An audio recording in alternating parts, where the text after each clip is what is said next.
Sometimes little things can turn the tide. As a minute ago, a service error called Flower Bluff momentum, and now Veterans Memorial are the ones streaking. So we're all knotted up here at 17. Caldera sets it up. Anguiano's with the attack, and nice play on that front row by Natalie Hughes and Katie Gurin. Here's a setup for Gurin, and Gurin goes up strong. And there's a mighty Lisa Pettis, but Anguiano chases it down. Good effort there by Pettis, but Gurin just missiles that one into her. And Pettis was ready for it, but it's hard to get control there. There's a setup for Geyer. Here's a set, back row attack, there's Palmer. And the set up Geyer once again on the outside. That one skips over, Palmer's there, sends it to the front row. Here's Freeman into the net.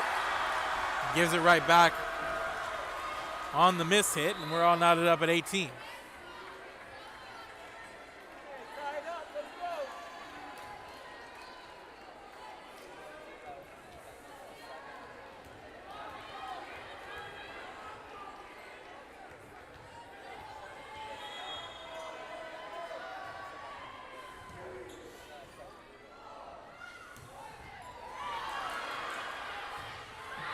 This one sent up high.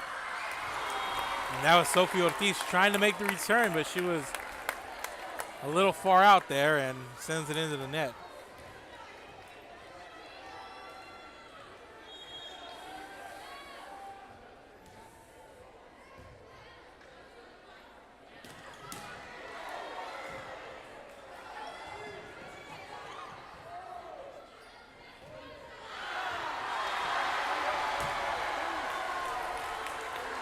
Back and forth we go. This one out of play. We're all knotted up at 18.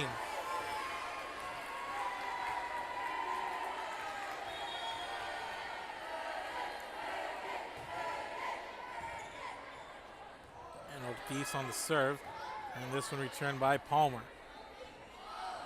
De La Pena sets it up for Rodriguez. And Maggie Croft was there to disrupt that little sequence and able to send it back, and it never was handled and returned there on the front row by Veterans. And Flower Bluff with a 20-19 lead, and Emery Jeffers on the serve, and that one returned. With the dump off there, and Fuller's ready for it. They set up here. Geyer into a block. And that's Maggie Croft, the freshman, once again. And the leads too, and Maggie Croft forces a timeout. We'll go to the instant replay here. And just a nice back and forth here. Here's Geyer, and there's the block from Croft and Gillespie. So 21-19. We'll take a quick break. We'll be back. This is Real Sports Live. Keep it here. In the game, come to Myra Sports and more. Basketball gloves and uniforms too, customized for you. Your family tradition, from generation to generation. From Pee Wee to the MLBs, you can count on us. Your hometown sporting goods store since '76. Myra Sports and more, where kids get cool stuff. And we're back, ladies and gentlemen, coming out of the timeout.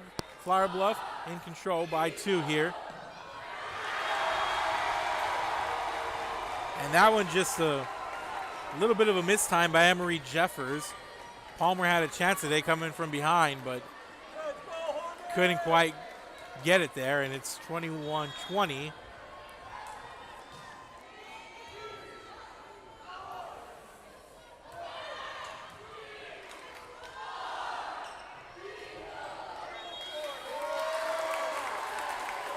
And the whistle and the infraction point goes over to Flower Bluff. It's 22-20. And the Flower Bluff side on its feet here, and Lauren Fuller at the service line for the Lady Hornets.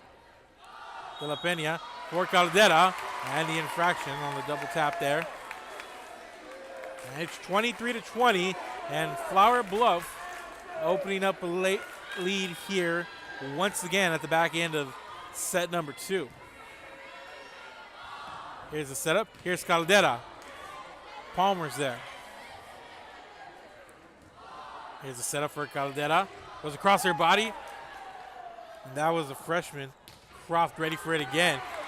Croft and Urin on the net there. And this one set up. And there's Urin. Kind of sky hooks that ball over. Palmer's there. The rally continues. Here's the setup for the freshman. And there's De La Pena ready for it. And the rally continues. And nobody home on that front row.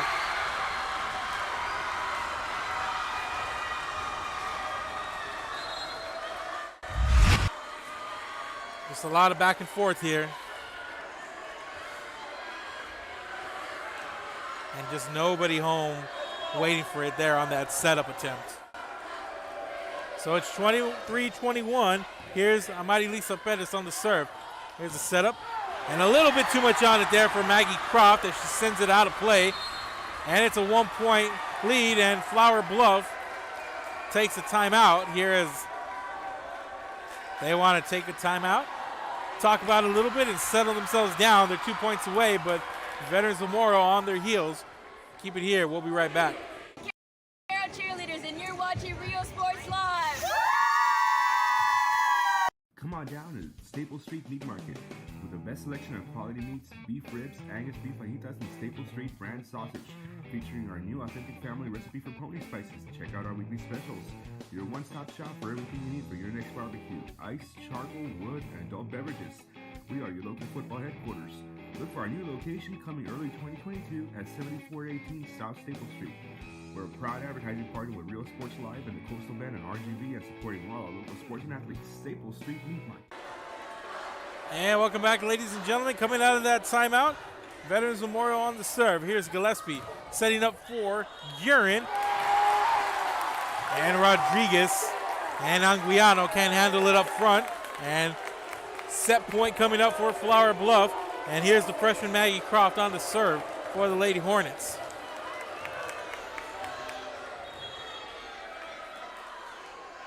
Croft with the serve. Anguiano's ready for it. Here's the setup. Caldera sent it to the back row. Nobody home. And Caldera picks up the point. And just good awareness there. The back rows moved up just a little bit. Just enough in case the ball floats right over their heads. Won't be able to get to it. And Caldera saw it here as Rodriguez on for the serve. Here's Guerin, and Guerin gets it over the front row again. Katie Guerin puts a bow on set number 2.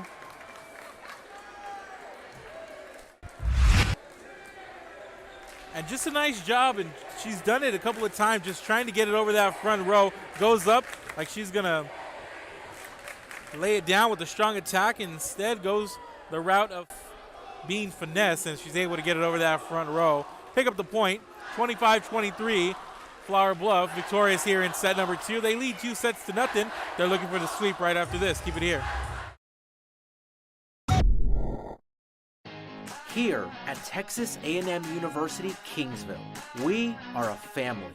We support each other through thick and thin. We work together, grow together, excel together.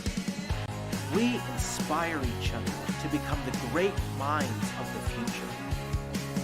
We are here to ensure you succeed.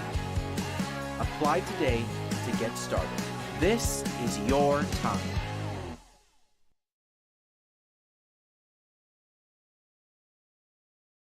Be the voice for children. Volunteer with CASA of the Coastal Bend.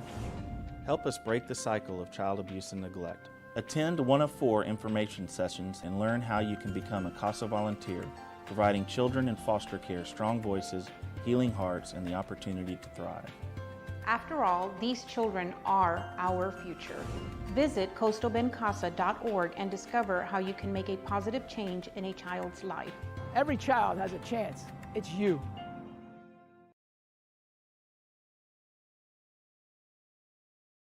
Hi, I'm Joe with Valencia Heating and Air. Are you worried that your AC might not make it through another brutal summer? Well, I can offer you affordable air conditioning comfort with custom prices that won't break the bank. We service all units across the Coastal Bend, and there's no additional weekend or after-hour fees. We treat our customers the way we would want to be treated, especially when it comes to costly repairs. So if you need service, repairs, or replacement, call Joe to keep you cool. Valencia Heating and Air.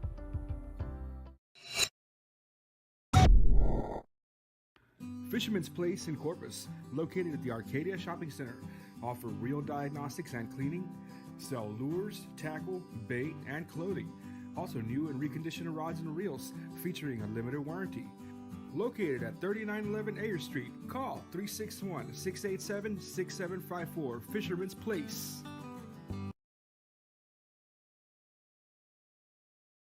Uniforms, etc., you're going to find the opportunity to purchase the best high-quality scrubs. Soon after I learned about how the EDC was helping out the community, and so I did meet with Ms. Castillo. She made it very easy, very friendly, and she walked me every step of the way. I couldn't have done it without their help. Music lovers, you have to stop and see the assortment of records, tapes, and records memorabilia at Forever Memories today. Located at 237 North Sam Houston in San Benito, Texas, there's over 10,000 records on display and more coming every day. Looking for your favorite album from the past, first pressings, collectibles? How about a 45 with a single you just have to have? Freddie Fender, Johnny Cash, Hank Williams, Elvis, Beatles, blues, rock, classics, Tejano, it's all here. Organized and priced for you. Forever Memories, 237 North Sam Houston, San Benito.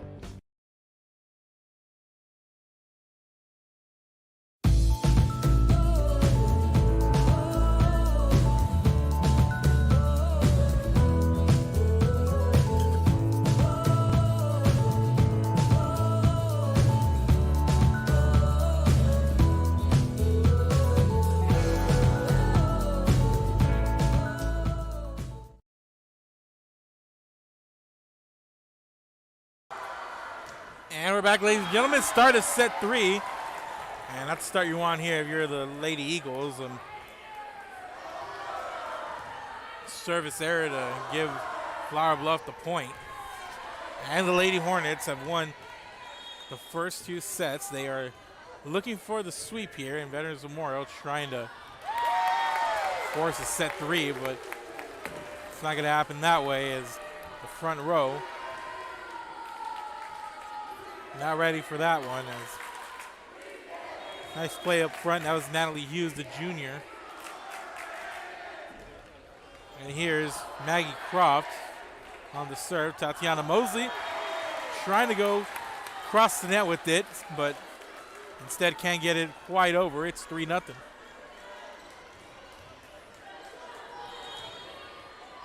Maggie Croft on the serve. Here's the setup. Caldera is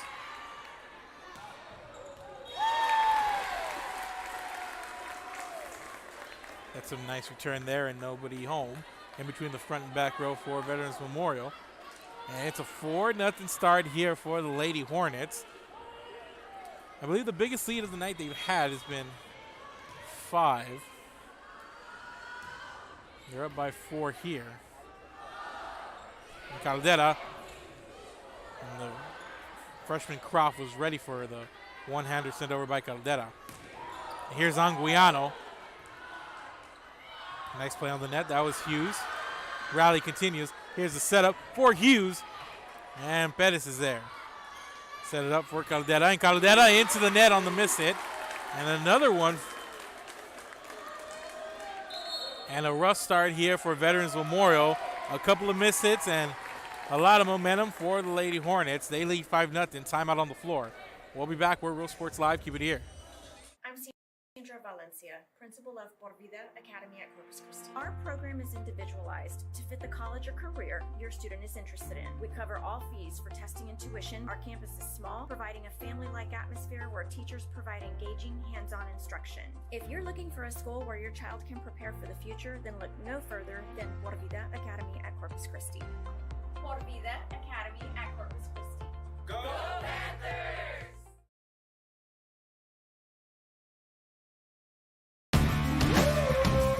Service is attitude. How far are we willing to go to service our community, our dealership here at Fruya, and you? Sky's the limit.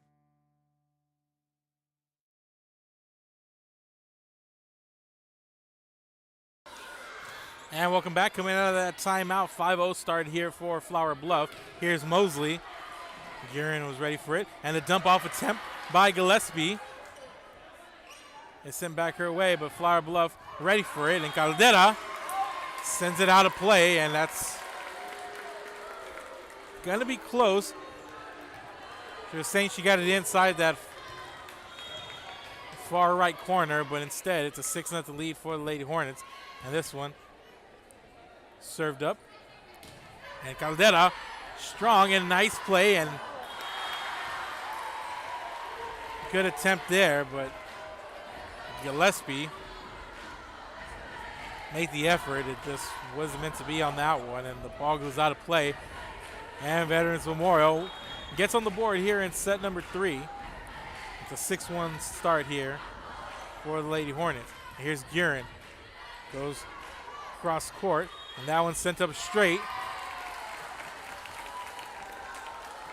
And a whistle and another point over to the Lady Hornets, and they are rolling here. Start of set number 3 as Hardy Gillespie was on the serve, sends it out of play. And the service error gives Veterans Memorial their second point of the set. Ariana Caldera on service line.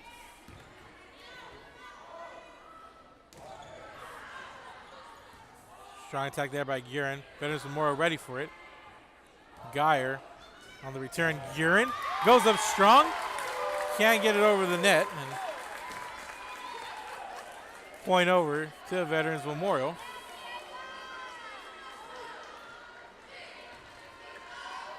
Oh, to Flower Bluff, excuse me. So it's 8-2.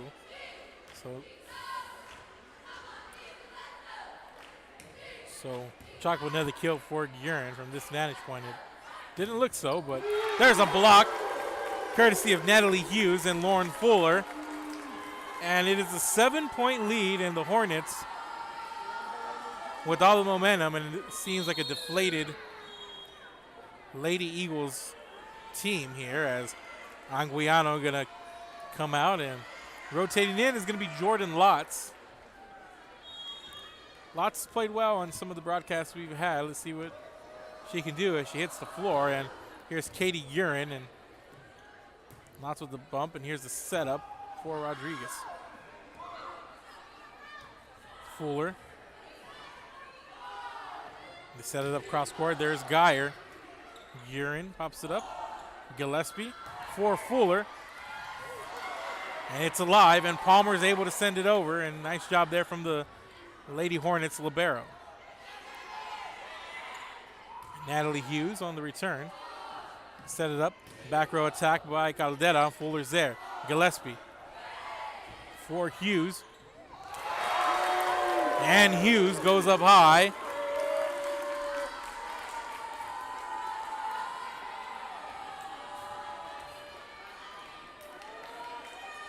She's had a good showing there on that center net. And it's a 10-2 lead, Lady Hornets. Again, looking for the clean sweep here.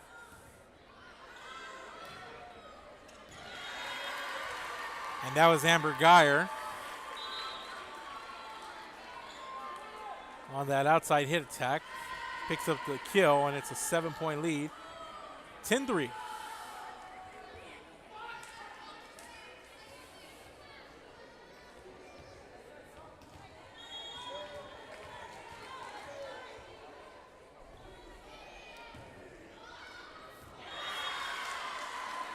And this one not going to be played at return, and back-to-back points here for Lady Eagles.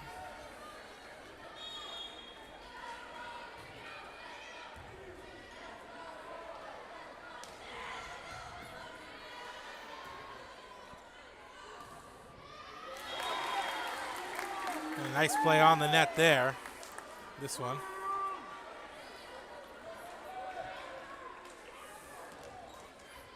Goes the way of Flower Bluff.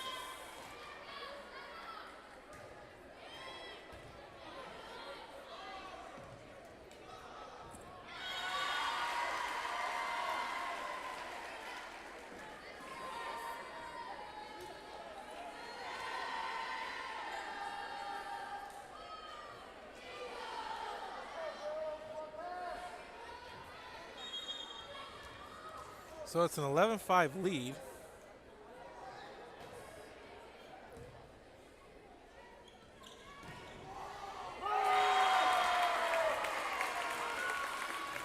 And Flower Bluff picks up another point. It's a 7-point advantage, 12-5.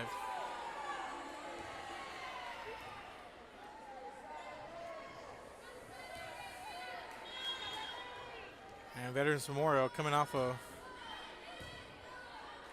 sweep to Gregory Portland on Friday night.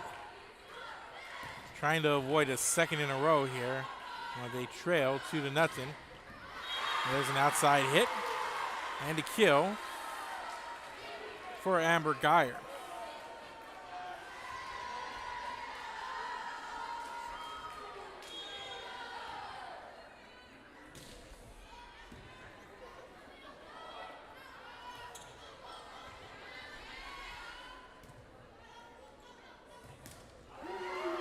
And what a play there from the freshman, Maggie Croft. And she's really just owned that middle hitter position and just really got some good looks at the ball coming at her.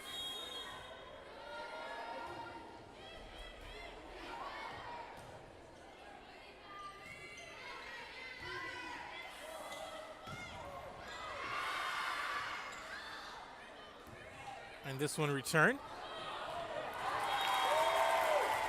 And that was Sophie Ortiz trying to get to that far corner and make a play, but just could not.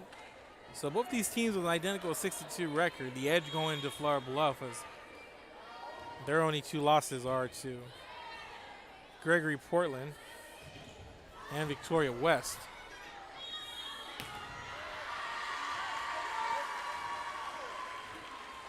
And the lead is 7. It's 14-7.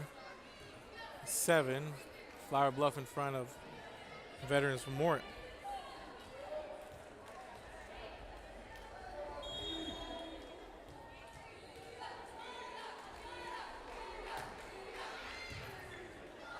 But ever since the loss, it's been 4 in a row with wins over Moody, King, Carroll, and Victoria East for Flower Bluff. And they pick up another point here. They now lead by 8. Following this, they have a big game against Gregory Portland, followed by a game against Ray, Victoria West, Moody, King, Carroll, and they finish off with Victoria East.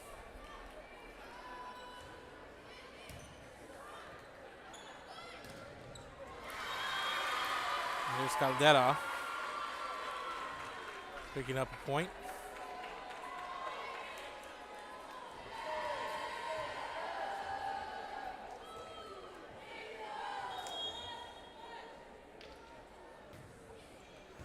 This is the official start to the second half of District 4. Both these teams, and big block there. And Caldera sends it over. Gillespie, cross court, Guerin. Katie Guerin goes up strong once again. And she's had herself a heck of a match here so far. Really helped Flower Bluff at the end of the first 2 sets just kind of get a little separation. And she's been strong, especially on the outside here on this near part of the court.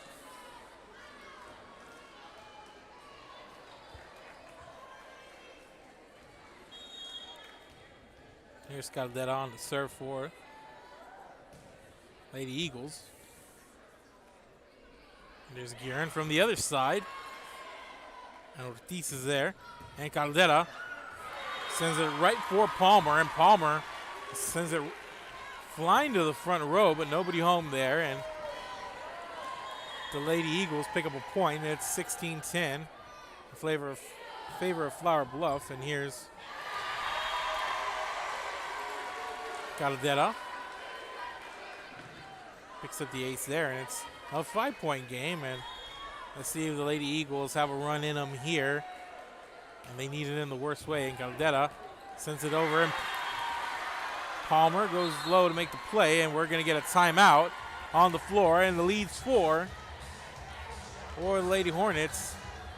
If we want to talk about it, keep it here. We're Real Sports Live. We'll be back.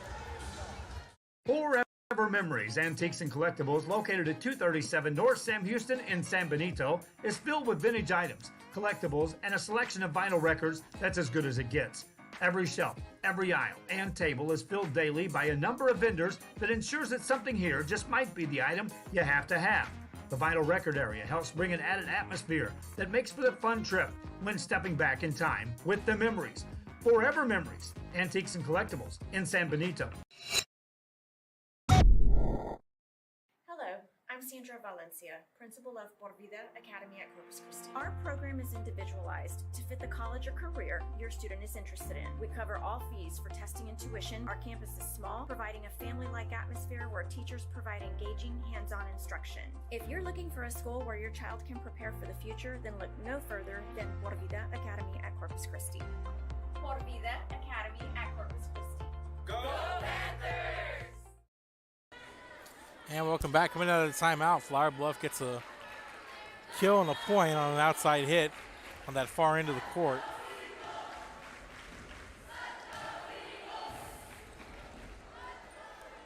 And here's a serve from Guerin. And Megan White reaches down trying to pop that ball up. Instead, it goes off her hands and out of play. And it's 17-13 now. And Veterans Memorial back on the serve, Mia de la Peña to the service line for Lady Eagles.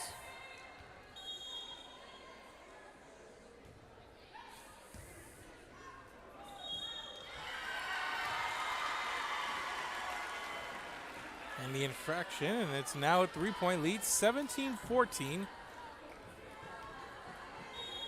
And the Lady Eagles going on a bit of a run here to cut this momentum down. This one's popped up, and there's Fuller to put a cap on that one and give the point back to the Lady Hornets as she comes up big with the kill there on the net. Here's the libero, Michaela Palmer.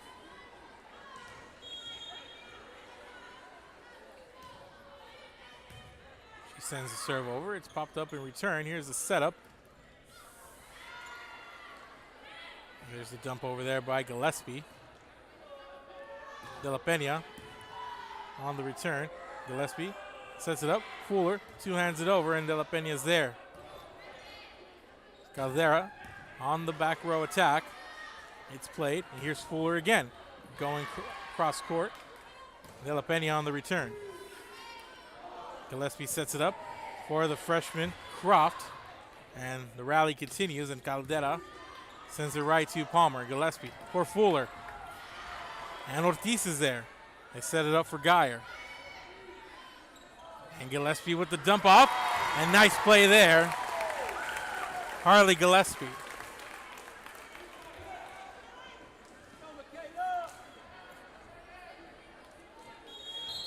Just really nice awareness there by Gillespie. We're going to get a timeout on the floor.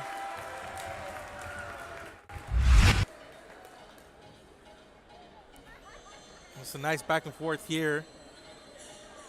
You see Geyer, and there's Fuller and Gillespie doing such a nice job during that rally, setting up her teammates, goes for the dump off there and gets rewarded with the point. So we'll take a quick break and we'll be back. Timeout on the floor. This is Real Sports Live. Keep it here. Fisherman's Place in Corpus, located at the Arcadia Shopping Center, offer real diagnostics and cleaning, sell lures, tackle, bait, and clothing. Also new and reconditioned rods and reels featuring a limited warranty. located at 3911 Ayer Street. Call 361-687-6754, Fisherman's Place. We are La Vida, and you're watching Real Sports Live.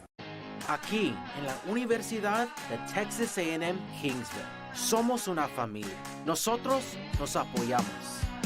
Trabajamos juntos. Crecemos juntos. Triunfamos juntos. Nos inspiramos los unos a los otros para convertirnos en las grandes mentes del futuro. Estamos aquí para asegurarnos que tú triunfes. Aplica hoy para empezar. Es tu momento. And welcome back, ladies and gentlemen. Coming out of the break, Maggie Croft with another kill on that center net. It's 20-14. Croft and Fuller there. And Croft are ready for it. They're trying to dump it off, but not on her watch. And there's Geyer. Picks up the kill. And the lead's 5, 20-15. Mia Rodriguez on the service line for the Lady Eagles.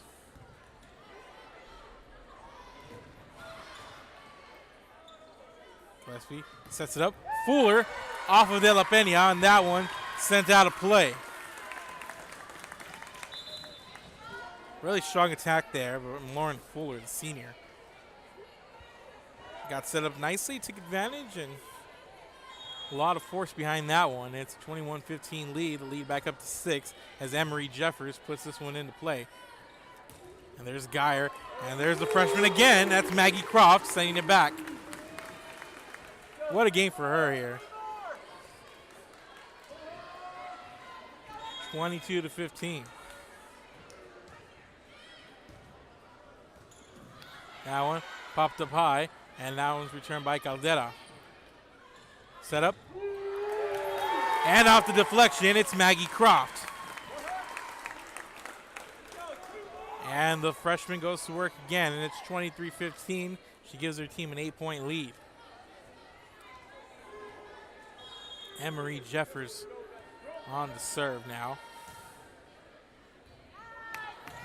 And Mosley's there, and Geyer trying to get to it. And this is not going to be returned. Match point coming up. Emery Jeffers. And Lady Hornets trying to finish it off here. De La Pena sets it up. Geyer. And that one's returned, and the point over to Veterans Memorial, and they get the point, and they're on the serve now.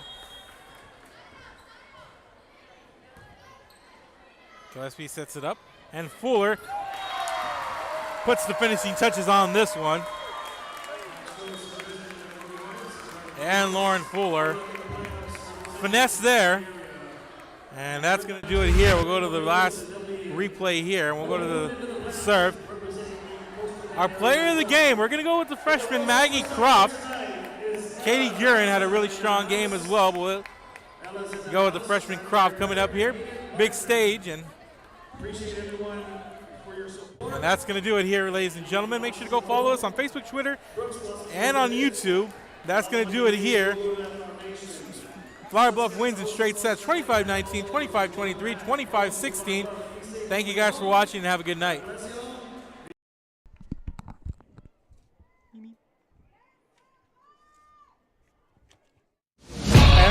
I've got my plan. I say lob it to Ryan Perez in the paint off a couple of screens. Esquivel to Garcia. Off the deflection. Los Fresnos comes back and wins. Now Santa Maria will put up a three. Bang! Santa Maria! There's Warner. Here comes a headed jam. Counted for two. Field. Adios! And the Falcons win on a walk-off. And it's saved. What a game. Cortez smack to the left. That is gone. Lob for Perez. That's my play. Off the backboard. Count it. And a win. And a win. Ryan Perez wins the game for the Santa Rosa Warriors, and they go nuts. And why not?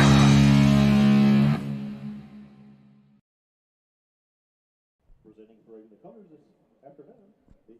Good afternoon and welcome to another broadcast on Real Sports Live. We're coming to you live from Buccaneer Stadium in Corpus Christi, Texas for this highly anticipated matchup between a couple of top 10 teams in the state. Waco La Vega on the road taking on the Corpus Christi Miller Bucks. Kevin Aro alongside Mark Molina here on a sun-soaked field. 2:30 kickoff mark, college football style on a Saturday afternoon by the Bay. Yeah, and it feels beautiful out of here, Kevin. Everybody knows the cool front came in this week, and just a heck of a time to have an afternoon game. Perfect timing, two good teams.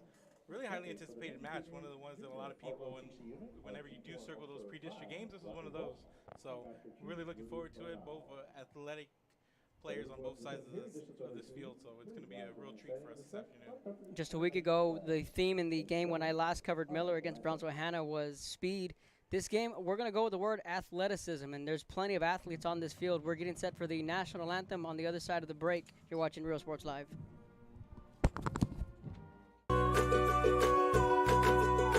We're a world-class Cadillac, Buick, and GMC dealership, and we're in your neighborhood. Come by and check us out. We're waiting for you.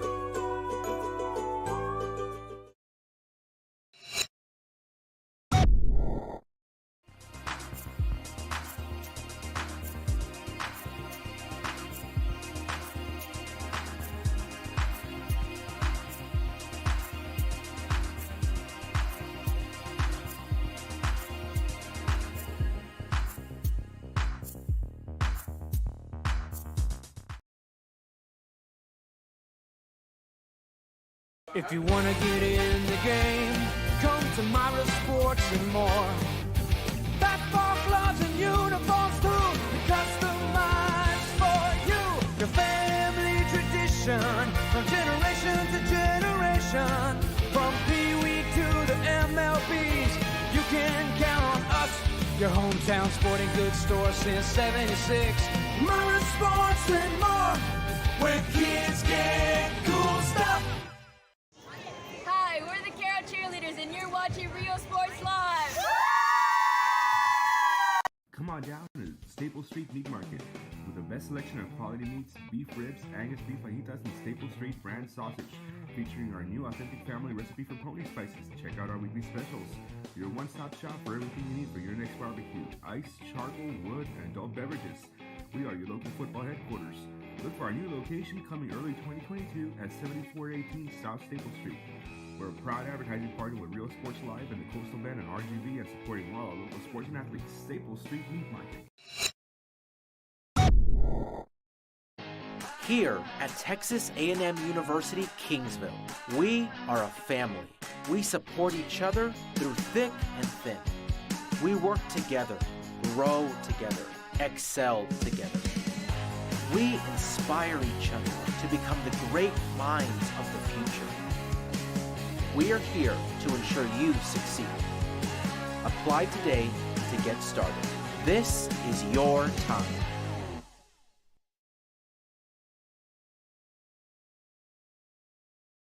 Be the voice for children. Volunteer with CASA of the Coastal Bend. Help us break the cycle of child abuse and neglect. Attend one of 4 information sessions and learn how you can become a CASA volunteer, providing children in foster care strong voices, healing hearts, and the opportunity to thrive. After all, these children are our future. Visit coastalbendcasa.org and discover how you can make a positive change in a child's life. Every child has a chance. It's you.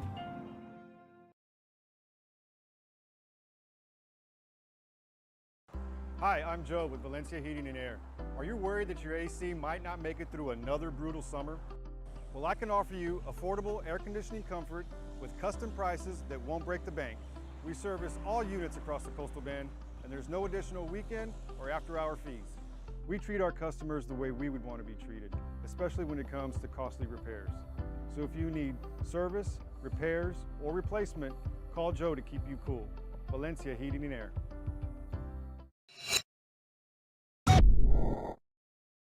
Fisherman's Place in Corpus, located at the Arcadia Shopping Center, offer real diagnostics and cleaning, sell lures, tackle, bait, and clothing. Also new and reconditioned rods and reels featuring a limited warranty. Located at 3911 Ayer Street, call 361-687-6754, Fisherman's Place.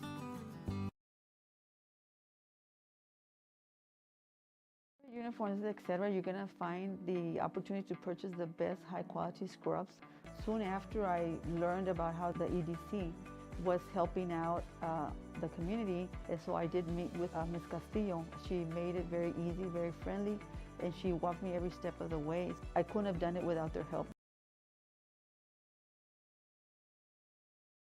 Music lovers, you have to stop and see the assortment of records, tapes, and records memorabilia at Forever Memories today.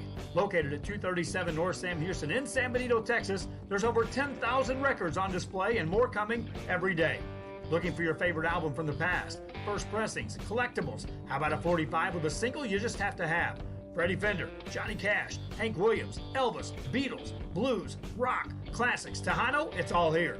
Organized and priced for you. Forever Memories, 237 North Sam Houston, San Benito.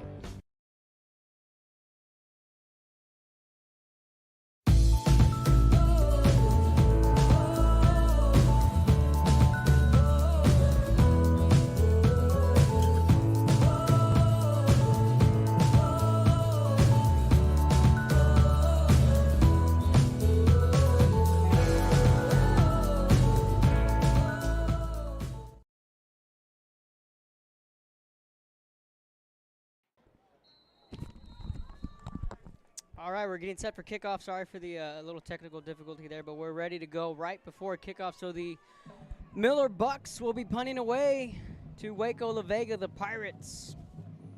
Getting set for kickoff.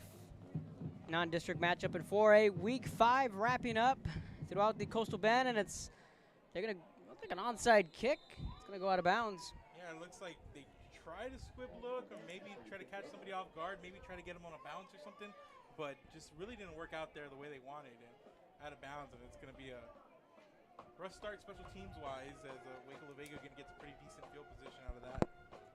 So out comes this Waco La Vega offense.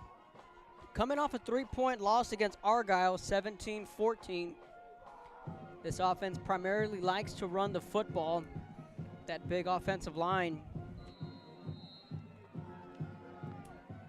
Robert Prescott, the junior starting quarterback, out of the shotgun. He's going to hand this one off. Right hash, lots of running room, 45-40. First down and more right out of the gate, Jesse Majors Sterling.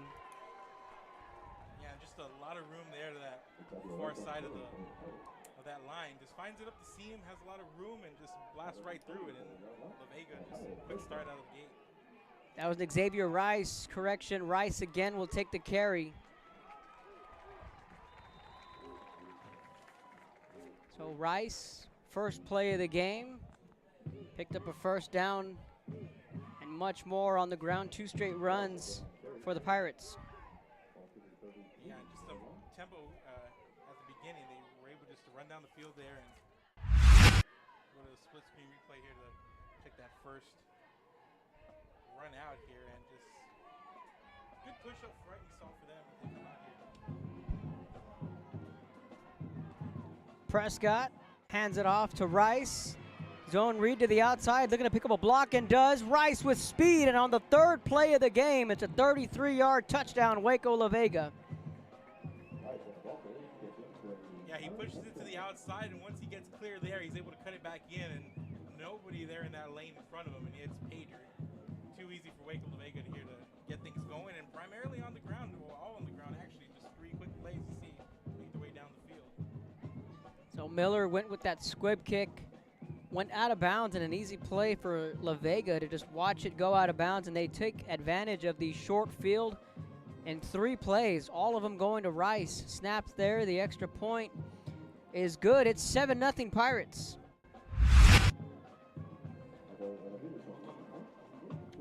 Check out that replay here, Kevin. You see, here's the handoff. He goes for that corner, and once he's clear, he has a blocker in front of him, cuts in. There's nobody in front of him there. Nice run, nice play. Good job on the ground, just grinding it out here. We're going to take a break here and we'll be back. Valencia, principal of Por Vida Academy at Corpus Christi. Our program is individualized to fit the college or career your student is interested in. We cover all fees for testing and tuition. Our campus is small, providing a family-like atmosphere where teachers provide engaging, hands-on instruction. If you're looking for a school where your child can prepare for the future, then look no further than Por Vida Academy at Corpus Christi. Por Vida Academy at Corpus Christi. Go Panthers!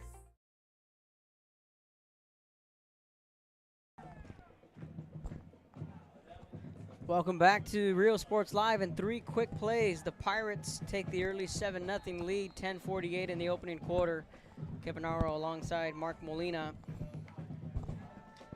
Yeah, just a really good start here for Waco La Vega. That's another kickoff out of bounds, Kevin.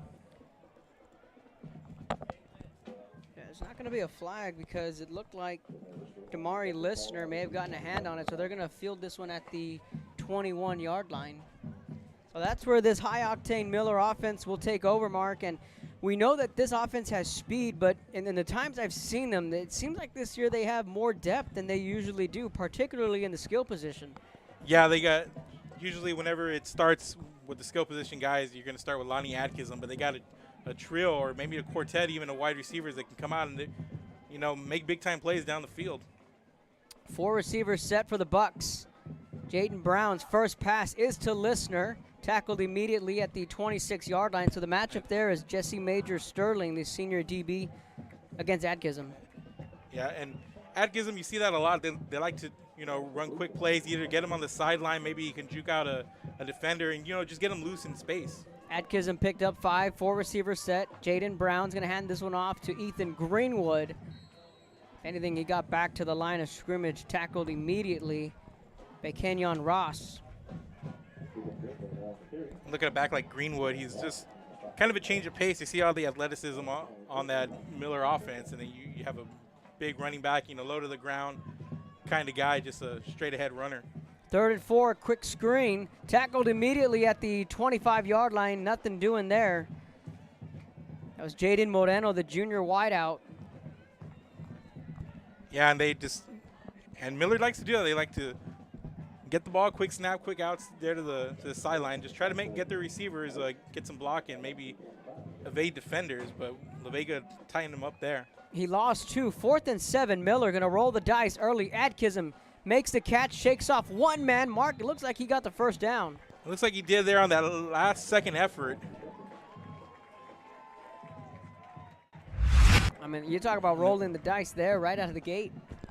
And Coach Evans isn't gonna shy away from that here. As you see in the replay, just quick out, you get it to your man, let him go to work, and he went to work there, and he was able to get the first down. Looking back to pass, deep ball into double coverage, nothing doing there. That goes out of bounds. Again, they were looking for Atkinson. Yeah, and that's gonna be a matchup. You're probably gonna see Waco La Vega. If I were them, just kind of see what your man can do one-on-one. But once you get him out there, you have that safety help, especially with a guy like Atkinson, because he's going to make you miss, especially if he gets you on that sideline. Jaden Brown hands this one off to the 30, out to the 35-40, picks up a block, throws the stiff arm. McCullion Williams, both he and Ethan Greenwood it's been a running back by committee for Coach Evans' offense. Yeah, both different kinds of a runner. Greenwood, more of a bruiser. Williams, he can get to the edge a little bit. You know, he's going to try to get you to the edge, and he's going to cut back where he can, find it appropriate. La Vega making some subs on defense, going with 3 down linemen on the tackle there. Jason Brown, the junior. Ball at the 42-yard line, 8:58, first quarter, 7-0, Pirates with the lead. Williams to the right of Jaden Brown, takes a snap, play action over the middle, incomplete. He was looking for Donovan Terrell, and Mark, if he catches that, a lot of real estate in front of him. Yeah, just trying to get him up in the middle of the field and just up those seams. We're trying to make that catch in traffic. It's not easy, and took a shot there. But these receivers more than capable of making those plays. 3rd and 8, here comes the blitz. Greenwood picks it up. Pass out to Lonnie Adkism makes a catch, shakes off one man, still on his feet at the 45, and Adkism, Mark, had to reach back, bring that football in, and pick up a first down. Yeah, and just put it where you can get it, wherever he can get to it, and just as long as the defender can't get to it, you know, just give Adkism a chance, and you saw him do that there, and Adkism was able to go to work and make that catch. Has plenty of time over the top, looking for Adkism. Nothing doing there, so right out of the gate, we're seeing the youngster, Jaden Brown. He's going to take his shots deep, and Mark, that was the question coming into this season, is just how quickly can Jaden Brown grow up, and I thought we saw him grow up with the win at Sinton on the road, and then here against Brownsville Hannah last week. Yeah, those were two huge games for him. I saw him earlier in the year against a really, really tough veteran squad. And he, you know, there's a lot of pressure on him, and veterans brings that pressure, especially off the edges. But, you know, you see him in those later games. He got comfortable. He settled in a little bit more and started getting the ball out to his receivers. And, you know, you just got to be able to come in and do that with this Miller squad. Just a lot of talent around you, you know, just be serviceable, get the ball out to these guys and let them go to work. 4 receivers set after that low snap, 3rd and 10. Greenwood, the running back. Miller got them to jump. Should be a free play. They're going to sling this one for Adkism, but this should be an easy offsides going against Waco La Vega.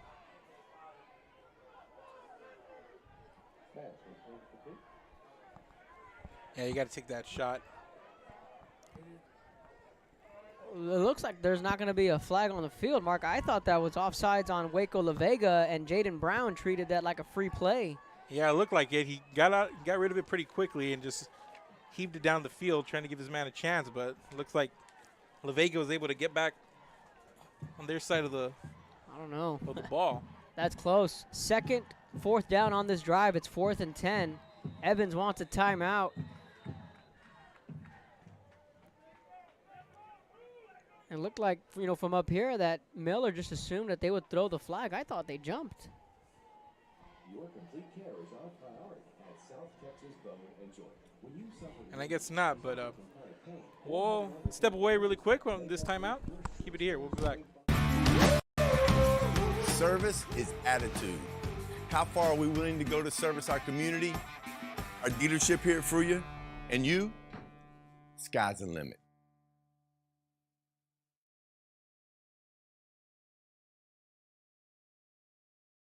Forever Memories, Antiques and Collectibles, located at 237 North Sam Houston in San Benito, is filled with vintage items, collectibles, and a selection of vinyl records that's as good as it gets. Every shelf, every aisle, and table is filled daily by a number of vendors that ensures that something here just might be the item you have to have. The vinyl record area helps bring an added atmosphere that makes for the fun trip when stepping back in time with the memories. Forever Memories, Antiques and Collectibles in San Benito. Hello, I'm Sandra Valencia, principal of Por Vida Academy at Corpus Christi. Our program is individualized to fit the college or career your student is interested in. We cover all fees for testing and tuition. Our campus is small, providing a family-like atmosphere where teachers provide engaging, hands-on instruction. If you're looking for a school where your child can prepare for the future, then look no further than Por Vida Academy at Corpus Christi. Por Vida Academy. And I'll bring it back. After the 4th down conversion pass over the middle, caught at the 21-yard line. That was Ethan Vela on the reception. Some extracurricular down there in the trenches. On that 4th and 10, Miller converted. So that's twice on this drive they've converted on 4th down, and multiple times they've converted on 3rd and long. Yeah, and in the games we've seen Miller in, they're not going to shy away from these down and distance situations. Not a lot of punting goes on within this Buccaneers offense. So it's a 1st and 10, ball on the 21, just shy of the red zone. Miller trying to answer back on their first drive. Greenwood takes the carry, running room in front of him. Picked up about 5. This is a nice first down run, just some power football there. Just hand it off, let your big man go to work, puts his shoulder down straight ahead, and good push back the other way from Miller, and just a nice drive for them to come out and answer. 2nd and 3 after the pickup of 7. That's going to be a false start. An easy call there for the officials. McCullen Williams, the senior. Yeah, a little anxious. It looked like he was going to either kind of get in motion there or. Yeah, he's tapping himself on the helmet. That one's on me. Just a little pre-snap confusion there. 2nd and 8. They're going to back him up 5. 4 receiver set. 3 down linemen for the Pirates. Brown looking to his right. Caught at the 15. Shakes off a man. That's Adkism again to the 10-yard line. Should be enough for a first down. Yeah, and Adkism, he's gonna be fed early and he's gonna be fed often. And you've seen everybody trying to take those chances down the field, and then they get him here right near that inside hash. And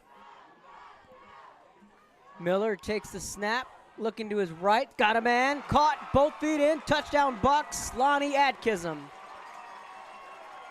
That's just nice placement. You go to that lower corner of the end zone, and just a great job. You can just tell that Brown and Adkism on the same page there. Adkism turned around, and ball was right on target. Doesn't get any better than that if you're the Miller Bucks. Wow, it's a good drive there, and they converted twice on 4th down, multiple times. On 4th down, they converted twice. More than one occasion, they converted on 3rd down.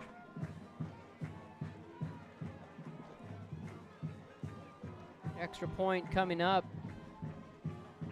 Snaps there, it's up. Gets it through. We're tied up at 7, 6:19 left in the first quarter. Yeah, let's go check out that replay. You're going to see Adkism here to the right of your screen. And just a good route. And just knows where to be there on that lower corner near the pylon, just as close to that corner as you can get. So we'll take a break.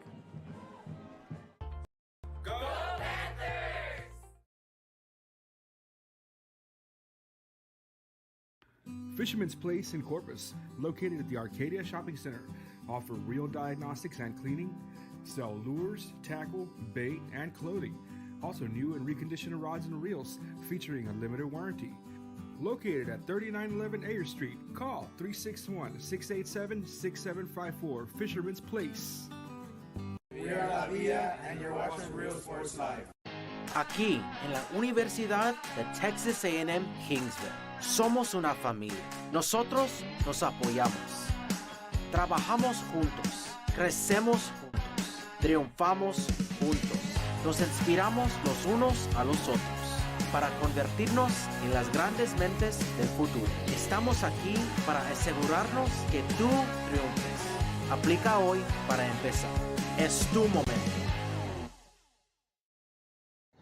We are the Ray Texas Cheerleaders, and you're watching Rio Sports Live. We're a world-class Cadillac, Buick, and GMC dealership, and we're in your neighborhood. Come by and check us out. We're waiting for you.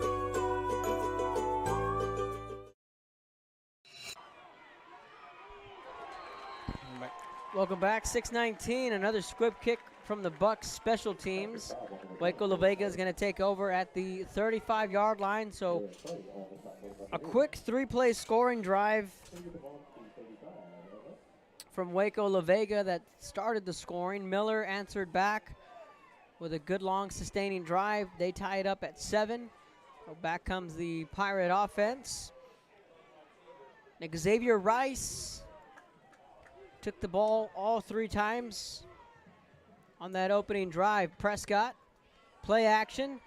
Gonna stretch it over the top. That one's knocked away. Lonnie Adkism, they were looking for Rice, the intended wide receiver. Yeah, you see Adkism come in, just takes this big old swipe over the head of the receiver and is going for that ball, and little in front of the receiver there. Makai Rice, the intended receiver there. 2-back set for La Vega. They're going to motion a man. Rice will take the handoff, shakes off one tackle and another.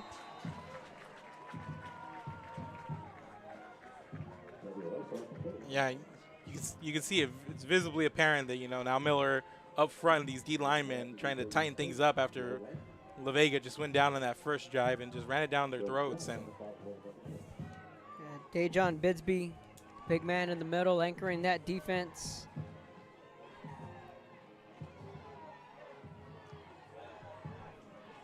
Third and 10, Miller defense looking to get off the field. Prescott play action, slings that one, comeback route, caught at the 50. He's going to pick up a first down, that's Rice. And he scurries out of bounds. But a fresh set of downs for the Waco La Vega offense.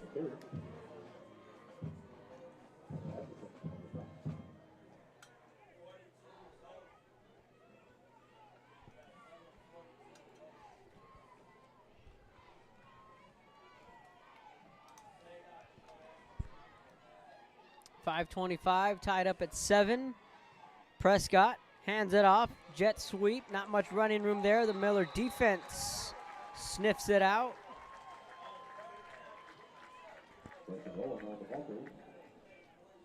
They got Biscuit on the side of the play. Already 49.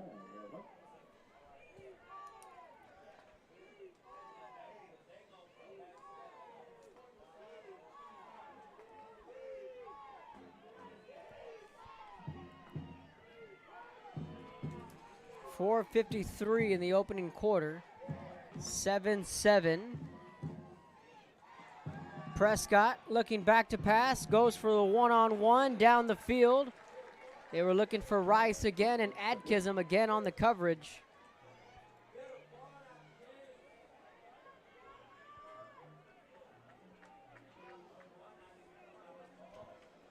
They're going to keep going that way. That's a matchup we've seen early in this first quarter. They're going to put Adkism and Rice on an island alone. Let them hash it out. It's been a fun matchup so far. 4:42, clock stops. Ball at midfield.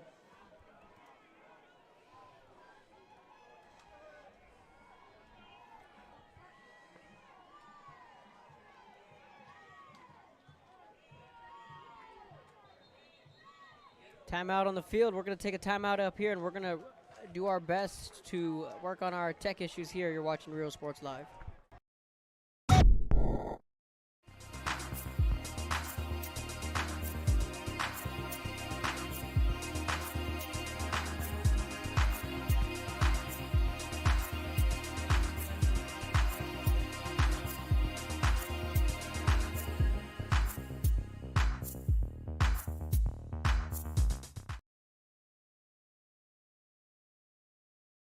If you want to get in the game, come to Myra Sports and more.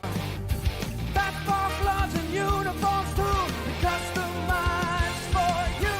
Your family tradition, from generation to generation.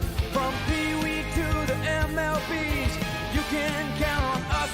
Your hometown sporting goods store since '76. Myra Sports and more, where kids get cool stuff. Hi, we're the Carroll Cheerleaders, and you're watching Real Sports Live. Come on down to Staples Street Meat Market with the best selection of quality meats, beef ribs, Angus beef fajitas, and Staples Street brand sausage, featuring our new authentic family recipe for pony spices. Check out our weekly specials. Your one-stop shop for everything you need for your next barbecue: ice, charcoal, wood, and adult beverages. We are your local football headquarters. Look for our new location coming early 2022 at 7418 South Staples Street. We're a proud advertising partner with Real Sports Live and the Coastal Band and RGV, and supporting all our local sports and athletes. Staples Street Meat Market.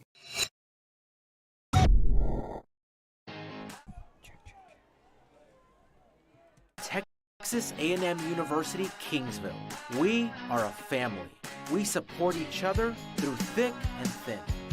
We work together, grow together, excel together. We inspire each other to become the great minds of the future. We are here to ensure you succeed. Apply today to get started. This is your time. We're back. Welcome back, and the Miller defense comes up with a stop. Thank you for being patient with us. We're good to go. So the Miller offense back on the field, looking to take their first lead of the afternoon. 4 receivers set for the Bucks. Brown, pump fake. He's going to go over the top. Got a man off the shoulder pads and incomplete. They were looking for Jaden Moreno. Just a nice pass. He dropped it in there pretty accurately, just right where he needed to be, but looked like Ronald Kendricks, I believe, number 3 for La Vega, was there and just might have been in the disruption in his eye line. Enough. Yeah, he got just enough. Now it's a 2nd and 10. Brown back to pass, leaping, making the catch. Making up for it there is Moreno.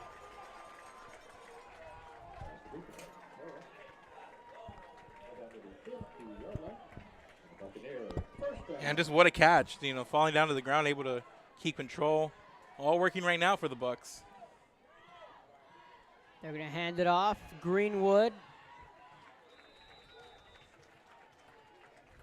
A little bit of a balanced attack now. Williams will check in the ball game for Greenwood. Yeah, and not only a balanced attack, but you got that thunder and lightning kind of thing working with your backs. You got the bruiser, and then you got Williams, who's a shifty back, but he has also got some power behind those legs. Williams takes the handoff.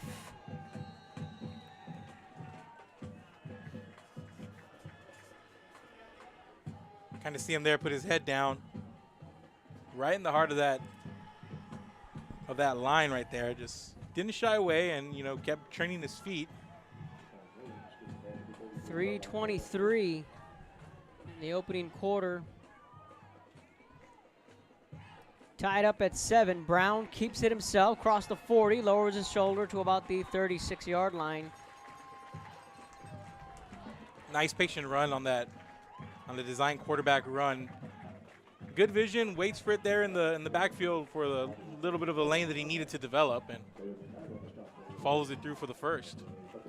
Williams to the right of Jaden Brown, the sophomore quarterback. Hands it off to Williams. Good open field tackle, met immediately by Jason Brown, the junior.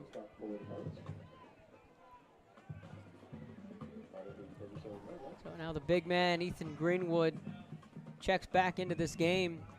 2:40 clock ticking away in the opening quarter, tied up at 7. Miller with the football, their second drive. They scored on their opening possession.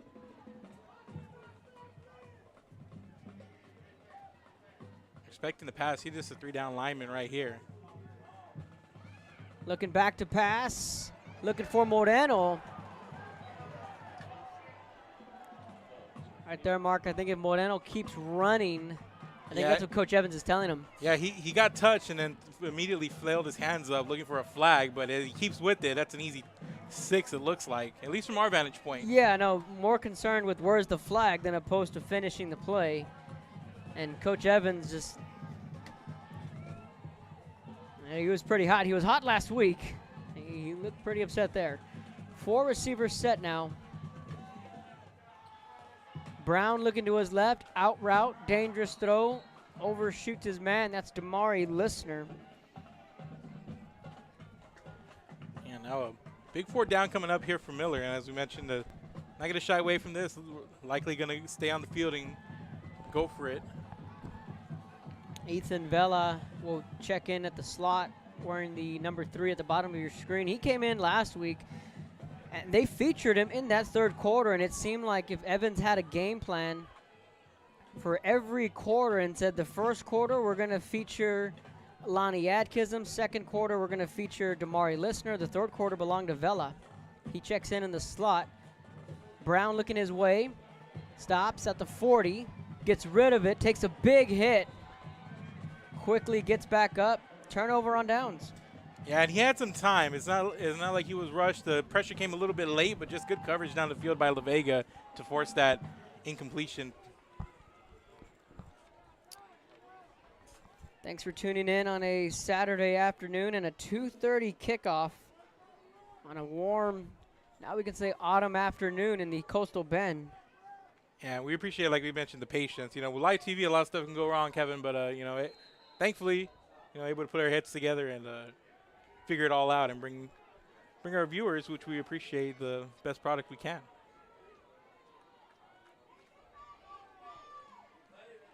Gonna hand this one off, and the defense there to stuff it.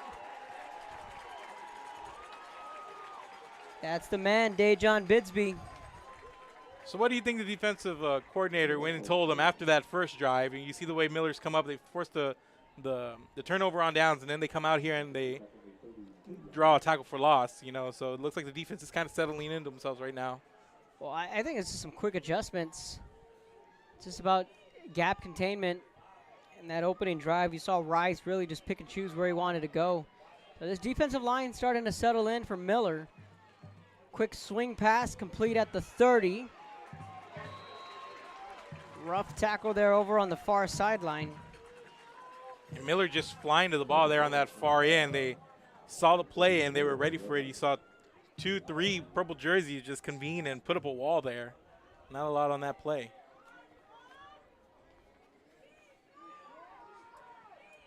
With the way this game started, 2 quick scores, you thought, well, buckle up. We might be headed for a shootout, and all of a sudden these defenses starting to make some plays. 3rd and 13, La Vega behind the sticks. Prescott's going to sling this one's got a man wide open, 40, 35, 30. It's a foot race down to the 20. He's 10, got that angle. 5, pylon, touchdown, Waco, La Vega. McKee Rice on the touchdown reception. And just how we're talking about these defenses are settled in, the offense for Waco La Vega comes out with a big strike down the field. 13-7, right when we mentioned, or I mentioned, that the defenses were stepping up and making plays on 3rd and 13. Prescott hits Rice. And that was just good placement on the football. I mean, I know he had his man beat by a little bit there, but he kind of threw it a little bit inside, made him have to come back and reach for it. No chance there of maybe a late jump by the defender, and we'll check out the replay here.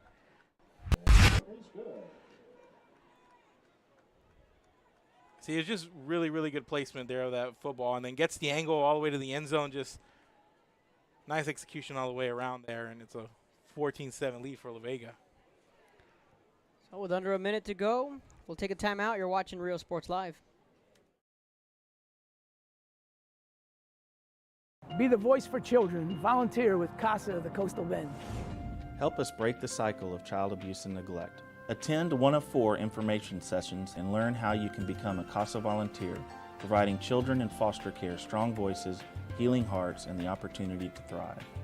After all, these children are our future. Visit coastalbendcasa.org and discover how you can make a positive change in a child's life. Every child has a chance. It's you.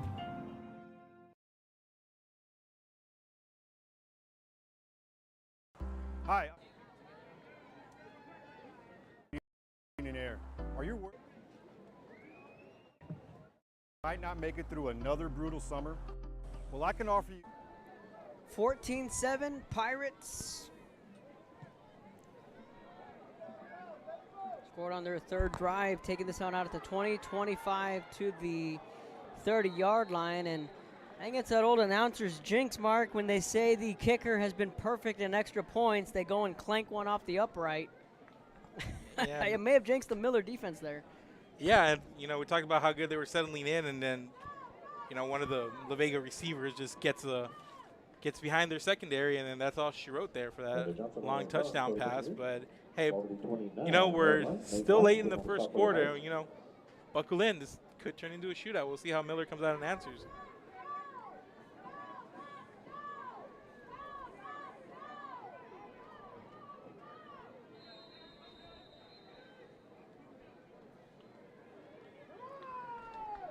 So a timeout on the field. Miller is going to take a timeout, talk it over on the other side of the break. You're watching Real Sports Live. conditioning comfort with custom prices that won't break the bank. We service all units across the Coastal Bend, and there's no additional weekend or after-hour fees. We treat our customers the way we would want to be treated, especially when it comes to costly repairs. So if you need service, repairs, or replacement, call Joe to keep you cool. Valencia Heating and Air.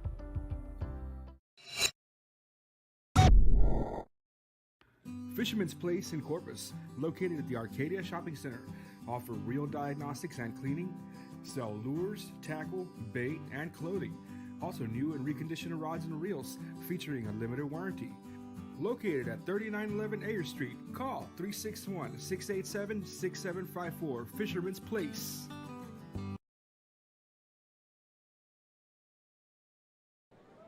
After the timeout, 1st and 10, ball on the 29. Greenwood's going to take it to the 30, lunging forward, picks up a couple.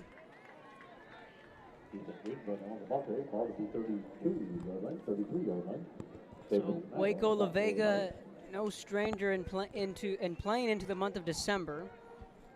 Class 4A state champions in 2015, 2018. Went to the state championship as recent as 2019 and eventually lost to Carthage in the state championship.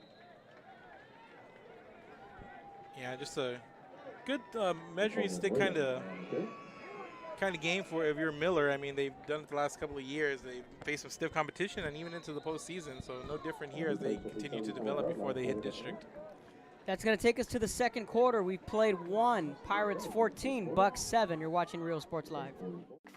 You're going to find the opportunity to purchase the best high-quality scrubs. Soon after I learned about how the EDC was helping out the community, and so I did meet with Ms. Castillo. She made it very easy, very friendly, and she walked me every step of the way. I couldn't have done it without their help. Music lovers, you have to stop and see the assortment of records, tapes, and records memorabilia at Forever Memories today. Located at 237 North Sam Houston in San Benito, Texas, there's over 10,000 records on display and more coming every day. Looking for your favorite album from the past, first pressings, collectibles. How about a 45 with a single you just have to have? Freddie Fender, Johnny Cash, Hank Williams, Elvis, Beatles, blues, rock, classics, Tejano, it's all here. Organized and priced for you. Forever Memories, 237 North Sam Houston, San Benito. Donovan Terrell on the reception. First play of the second quarter. Kevin Arrow, Mark Molina. On a Saturday afternoon, Buck Stadium. That's going to be a false start. Yeah, the second time for Miller. They've had a false start here in this first half. Xavier Rivas, the senior right guard. Little jumpy. Jaden Brown kind of clapped his hands together. It's the second false start we've seen from this Miller offense. Going to push them back to a 1st and 15. Ball on their own 43. Let's see when they wanted to feature Damari Listener. Jaden Brown fires that one. Completes it again. That's Terrell on the reception. Yeah, it's just, as you mentioned, all the wide receivers, go to different game plans, different quarters, feature different guys. I mean, you got your main quartet, but then you got a lot of guys under, just like you mentioned, a lot of depth for this Miller team, and it just got to be like wonderland if you're a quarterback. They picked up 8. Brown looking to his left, comeback route, looking for Listener. Incomplete at the 40-yard line. Breaking up that pass was Xavier Carpenter. And that comeback, Carpenter stayed right with and able to get his hand there and break that up. Just a really good, solid play there by the DB.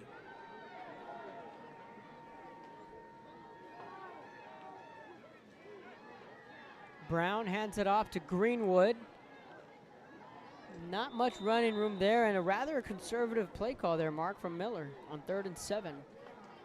Yeah, I mean, you look at that play call, and then it's just kind of a chess game, trying to wonder maybe La Vega, maybe they were going to repass on that one, just try to give it to your bruiser. Maybe he finds a little bit of daylight, turns those legs, and able to break free for a few yards, but gets a couple there. 4th and 7, ball on the 49. 4 receivers set. Williams, the motion man. Brown looking his way. Quick swing pass. That's complete. Catches it at the 50. 45, lowers his shoulder down at the 40-yard line. First down, Corpus Christi. Miller. And if you need a jolt, you need a little energy, Williams just gave it to the Miller offense. Yeah, just gets in motion. Just all alone out on the flat, put him in space, and he has a whole bunch of room down that sideline. Just gets to the sticks, and good play there. Williams takes the handoff out of the shotgun, and he just lowered his shoulder, and Williams isn't the biggest guy, but this home crowd loved it. We got a little bit of the extracurriculars, you know. Emotional game. You look at these two teams, and big game for both of them. I know it's a non-district kind of thing, but, you know, you look at them, and in their respective regions, they're heavy hitters coming in. So a lot of pride in this one, even though it's a pre-district game.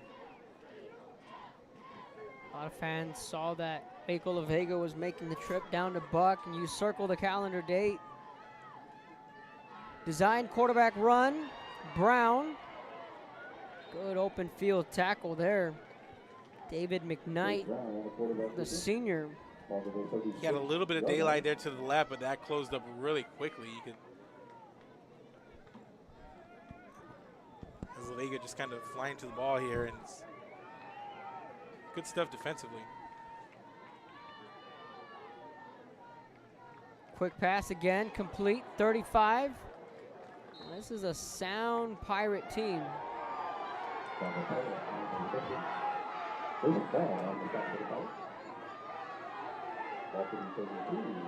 emotions keep going, and the officials are giving them a little bit of slack here. They understand how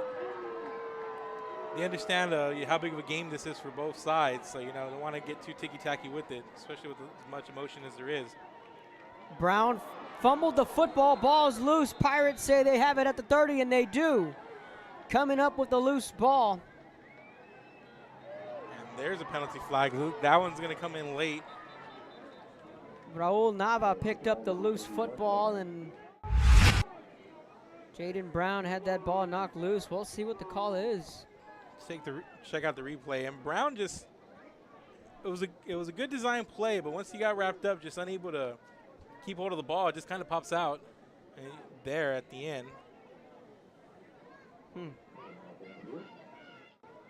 Wow. There's a lot of extracurricular for sure, but at some point, as an official, you got to say, where's the line? Can't let these games get out of hand. Here's the call. Yeah. Get the unsportsmanlike conduct. Yeah, and it's going to be after the fumble, so it's just going to push them back 15. Yeah, it's going to be on La Vega, so. But they do get the takeaway, and now they're spotted here and a little bit backed up in their own territory. Ball's going to be on the 16-yard line. 14-7, Pirates with the lead, 8:56 in the first half, the game's first turnover, and back comes Prescott and the Pirate offense. Yeah, but that turnover's got to be a bit of a gut punch for Miller. You know, they answered the first time, and they were well on their way to trying to do so on this next one, and then they cough it up, put it on the turf, and now here comes La Vega, up 7. Trips left. Defense for Miller looks a little confused. Rice is going to take the handoff. Good penetration up front from the defensive line. Yeah, and up front, I mean, I know they give up that long pass, but haven't been giving up those chunk plays on the ground. Aquan Coleman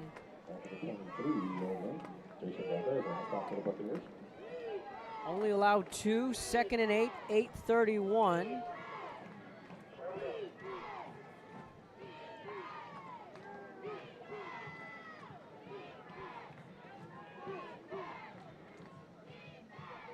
Prescott flush to his left, just gonna get rid of it. 3rd and 8 coming up. Yeah, you just got to get rid of that. You had a man running up the sideline, but it's one of those things where you're trying to move on the run, but at some point you got to get set. It looked like there was enough pressure for him to just know that, hey, you got to have the wherewithal to throw it away and live to go another play.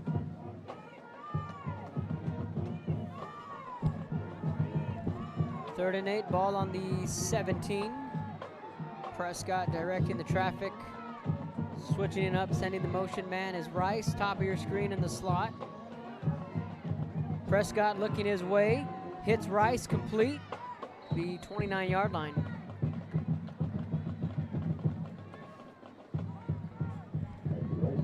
That's enough for a Pirate first down. So it's a big drive here defensively for Miller and see if they can bail their offense out of a jam. And then almost you feel that the way this game is trending, you don't want to fall behind 2 scores. That'd be a slippery slope. Then you'd have to play catch up. But then again, on the flip side, there's a team more equipped to answer back quickly. It's Miller. Yeah, definitely. It's just a lot of pressure you put on your defense in these situations. Miller is going to take a timeout. Be sure to follow us on our social media sites at Real Sports Live on Instagram, Twitter, Facebook. Subscribe to our YouTube channel. 14-7, Pirates with the lead midway through the second quarter. You're watching Real Sports Live.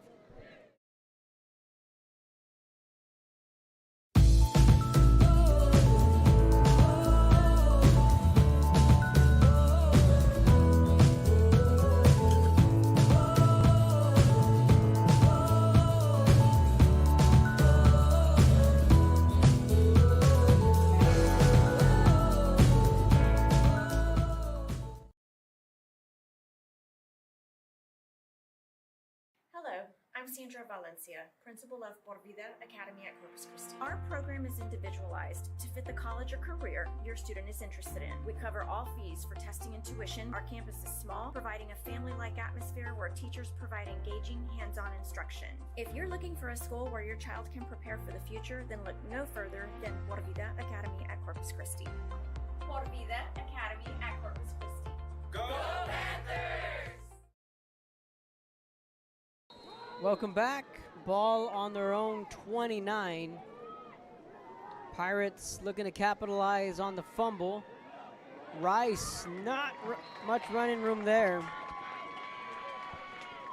Coming into this game, we see that we thought, hey, Waco La Vega, their team likes to come out, run the ball, grind it out, and we saw a lot of that on that first possession. But ever since then, we really haven't seen much of it. Miller's taking it away. You see La Vega go to the air a lot more, and they've struck there. They've had some good plays, but they haven't been able to get back to that running game.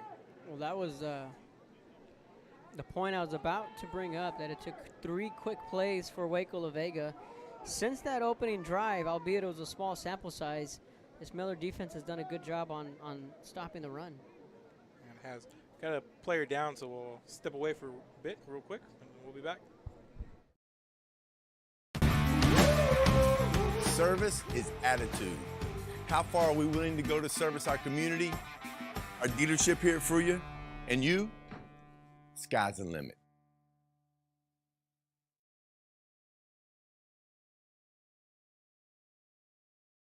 Forever Memories, Antiques and Collectibles, located at 237 North Sam Houston in San Benito, is filled with vintage items, collectibles, and a selection of vinyl records that's as good as it gets.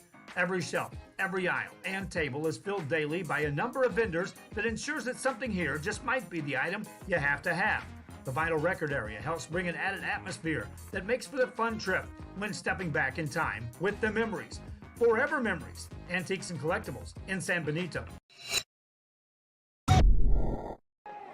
7:25. 2nd and 10. Ball on the 29. Handoff, sheds off one man and another. Another broken tackle down to the 40. A flag comes in. This could be coming back, but no one's going to catch him. This is going to be a Pirate touchdown. That was an impressive run from Bryson Rowland, but flags in the area of holding. Yeah, and look at the replay here. This wouldn't beat one of this. One, he's just spins out of that tackle, and he's off to the races, but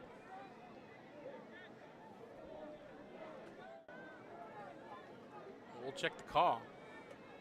And, well, they moved down the field, so I think that touchdown's going to stand.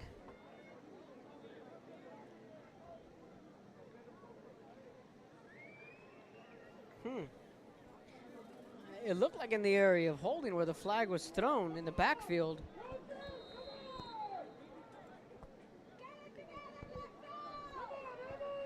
And it's gonna hold up. I mean, that's an impressive run. The extra point is good. It's 21-7. Waco La Vega and Bryson Rowland.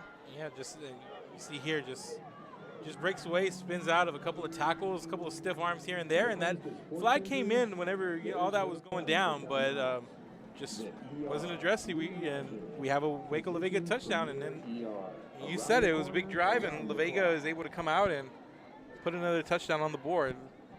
So now this is they must have picked up the penalty. They had to have. I think they're talking about it. They're inside the 5. And then if they waved it off, I must have missed it. You must have missed it. Yeah, it just looked in the midst of everything that was going on. We didn't have an official come out and explain, so I guess they must have picked it up. And they had to have, because Justin Evans, there's no pleading his case. He's not questioning anything. So if that were the case, he'd be on the hashes wanting to know what's going on. But nonetheless, that's a huge touchdown, because now Miller again falls behind by 14. Always be aware of your surroundings. Thanks to Farmers Agent, You got 7:06 in the second quarter. Make safe decisions. So obviously plenty of time in this first half. But yeah, just quickly how things can swing. I mean, it was a 14-7 game. Miller in La Vega territory, going right down the field, and then all of a sudden you get a fumble, and La Vega comes out and they strike big. They're kicking off from the 45, so the penalty had to have been against Miller. Had to have been against Miller, and they're gonna.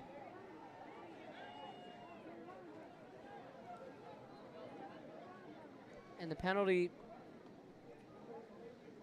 had to be against Miller, like we said. They're gonna put it here on the kickoff now.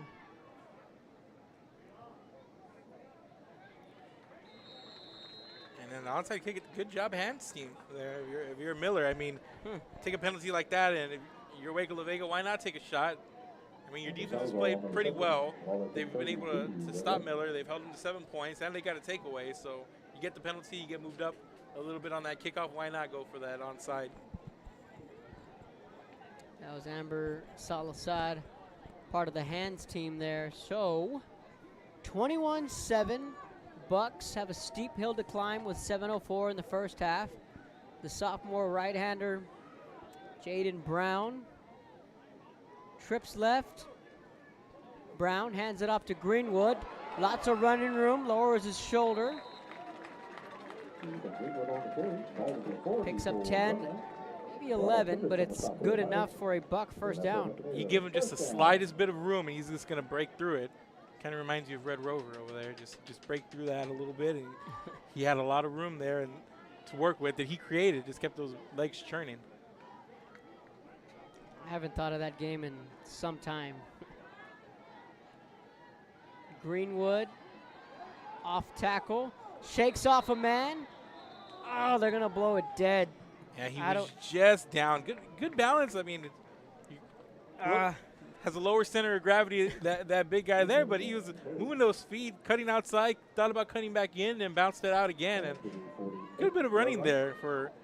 I thought they were gonna let that one play through. Greenwood kind of shaking his head there. Brown, quarterback keeper. So here's the kid, Jaden Brown, like we mentioned. Just how quickly will he grow up? Check mark that box with a road win at Sinton. And Mark, as the weeks go on, that Sinton win looks prettier and prettier. Yeah, and that just, going into that game, I saw it on the schedule, and I thought, okay, they're going to have real trouble with Sinton. I thought, Sinton might come in and run away with it. And the way that Miller looked against that veterans team, and it just goes to show you how good that veterans team is. I mean, because they were just – veterans just ran roughshod on Miller, and then going into that Sinton game, coming off that one, it was just a lot of question marks. Brown pump fakes, chased down from behind, and down he goes. Coming down with a sack, Javion Cooper. It's a big boy coming after you there, and Brown just couldn't get away. He came in here, gave him a big old bear hug, and took him down. Cooper, one of the team captains at the coin toss. That's a big sack, because now it pushes them back to a 4th and 12 at their own 42. Play action, pass over the middle, throw behind him, incomplete. Waco La Vega's defense stands tall. They were looking for Jaden Moreno. I commend just coming out here and then going for it on 4 down, it shows a lot of confidence. But, in a game like this and the way Waco La Vega's playing, they're up 2 touchdowns. Things can get slippery really quickly, Kevin. Things can start to unfold, and this is a huge, huge drive for your defense. And I know we're 5 minutes left here in this first half, but this is big time. This could. Yeah, no, you need to come up with a stop here, force a turnover if you're a Miller fan. But that pass was there. Jaden Brown just missed his man. Out of the Wildcat, different formation, 35 down to the 30-yard line. Checking in is Brandon Allen, the junior. So that's a nice patient run there to the outside, just waiting for stuff to develop there a little bit, and then just breaking through that hole there. Just nice bit of running.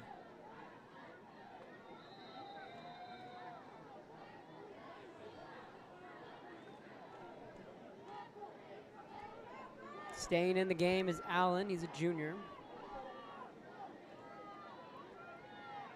Prescott on the sideline with his helmet on. The officials here discussing something with the Miller coaching staff. I believe it might be an injury. They're walking. It's 32. Jonas Stafford. They're kind of walking him to the sideline. The official.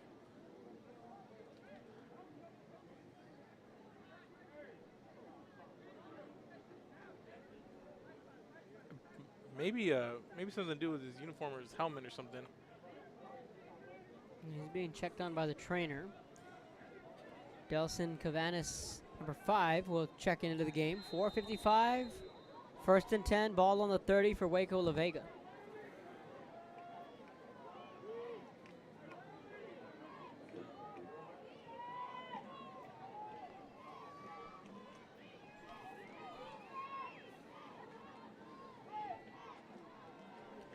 Allen out of the shotgun again.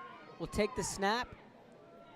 Gets it to the 25, picked up 5 on the run. A little bit of a change of pace here from the Waco La Vega offense.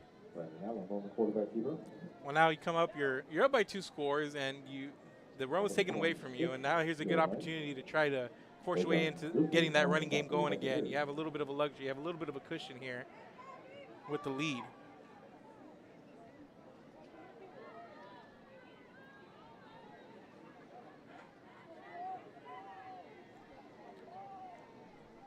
Right now the Pirates patiently letting that clock milk down, 3:55 and counting. 2nd and 6 on the 26. Jet sweep to the outside, shakes off a man. Refusing to go down is Rowland, who had that big touchdown run earlier in the quarter. And just so much power behind the back like that. I mean, he looked like he was about to get swung to the ground. He was able to keep his center of balance, stay up there, and churn out another yard or 2 out of that.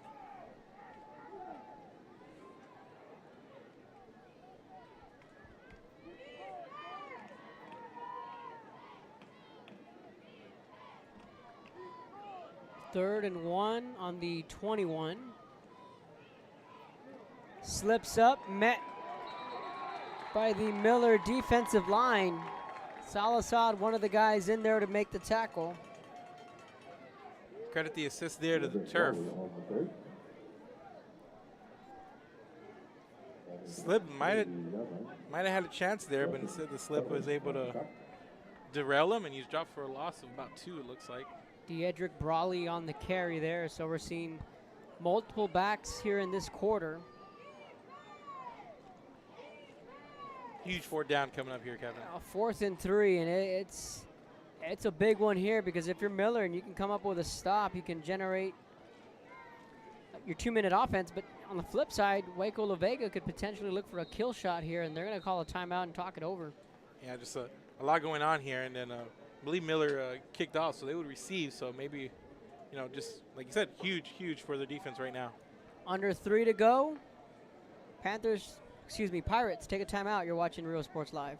I'm Sandra Valencia, principal of Por Vida Academy at Corpus Christi. Our program is individualized to fit the college or career your student is interested in. We cover all fees for testing and tuition. Our campus is small, providing a family-like atmosphere where teachers provide engaging, hands-on instruction. If you're looking for a school where your child can prepare for the future, then look no further than Por Vida Academy at Corpus Christi. Por Vida Academy at Corpus Christi. Go Panthers!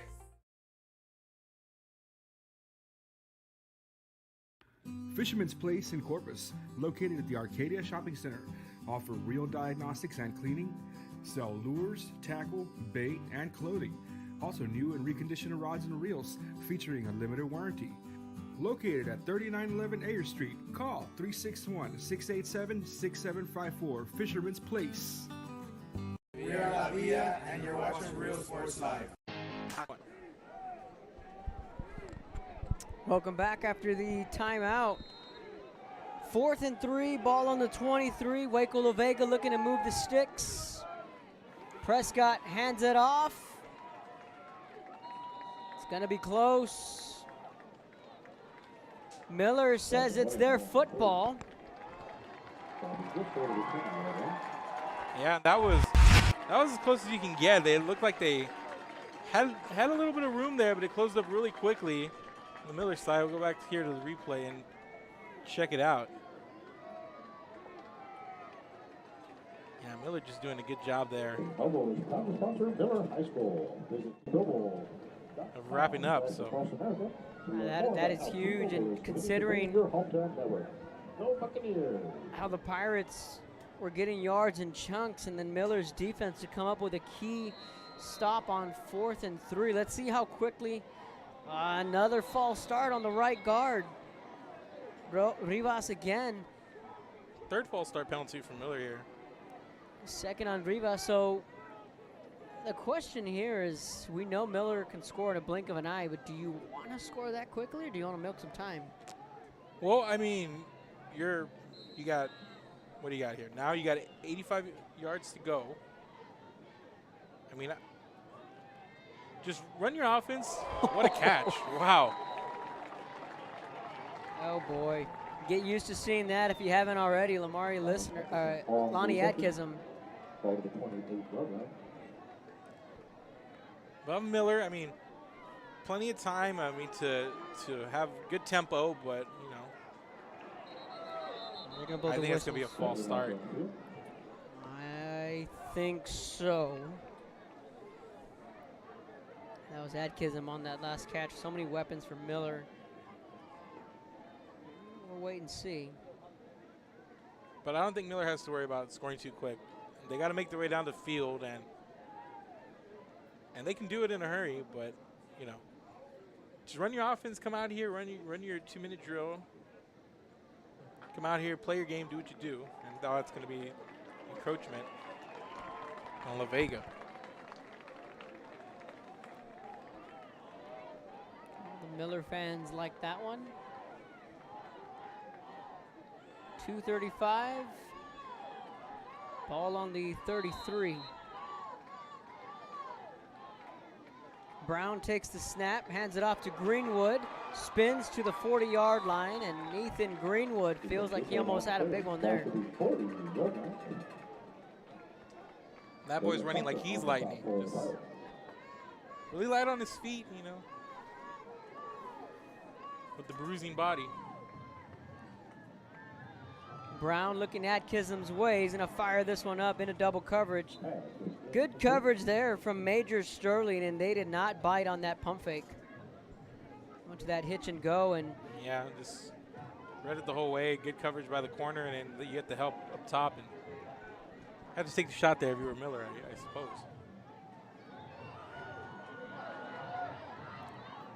To the 45, yeah, whenever you have a guy like Atkinson, they're going to bring that safety over the top. Dalen Proctor. Well, now it's a 3rd and 3, ball on the 45. Actually, that was a first down run. Okay, all right, enough for a first down. And that was just Brown trying to find the sticks and move the chains. Ball on the 45. Looks to his right, has time. Checked down to the 50-yard line. You know, I've watched enough football, Kevin, to know that you just always kind of wince a little bit whenever you see a quarterback, any quarterback, just kind of throw across his body like that off balance. It's a tough throw to make, especially for a young sophomore. Jace Brown makes the tackle. So now Miller, they're just going to take their time. They have a minute 30 to find the scoreboard. Let's see when they want to take their shot. 3rd and 4. Brown design quarterback run from his backside, making the tackle somehow, some way. And I just don't know if he knew where he wanted to go with that one. It looked like he kind of just crossed himself up there, and then he just gets tripped up in the process. And just Yeah, Gerardo Gonzalez was on his backside and just reached up and grabbed Jaden Brown. Lost 2, 4th and 5, 52 seconds. Brown again, design quarterback run, picks up a big block from Ethan Greenwood. First down, Corpus Christi Miller. Greenwood cleared that path for his sophomore quarterback. And that's obviously a play that they've got to love and they have a lot of confidence in. They ran it looks like 3 times in a row there. Just finally getting what they wanted out of it there on that one. Comeback route, Adkism, 25, down to the 20, 15, still on his feet. Lonnie Adkism down to the 12-yard line. What a pitch and catch. You just can't guard that as a DB. Yeah, you got to wrap him up if he catches it there on near the sideline. Going back to Adkism. Incomplete, clock's going to stop. Miller wants a PI. They're not going to get it. There was a lot of being handsy and pushing off, especially there from Adkism. He likes to get that separation, and he's got to watch out. There is such a thing, yes, it's offensive pass interference for those watching. There is. But there's a lot of hand checking there. Just a good football on both sides there. Just good competitive battles there on the outside. Brown to his right, fade to the end zone, back to the end zone, caught, touchdown, Corpus Christi Miller, the junior, Jaden Moreno. This is a heck of a throw. And just what the doctor ordered for the Miller Bucks. They got that stop defensively, that was big for them. They come down and they scored. They leave 24 seconds on the clock. It's game on here at Buck. Extra point away, making it a 1-score football game. That was about as good a throw as you've seen Jaden Brown make. The extra point, that got tipped. Yeah, that one low. Roland Kendricks looked like he got a pinky on it, and I had to mention, they need that extra point to make it a touchdown score. Yeah. Still one possession game, but a little tougher, and we'll go to the replay here, and just a nice touch on this throw. Goes to that top of the end zone and puts it right where his man can get it for the score, and just nicely done for the sophomore QB. 24 seconds left in the half. You're watching Real Sports Live. Universidad de Texas A&M Kingsville. Somos una familia. Nosotros nos apoyamos. Trabajamos juntos. Crecemos juntos. Triunfamos juntos. Nos inspiramos los unos a los otros para convertirnos en las grandes mentes del futuro. Estamos aquí para asegurarnos que tú triunfes. Aplica hoy para empezar. Es tu momento. We are the Ray Texas Cheerleaders, and you're watching Rio Sports Live. We're a world-class Cadillac, Buick, and GMC dealership, and we're in your neighborhood. Come by and check us out. We're waiting for you.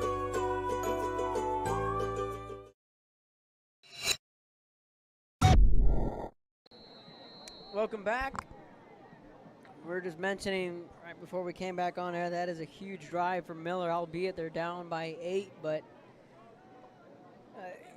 the pendulum was swinging in favor of Waco La Vega. Then Miller comes up with that stop on 4th down. Squib kick again, fielded at the 35 to the 40.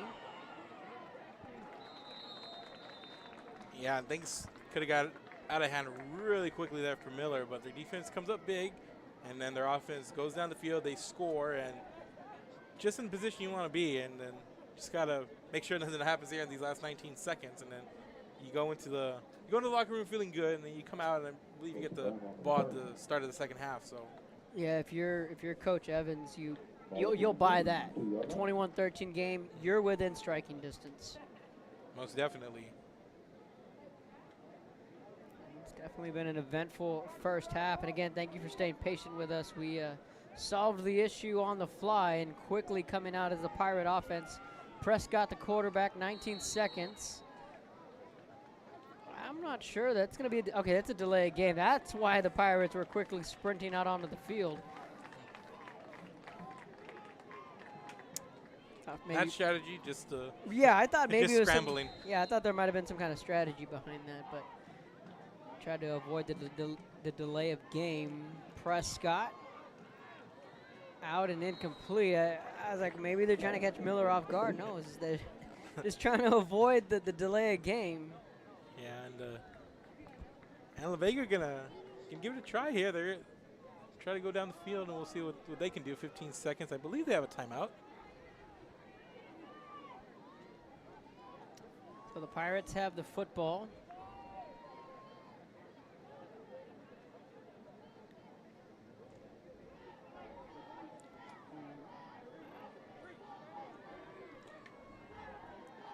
They're going to hand this off. That should take us to halftime mark, unless La Vega has got one timeout left. So all right, maybe having enough to take a shot. Just depends on what the arm strength is like here. But a pretty good position to maybe get something going down the field. Maybe get a guy in space. Something. We talked about this Waco La Vega team that they've had a couple of heavyweight fights.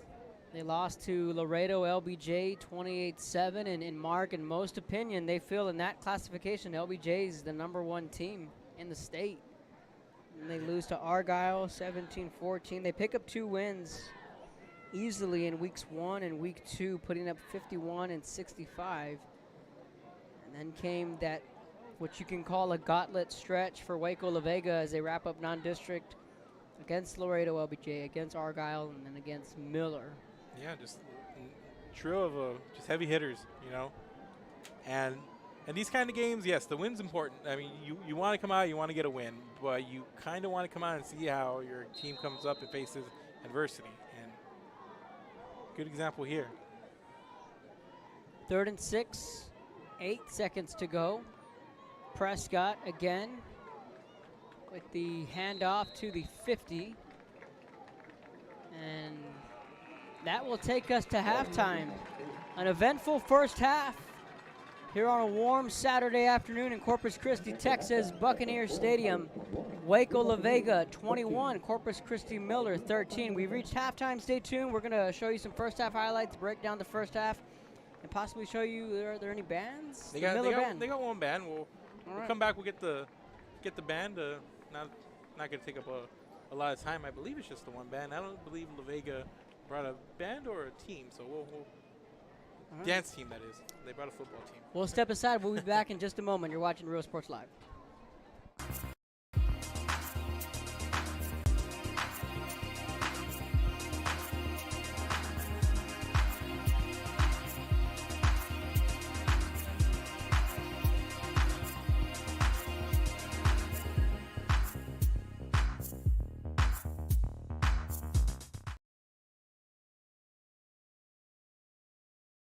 If you want to get in the game, come to Myra Sports and more. Basketball gloves and uniforms too, customized for you. Your family tradition, from generation to generation. From Pee Wee to the MLBs, you can count on us. Your hometown sporting goods store since '76. Myra Sports and more, where kids get cool stuff. Hi, we're the Carol Cheerleaders, and you're watching Real Sports Live. Come on down to Staple Street Meat Market with the best selection of quality meats, beef ribs, Angus beef fajitas, and Staple Street brand sausage, featuring our new authentic family recipe for pony spices. Check out our weekly specials. Your one-stop shop for everything you need for your next barbecue: ice, charcoal, wood, and adult beverages. We are your local football headquarters. Look for our new location coming early 2022 at 7418 South Staple Street. We're a proud advertising partner with Real Sports Live and the Coastal Bend and RGV and supporting all our local sports and athletes. Staple Street Meat Market. Here at Texas A&M University, Kingsville, we are a family. We support each other through thick and thin. We work together, grow together, excel together. We inspire each other to become the great minds of the future. We are here to ensure you succeed. Apply today to get started. This is your time.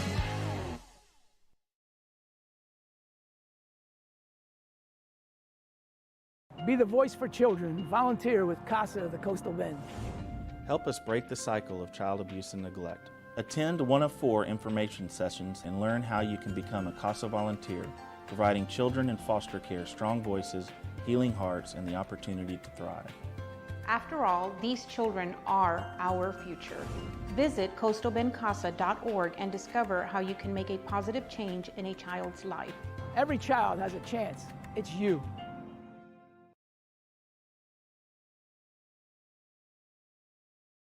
Hi, I'm Joe with Valencia Heating and Air.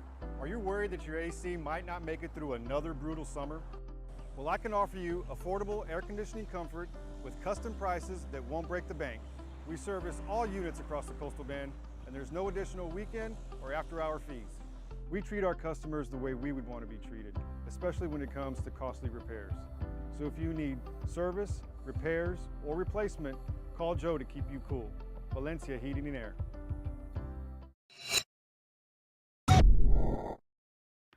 Fisherman's Place in Corpus, located at the Arcadia Shopping Center, offer reel diagnostics and cleaning, sell lures, tackle, bait, and clothing.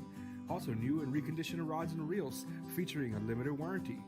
Located at 3911 Ayer Street, call 361-687-6754, Fisherman's Place.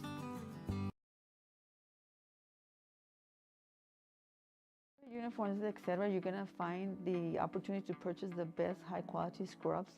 Soon after I learned about how the EDC was helping out the community, and so I did meet with Ms. Castillo. She made it very easy, very friendly, and she walked me every step of the way. I couldn't have done it without their help. Music lovers, you have to stop and see the assortment of records, tapes, and records memorabilia at Forever Memories today. Located at 237 North Sam Houston in San Benito, Texas, there's over 10,000 records on display and more coming every day. Looking for your favorite album from the past, first pressings, collectibles. How about a 45 with a single you just have to have? Freddie Fender, Johnny Cash, Hank Williams, Elvis, Beatles, blues, rock, classics, Tejano, it's all here. Organized and priced for you. Forever Memories, 237 North Sam Houston, San Benito.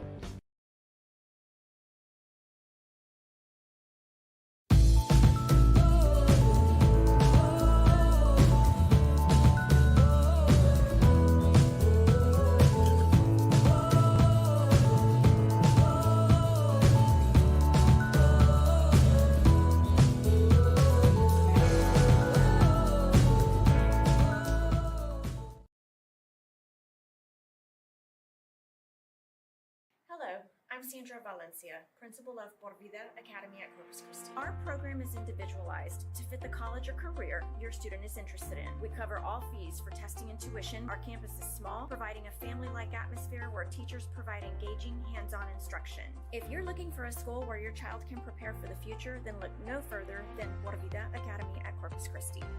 Por Vida Academy at Corpus Christi. Go Panthers!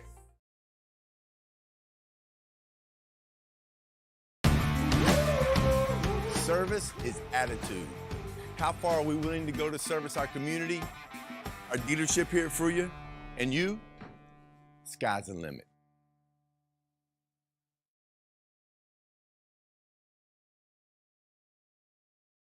Forever Memories, Antiques and Collectibles, located at 237 North Sam Houston in San Benito, is filled with vintage items, collectibles, and a selection of vinyl records that's as good as it gets. Every shelf, every aisle, and table is filled daily by a number of vendors that ensures that something here just might be the item you have to have. The vinyl record area helps bring an added atmosphere that makes for the fun trip when stepping back in time with the memories. Forever Memories, Antiques and Collectibles in San Benito.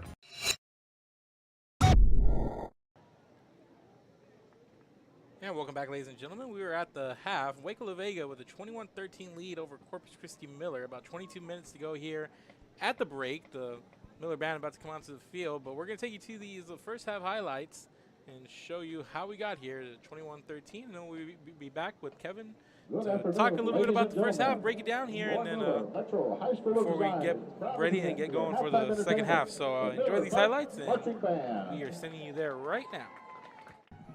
That big offensive line. Robert Prescott, the junior starting quarterback, out of the shotgun. He's going to hand this one off. Right hash, lots of running room, 45-40.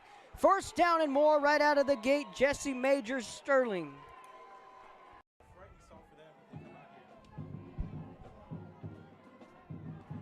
Prescott hands it off to Rice. Zone read to the outside, looking to pick up a block, and does. Rice with speed, and on the third play of the game, it's a 33-yard touchdown, Waco La Vega. Ross. Looking at back like Greenwood, he's just kind of a change of pace. You see all the athleticism on that Miller offense, and then you have a big running back, low to the ground kind of guy, just a straight-ahead runner. 3rd and 4, quick screen. Tackled immediately at the 25-yard line, nothing doing there. Receivers get some blocking, maybe evade defenders, but La Vega tightened them up there. He lost 2. 4th and 7, Miller going to roll the dice early. Atkinson makes the catch, shakes off one man. Mark, it looks like he got the first down. It looks like he did there on that last. Pirates with the lead. Williams to the right of Jaden Brown, takes a snap, play action over the middle, incomplete. He was looking for Donovan Terrell, and that catch in traffic, it's not easy, and took a shot there. These receivers more than capable of making those plays. 3rd and 8, here comes the blitz. Greenwood picks it up. Pass out to Lonnie Atkinson, makes the catch, shakes off one man, still on his feet at the 45, and Atkinson, Mark, has down the field, and then they get him here right near that inside hash. And Miller takes the snap, looking to his right, got a man, caught, both feet in, touchdown Bucks, Lonnie Atkinson. Rice took the ball all 3 times on that opening drive. Prescott, play action, gonna stretch it over the top. That one's knocked away. Makai Rice, the intended receiver there. 2-back set for La Vega. They're going to motion a man. Rice will take the handoff, shakes off one tackle and another.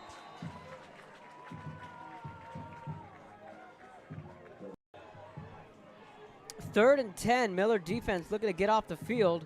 Prescott play action, slings that one, comeback route, caught at the 50. He's going to pick up a first down, that's Rice. And he scurries out with us, we're good to go. So the Miller offense back on the field, looking to take their first lead of the afternoon. 4 receivers set for the Bucks. Brown, pump fake. He's going to go over the top. Got a man. Off the shoulder pads and incomplete. They were looking for Jaden Moore. In his eye line.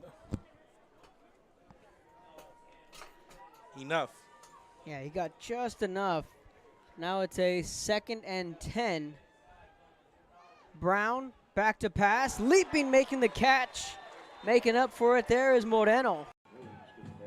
3:23 in the opening quarter.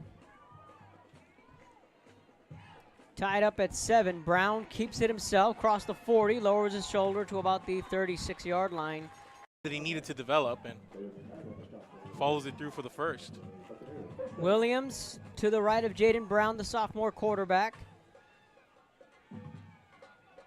Hands it off to Williams. Good open field tackle, met immediately by Jason Brown. Miller with the football, their second drive. They scored on their opening possession.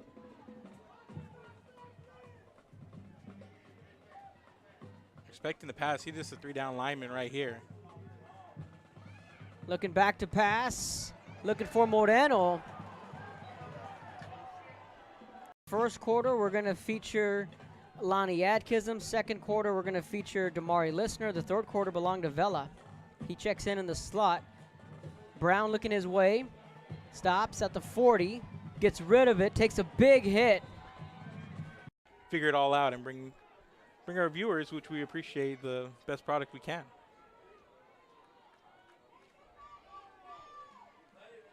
Gonna hand this one off, and the defense there to stuff it. Just pick and choose where he wanted to go. So this defensive line starting to settle in for Miller. Quick swing pass complete at the 30. Rough tackle there over on the far sideline.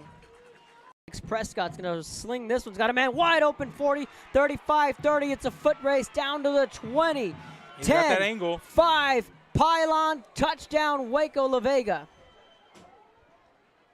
Brown kind of clapped his hands together. It's the second false start we've seen from this Miller offense. Going to push them back to a 1st and 15. Ball on their own 43.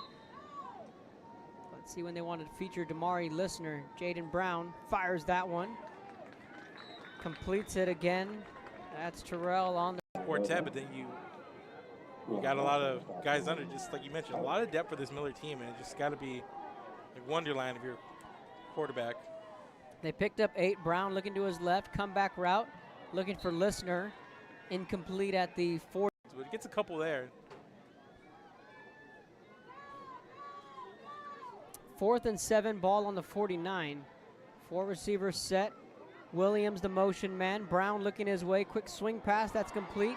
Catches it at the 50. 45 lowers his shoulder down at the 40-yard line. Keep going, and the officials are giving them a little bit of slack here. They understand how big of a game this is for both sides. So, they don't want to get too ticky-tacky with it, especially with as much emotion as there is. Brown fumbled the football. Ball's loose. Pirates say they have it at the 30, and they do. One man and another. Another broken tackle down to the 40. A flag comes in. This could be coming back, but no one's going to catch him. This is going to be a Pirate touchdown. For right-hander Jaden Brown. Trips left. Brown hands it off to Greenwood. Lots of running room. Lowers his shoulder. Break through that a little bit, and he had a lot of room there and to work with that he created. Just kept those legs churning. I haven't thought of that game in some time. Greenwood off tackle, shakes off a man. Oh, they're gonna. That Miller looked against that veterans team, and it just goes to show you how good that veterans team is. I mean, because they were just. Veterans just ran roughshod on Miller, and then going into that Sinton game, coming off that one, it was just a lot of question marks. Brown pump fakes, chased down from behind, and down he goes. Here, force a turnover if you're a Miller fan, but that pass was there. Jaden Brown just missed his man. Out of the Wildcat, different formation, 35 down to the 30-yard line. Checking in is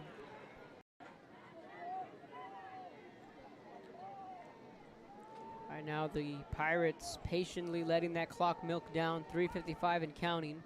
2nd and 6 on the 26. Jet sweep to the outside. Shakes off a man. Refusing to go down. 3rd and 1 on the 21. Slips up, met by the Miller defensive line. Salazar. Welcome back after the timeout. 4th and 3, ball on the 23. Waco La Vega looking to move the sticks.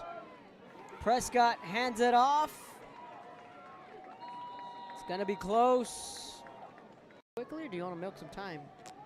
Well, I mean, you got, what do you got here? Now you got 85 yards to go.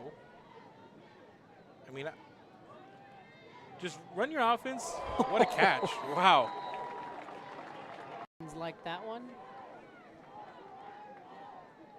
2:35.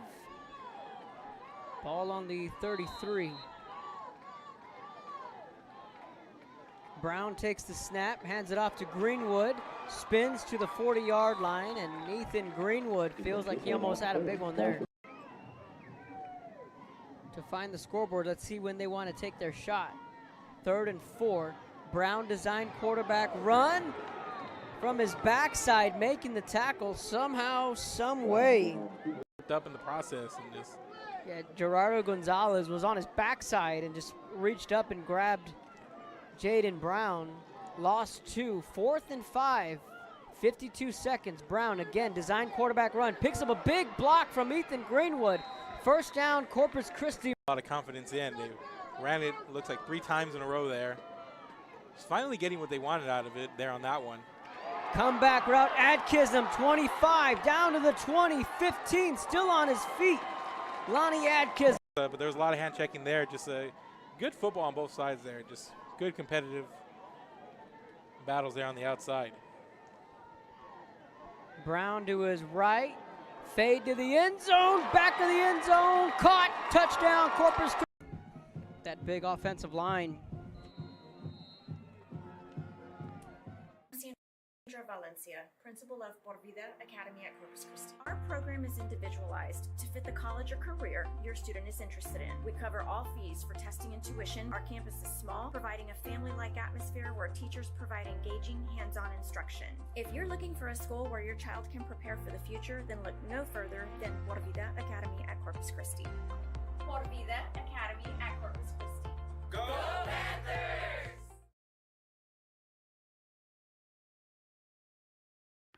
Fisherman's Place in Corpus, located at the Arcadia Shopping Center, offer real diagnostics and cleaning, sell lures, tackle, bait, and clothing.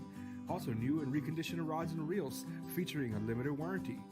Located at 3911 Ayer Street, call 361-687-6754, Fisherman's Place. We are La Villa and you're watching Real Sports Live. Aquí, en la Universidad de Texas A&M Kingsville, somos una familia. Nosotros nos apoyamos. Trabajamos juntos. Crecemos juntos. Triunfamos juntos.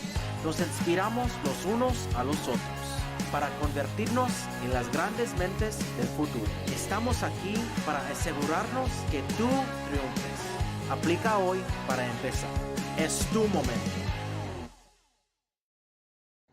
We are the Ray Texas Cheerleaders, and you're watching Rio Sports Live. We're a world-class Cadillac, Buick, and GMC dealership, and we're in your neighborhood. Come by and check us out. We're waiting for you.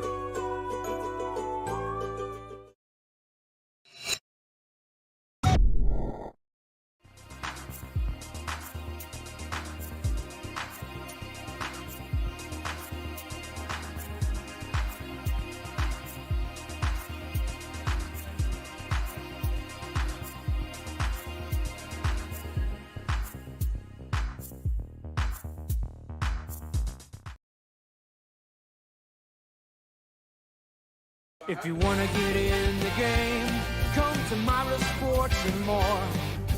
Basketball gloves and uniforms too, customized for you. Your family tradition, from generation to generation. From Pee Wee to the MLBs, you can count on us. Your hometown sporting goods store since '76.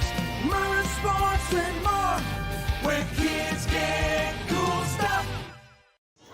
Hi, we're the Carroll Cheerleaders, and you're watching Rio Sports Live. Come on down to Staple Street Meat Market with the best selection of quality meats, beef ribs, Angus beef fajitas, and Staple Street brand sausage, featuring our new authentic family recipe for pony spices. Check out our weekly specials. Your one-stop shop for everything you need for your next barbecue: ice, charcoal, wood, and adult beverages. We are your local football headquarters. Look for our new location coming early 2022 at 7418 South Staple Street. We're a proud advertising partner with Real Sports Live and the Coastal Bend and RGV, and supporting all our local sports and athletes. Staple Street Meat Market. Here at Texas A&M University, Kingsville, we are a family. We support each other through thick and thin. We work together, grow together, excel together. We inspire each other to become the great minds of the future. We are here to ensure you succeed. Apply today to get started. This is your time.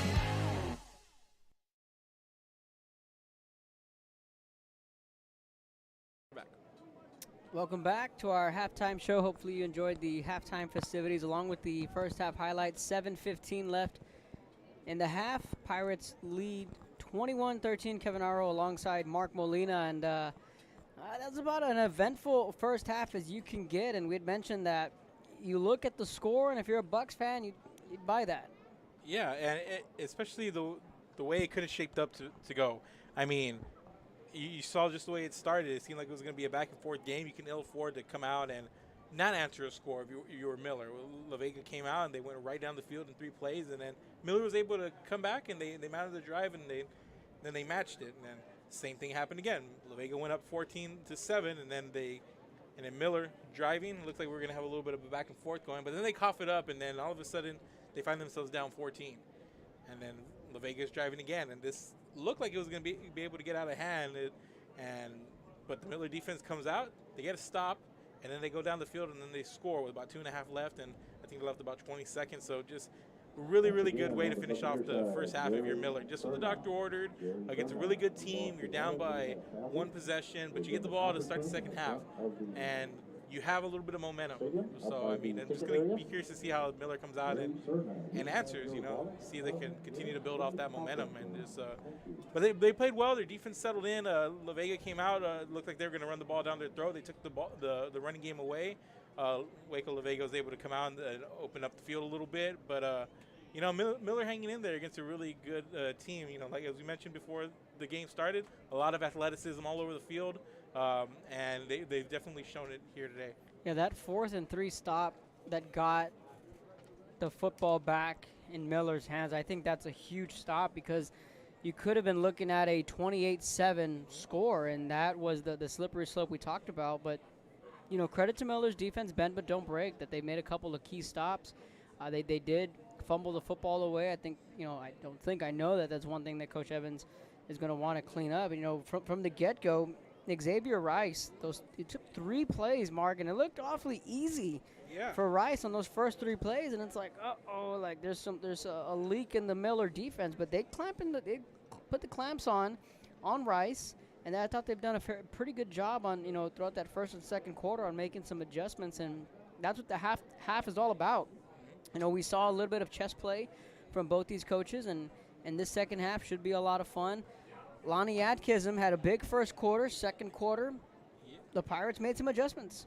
Yeah, they definitely did. And Lonnie, you see it time and time again. The key is he really, really loves to go play on those sidelines against those corners, whether it be one-on-one or if he knows that they're going to bring maybe a safety over the top. Maybe he comes in, pulls an out route, does something, heads towards the sideline where it's going to be me and the man guarding. And if you put him one-on-one with somebody, and he's going to use those quick legs and those quick feet, and he's going to get away. And you saw it he had one big play down to this near sideline, and you get him out there one-on-one, and he can create some space for himself. And you saw him do just that. And we expect to see more of that here coming up in the second half. And Brown at QB, just as you talked about it a lot in the first half, growing up, and he's definitely come along. It seems to be getting better week after week. He's making those throws, come a long way since that week 2 matchup that I saw him in here. Talk about the weapons, too, for Miller. We saw Jaden Moreno get that touchdown late in the first half, and they still have guys like Donovan Terrell, who we mentioned a couple of times in that first half, and Ethan Vela, who's only a freshman. So plenty of depth, and we'll see what Miller comes up, and let's see how fast and furious they want to come out in the second half. Like you said, they're going to start with the football. So there are the Miller Bucks there warming up to our left. Purple and gold uniforms. Hopefully you're enjoying the broadcast. 3 minutes left before the second half. Mark, where were you last night? The Alice? Yeah, speaking of this district play fast coming up, one of the first, I believe the district opener for Miller's district is going to be against Alice, and that's a team. They come out and they've played some tough opponents. They started 0-3, but they've won 2 in a row. They played the likes of Harlingen South and CC Veterans and Victoria East, I believe. They lost those 3 games, but they gave Vets a game. They only lost by, I believe it was 1 or 2 points. And then Harlingen South, a really good team down the valley within the 6As there. That's a really surprising team, a really, really solid program that came into Alice and was able to get the victory and a really good defensive battle. But no, that Alice team looked pretty sharp. They won two in a row. Really young team. They got themselves a pretty good receiver and Salas, can't remember the name off the top of my head. He had a couple of touchdowns, but they have a good young squad over there, and that's going to be a heck of a matchup whenever the Coyotes come into Buck Stadium. I believe that's going to be in early October, in a couple of weeks. I believe there's a bye week next week and the week after. That's when we're going to get that Alice-Miller matchup. So that's going to be good to watch, a really tough test for those Coyotes and against a Miller team that we know they're good. We know they're athletic, and that's going to be a big game for Alice. With the way that the district's shaping up, there's going to be some fights for the playoff spots down at the bottom, and that first game for Miller and Alice is going to be huge, because I believe Alice is going to, if they're going to contend for a playoff spot, that Miller game is going to be really important for them. Yeah, no, they're definitely a very young football team, are the Alice Coyotes, and I was impressed with what they had a couple of weeks ago in that it was 14-7 against South. It was 7-7 for 80% of that game, and until a long drive there in that fourth quarter that South put together, wound up getting that win. And then you still have Calhoun, then you have, of course, Cal Allen. That's always a tough one. You look at the teams in that district, Kevin, it's going to be really tough. But both teams starting to come out here on the field, and we're raring to go here in a little bit, aren't we, Kevin? We're getting ready to go. We're going to take one final timeout, 30 seconds on the other side of the break. Second half coming up from Buccaneer Stadium. You're watching Real Sports Live. Volunteer with CASA of the Coastal Bend. Help us break the cycle of child abuse and neglect. Attend one of 4 information sessions and learn how you can become a CASA volunteer, providing children in foster care strong voices, healing hearts, and the opportunity to thrive. After all, these children are our future. Visit coastalbendcasa.org and discover how you can make a positive change in a child's life. Every child has a chance. It's you.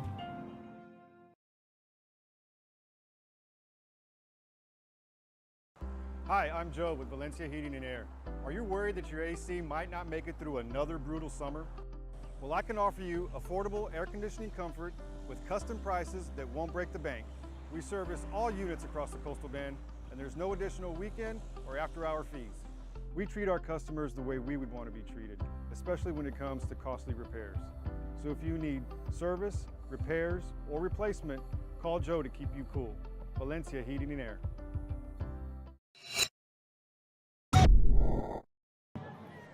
Welcome back. That sun starting to get warmer and warmer as the day goes on.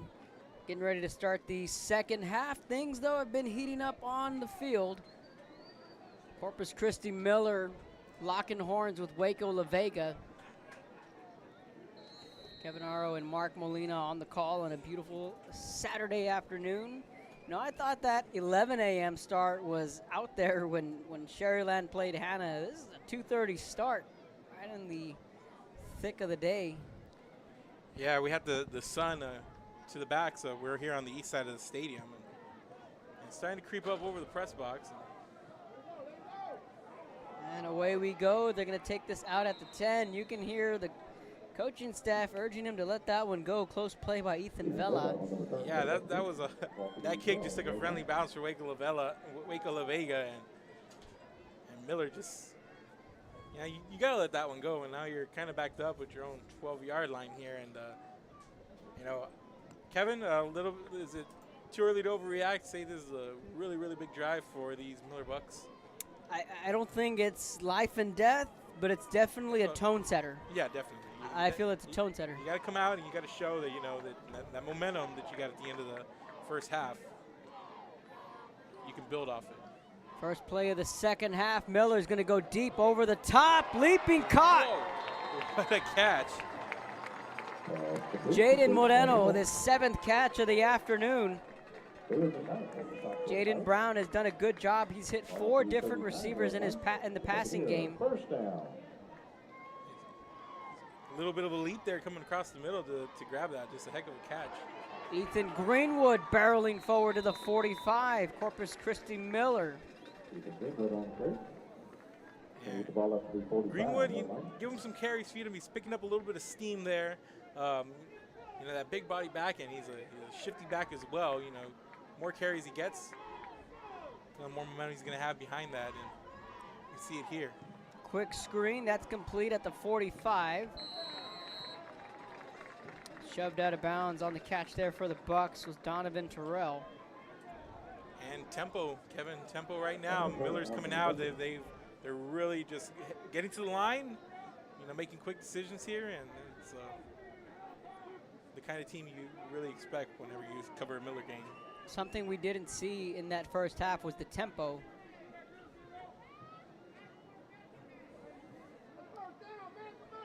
Trying to work with the chain gang down here on the near side of the field.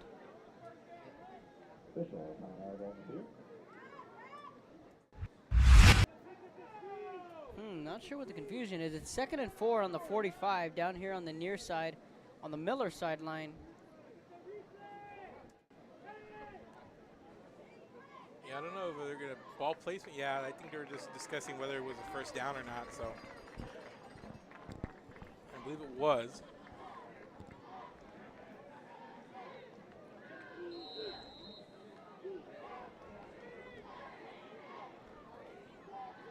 They're going to give him a 3rd and 1. Brown going deep. Got Atkinson over the shoulder and a rare drop. Wow, that was a good pass. He had him there. Actually, this first down, they're a little late changing it on the scoreboard. Okay, but that I was apologize. the first down.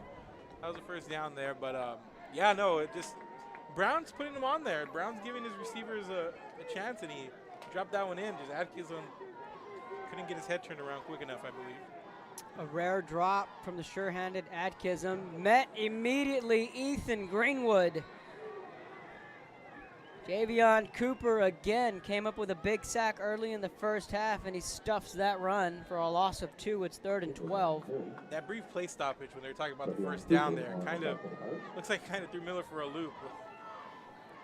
Trips left here for the Bucks. Ball at the 46. Brown fakes the handoff, play action. First down, Bucks. Damari Listener. First time we say his name all afternoon long. Yeah, just coming across the middle of the field, and Brown another pass right on the money. Hits his receiver in stride there. Just a nice play. Ball on the 41. Brown, quick pass, nearly picked off. He was looking for Listener. Dangerous throw there from. Yeah, and Carpenter looked like he tried to jump that route there. Nearly got there. Trying to force it into Lister there, but good job there by Carpenter on the outside defending. Dangerous throw there from Jaden Brown. So now it's a 2nd and 10. Ball on the 41.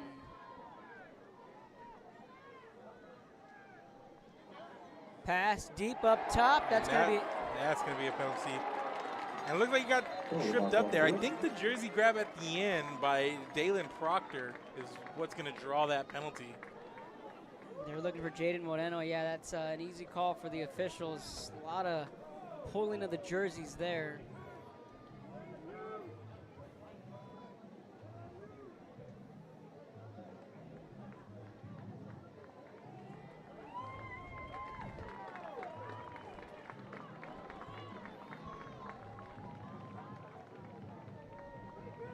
So a big penalty here. Another first down for these Bucks, Kevin. Good drive so far for Coach Evans' squad. 4 wide, Greenwood to the right of Jaden Brown. Looks to his left, pumps, goes to Moreno, underthrown, intercepted to the 10, down to the 20, 25, 30. Dangerous play here. Waco La Vega looking for the he's pick gone. 6. Nobody's going to get him. Dalen Proctor, pick 6, Waco La Vega. And we got a penalty flag down here at the 27-yard line, Kev. I think the touchdown will come back, but I think the pick is going to stand. And that was just an underthrown ball. Really the first mistake, or one of few mistakes Jaden Brown has made this afternoon. That was a good play, but it was a good play. but the ball was underthrown. The defender had to jump up and get it. I believe that's number 4. That was Proctor. That was Proctor. And he had Moreno open. He had him open, but Proctor made a good play, went up high to get it. They're going to take the touchdown off, and mentally tough right there by Proctor. He gets called for the PI, comes back and forces a takeaway. Second of the day for this Waco La Vega defense. Right. So it was a good drive until that interception, and now the Bucks can hopefully come up with a stop here is what they're going to hope for. And can potentially catch a break from that pick 6. Ball at their own 13. Prescott back at quarterback. Hands it off to Rice. Jet sweep. Big hole. Crossing midfield. Atkinson got a chance. And Lonnie Atkinson chases him down from behind to the 25. Yeah, you see Major Sterling trying to get that angle. He knew he had Atkinson. It looked like he was gone, but you see Atkinson coming in, and talk about athletic. Atkinson was able to track him down. Touchdown saving tackle. Xavier Rice, he had those 3 big plays in the opening drive. And just a really good job up front there. You see he hits that hole and he's trying to get that angle, but Atkinson's not going to allow that here as he's able to bring him down for that gain. So Prescott fakes the handoff, looking to his left, out route incomplete. And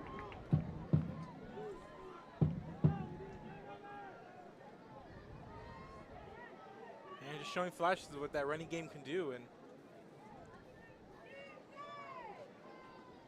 don't need to give them a lot of room to work, but once they get to that second level, it's really hard to stop these backs.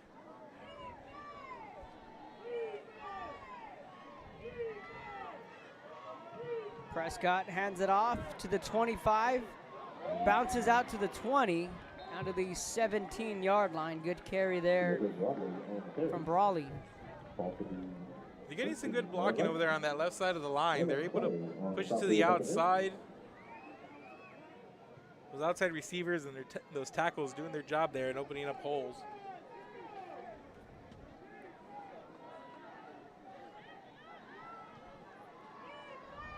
.909 here in the third. Waco La Vega looking to take advantage of the interception. So you got that extra tight end lined up there. Handoff again down to the 11-yard line. Brawley again on the carry. They start that way and then they cut back inside. You see you get that extra tight end down in a stance, and the play starts that way, and you see at the very last second you see Brawley just kind of cut it back inside, and he heads up that hash for a pretty good gain and another first down for La Vega.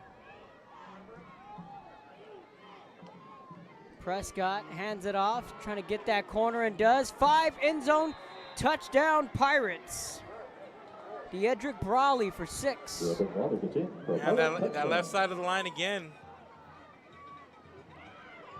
They have Don Troy Sterling there on that outside, the extra blocker lined up on near the left tackle. And it's good enough to help break him to the outside. A lot of room there for them to run, and saw on that drive a lot going to the left side.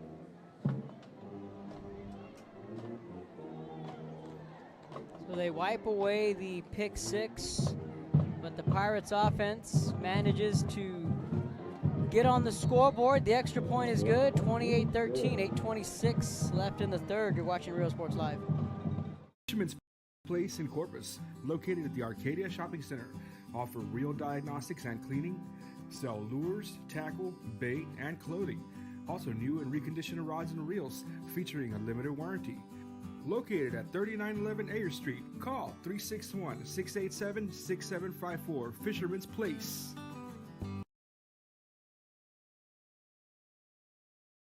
Uniforms, etc., you're going to find the opportunity to purchase the best high quality scrubs. Soon after I learned about how the EDC was helping out the community, and so I did meet with Ms. Castillo. She made it very easy, very friendly, and she walked me every step of the way. I couldn't have done it without their help.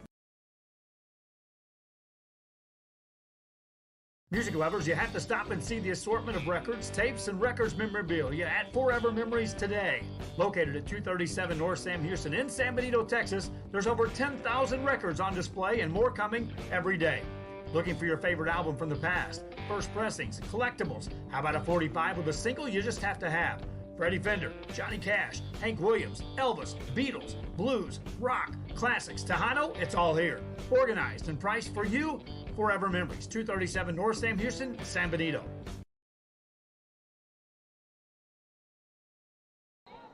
.8:26 left here in the third.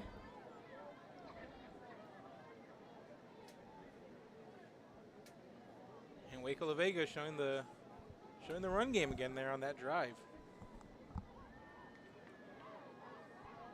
Let us know where you're tuning in from. We'll give you a shout out on the air. Fielded inside the 10 to the 15.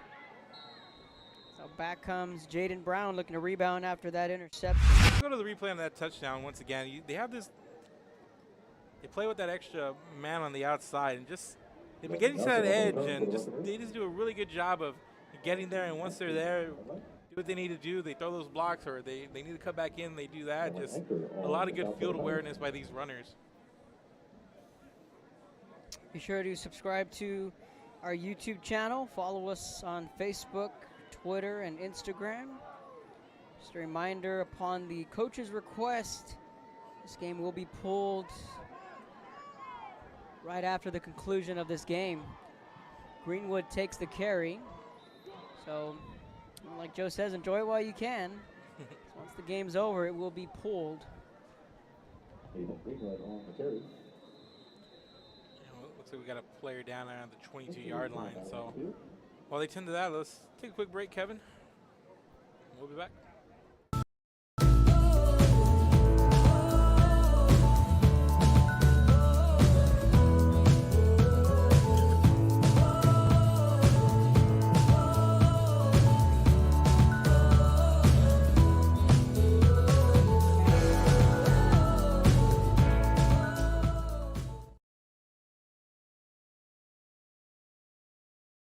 Hello, I'm Sandra Valencia, principal of Por Vida Academy at Corpus Christi. Our program is individualized to fit the college or career your student is interested in. We cover all fees for testing and tuition. Our campus is small, providing a family-like atmosphere where teachers provide engaging, hands-on instruction. If you're looking for a school where your child can prepare for the future, then look no further than Por Vida Academy at Corpus Christi.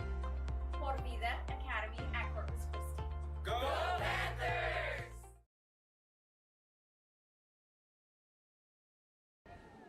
Welcome back to Rio Sports Live. Let us know where you're tuning in from. Saw there was a watch party going on for the Miller Bucks. So shout out to those fans tuning in. And why not? 8:09, Pirates 28, Bucks 13. Jaden Brown out of the shotgun. Greenwood to his left. Play action. Knocked away. They were looking for Moreno.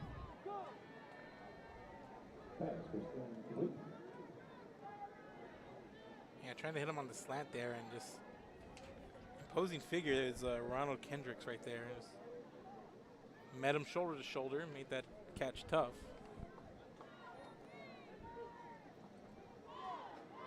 Trips left for the Bucks. Trying to rebound after that interception. Looking to his left. It's Donovan Terrell, the junior. Donovan Terrell on the reception.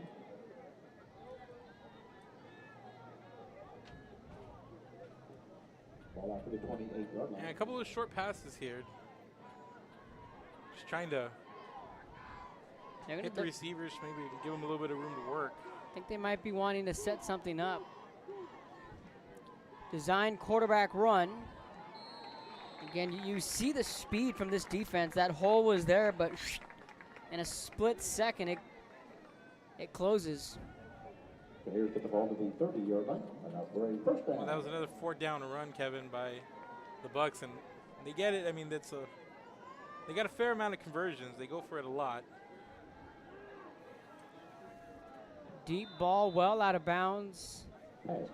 Well, Damari Lister was out of bounds and was looking for a flag. Wasn't going to get it anyway. 7:08 here in the third.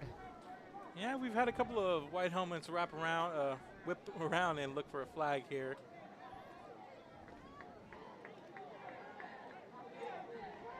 And depending what angle you're watching from, I believe might have cost him 6 on one drive. 2nd and 10. And that's left tackle just a little too anxious. False start. Mark, a lot of photographers out here on the field, and it seems like the theme is bucket hats. All these photographers. Yeah, I mean, right? it's fresh, but like it's still the sun, and now it's right over the field right now, and just it's the heat of the day. And bucket hats is the dress code for all these photographers down there. Yeah, and Not why bad. not? You Yeah. know, why not? It's a big game Saturday afternoon, and shout out to our photographer Arturo Leal Productions out here helping us out. So be sure to post some of his work a little bit later. But yeah, there's a lot of photographers out here enjoying themselves. I would assume They're fine. they're good. I'm sure they're enjoying their time on a Saturday afternoon. 2nd and 10, ball on their own 30 after the false start. Brown looking to his right, going to fire this one deep. That ball's up and well out of bounds. He was looking for Adkism, and again, double covered over on the far side of the field. 3rd and 10 coming up for Miller. Yeah, you don't see a lot of defenders run toe-to-toe with Adkism a lot of the times. A little bit of a different look here this afternoon. It's that matchup we've been watching. Major Sterling. He's getting some safety help. 3rd and 10. Brown looking back, pumps, fires over the middle. That pass incomplete. Looking for Adkism. Mark looked like he had. Yeah, he had a man coming Terrell. up here. Yeah, right across the middle. Nobody near. I mean, he might have gotten lit up after if he would have made the catch, but he did have a man wide open. So Adkism was double covered and had Terrell open. And now, Mark, it looks like the Bucks are going to punt this one away. yeah, 4th and 10 and wrong side of the field. I mean, maybe if they're around the 40-yard line, they might give it a go. But no, as gutsy as you are, going for it as often as Miller does, there's a time and a place for it, and this definitely not it. Makai Rice back to receive the punt. Pirates should get good field position. Low snap. He's going to tuck in and run at the 20 to the 25. And a disastrous play there for the Miller Bucks. You just gotta try to get rid of it on the run. Anything's better than that. We'll check the replay. I don't think it was a design. It was a really, really low snap, and he just picks it up and doesn't give it a second thought. But I don't know. It looks like he would have had a little bit of time here when you're looking on the replay to try to get rid of it. I don't want to rule out that might have been a design. Might have been a design run. He did have a little bit of pressure coming around from his left side there, but could have tried to get rid of it on the run. But nevertheless, it's going to be good field position for Waco. To the outside. Not a lot of running room there.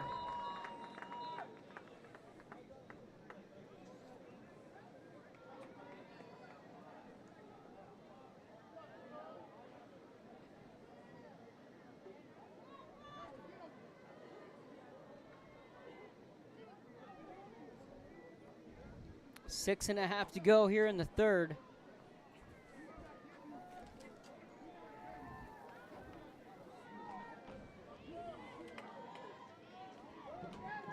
Handoff right side, 25-20. Picks up a block. Yeah, there's a flag coming in. Could be coming back. Bryson Rowland strolled in for 6. Looked like there was a lot of pulling of the jersey on Lonnie Adkism on the outside. Yeah, it's coming back.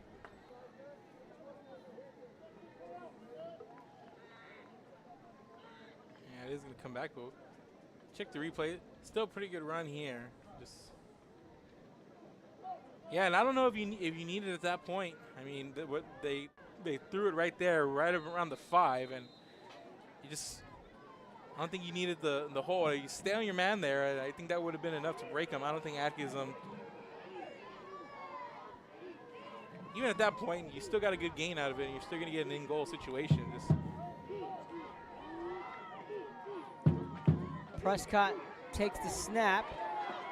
Met by a wall of defenders. On the carry was Najee Drakes.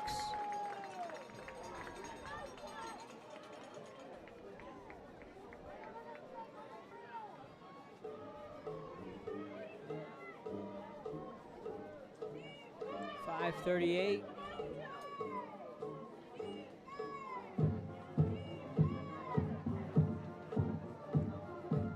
Just a lot of football this Saturday, Kevin. You have the college football, you have this, and then right after this, about 30 minutes from here, you get the Javelinas playing A&M Commerce. So a lot of football to be had on this Saturday. We also got a game down at Old Sam's. Yep, a lot going on. Prescott looking to his left, easy pitch and catch for 6. Nick Sanders. And the defender over there can't really catch number here right now. Just got his head turned around the wrong way, and he was just way out of position for that one. And another easy score for Waco La Vega.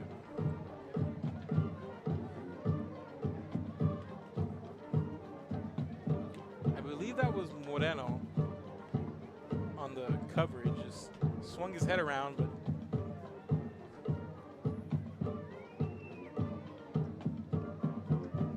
Sanders on the touchdown reception. The extra point is up.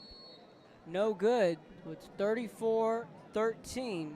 Waco La Vega, 5:09. On the other side of the break, we'll show you that touchdown. You're watching Real Sports Live. Service is attitude. How far are we willing to go to service our community, our dealership here at Fruya, and you? Sky's the limit.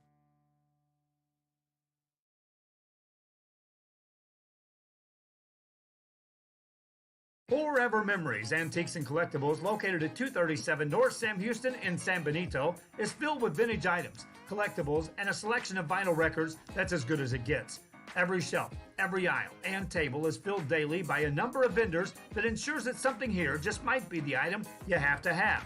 The vinyl record area helps bring an added atmosphere that makes for the fun trip when stepping back in time with the memories. Forever Memories, Antiques and Collectibles in San Benito.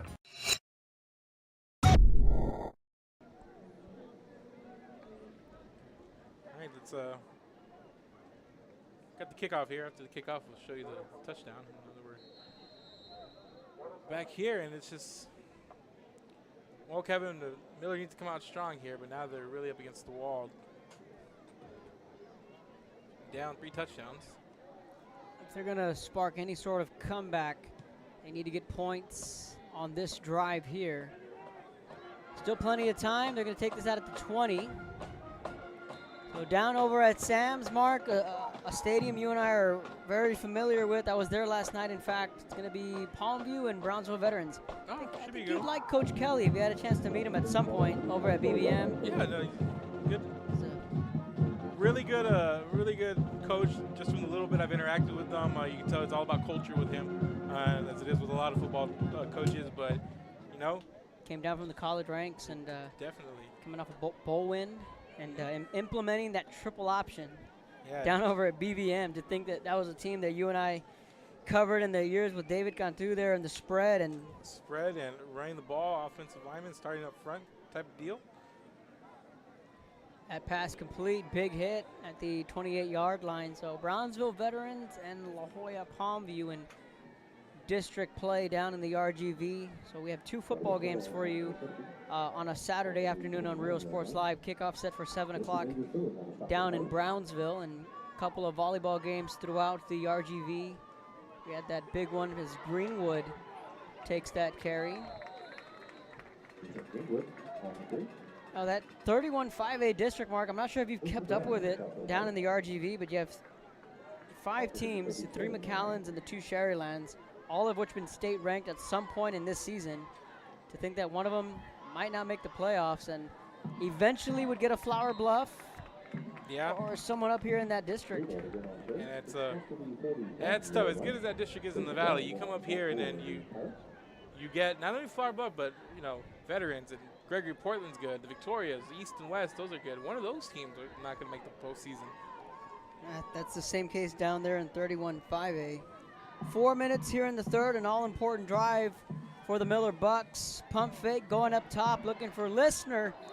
That one broken away at the last possible second. Good coverage from Dalen Proctor, who came down with an interception earlier in this quarter. And it was a good throw by Brown, but just the coverage, he dropped it in where it needed to be, gave his receiver a chance just on the placement alone there, but Waco La Vega just too good on that defense.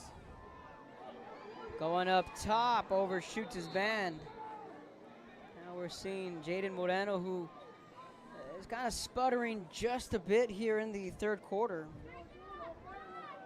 Yeah, they take a couple of shots here, and now they're facing a 4th and 6, and I get wanting to take your shots here, but you gotta move the chains. I know time is of the essence. Down 3 scores, but a lot of football to be played here still. Right now, this Miller offense just out of sync. And just some frustrations here coming out the field for the Bucks, and they're going to turn it over. And again, Waco La Vega with the short field, ball spotted at the 41-yard line, Kevin. Just a rough drive here from Miller. Got a couple of runs, nice runs there from their back, Greenwood, but took 3 straight shots down the field.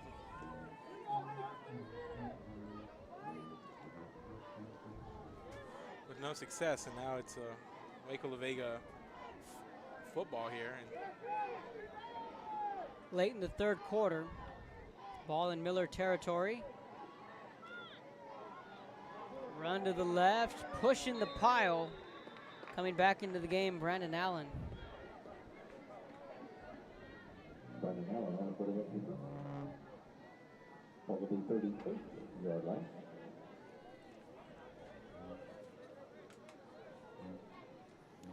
.319.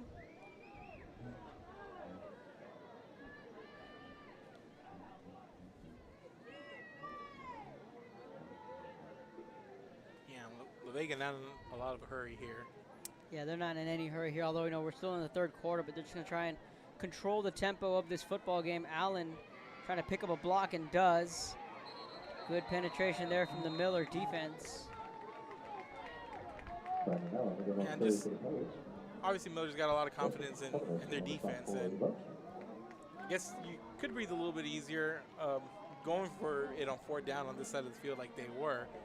I mean, their defense has come up, and they played well at times. I know they've given up 34 points, but you know they've given up a lot of short fields. They've turned it over twice. Now it hasn't been the easiest setup for this Miller Bucks defense to come out on the field and do what they've done.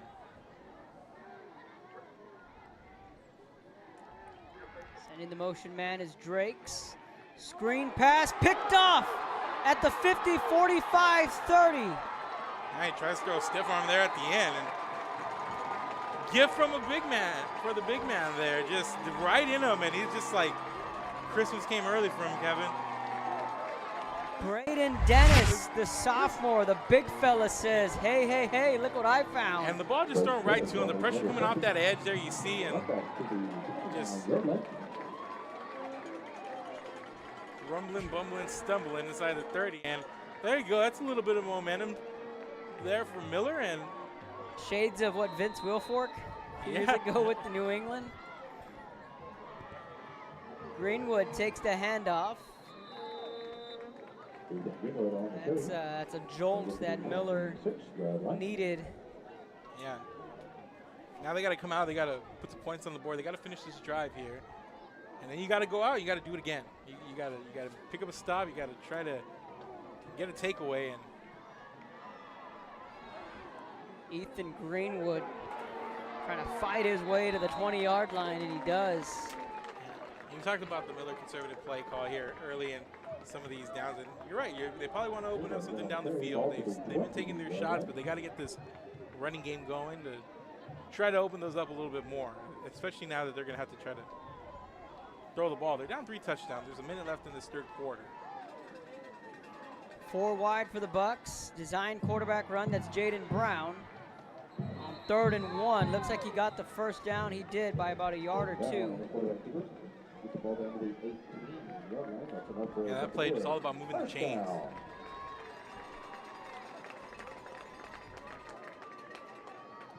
Minute 3 left here in the third.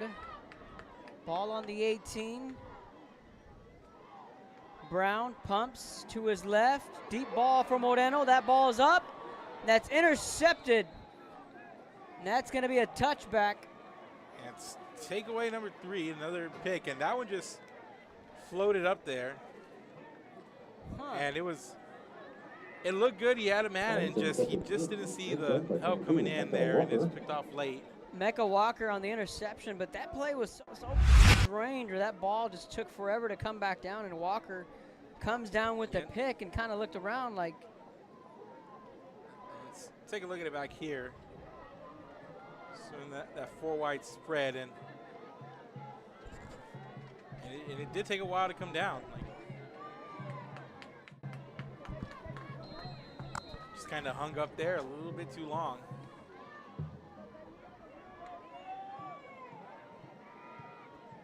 Back to the 20-yard line, 48 seconds.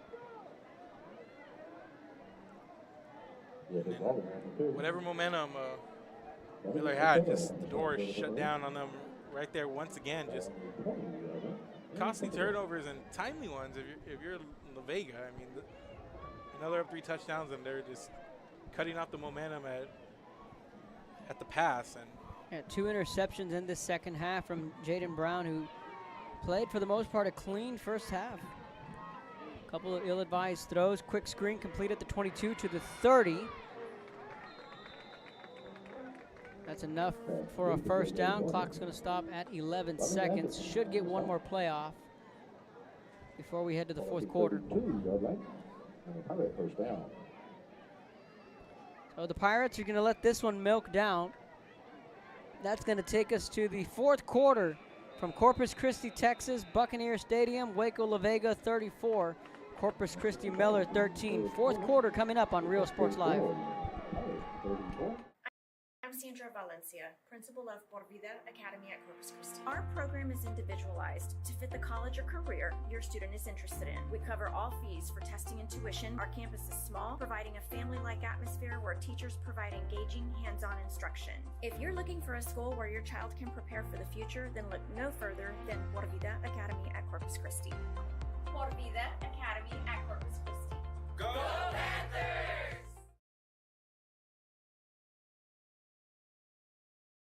Fisherman's Place in Corpus, located at the Arcadia Shopping Center, offer real diagnostics and cleaning, sell lures, tackle, bait, and clothing. Also new and reconditioned rods and reels featuring a limited warranty. Located at 3911 Ayer Street, call 361-687-6754, Fisherman's Place. We are La Villa, and you're watching Real Sports Live. Aquí, en la Universidad de Texas A&M Kingsville. Somos una familia. Nosotros nos apoyamos. Trabajamos juntos. Crecemos juntos. Triunfamos juntos. Nos inspiramos los unos a los otros para convertirnos en las grandes mentes del futuro. Estamos aquí para asegurarnos que tú triunfes. Aplica hoy para empezar. Es tu momento. Welcome back. Start of the fourth quarter. 34-13. As we approach the 5 o'clock hour. 2:30 kickoff from Buck.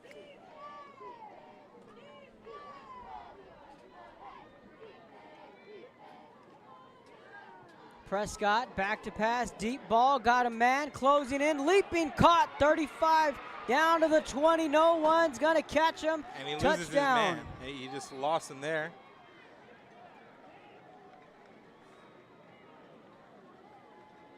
And just juked him out and gave him a little something extra there at the end. Rice on the touchdown reception.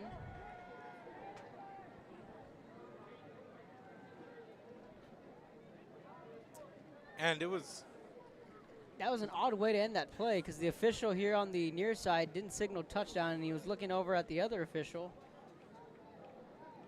And Rice was kind of just looking around like, And the official talked to him for a bit at the goal line, and yeah, there's a little bit of taunting going on, and put a Miller defender on it, just in a rough spot there in the one-on-one open field, and it's hard to make that play, and obviously he didn't there, but another score for Waco La Vega and Kevin, and now they are up big. 41-13 on the other side of the break. You're watching Real Sports Live. Texas cheerleaders, and you're watching Real Sports Live. We're a world-class Cadillac, Buick, and GMC dealership, and we're in your neighborhood. Come by and check us out. We're waiting for you.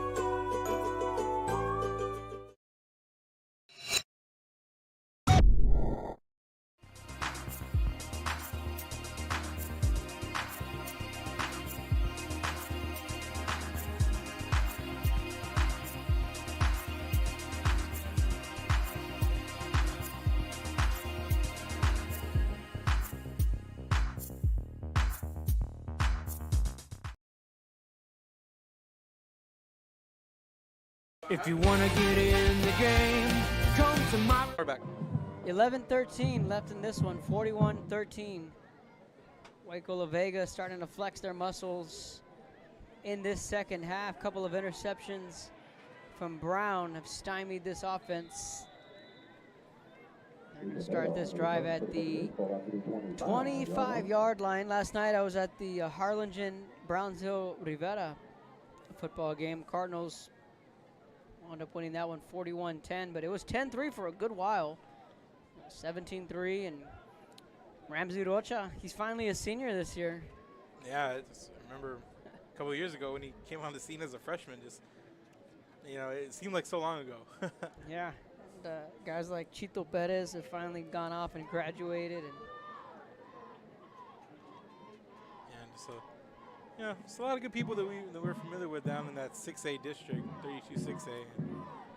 And they just started last night. 32 6A got officially underway. South with a big win against Hanna. San Benito all over Los Fresnos. I think that might have turned some heads there. The Greyhounds just might be for real this year. Harlingen beating Rivera. Westlaco beating Donna North. So, and last night Edinburgh Vela in 6A, 31 6A that is. They continued to keep rolling. Adkism on the catch, about 2 or 3 yards shy of the first down. Takes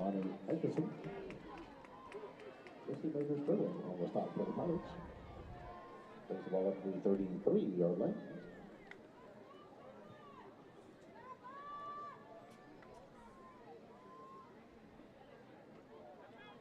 Yeah, so definitely gonna be a fun district season. So down the valley, and especially in the Coastal Bend, these 4A districts are pretty solid. You know, we got a helmet off on the field rolling down, and a lot of penalty flags going up. And that's those emotions just spilling over, Kevin. Ronald Kendricks made that tackle. A Miller player without his helmet. Helmet hit the turf and the flags went flying.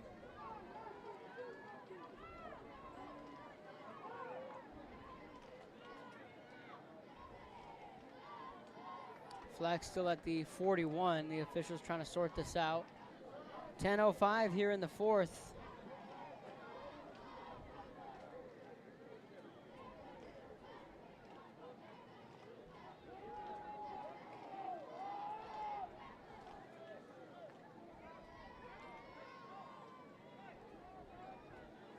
Yeah, you hate to see those kinds of penalties late, Kevin.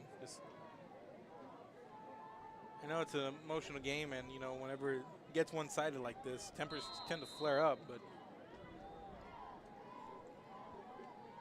10 minutes, clock starts. Again, designed quarterback run. Jaden Brown drugged down. Javion Cooper again, and the fans are wanting a flag, but that's just a hard hit. Yeah, I mean, go in there, wrap him up, take him down. It's football, you know. Kind of the old adage, if you watch sports entertainment wrestling, it ain't ballet. 9:56.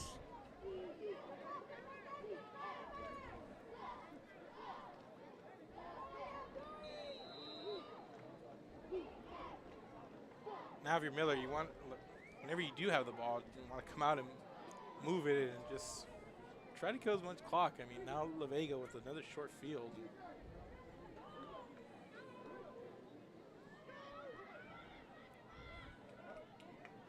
Picking up 6 on the carry. Najee Drakes, the junior.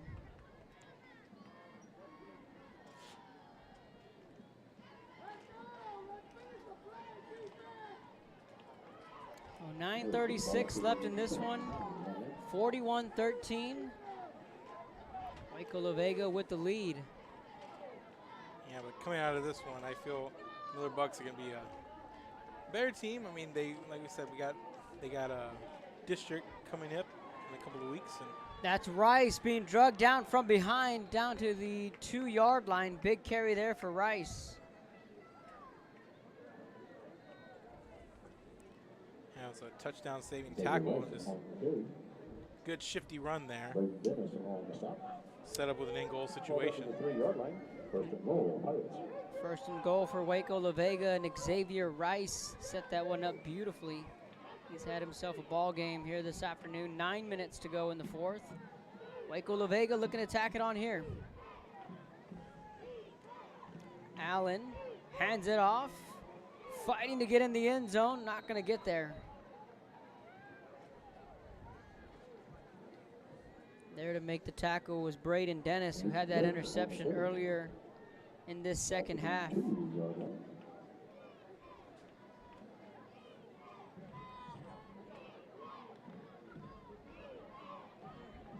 Look at Miller, like a team like Miller last year, they started off a little rocky, but they got hot late, you know, and they had some tough games early that they were on the wrong side of.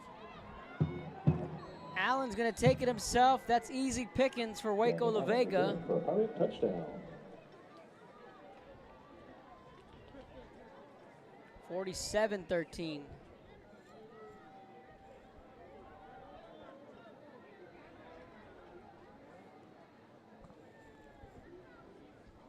But we got a Miller team with a young quarterback that needs to, you know, these games, good for him. Comes out, grows up, learns a thing or two, and this is a Miller team that's going to compete.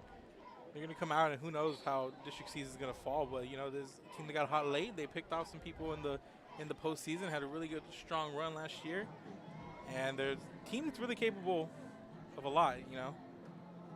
We'll talk more about the Miller Bucks on the other side of the break. 8:17 left in this one. You're watching Real Sports Live. Basketball gloves and uniforms too, customized for you. Your family tradition, from generation to generation. From Pee Wee to the MLBs, you can count on us. Your hometown sporting goods store since '76. Miller Sports and more, where kids get cool stuff. Hi, we're the Carroll Cheerleaders, and you're watching Real Sports Live. Come on down to Staple Street Meat Market with the best selection of quality meats, beef ribs, Angus beef fajitas, and Staple Street brand sausage, featuring our new authentic family recipe for pony spices. Check out our weekly specials. Your one-stop shop for everything you need for your next barbecue: ice, charcoal, wood, and adult beverages. We are your local football headquarters. Look for our new location coming early 2022 at 7418 South Staple Street. We're a proud advertising partner with Real Sports Live and the Coastal Bend and RGV, and supporting all our local sports and athletes. Staple Street Meat Market.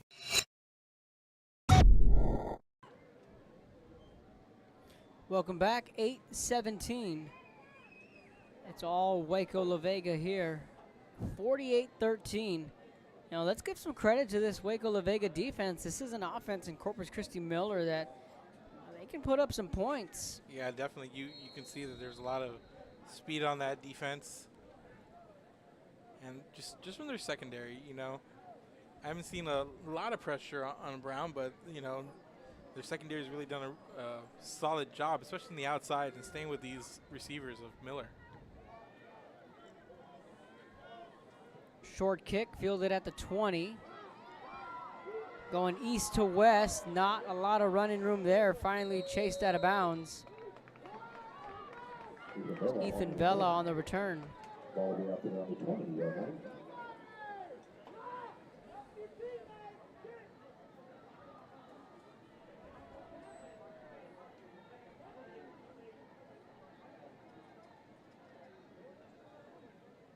A lot of these fans down here with umbrellas, they're muscling through this sun on a warm Saturday afternoon.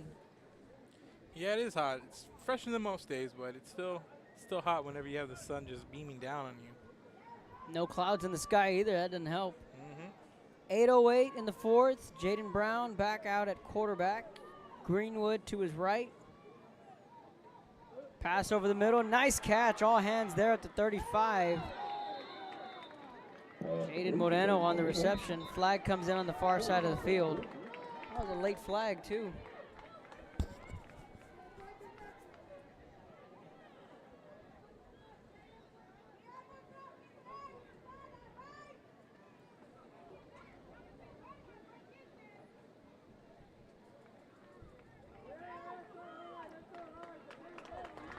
Tack on a little bit after play there. More or less. Do we have an idea what's on tap for week 6? Well, I do know on Thursday we got Mission Veterans and Sherryland. That's a Thursday night. That one's going to be a good one.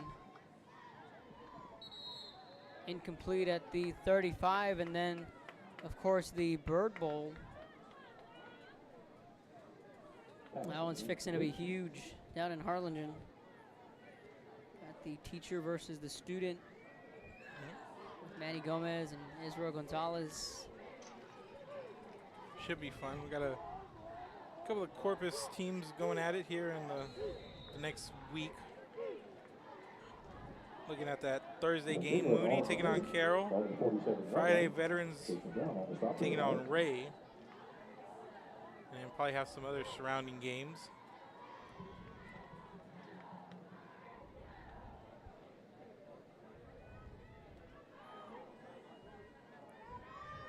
Four receivers out. Brown, pass.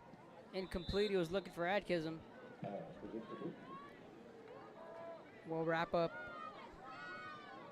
week 5 of high school football. And we'll gear up for Tuesday's volleyball matches. And we'll roll into our Wednesday show down at Luke Faria Motors, and then gear up for week 6 starting Thursday. Pass complete. Stays in bounds as Adkism picks up the first down. Yeah,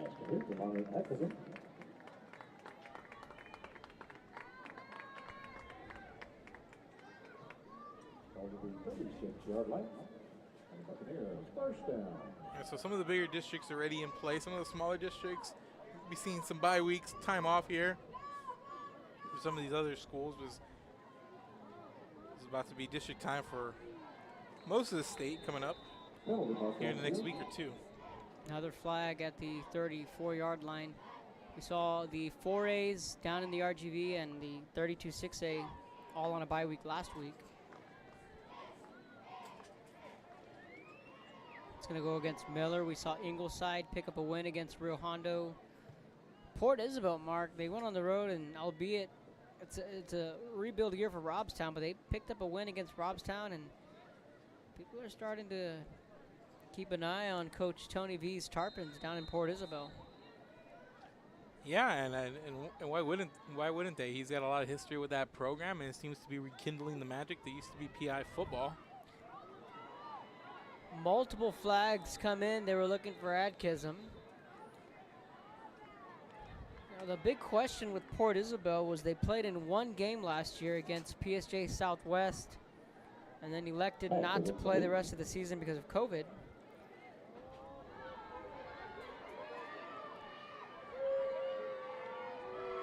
And I believe this call is going to be on Miller. Judging solely on the reaction from this Miller faithful.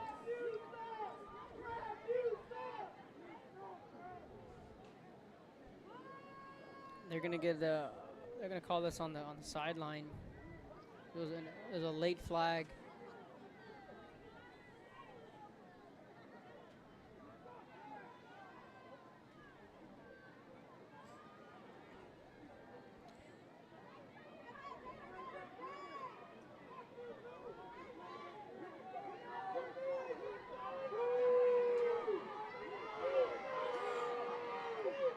come the Boo Birds, and a little jawing from the officials and the Miller sideline a little bit. So there wasn't a lot of fans of that call in this area, Kevin. So ball on the 36.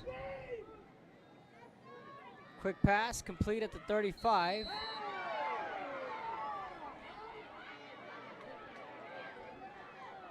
Jaden Moreno on the reception. Just a real lively crowd. They're starting to go after. Just a good hit. Yeah, I mean, it's a violent hit, but it's a good one. They're going after every hit, and it's understandable. You come, you expect a really big game, and it becomes one-sided. And there's a big hit. Now that you talk about it, lowering the shoulder down. That was 28, Xavier Carpenter. That's as clean as it gets right there. Right now, Waco La Vega just making a statement and flexing their muscles with 6:20 left in this one.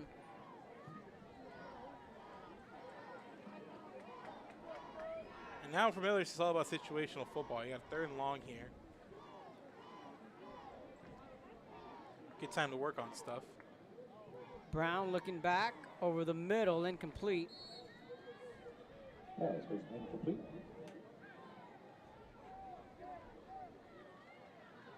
As I mentioned, there hasn't been, I mean, correct me if I'm wrong, Kevin, there hasn't been too much pressure put on Brown by La Vega, but it just seems like playing from behind, get a little sense of a little bit of urgency with Brown whenever he steps back to throw the ball. Yeah, it's been a turbulent second half for the sophomore.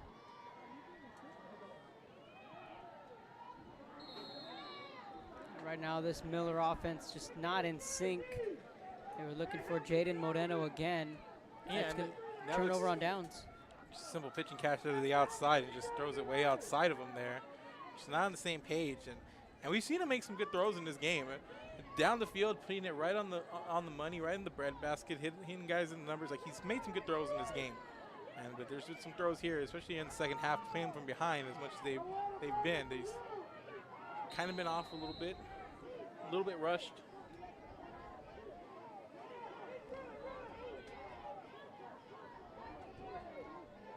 They'll take over at their own 35. Allen hands it off, lots of running room. Picks up 11 on the run.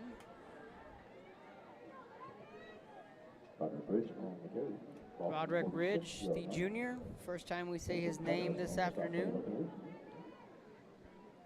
We'll see the twos chew up some clock here in the 4th, get some playing time. The Pirates will warm up the bus, walk out of here winners. And both teams, I believe, are going to be able to take a lot from this game. I know. Miller's a team. I feel they're emotional. They do good with adversity. They've been here before, but last year, as mentioned, the slow start. And they're playing good teams. I mean, even if you're on the wrong side of a blowout, you do get better playing good teams. And Miller's just going to benefit from this going forward.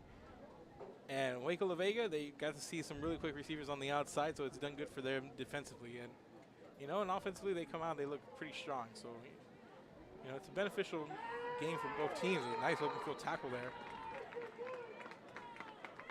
There's Jaden Moreno, slow to get up. These Miller fans some of them starting to make their way towards the exit.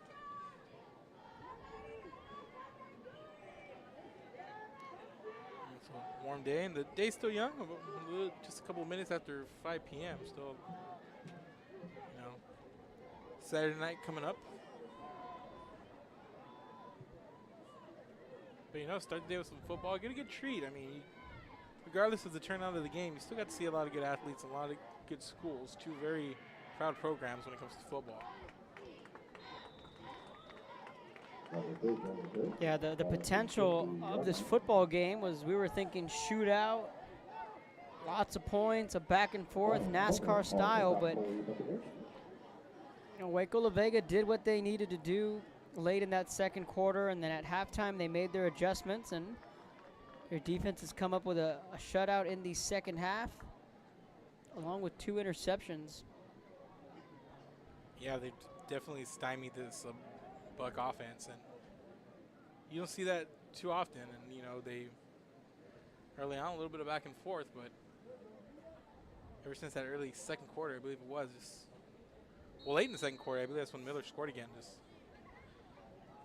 haven't been able to put points back. We saw them finish the first half on a lot of momentum, but started promising in the early third quarter, but Waco La Vega just took over and just things began to snowball. Bucks are going to get the football back. Pirates took a delay of game.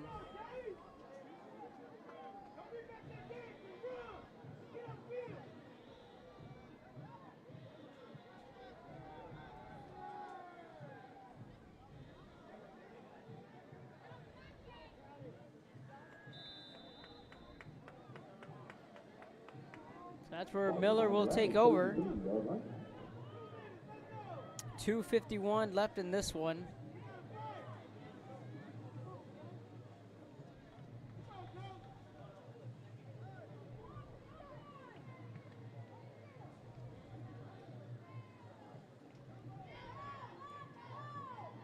Now if you're the Bucks, you just want to come out here, you want to finish strong, you want to just go out there, run your offense. Try to get a good drive in, something to sink your teeth in here on this second half. Greenwood takes the carry.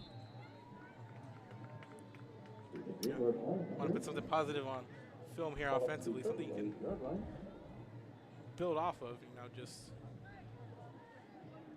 Waco La Vega will snap their 2-game skid with the win here at Buck. Greenwood stays in bounds. The clock's going to continue to run. 2:26 picks up the first down. Ball out to the 43-yard line, and up for a Buccaneer first down.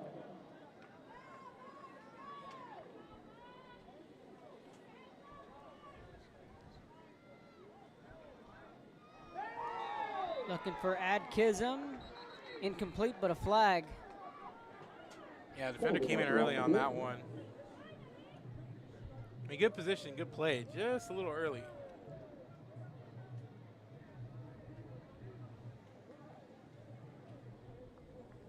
And the official's going to call that one a bulk of the time, so.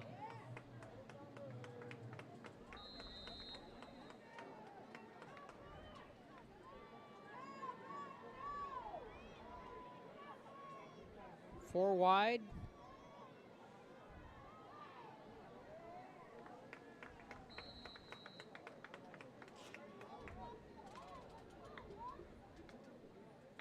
On the carry was Delson Cavanis, the freshman. A couple of freshmen too offensively for this Miller Bucks.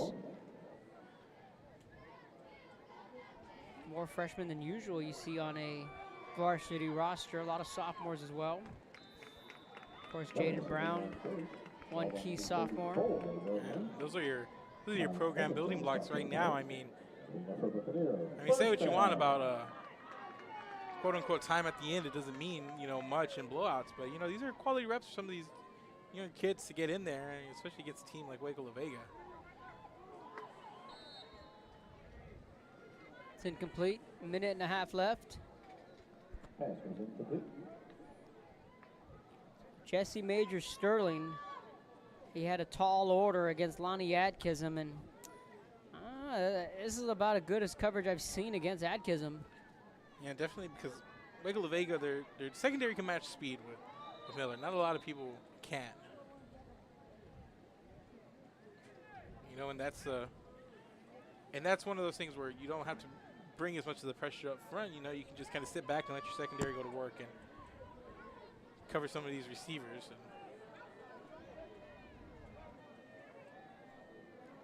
Brown looking back to pass, looking for Adkism, and that's incomplete. And you got Lonnie Adkism. He's a junior. Yeah, it's just... He's easily their biggest playmaker. Yeah, just all talent there. Just good hands, quickness, size. You name it, he's got it. And to think last year this offense had Andrew Body and Adrian Lloyd.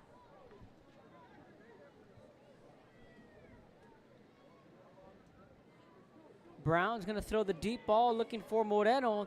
That's up, ripped away, should be an interception. And it's going to be. And another pick, and that's number three this half.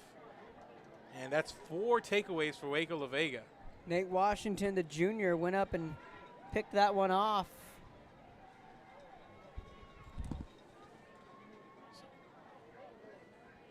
And those turnovers, they've really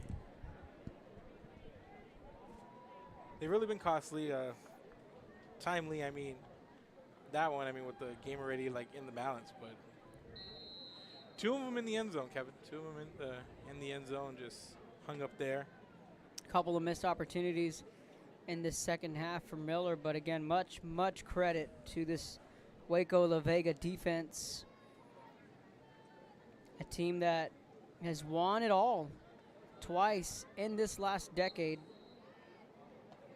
Last time they made it there was in 2019. They lost to Carthage, but 2 out of 3 state championships, not bad. Yeah, as we mentioned, it's a bad loss, and Miller expected to come in here and compete. I believe a lot of people did, but this is a Waco La Vega program that not only a good program, but it's a name that holds a lot of weight. You hear Waco La Vega, and you recognize, okay, football, team that's always primed to do something, make deep runs, good, solid football team from the northern part of Texas. A Region 2 school, So, and no shame coming in here, but you get some good stuff on tape if you're Miller. You go into this bye week and you prepare for a young Alice team. You can come out and, this is non-district, for better or for worse. If you want to come out, you want to get these games, Kevin, but, they're going into the bye week, and then they got to prepare for Alice right back here at Buck. It's going to be another big game. A lot of speed on that Alice defense. You've seen them. I've seen them. It's a really solid defense. We'll see if they got enough of it to come up against Lonnie Atkinson and these boys here at Buck. So that's a final score. Waco La Vega wins this one. 48-13. 48-13, as Mark mentioned. That wraps up our coverage. We still have one more game for you live tonight at 7. I was about to say we're going to wrap up week 5. Not yet. Not just yet. A couple of hours. Palmview will be taking on Brownsville Veterans later tonight on Real Sports Live for the RGV Peeps. Kickoff at 7 from Sam Stadium. But as far as the Coastal Bend, that wraps up our coverage. On behalf of myself, Kevin Aro, Joe Bowling, and everyone at Real Sports Live, saying so long for now from Corpus Christi.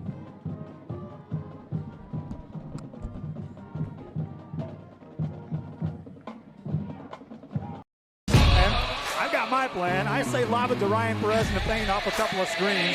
Esquivel to Garcia. Off the deflection. Los Fresnos comes back and wins. Now Santa Maria will put up a 3. Bang! Santa Maria. There's Warner. Here comes a headed to jam. Counted for 2. Field. Adios! And the Falcons win on a walk-off. And it's saved. What a game. Smack to the left. That is gone. Lob for Perez. That's my play. Off the backboard. Count it. And a win. And a win. Ryan Perez wins the game for the Santa Rosa Warriors, and they go nuts. And why not?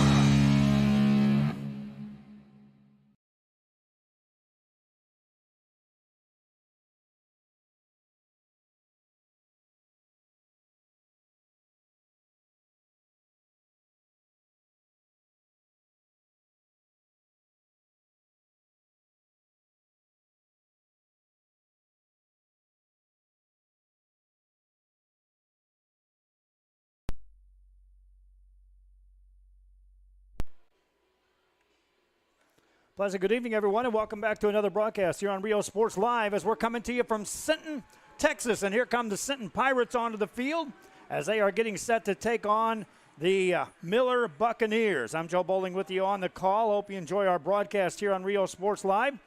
As the Pirates take the field on the other side, here come the Buccaneers of Miller as these two teams are set to battle here on a Friday night.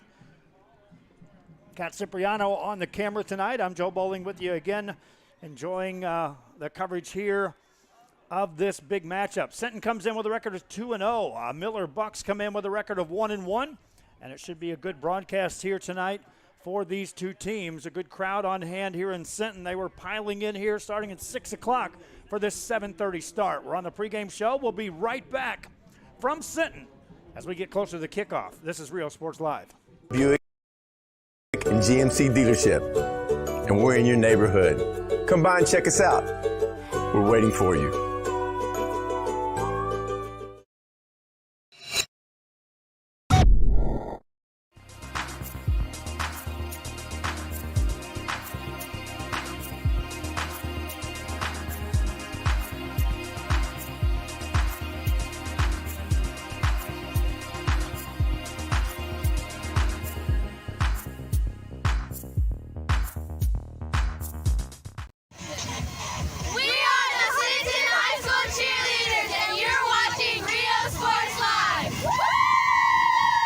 If you want to get in the game, come to Myra Sports and more. Basketball gloves and uniforms too, customized for you. Your family tradition, from generation to generation. From Pee Wee to the MLBs, you can count on us. Your hometown sporting goods store since '76. Myra Sports and more, where kids get cool stuff. Back here on Real Sports Live as they're getting set for the playing of the national anthem. We'll take our final break and get you set for the kickoff between the Miller Bucks and the Sinton Pirates. Kickoff just around the corner. Come on down to Staple Street Meat Market with the best selection of quality meats, beef ribs, Angus beef fajitas, and Staple Street brand sausage, featuring our new authentic family recipe for pony spices. Check out our weekly specials. Your one-stop shop for everything you need for your next barbecue: ice, charcoal, wood, and adult beverages. We are your local football headquarters. Look for our new location coming early 2022 at 7418 South Staple Street. We're a proud advertising partner with Real Sports Live and the Coastal Band and RGV, and supporting all our local sports and athletes. Staple Street Meat Market. We are the Roy Miller High School cheerleaders, and you're watching Real Sports Live. Here at Texas A&M University, Kingsville, we are a family. We support each other through thick and thin. We work together, grow together, excel together. We inspire each other to become the great minds of the future. We are here to ensure you succeed. Apply today to get started. This is your time.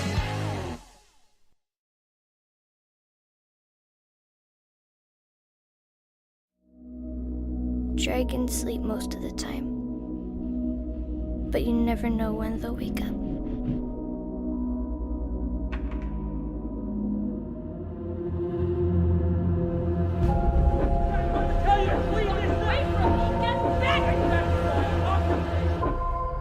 But maybe the most important thing in fighting dragons is not doing it all by yourself.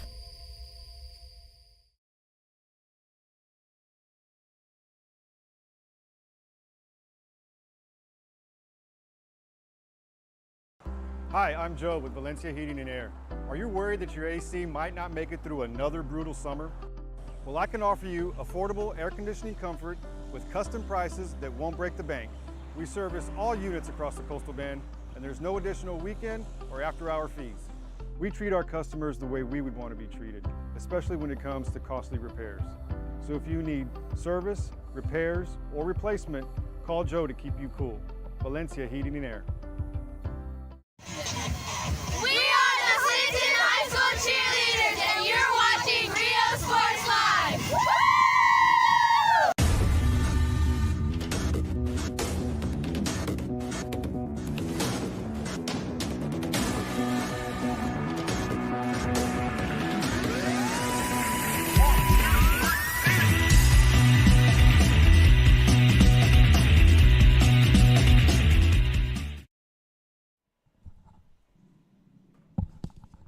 Back here on the pregame show, the Sinton Marching Band with the national anthem.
And that's the Sinton Pirate Marching Band and the national anthem in the books. The day before 9/11, they had a recognition there, a moment of silence for the 20th anniversary of that fateful day.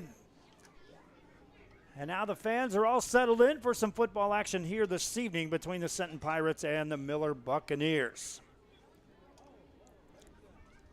Cat Cipriano again on the camera tonight. Hope you enjoy the broadcast on our pregame show here, brought to you in part by Luke Furrier Motors, by the city of San Benito, by the U.S. Army, and South Padre Island, one of our big sponsors here on Rio Sports Live, among others.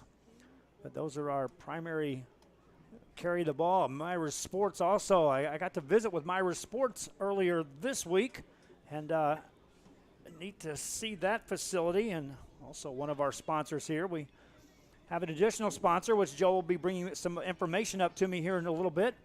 And it's the primary reason why we're here for this away game for the Buck fans who are accustomed to us being at all the home games for the Miller Buccaneers. But tonight, we're on the road here at Sinton for this matchup between the Pirates and the Buccaneers. Team captains meeting out on the field. And we'll let the PA announcer take over from there.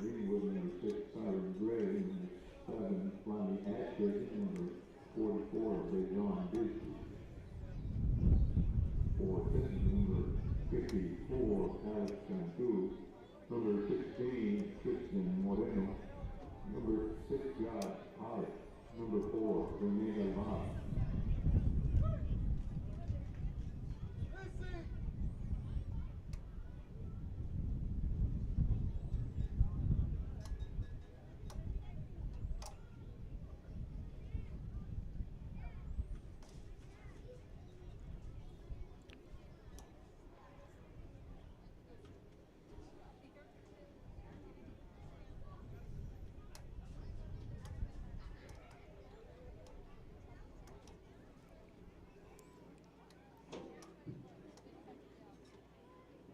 So the Pirates win the toss, they defer, and they'll take the football in the second half. That means the Miller Buccaneer offense will be on the field when we have the opening kickoff. That's just around the corner. This is Rio Sports Live. Uniforms, etc., you're going to find the opportunity to purchase the best high-quality scrubs. Soon after I learned about how the EDC was helping out the community, and so I did meet with Ms. Castillo. She made it very easy, very friendly, and she walked me every step of the way. I couldn't have done it without their help. Music lovers, you have to stop and see the assortment of records, tapes, and records memorabilia at Forever Memories today. Located at 237 North Sam Houston in San Benito, Texas, there's over 10,000 records on display and more coming every day. Looking for your favorite album from the past, first pressings, collectibles. How about a 45 with a single you just have to have? Freddie Fender, Johnny Cash, Hank Williams, Elvis, Beatles, blues, rock, classics, Tejano, it's all here. Organized and priced for you, Forever Memories, 237 North Sam Houston, San Benito. We are the Roy Taylor High School cheerleaders, and you're watching Rio Sports Live. Back here on Rio Sports Live, you see the two teams making their way out onto the field. We're a little off of center. We're about the 40-yard line, so that camera angle will vary just a bit as you see that, but it'll even out as we continue on with the broadcast. It's not an uneven field by any stretch of the imagination. It's a beautiful place to play football here in Sinton, Texas. As this Pirate team takes the field, a lot of anticipation in this ball game. They want to match themselves up against this high-octane offense of the Miller Buccaneers. See if they can produce some points. Kicking off for the Pirates. Ball at the 40-yard line, and the ball blows off the tee. I was just about to talk about that. There is a wind blowing, and it's blowing across the field, but more so downhill at the backs of the Sinton Pirates as we begin this game. Pirates to kick it off. 2 men back to return this ball deep, and they'll kick it short. Fair catch is called for and made by the Buccaneers at the 22-yard line, and that's where they'll take over, setting up shop 1st and 10 to start this contest. Bucks offense produced points last week in their loss to the Corpus Christi Veterans. It was the defense that gave up a ton of points, many more points than they were expected. Again, Joe Gomez has a special sponsor that's responsible for this. He's going to get me some bullet points on that, and I will be giving you information about who that is here as the broadcast continues. 1st and 10 for the Buccaneers. First down play, first play from scrimmage for either team. And they'll look to throw the pass out on the left-hand side. Caught there on a receiver screen, quickly blown up by the Pirates. And a very short gain out there on a pitch and catch.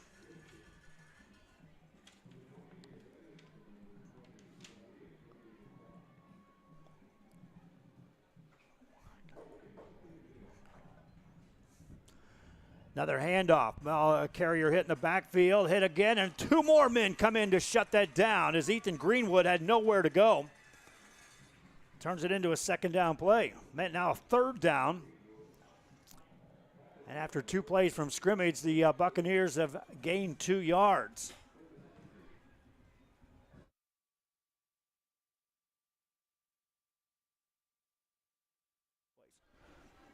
Third down and every bit of 8 yards to go for the Buccaneers on the opening drive. Quarterback throws, ball over the middle. That's caught. That's a 1st down as the Buccaneers will move the chains out across the 37. Catch made out there by Donovan Terrell, the junior wideout for the Bucs, going on the hurry-up offense. Buccaneers already up to the line of scrimmage and ready to take this next snap.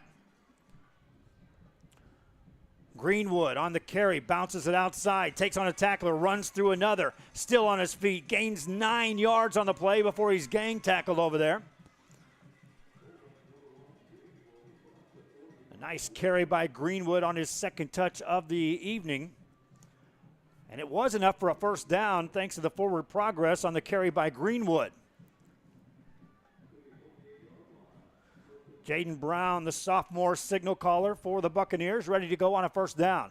Hands it off to Greenwood again. Oh, check that. This is going to be McCullum Williams. Williams bounces it outside, down the sideline. He's got a big gain, gains 18.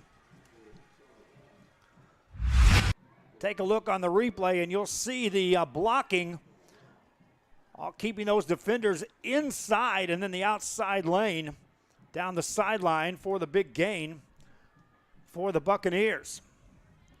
Here in the first quarter play, Buccaneers offense now moving. Keeper by Brown. Bounces it right side, thrown out of bounds. He'll gain 3. 2nd down and 7 coming up for the Miller Buccaneers. Jonathan Marin, the senior, out there on the outside corner for the Sinton Pirates to make that stop. Brown ready to go. Williams in the backfield. Here's the snap. It's Williams. He'll take it off the right side. Takes it to the 30-yard line of the Sinton Pirates. Thrown backwards. That's a short gain of 2. And 3rd down and 5 now coming up for this Miller Buccaneer team.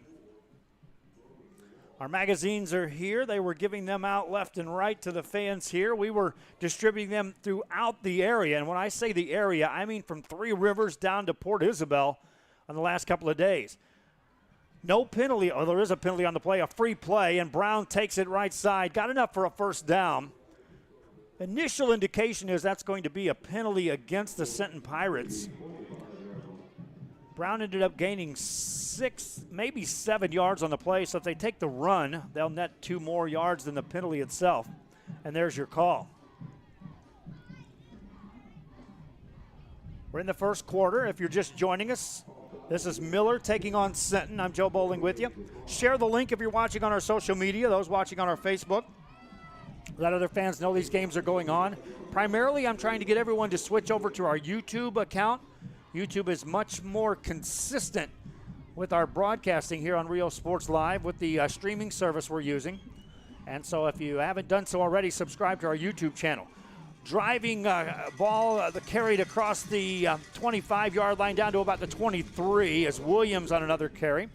Williams, a senior, in that backfield with Ethan Greenwood. Greenwood brings a lot of experience from last year, was part of that offense that just tallied up video game-like numbers. 2 backs in the backfield on this 2nd down play. Pass play to the right-hand side. First catch of the night for Lonnie Adkism, and that's close to 1st down yardage. They'll stop the clock with 8:22 to go, and that is enough for a first down on the catch by Adkism. Drive continues for the Buccaneers. This started on their 22. They converted on 1 3rd down, and since then have been moving against this Pirate team. First down play. Here's Greenwood up the middle. Gets to the 10-yard line, falls near the 9. And so the Buccaneers will have it 2nd down and 5. You can still get a first down without getting a touchdown if you're on the Miller Bucks side. Pirates started off strong on this game with 2 strong defensive plays, but since then, Jaden Brown has moved the ball downfield with his offense. 2nd and 5. Brown on a read, hands it off on the left side. That's shut down quickly as the Pirates are able to stuff that at the line of scrimmage. Williams on another carry, and now 3rd down and 4 to go for the Miller Buccaneers. Second time that the Buccaneers have faced a 3rd down on the series. Brown is ready, wide outs to the left and the right-hand side. And it's a handoff to Williams, goes to the outside right, hit, drug out of bounds. He won't get a first down as the Pirates shut that down. Watch the pursuit by the Sinton Pirates. Nobody bid on that misdirection, and then he was just thrown out of bounds. Gained a yard, so it's 4th down and right at 4 yards to go, and it appears as though the Buccaneers may go for it. Plenty of time on the play clock as it's at 34 as they're looking to the sideline as to whether indeed they will go for it on 4th down. Brown has them set. Greenwood in the backfield to his left-hand side. 2 receivers left, single receiver right. They'll go for it on 4th down. Looking to run. Brown hit, gets rid of the ball in the end zone, and it is caught. Touchdown, Adkism. Lonnie Adkism reels it in. Watch on this replay as you'll see Jaden Brown was nearly tripped up. Flushed out here, nearly tripped up there, and then rifled that to a diving Adkism for the touchdown, and the Buccaneers strike first and go up 6-0.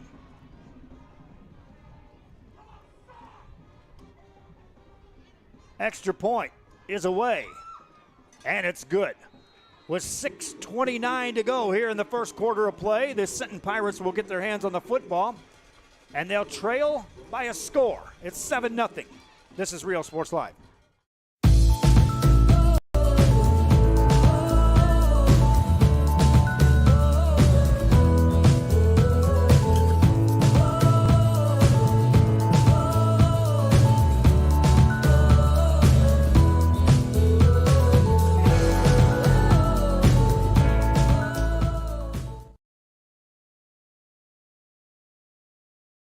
The Brownsville Independent School District continues to provide a safe environment for enriching education. From pre-K3 to early college high school, the award-winning district has advanced its legacy in curriculum, athletics, and fine arts. Teachers are driving the frontier of technology, bringing industry to the classroom. On and off the field, Brownsville ISD students engage in the experiences that make them college and career ready. Brownsville Independent School District, the best choice.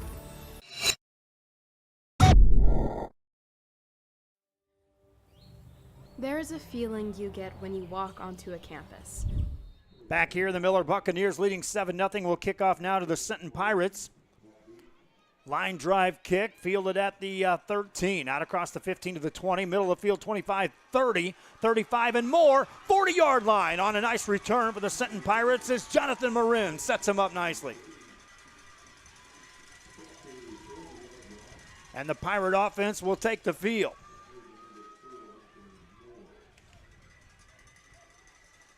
Again, last week, it was the offense for the Buccaneers that put up enough points they thought to tally a win, but the defense was hit hard by that Corpus Christi Veterans team on a first down play for the Sinton Pirates. They'll run it to the left-hand side as Rene Galvan manages to gain a couple of yards.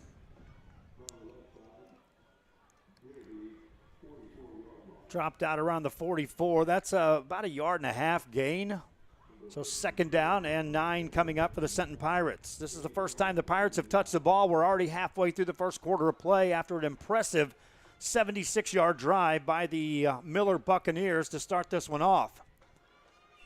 And a flip of the switch from last year when the Buccaneers were on and off the field with lightning big plays. That was a sustained, well-executed drive, mixing it up in the passing and running game. Empty backfield, back to throw. Pirates rifle it left side into and out of the hands of Rylan Lopez. The junior wideout there was open across the midfield stripe and an incomplete pass. Stops the clock and makes it 3rd down and long for the Senton Pirates. That Senton defense, after being on the field for nearly half of this first quarter, is looking to the offense right now, wanting a 1st down or 2 on this particular drive. 3rd and 9 for the Pirates. Galvan with a single back in the backfield. Hesitates. Now he runs it up the middle. Got a block. Drives forward. Down the sideline. He may break it. He's going to go to the house. 56 yards.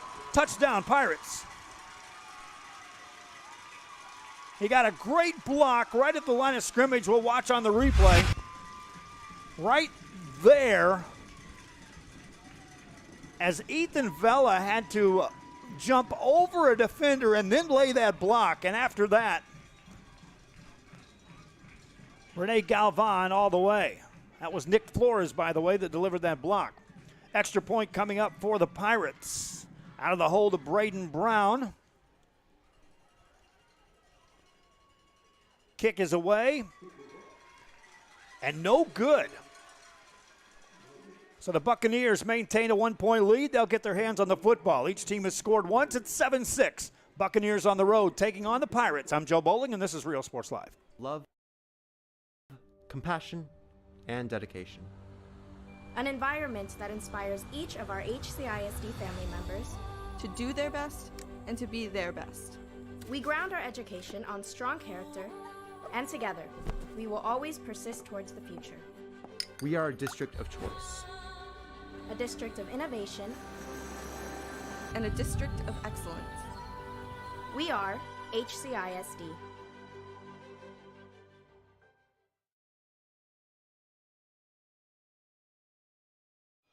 Back here at Senton, Texas, as the official is ready to tee the football up once again for the Senton Pirates. They'll kick off for a 2nd time on the evening. Other games going on tonight. We've got the Edinburgh Economides game going on down in Edinburgh. Raymondville and Lyford matched up. Marco Munguia has a call on that. We have the PSJA Memorial taking on Mercedes game. These are all on our YouTube channel, which is, again, where I encourage fans to go. Facebook has been inconsistent on our streaming service that we use to get the official broadcast out. Football blows off the tee yet again here in Senton.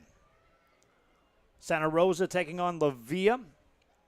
Corpus Christi veterans at CC King. We had another crew that was heading over to Cabanis tonight, but our crews have been hit by COVID, just like you see players that are out with COVID.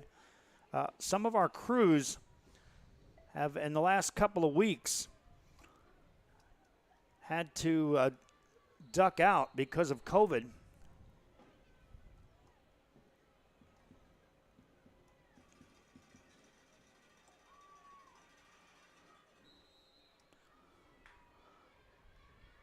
And the Buccaneers will call another fair catch and have the ball outside their 35-yard line to start this next drive.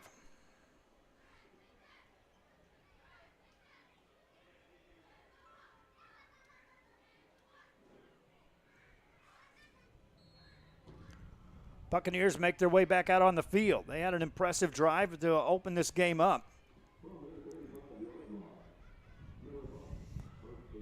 And they'll set it up at their own, call it the 35-yard line.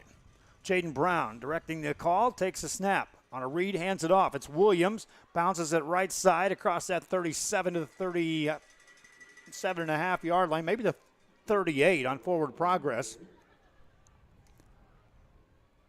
Gain of 4 on a carry by McCullion Williams. Williams, a senior, a tailback back there in the backfield. Ethan Greenwood, just a junior,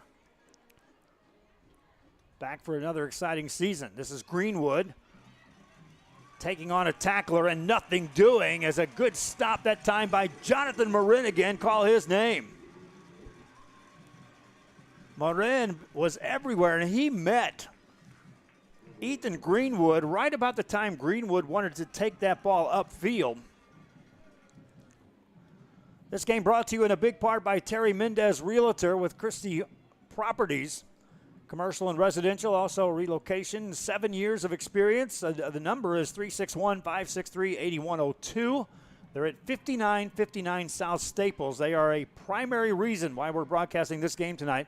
Terry Mendez Realtor in the Corpus Christi area. Third down play for the Buccaneers. They'll look to set up a screen pass. That ball is caught. And now trying to move forward is Greenwood. He'll be shut down. Short of first down yardage. An apparent punt time for the Buccaneers, but it's not always a guarantee. They're very, very confident in this offense's ability to pull off big plays at any given snap.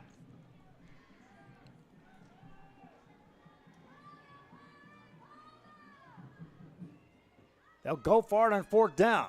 Looking to throw. Right side, it's incomplete. And the Buccaneers will hand the ball over to the Sinton Pirates at the Buccaneer 37-yard line after missing on a fourth down attempt.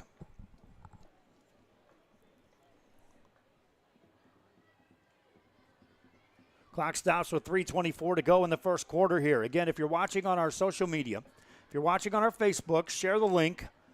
It is broadcasting there on the Facebook side. Like and follow our page. Help us get our numbers up. But those on YouTube, if you're watching there, subscribe to our channel. It was interesting. I was looking at some of the numbers that our YouTube channel is watched, and more views are coming across on these football games from people that aren't subscribed than are. Running play for the Pirates. Quarterback keeps it, drug backwards.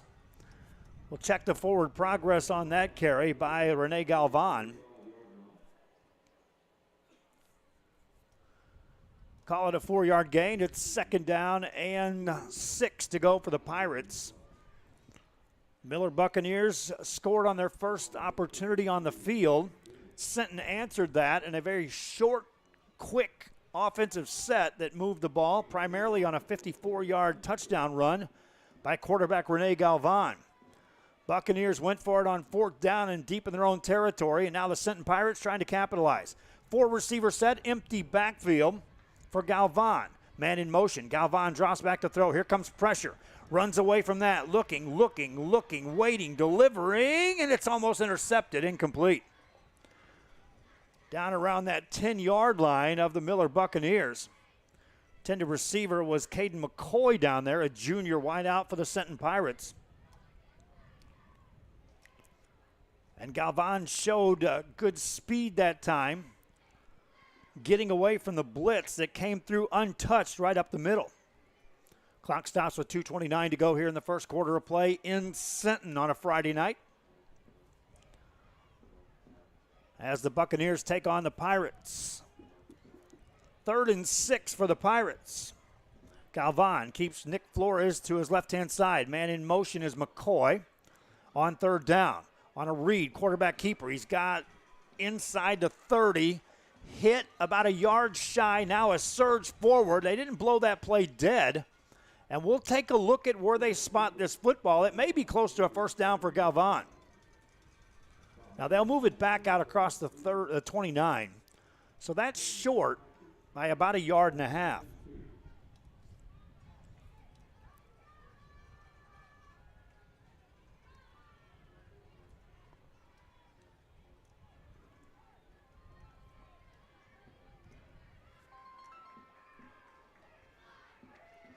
Fourth down play for the Sinton Pirates. They appear to be going for it. Rene Galvan sets him down.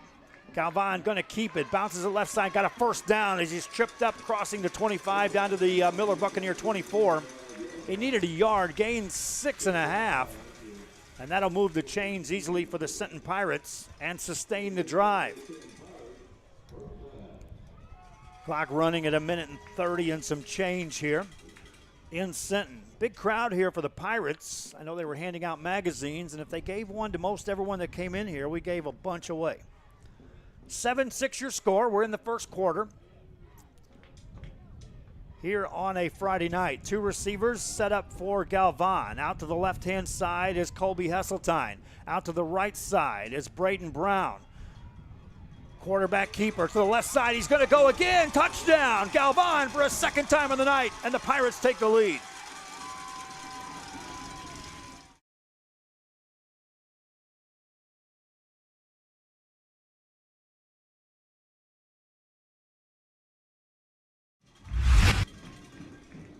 We'll go back to the replay here and show you that Rene Galvan. Yeah, look who's out in front delivering that final block. Nick Flores once again. And a touchdown for the Pirates. They missed on an extra point, traditional style. They'll keep the offense in right now on an apparent two-point conversion attempt. Galvan, before the snap, looks at the sideline. His team has to take a timeout. They'll burn their first. They have 2 remaining here in the first half. We'll have an extra point attempt. 1 or 2 points, that's the decision for the Pirates. They lead, and this is Real Sports Live. A nationally recognized district focusing on quality and rigorous instruction where every child is immersed in a culture of academic success. A district dedicated to preparing our youth for the future. Our mission is to inspire, educate, and empower all students to reach their full potential and become leaders of the highest moral character. Sherryland ISD, excellence is our tradition.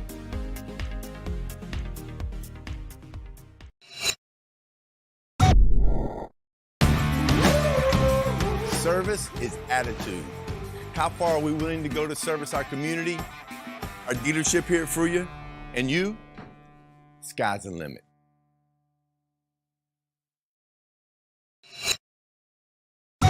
Back here on Real Sports Live at Sinton, Texas, as the Pirates had to call a timeout after scoring the touchdown. They'll leave the offense on the field looking for a 2-point conversion. Rene Galvan sets him in motion, sends a man in motion. That's Lopez. Galvan going to keep it up the middle, gets near the goal line, and he is not in. The Buccaneers hold him out. So twice the Pirates have attempted an extra point, once with a kick, once with a run. 0 for 2. They lead 12-7. They'll kick off to the Buccaneers right after this. Forever Memories, Antiques and Collectibles, located at 237 North Sam Houston in San Benito, is filled with vintage items, collectibles, and a selection of vinyl records that's as good as it gets. Every shelf, every aisle, and table is filled daily by a number of vendors that ensures that something here just might be the item you have to have. The vinyl record area helps bring an added atmosphere that makes for the fun trip when stepping back in time with the memories. Forever Memories, Antiques and Collectibles in San Benito. We're a world-class Cadillac, Buick, and GMC dealership, and we're in your neighborhood. Come by and check us out. We're waiting for you.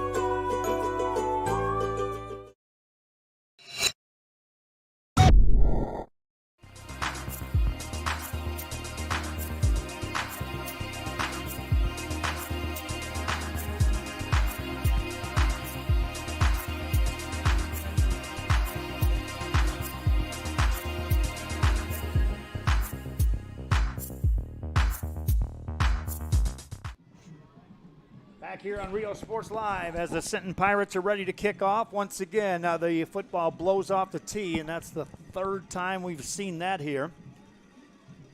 Out of 3 kickoff attempts for the Sinton Pirates.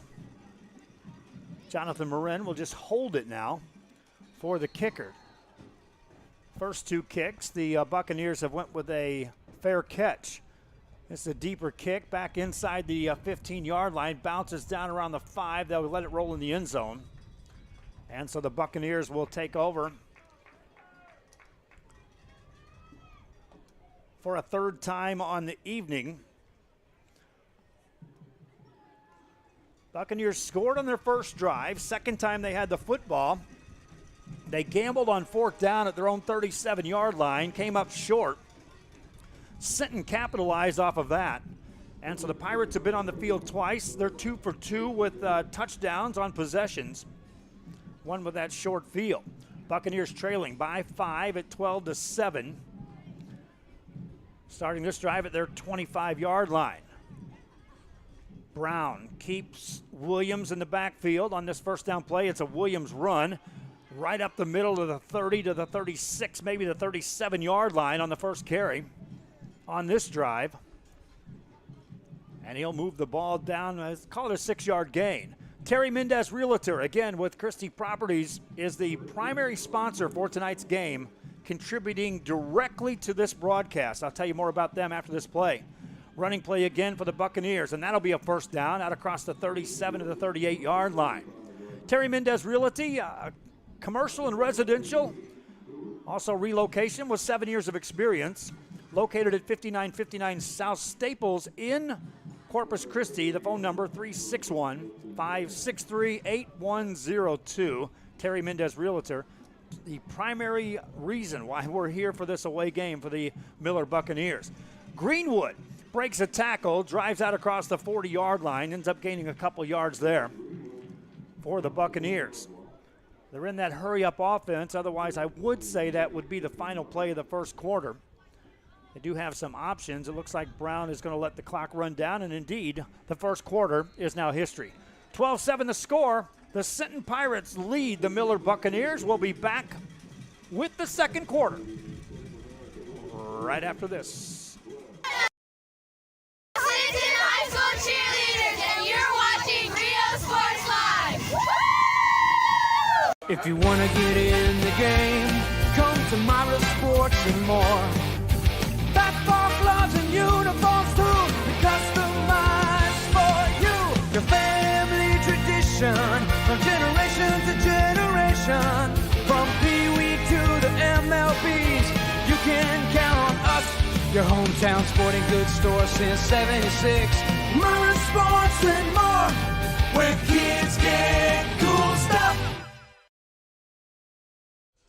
We are back here on Rio Sports Live as the Miller Buccaneers offense on the field as we start the second 12-minute frame. Jaden Brown and company facing a 2nd and 8 yards to go. Trailing 12-7 here in the first half. Brown wants to throw, wants a bundle down the left-hand side, and he overshoots his man, incomplete. Looking out there for Ethan Vela. But an incomplete pass. Will bring up 2nd down, make it 3rd down for the Buccaneers. Fans watching on our YouTube channel, give me a shout out where you're watching the game from. That's always neat to see. I see that Pedro Beltran watching from Sinton, Texas. Thanks for tuning in.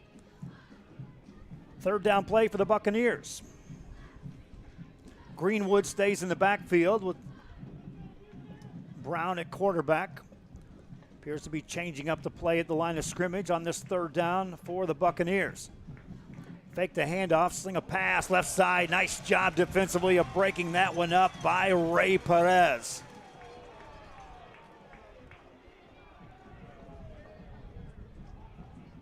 Let's see a flag on the play, or do we? Take a look on the replay. You'll see for yourself. They did call interference on this, and man, that was close. Contact occurred right before the ball delivered. And so a 1st down awarded to the Miller Buccaneers, and they move the ball back into Pirate territory as we're just inside the start of this second quarter of play. Here comes a blitz by the Pirates. Brown reads that, runs it up the middle, hit hard between 2 defenders, gains 7 on the play. That's a good read by Jaden Brown. Saw 2 different defenders coming in, stepped up through that, and with that first step, he had made the decision he was running the football, so it was a step and a glide at the same time. They'll drag him down after a 6-yard gain. So make it 2nd and 4 for the Buccaneers. Brown has Greenwood back there. 2 receivers right, 2 out to the left-hand side for the Buccaneers. Wants to throw right side. That's going to be incomplete. Bring up another 3rd down for the Buccaneers. That one intended for Donovan Terrell. They've got Terrell and Atkinson out here to the right-hand side. Out to the left-hand side, 2 other receivers for Jaden Brown. On 3rd down and 4. He's going to run right side. Got a block of 40-yard line, steps out of bounds. That's short of a first down by about 1.5 yards.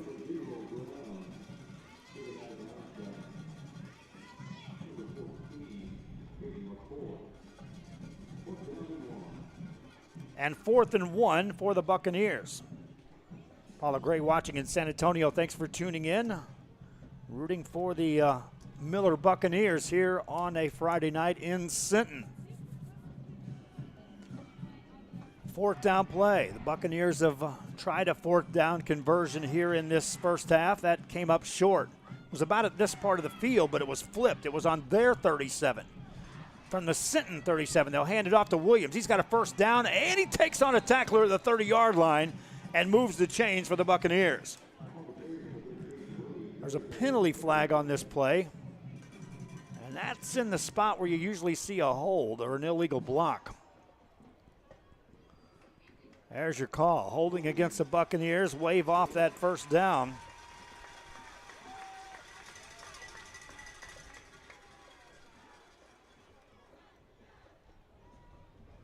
Still 4th down, but now for the Buccaneers, they move the ball back outside the 46 of the Pirates. So it's 4th down and call it 7 yards to go for the Buccaneers. They'll overload the left side with receivers as they look to the sideline for the play. Play clock down to 13 already. Now down to 10 as they turn to look at the defense. Down to 5. Brown's going to have to hurry to get this snap off. He takes it just in time. Looks to throw, slings it left side, nearly picked off, incomplete. Jaden Howard made a move on that football. The receiver had not turned around. He was looking further downfield as Brown was trying to lead him. And so a turnover on downs gives the ball back to the Sinton Pirates. They lead 12-7, and now they start a drive at their own 46. Pirates 2 for 2 in possessions and scores. Rene Galvan has 2 rushing touchdowns here in the contest. On this first down play, he'll keep Nick Flores back there in the backfield. Flores is a sophomore. 2 receivers short side of the field here on the left. Single receiver out to the right. They'll hand it off. And not much room out across the 46-yard line.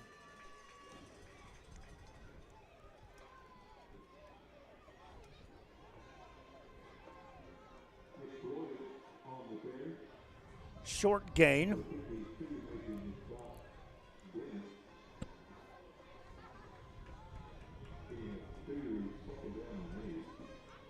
Making it 2nd and 8 for the Sinton Pirates. From the Miller Buccaneer 48-yard line. Galvan taking his time. Play clock down to 3. Now 2-1. Takes a snap. Going to read, going to throw. Looking left, and it's going to be caught for a first down. Caden McCoy on the catch. And if McCoy is able to keep his feet there, he has a chance to turn that upfield. It's still a first down for the Pirates, but that could have been a bigger play than what it was. Clock stops momentarily while they move the chains. We're at 9:34 to go in the first half. Sinton on the move in Buccaneer territory at the Miller 43. Twin receivers left, twin receivers right. From the right hash mark for Rene Galvan on this first down play. Empty backfield, he's going to run, hesitates. Here comes a penalty flag as he gains a couple, and we'll sort out that call. Galvan gets up real slow after taking that hit. He was hit low.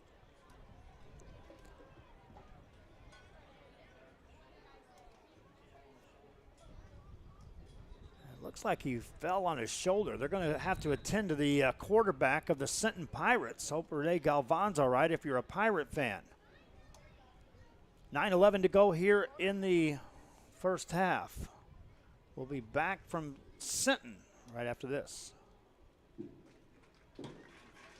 We'll keep it right here because Galvan got up under his own power and will run off the field on his own.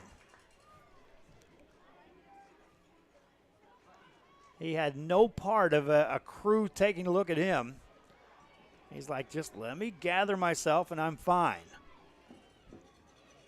The penalty was against the Sinton Pirates. It moves them back into their territory on their side of the 50 to their 48.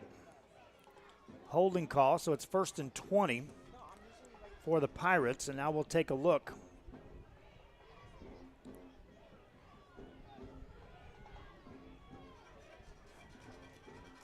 On this first down play, looking to throw, dropping back.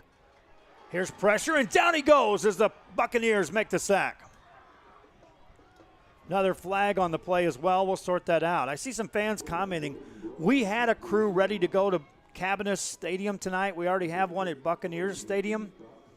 We were going to cover the 2 games at the CCISD stadiums. After I had set up here at Sinton, I got the call that we still have crews dealing with COVID situations, and there's no way I'm sending a crew anywhere near a school or a stadium if they tell me there's anything to do with COVID around their family or family members or any exposure. So apologize to any of the fans that were hoping to see some of the other CCISD schools. Staying in the game, looking to throw is Braden Brown. Another penalty thrown on this one.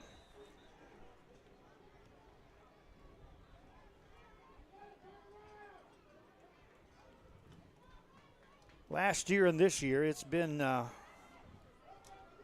quite the adventure of trying to get to as many games as there are, trying to train personnel to broadcast games and to operate cameras. Tonight alone, I had a crew in Odom that's been dealing with COVID, and they just flat out said we can't go anywhere for the next 2.5 weeks. So the Odom crew's off the table. The Refugio crew couldn't get an internet feed at the stadium there at Refugio, so we're down that crew until they get that sorted out. I got system setting wanting broadcasters. Here's a deep ball thrown down in traffic, and it is incomplete or intercepted. And Kism went up and got it. Let's watch on the replay.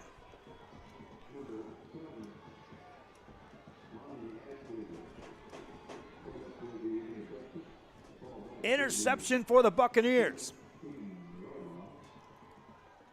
They'll take over at their own 16-yard line.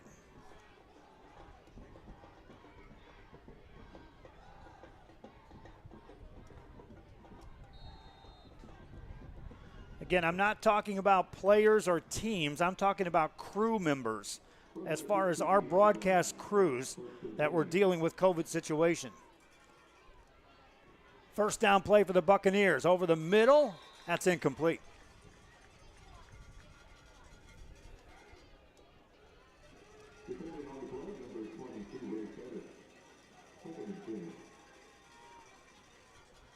.7:43 and counting here in the first half of play. The Buccaneers of Miller taking on the Sinton Pirates. Ball outside the 16-yard line as the Buccaneers set him down.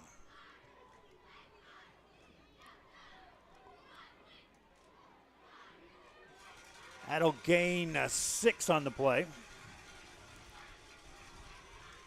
Jaden Marino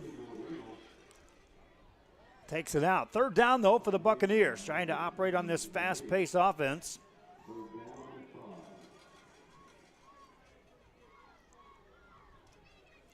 They'll look to throw, looking, lob it outside. That's tipped away and incomplete, and that was a gift-wrap interception opportunity for Ray Perez. He just knocked it down.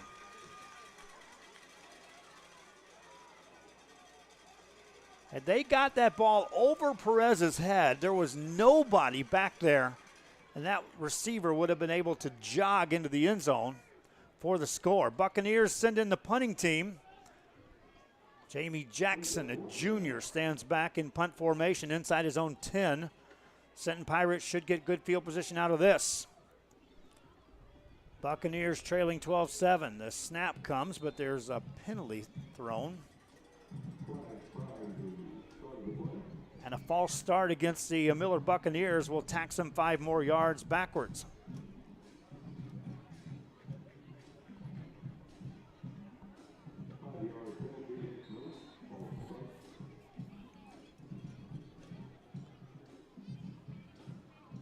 Fourth down for the Buccaneers.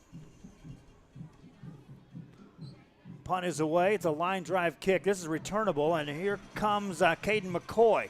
Makes a man miss. Now to the sideline, to the 30-yard line. McCoy deep in Miller territory.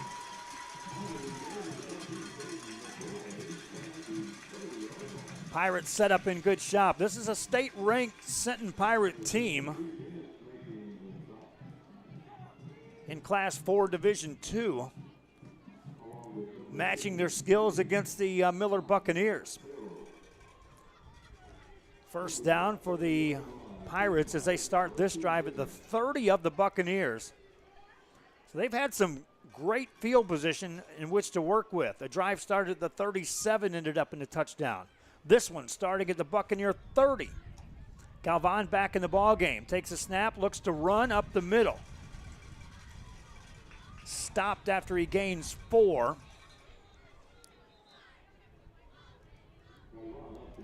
Galvan showed that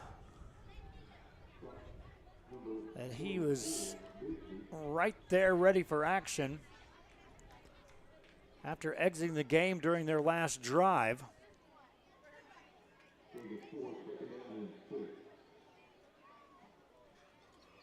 Second down, and call it 7 yards to go for the Pirates. Pirates going with 2 receivers left-hand side. Wide to the right-hand side goes Rylan Lopez. Whistle blows. We'll stop play before the snap. Timeout on the field. Called by the Pirates. That's their second. We're in the second quarter. Pirates leading 12-7. From Sinton, I'm Joe Bowling. This is Real Sports Live. Come on down to Staple Street Meat Market with the best selection of quality meats, beef ribs, Angus beef fajitas, and Staple Street brand sausage, featuring our new authentic family recipe for pony spices. Check out our weekly specials. Your one-stop shop for everything you need for your next barbecue: ice, charcoal, wood, and adult beverages. We are your local football headquarters. Look for our new location coming early 2022 at 7418 South Staple Street. We're a proud advertising partner with Real Sports Live and the Coastal Band and RGV, and supporting all our local sports and athletes. Staple Street Meat Market. We are the Roy Taylor High School cheerleaders, and you're watching Real Sports Live. Here at Tech. Back here after the Pirates took that timeout, the Sinton Pirates will now have the ball, facing a 2nd and 8 from the Miller Buccaneer 27-yard line, leading 12-7. Here in the second quarter. Coming up at halftime, I see both bands are here. So we'll keep the camera rolling on the bands for the halftime performance. And as long as it's not the dance team out there, we'll have the audio up so you can hear the audio as well. Pass play in the end zone. Pirates there. Caught. Touchdown. After calling the timeout, they dial up the deep ball. And this is a perfect strike from Rene Galvan.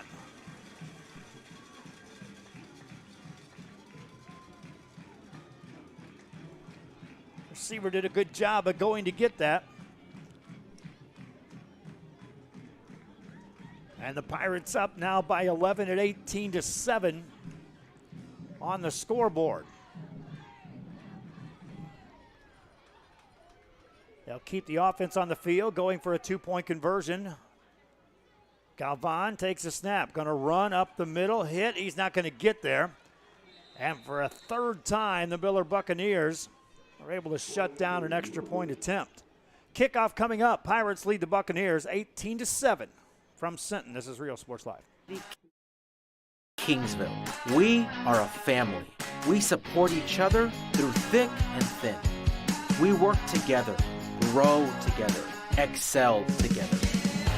We inspire each other to become the great minds of the future. We are here to ensure you succeed. Apply today to get started. This is your time.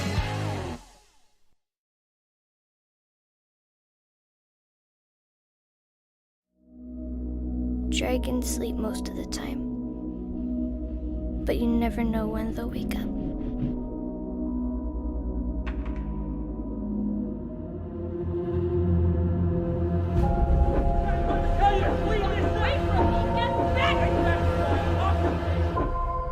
But maybe the most important thing in fighting dragons is not doing it all by yourself.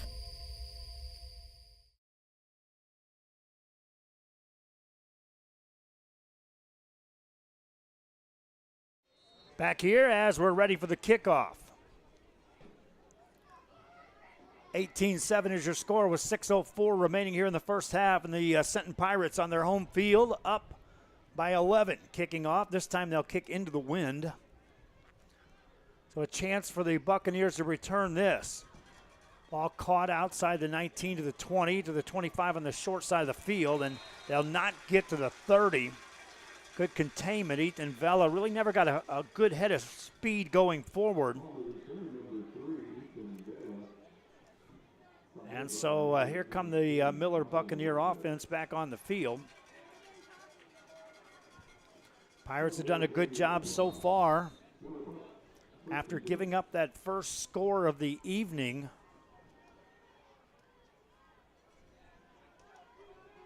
they've managed to keep this Buccaneer offense out of the end zone. Brown ready. Hands it off on a read. Up the middle. They'll surge forward to the 36-yard line.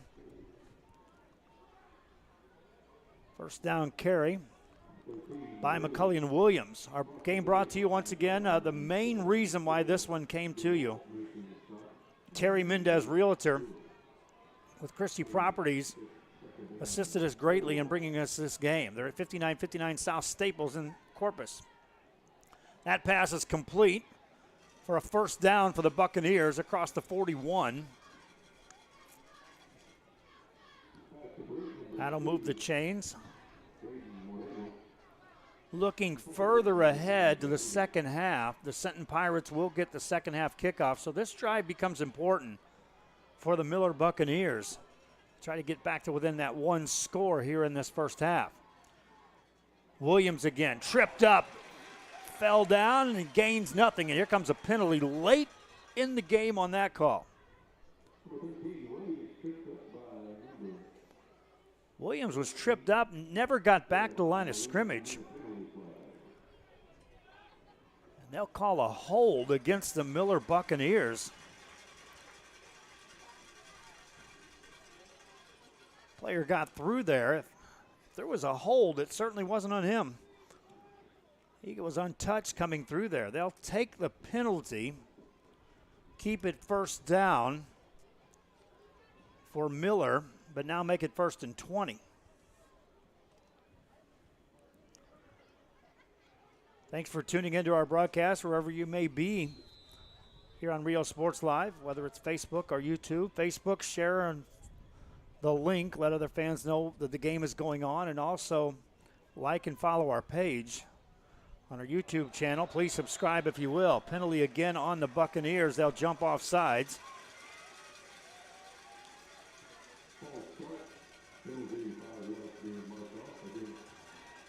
Five yards in the wrong direction if you're a Miller Buccaneer. I'll state it again. I know we've got fans that are tuning in trying to check out the games. We had crews scheduled to go to Buccaneer and to Cabinets tonight, and I had myself coming up here thanks to Terry Mendez, realtor. Big play by the Pirates, and that's shut down. The Buccaneer crew was able to arrive, and they're broadcasting that game. The Cabinets crew is dealing with family members who were not cleared of COVID, and so they could not make the trip late in the game this week. But here we are at this one. Pass play down the left sideline. That's tipped away incomplete. The intended receiver, Randy Rodriguez, had to become the defender on that play.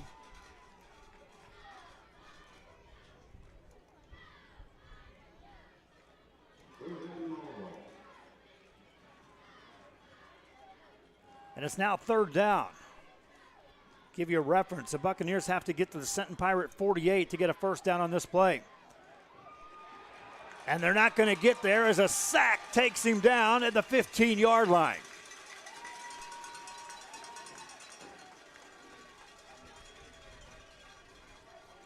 Other fans asking about the Refugio game. I'm going to tell you what happens there.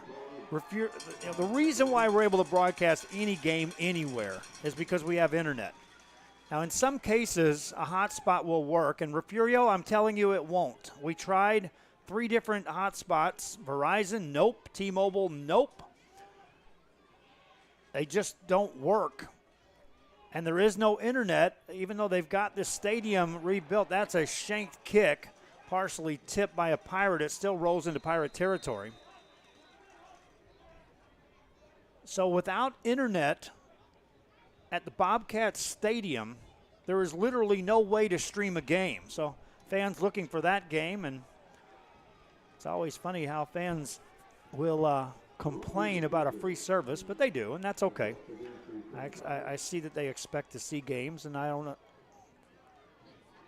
can't tell you what I do to try to get every game on there, but can't get it done. We do as many games as we can. There's no internet. We can't broadcast the game. If COVID has one of our camera operators or a family member or one of our announcers with a family member, then that shuts us down. Buccaneers got an automatic first down out of that, and they'll keep the football with 3 minutes to go in the first half, and that's a big circle the stat line moment in this game. Pirates had them pinned deep. We're going to get the ball back. And now the Buccaneers with a chance to still do something here in this first half.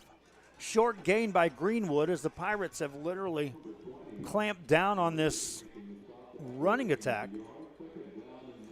Now there's a comment on YouTube that I'm looking for. Do you all need more people in Corpus Christi area? Absolutely 100% yes. Announcers and camera operators. Second down play. Pass play left-hand side. Out across the 40-yard line and then out of bounds. Quick pitch and catch as Jaden Marino makes the catch.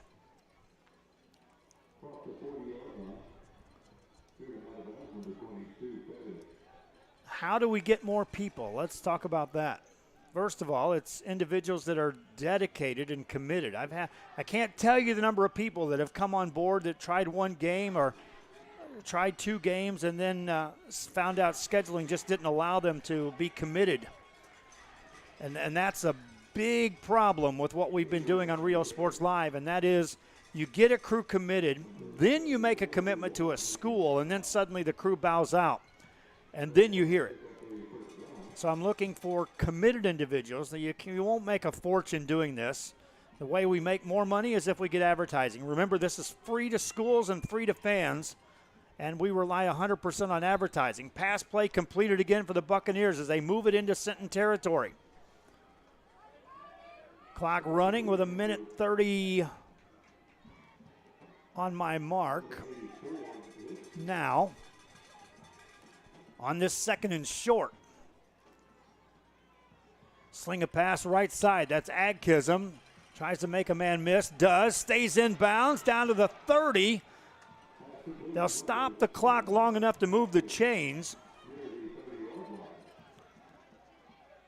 See some comments there of hiring students. We've tried that too. The problem with hiring students is that, again, a lot of times in the Rio Grande Valley and in the Corpus area, it takes more gas money to get to a game than what we can shell out for a lot of these students. And plus, they have parents that are like, you can be at a home game, but you're not going to be able to go to the away games. And then again, we have to pair up people that are committed to operate. An announcer, I've done it before on my own, running the camera, running the computer, keeping everything in check. Students certainly can't. And then you get into where the school can't assign a student to go, because then there's liability issues. And while we carry a hefty insurance policy with us, as this penalty is going to be marked off against the Miller Buccaneers. There are multiple facets to this broadcasting multiple games. When it was one system and it was yours truly out doing all the games, easy pickings to go pick out one big game and pull it off. When you're trying to run 20 systems, there's a whole lot of stuff in the mix. That play will go nowhere as they'll run McCulliam Williams out of bounds.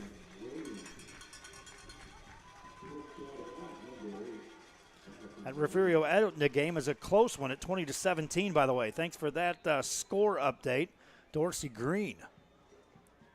Timeout on the field. The Miller Buccaneers will talk it over. Clock runs down. There's 37 ticks here in the first half. Buccaneers trailing by 11, facing second and 11 when we return. This is Real Sports Live. Hi, I'm Joe with Valencia Heating and Air. Are you worried that your AC might not make it through another brutal summer? Well, I can offer you affordable air conditioning comfort with custom prices that won't break the bank. We service all units across the Coastal Bend, and there's no additional weekend or after-hour fees. We treat our customers the way we would want to be treated, especially when it comes to costly repairs. So if you need service, repairs, or replacement, call Joe to keep you cool. Valencia Heating and Air. Back here at Real Sports Live, our thanks to the Sinton Pirates cheerleading squad for giving us that shout out on watching Real Sports Live. Also to Valencia Air Conditioner, one of our sponsors there. You saw the ad. Again, it's free to fans, free to schools. Anytime we can broadcast a game and we're successful getting it done, it's free of charge. We rely 100% on those advertisers. At the very least, say thank you to them. Pass play tipped out of bounds, incomplete on that second down play for the Miller Buccaneers. Intended for Agkism on the short side of the field to the right. Edna has now taken the lead against Refugio. 24-20, that's in the first half. Pass play for the Buccaneers. Over the middle, that's caught. Now to the 20, and room down the middle. This may go. Touchdown, Buccaneers. Yards after the catch. There's a player injured. They were blowing the whistle. They hadn't moved the chains yet, but that's because a player was injured. Or is there a penalty? They're lined up for the extra point. We'll talk about that. Let's take a look at the replay. Again, yards after the catch. That's two defenders that missed tackles, and then right up the middle for the touchdown. And that makes it an 18-13 game.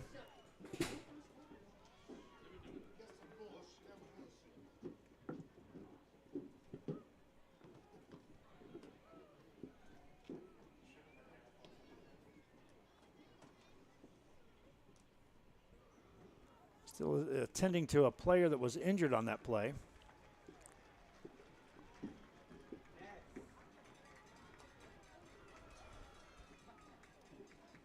Coaching staff for the Miller Buccaneers was upset. They believe there's more time should have been taken off of that clock.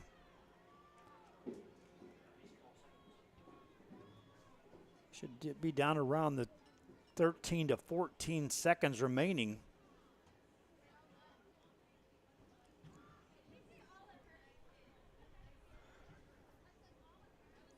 I want to remind you that our Real Sports Live football magazine is out and about. It's 130 pages of 100-plus teams. That extra point is blocked by the Pirates.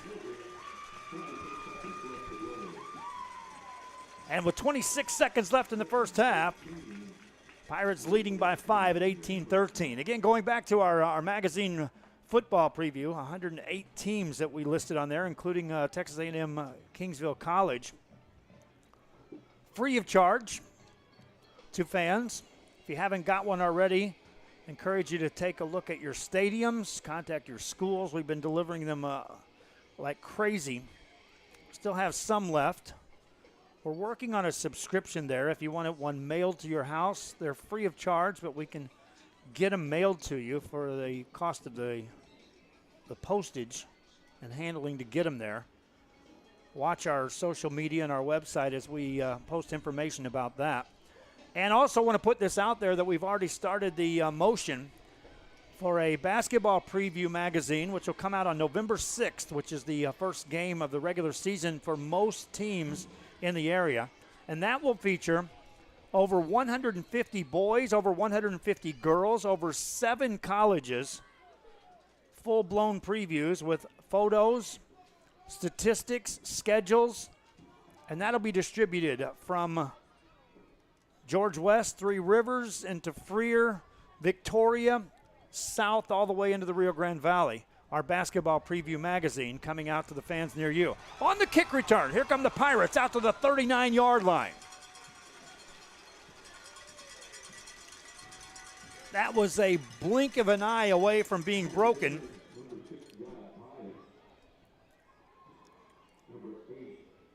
And it'll be a first down for the Pirates at the 40-yard line. That magazine, we're looking for advertisers on that. The way I've set the magazine up, it's very similar to the football. There's going to be a boys and a girls team and a dedicated page for every team, every school, I should say. And so I've got an advertiser for the boys and an advertiser for the girls on the magazines. We distributed 50,000 of these football magazines. We'll do the same. Pirates take a knee. And again, they will get the ball to start the second half. It looks like they're ready to head into the halftime locker room with a 5-point lead over the Miller Buccaneers. They will not have to take a snap. Well, they may. Referees are going to let it run down. First half is history. Welcome to our halftime show. There's your score, 18-13. The Sinton Pirates leading the Miller Buccaneers. We'll have performances by the band. I'll have the halftime highlights for you. And we'll talk about some other games. I'm Joe Bowling. This is Rio Sports Live. We'll be back with more right after this. And you're watching Rio Sports Live. Woo!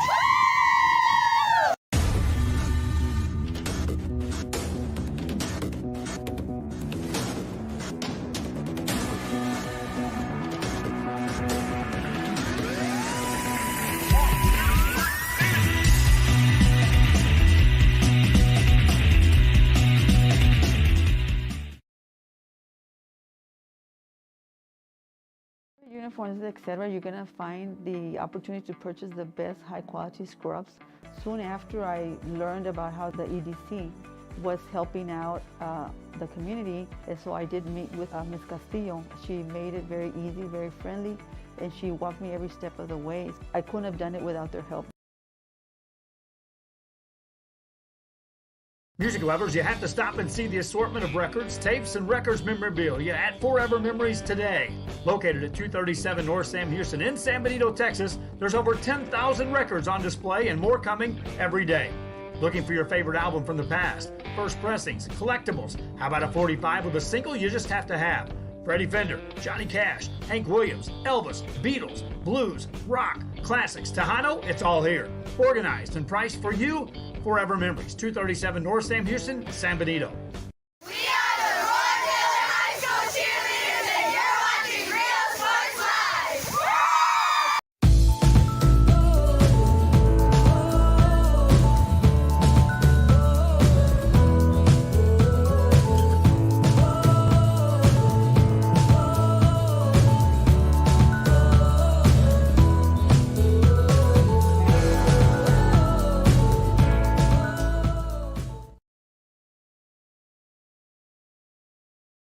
The Brownsville Independent School District continues to provide a safe environment for enriching education. From pre-K3 to early college high school, the award-winning district has advanced its legacy in curriculum, athletics, and fine arts. Teachers are driving the frontier of technology, bringing industry to the classroom. On and off the field, Brownsville ISD students engage in the experiences that make them college and career ready. Brownsville Independent School District, the best choice.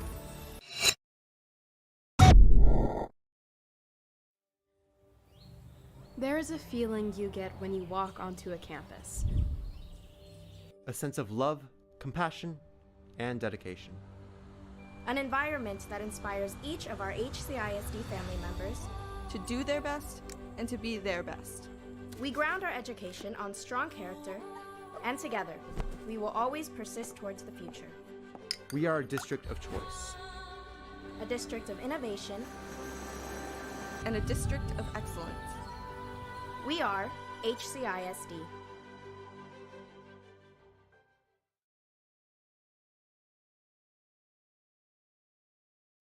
Back here, we're at the halftime break. The dance team out there for the Sinton Pirates. And as long as it's licensed music, I can't run the audio. However, when the bands are performing, I'll be able to have the audio and the video rolling for you, so you fans can enjoy the entertainment at halftime. Got some other scores I'll throw at you. Right now I see Alice and Harlingen South are tied at 7 apiece. That's at the halftime break. Take a look at any other action here that may be going on. CC Veterans and King. Veterans on top in that one. We'll run down some additional scores for you as well. I'll also have some halftime highlights. We'll tell you how we got to our score of 18-13 here after one half of play with the Sinton Pirates on top.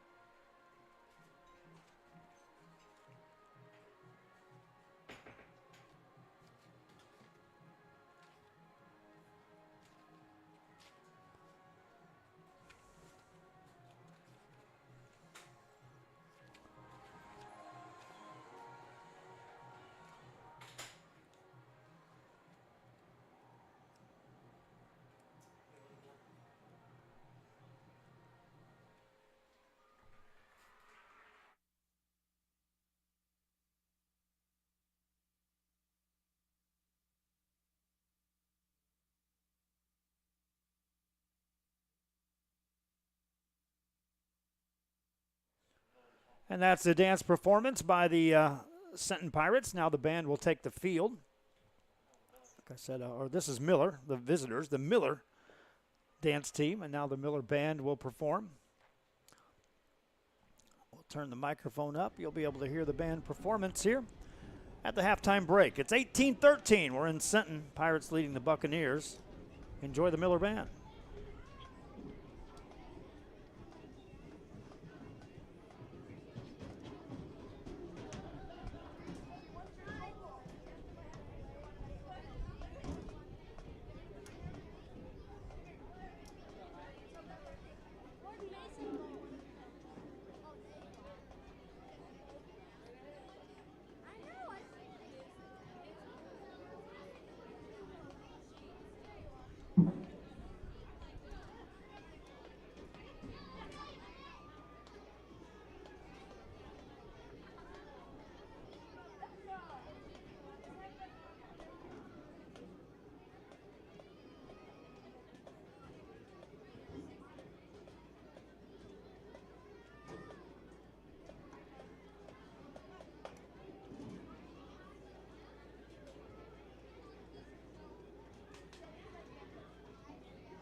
That's the Miller Buccaneer marching band. We'll take a break. We'll come back and we'll see the Sinton Pirates marching band. We'll also take a look at the halftime highlights. This is Rio Sports Live. A nationally recognized district focusing on quality and rigorous instruction where every child is immersed in a culture of academic success.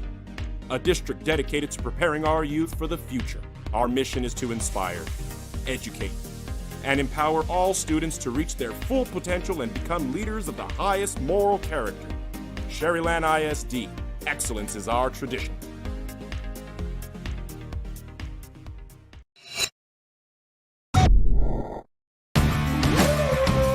Service is attitude.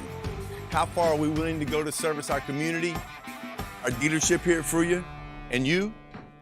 Sky's the limit.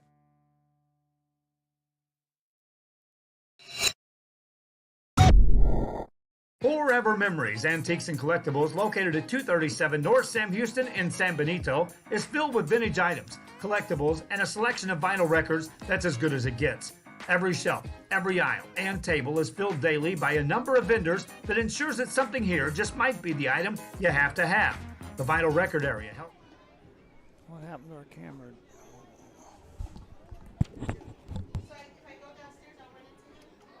That makes for a fun trip when stepping back in time with the memories. Forever Memories, Antiques and Collectibles in San Benito. We're a world-class Cadillac, Buick, and GMC dealership, and we're in your neighborhood. Come by and check us out. We're waiting for you.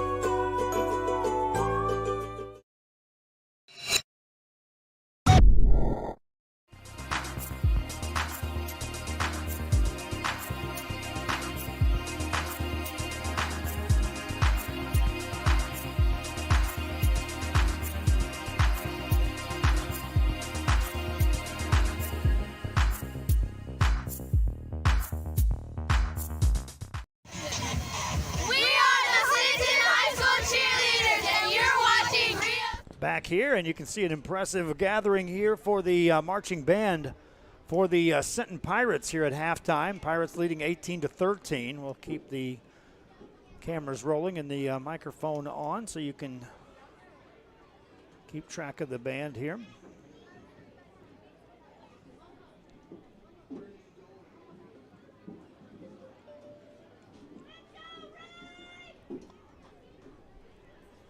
They got the air conditioner on in here, and it's still cold. Felt good earlier today when it was 100 degrees and we were setting up.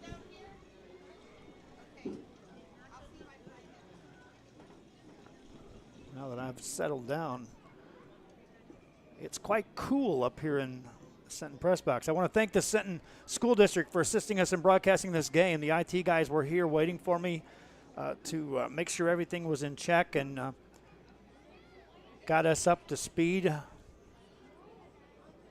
Ruben was gracious in using his time to assist me in getting everything set up. There was other crews that were here trying to get set up as I was leaving, and I helped them too. Just another entity that's putting out coverage of the area. Here on Rio Sports Live, we do our best to bring you as many games as possible. With the assistance of advertising, I could open up doors that one wouldn't believe on being able to cover games. Equipment, personnel, it costs money. When you're putting a service out there that's free, it's all about advertising.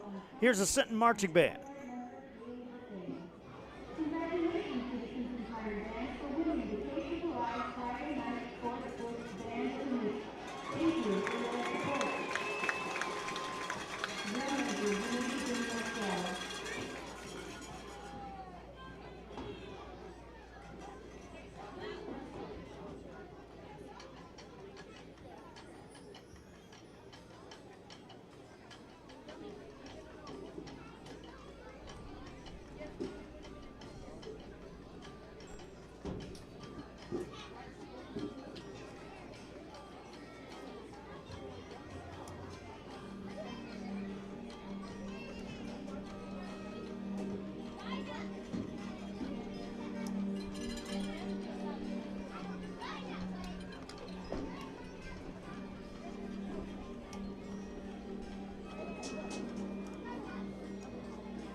That's a Sinton band, marching band performing here at halftime. Let's take a look at your halftime highlights as it's 18-13 with the Pirates leading the Buccaneers of Miller. This is Real Sports Live. For the Buccaneers, ready to go on a first down.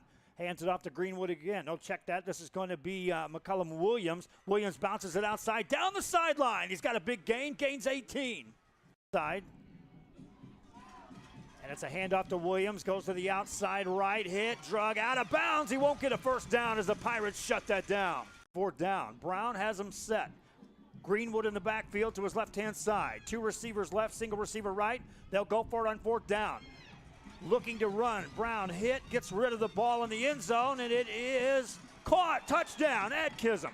Line drive kick, fielded at the 13, out across the 15 to the 20, middle of the field 25, 30, 35 and more, 40-yard line on a nice return for the Sinton Pirates as Jonathan Marin sets him up nicely. Back in the backfield, hesitates, now he runs it up the middle, got a block, drives forward, down the sideline, he may break it, he's gonna go to the house. 56 yards. Touchdown, Pirates. Two receivers set up for Galvan. Out to the left-hand side is Colby Hesseltine. Out to the right side is Braden Brown. Quarterback keeper to the left side. He's going to go again. Touchdown, Galvan for a second time of the night, and the Pirates take the lead. Up the play at the line of scrimmage on this third down for the Buccaneers. Fake the handoff, sling a pass, left side. Nice job defensively of breaking that one up by Ray Perez. Down conversion here in this first half. That came up short. It was about at this part of the field, but it was flipped. It was on their 37. From the Sinton 37, they'll hand it off to Williams. He's got a first down, and he takes on a tackler at the 30-yard line and moves the chains for the Buccaneers.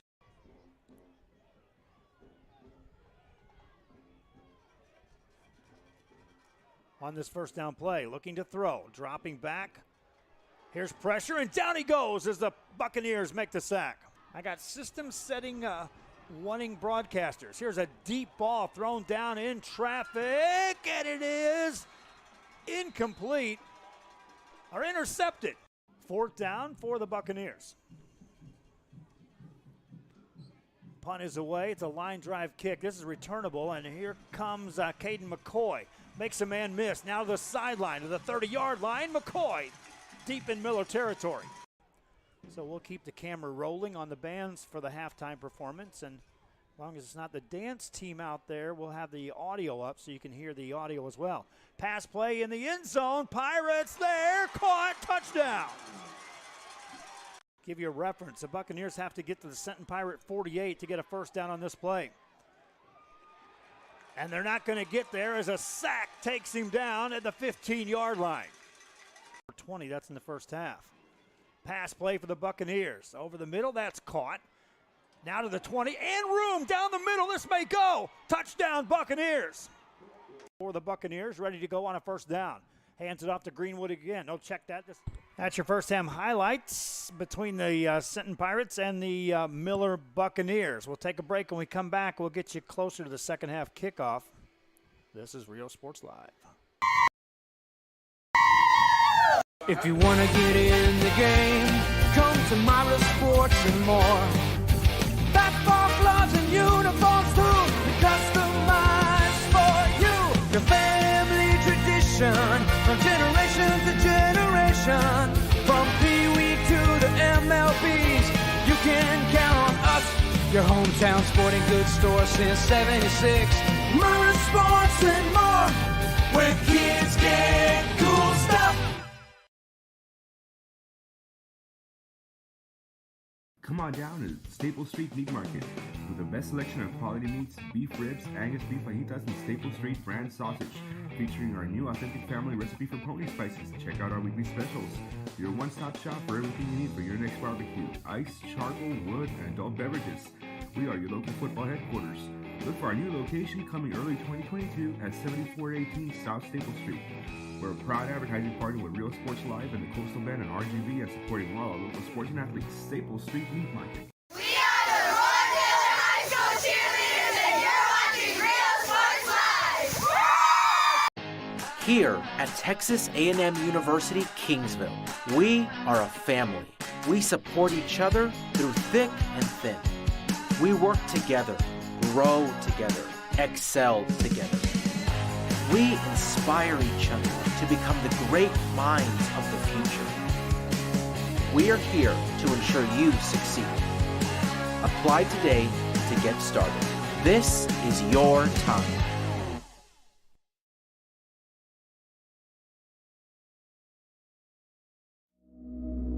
Dragons sleep most of the time, but you never know when they'll wake up.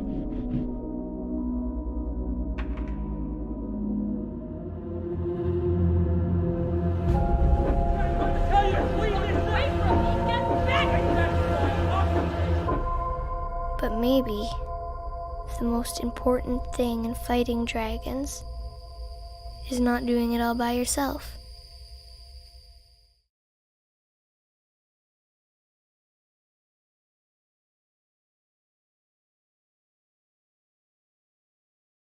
Hi, I'm Joe with Valencia Heating and Air.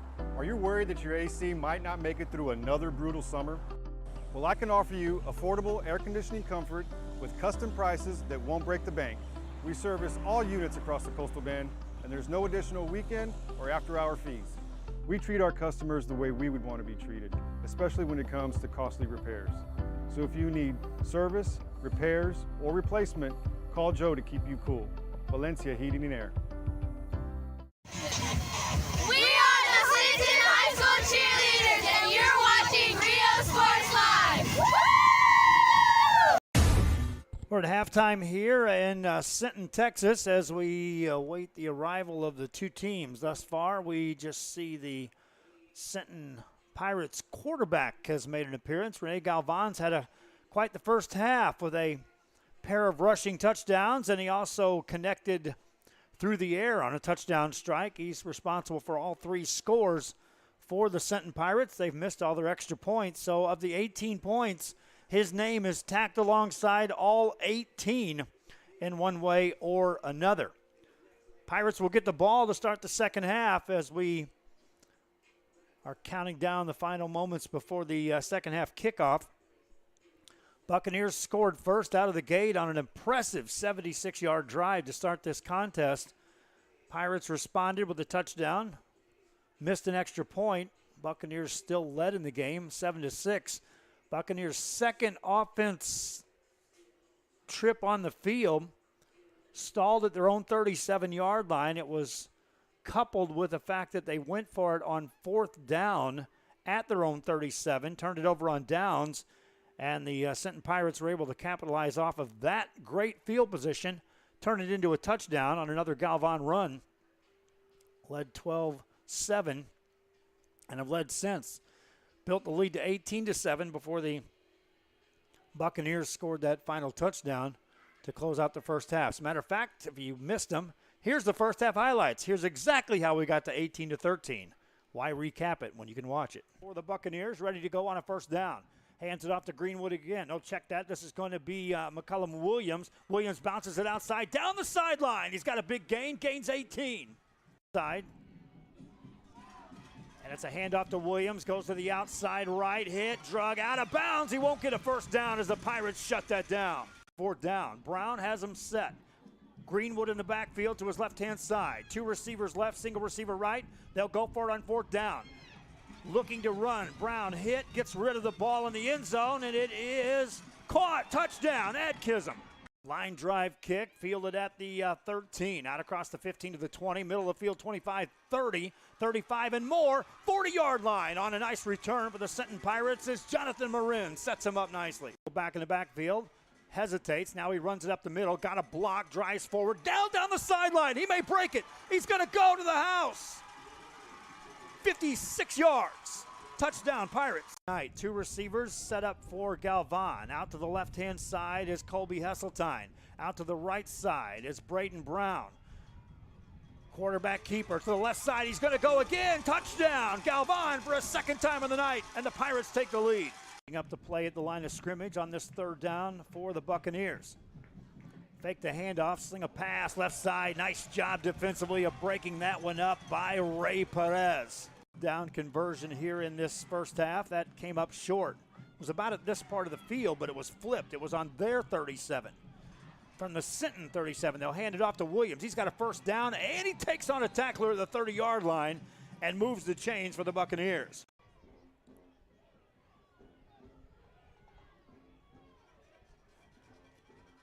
On this first down play, looking to throw, dropping back. Here's pressure, and down he goes as the Buccaneers make the sack. I got system setting wanting broadcasters. Here's a deep ball thrown down in traffic, and it is incomplete or intercepted. 4th down for the Buccaneers. Punt is away. It's a line drive kick. This is returnable, and here comes Caden McCoy. Makes a man miss. Now the sideline to the 30-yard line. McCoy deep in Miller territory. So we'll keep the camera rolling on the bands for the halftime performance, and as long as it's not the dance team out there, we'll have the audio up so you can hear the audio as well. Pass play in the end zone. Pirates there. Caught. Touchdown. Give you a reference. The Buccaneers have to get to the Sinton Pirate 48 to get a first down on this play. And they're not going to get there as a sack takes him down at the 15-yard line. 20, that's in the first half. Pass play for the Buccaneers. Over the middle, that's caught. Now to the 20, and room down the middle. This may go. Touchdown, Buccaneers. For the Buccaneers, ready to go on a first. That's your first half highlights. We'll have the second half kickoff right after this.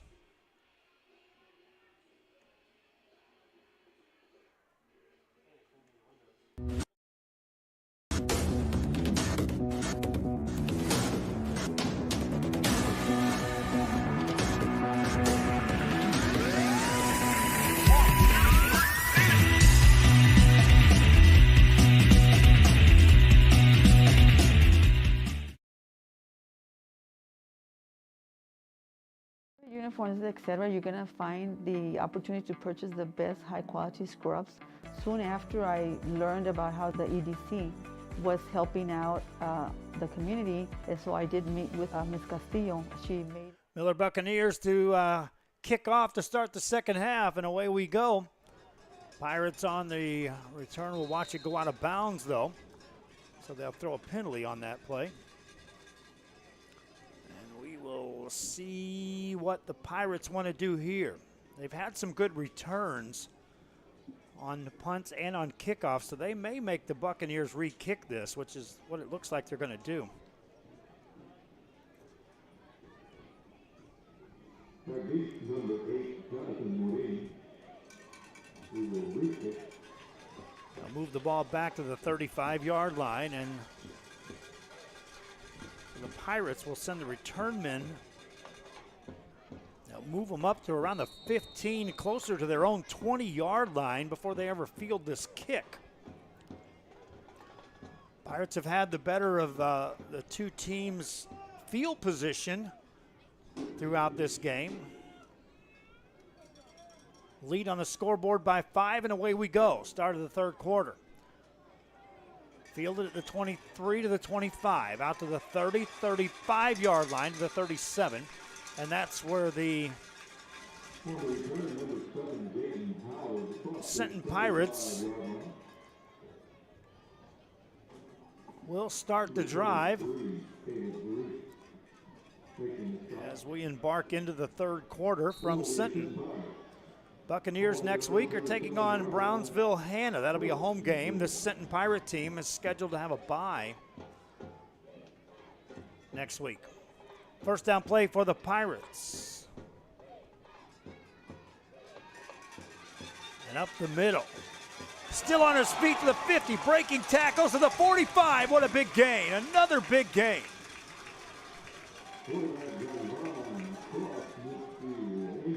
Rene Galvan again on the loose. Take a look at Galvan. He nearly breaks this. Stop right there, you think, nothing doing. Stop there, you think, nothing doing. Breaks that, he's gone. First down for the Pirates at the Miller 44. Galvan keeps a single back in the backfield on this first down play. Opening drive of the second half. That running play goes nowhere. Nick Flores is like, hey, where did those holes go that you just had? Mr. Galvan's like, I had to break some tackles to get through that.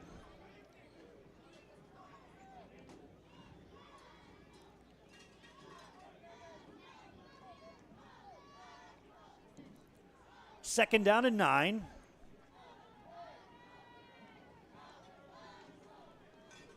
With 10:40 and counting here in this third quarter play, and now the whistle blows on the sideline.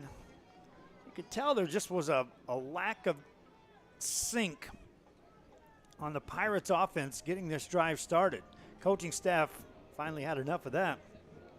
Let's all get on the same page.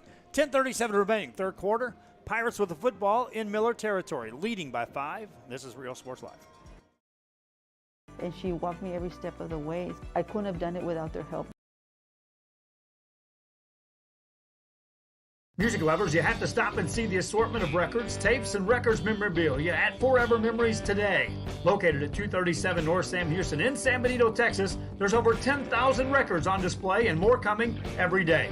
Looking for your favorite album from the past? First pressings, collectibles. How about a 45 with a single you just have to have? Freddie Fender, Johnny Cash, Hank Williams, Elvis, Beatles, blues, rock, classics, Tejano, it's all here. Organized and priced for you. Forever Memories, 237 North Sam Houston, San Benito. Back here, Rio Sports Live, and back to action with 10:37 to go in the third quarter. The Pirates took a timeout. Now they'll look to throw out of the timeout. Short pass, incomplete. Pressure that time, coming inside. An incomplete pass makes it third down for the Pirates. An opportunity now for the Miller defense to step up and set the tone here for the second half of play, perhaps. To get a first down, the Pirates will have to take it inside the 35, nearer the 34-yard line of the Miller Buccaneers. Rene Galvan has been dangerous with his arm, and equally, if not more dangerous, on the ground. Takes a snap, gonna run, bounces it outside, hit, and down he goes. This time, 3 Buccaneers there to drop him. And it's fourth down for the Pirates. We saw Miller go for it multiple times on fourth down in the first half. Pirates immediately send the punt team in. They'll try to play some field position here on their home field. Leading by 5, they'll have the wind at their back as Jacques Stewart, the junior punter, is back in punt formation. One man back to return the kick for the Bucks inside the 10. That's a bad snap. Punter gets the football, gonna run. Down he goes. Miller takes over in great shape. Stewart did all he could. First of all, he fielded the ball. A lot of times you'll see a punter turn that into a rugby-style punt in which they can maybe get a kick away, but nothing doing. Pursuit was there.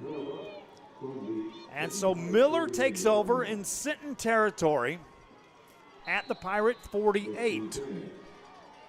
Miller led in this game 7-0. Have trailed since the tail end of the first quarter of play. First down play for the Buccaneers. They'll look to swing a pass. Atkinson catching, looking for a block. Sideline, ends up gaining 8, then he's thrown out of bounds. Here comes a penalty at the end of that play. And so that'll be 15 yards tacked on to the end of that pitch and catch, which would have gained 9. So that's going to turn into about a 24-yard gain for the Miller Buccaneers.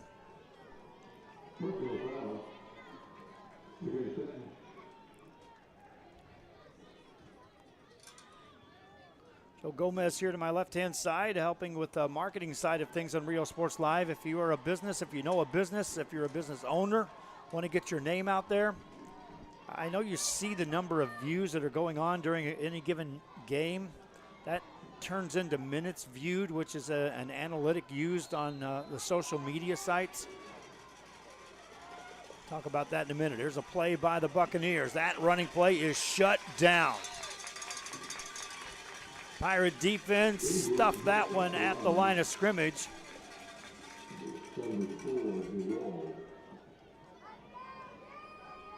We're seeing a heavy dose of McCullion Williams tonight for this Buccaneer team. Pass play, looking, here comes pressure, and he gets rid of the ball just in time.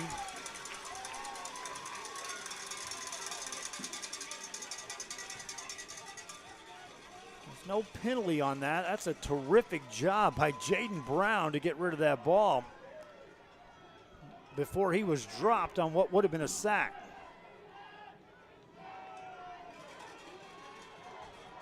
Second down and 10 for the Buccaneers. Brown drops back to throw, waits, delivers down the right side, up for grabs, caught, touchdown, Buccaneers. Atkinson climbing the ladder. And Miller takes the lead. Let's take a look at this. Sometimes you just look at your playmakers and say, go make a play. Atkinson delivers. Extra point coming up for the Buccaneers. Now, these extra points have been adventurous for both teams. Sinton 0 for 3. Miller got their first one through, missed their second. And they'll leave the offense on, looking for a 2-point conversion, trying to go up by a field goal. Brown keeps it, right side, ducks his head. Is he in? No, sir. Extra point, no good. Kickoff coming up. Buccaneers lead the Pirates by 1. We're in Sinton, and this is Rio Sports Live.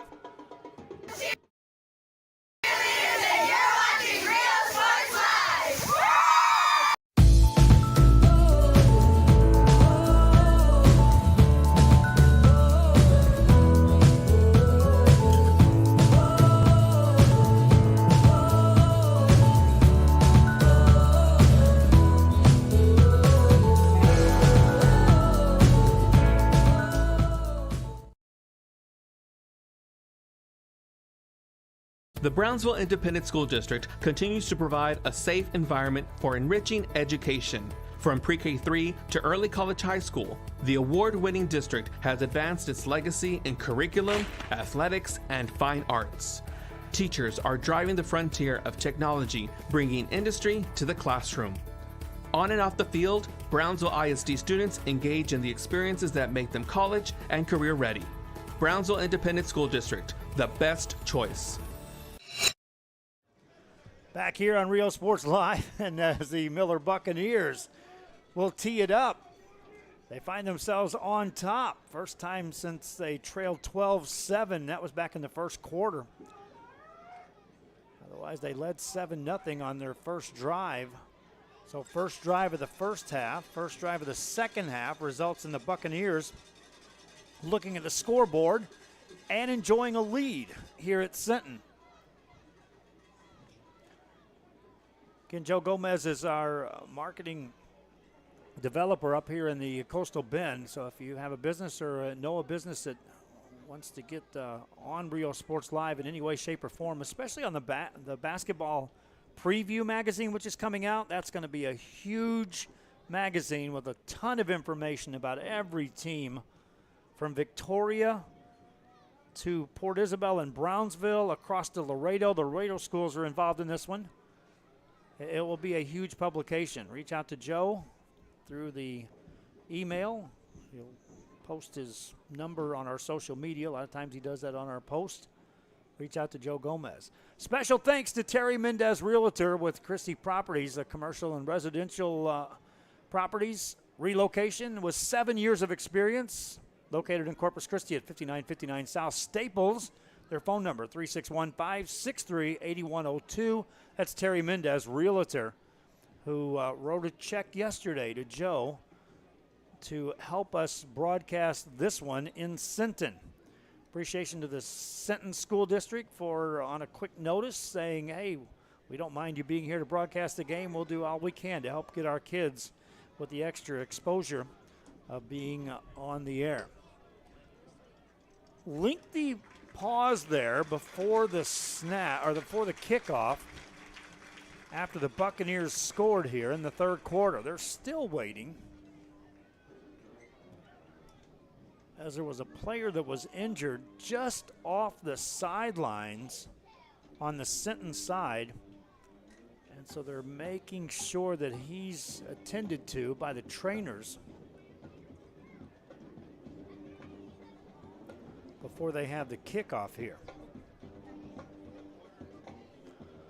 Not only advertisers, but we're looking for play-by-play individuals and camera operators, especially in the Coastal Bend right now.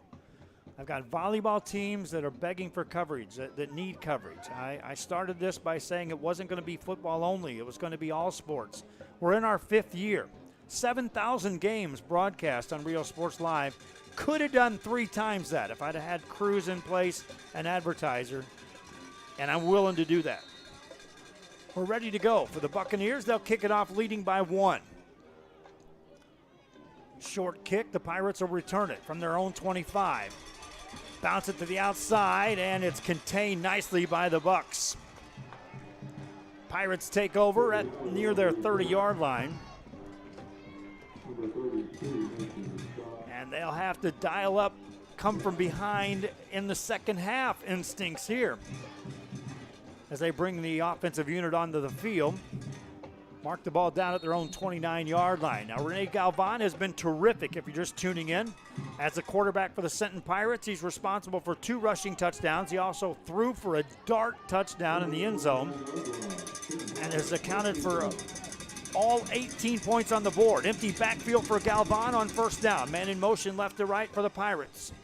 Galvan drops back. Deep drop, plenty of time, delivers it over the middle, caught. Out across the 36-yard line, that's a 6-yard catch. Into the hands of Rylan Lopez, the junior wide receiver for the Pirates. Second down, call it 7 yards, call it 3 yards to go after the 7-yard gain.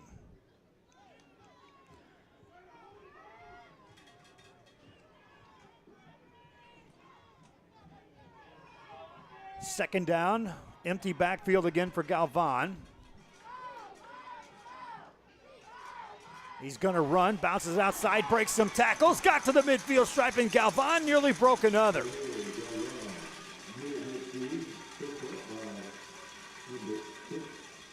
Rene Galvan on the loose. You know, I was looking on the comments on the YouTube, but we do have some school districts that are now feeding us some individuals. I've said it all along that that's the key to opening up the communication with the schools. Volunteers. When I was in high school, I wanted to be a broadcaster. That was a million years ago, but I'll tell you about that after this play. Over the middle, that's overthrown.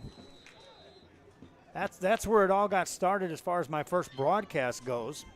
That's over 10,000 games ago, play-by-play that I've done in 30 years. But my speech and debate team came calling and said, does anyone want to come out and film our homecoming game? And I was like, yeah, I'll be part of that. They're like, we also need somebody to do play-by-play. And there it was. My freshman year, I had the opportunity that I'd been looking for since I was 5 years old to broadcast a game.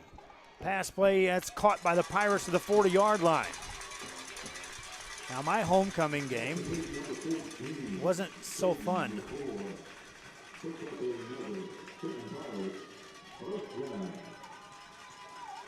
We scored on a flea flicker on the first play of the game, and then we took on a state powerhouse, and they scored 72 unanswered points on our homecoming. That was I broadcast that game, and I learned then how you make a game. It's easy to make a game exciting when you're calling the final play of the game and it's a game-winning touchdown. Here's Galvan on the loose again. He's going to go. Galvan, 40 yards, third touchdown. Pirates back on top again.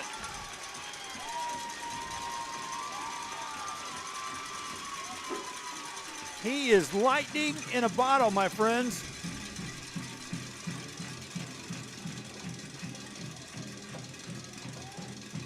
And we'll show you on the replay as this opened up quick.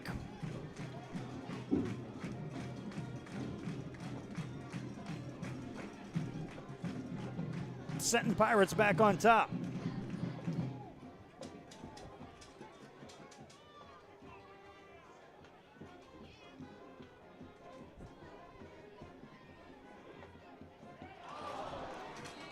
That extra point is no good. 0 for 4 on the extra points for the Pirates. They lead by 5. Kicking off to the Buccaneers here in the third quarter right after this. There is a feeling you get when you walk onto a campus. A sense of love, compassion, and dedication. An environment that inspires each of our HCISD family members to do their best and to be their best. We ground our education on strong character, and together, we will always persist towards the future. We are a district of choice. A district of innovation. And a district of excellence. We are HCISD.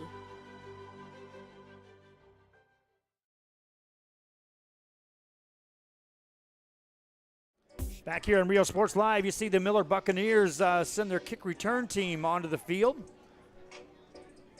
As we have gone back and forth here in this third quarter, exchanging the lead. Pirates started the second half with a 5-point lead. The Buccaneers scored. Pirates have just answered on the third rushing touchdown of the night for Rene Galvan.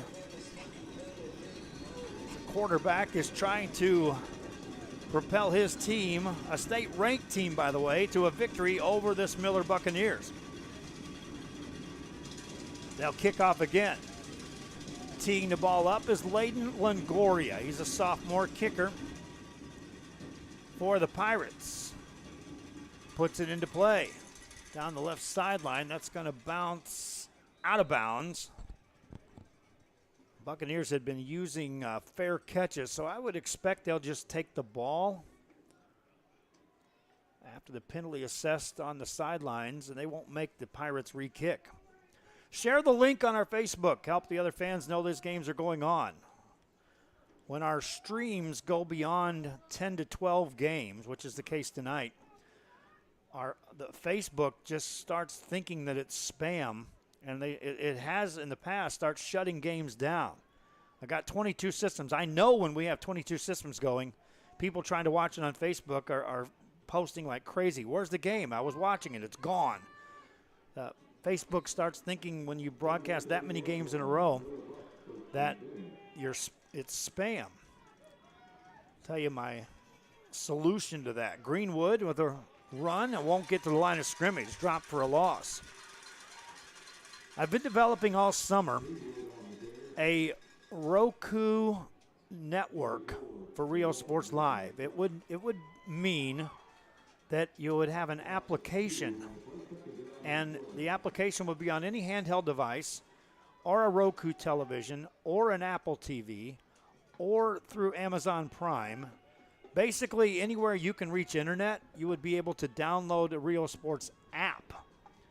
And then I've got developed with 50-plus channels where multiple schools would have a 24-hour, 7 days a week, their own channel within the network.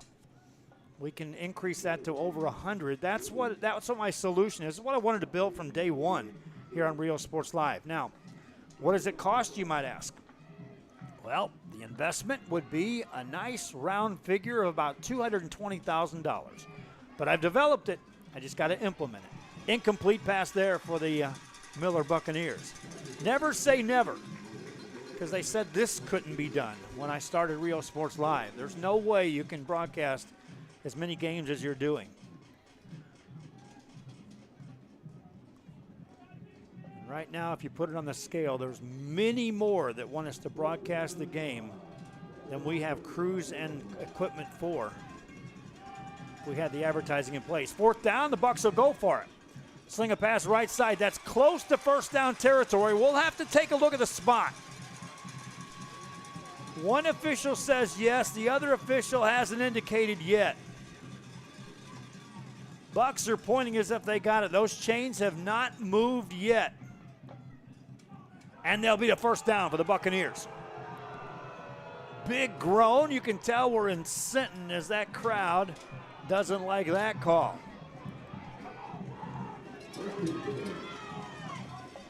Buccaneers keep the drive going with a running play across the 44 to the 45.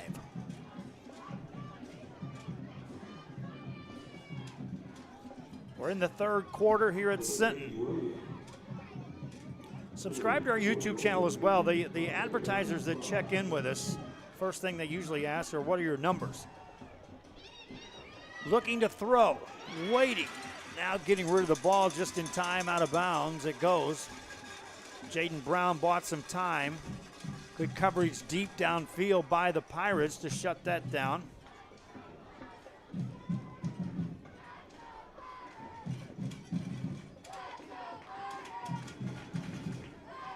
And it's 3rd down. Call it 3rd and 6. You get to the midfield stripe, you got a first down if you're a Buccaneer fan. 2 backs in the backfield trying to help protect Jaden Brown. Hands it off to Williams, hitting the backfield, runs away from the tackler, leapfrogs a man, and nearly gets a first down.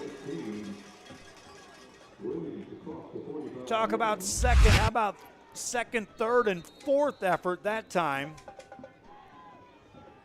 on this play. Right there, he could have been stopped.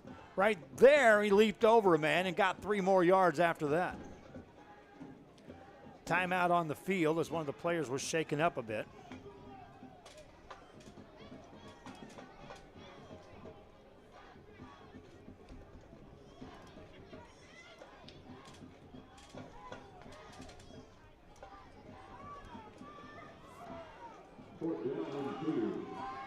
Ramiro Lopez, I see the response there. If you want to reach out to me or Joe Gomez, I'll meet you this week. And we'll get you in play on announcing volleyball games if you're available. Running play for the Buccaneers on 4th down, and they'll convert again. Move the chains forward. Miller Bucks on the gamble.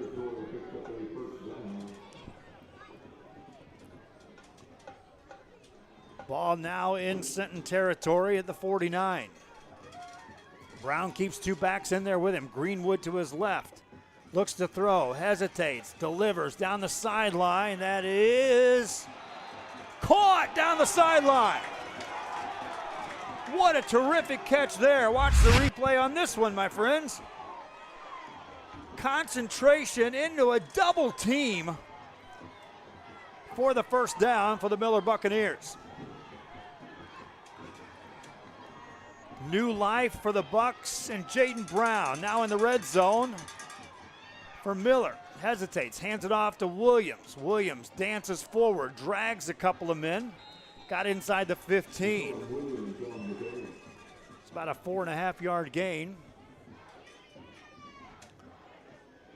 for McCullion Williams. Now we got a player shaken up on the field. One of the Sinton Pirates, looks like one of the linemen is down. They'll attend to him. We'll be right back. This is Real Sports Live. A nationally recognized district focusing on quality and rigorous instruction where every child is immersed in a culture of academic success. A district dedicated to preparing our youth for the future. Our mission is to inspire, educate, and empower all students to reach their full potential and become leaders of the highest moral character. Sherryland ISD, excellence is our tradition.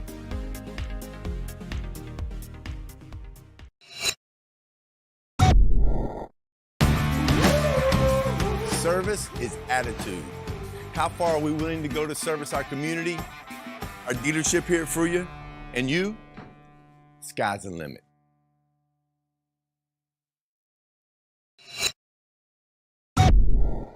Back here in Rio Sports Live, you can see players on a knee on the sidelines. Players shaken up, but the way they're attending to the player, we never put that on camera, by the way. I'll just give you an indication that it appears to be cramping, a cramping situation, and that's what we're hopeful for. Up on his own power, heading to the sidelines.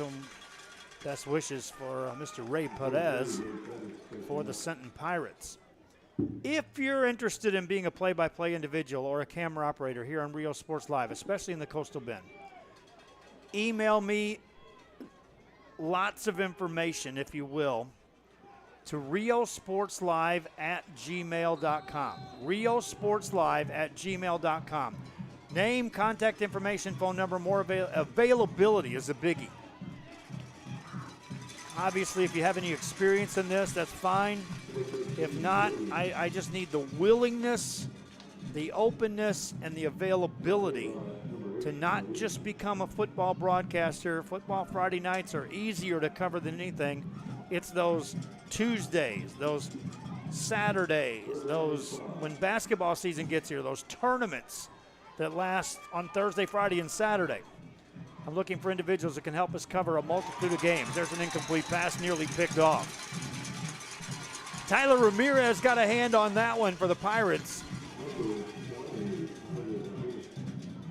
And it's 4th down for the Miller Buccaneers. They trail by 5 at 24-19. They've converted on a couple of 4th downs on this drive already. They need to get it inside the 8 to get a first down. Pirates trying to shut it down. Williams goes in motion. Hand off, it's Greenwood. He's shut down. Pirates make a stand. Take over on downs.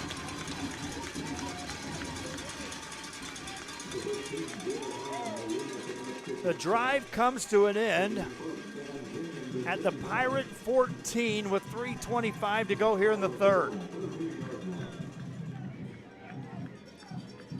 And Rene Galvan brings his offense out to the field.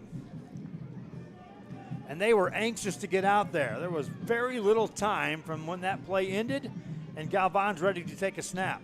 Empty backfield, 5 receiver set, gonna run. Galvan up the middle. Gains a couple.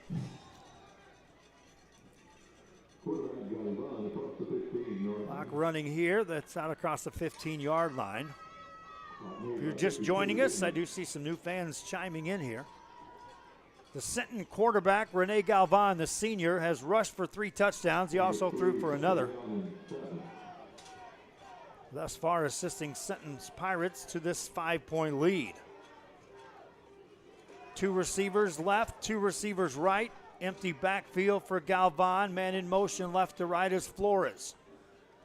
Galvan looks to throw. Deep drop, waits. Delivers downfield. Picked off by the Buccaneers. Jaden Marino stepped in front of that, and watch on the replay. Marino just had to read this. That ball was in the air a ton of time. All Marino had to make sure he did was stay in bounds. Mission accomplished there, and the Bucs take over just like that. Right back in Sinton territory at the Pirate 39.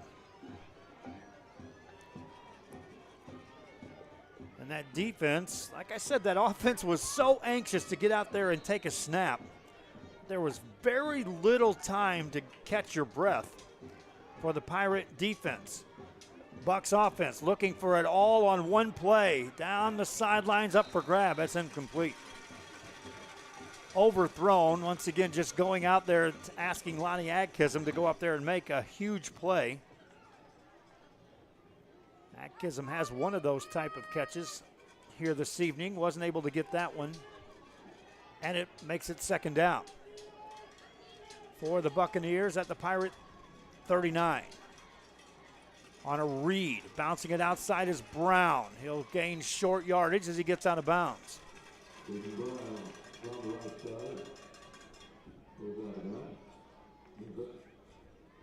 Maybe a yard gain on the play.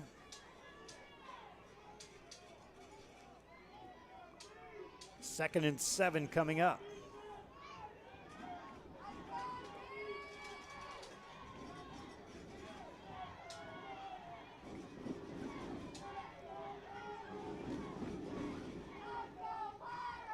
Pass play over the middle. That is dropped and nearly picked off.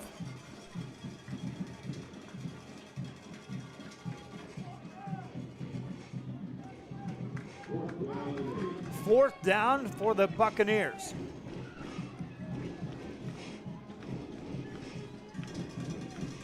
Clock stops with 2:21 remaining here in the third quarter. Brown directing traffic. Gets rid of the ball. Downfield up for grabs. That's going to be picked off by the Pirates.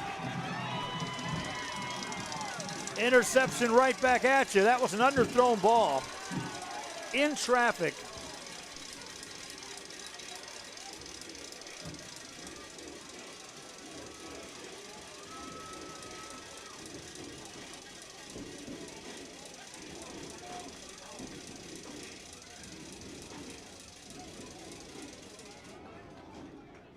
And the Pirates will take over at their own 9-yard line.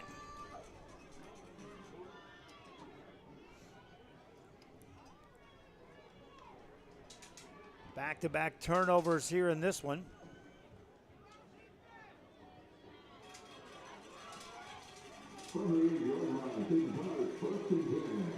Galvan takes it on a read, hands it off.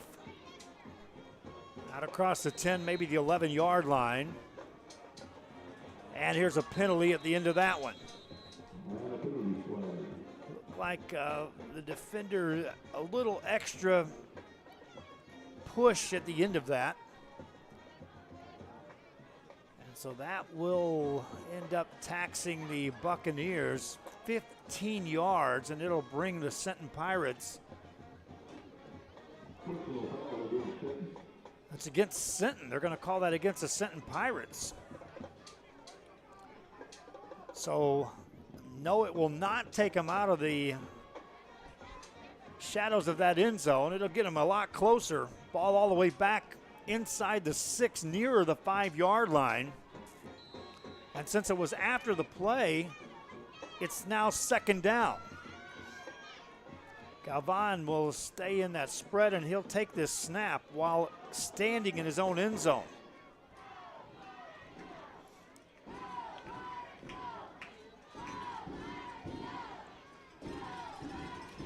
Drops back to throw. Gets rid of it. Caught out across the 14 to the 15-yard line. Short of first down yardage. Nice catch and a little extra running room for Donald Cruz for the Sinton Pirates. 3rd down and 3 coming up. Got a good one over in Alice tonight. 14-7 Harlingen South with a couple minutes left in the 4th quarter. 3rd down here for the Sinton Pirates. Galvan going to run, hit, and we'll watch for the spot. Looks like he got a 1st down. He did. Move those chains for the Sinton Pirates.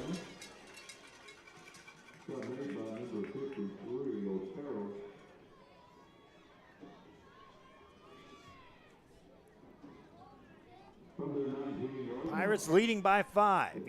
Each team has scored here in this 3rd quarter. That was on back-to-back possessions. Right now we're on the heels of back-to-back turnovers. Sinton trying to move the ball. Empty backfield for Galvan. Rene Galvan gets rid of it on the right side. Or left side. It's caught down the sideline, stepping out of bounds. Like Ruben Magana over there.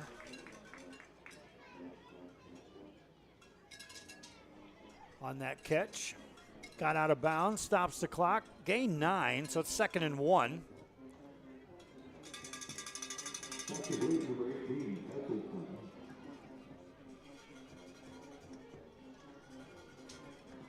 For the Pirates.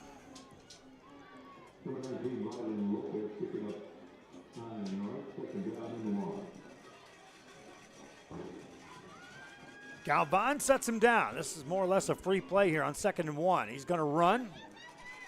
Runs through a couple tackles, gets a 1st down. Now he's dropped at the 39-yard line. There's a penalty flag on this one, though. Indication is it's a hold against the Sinton Pirates.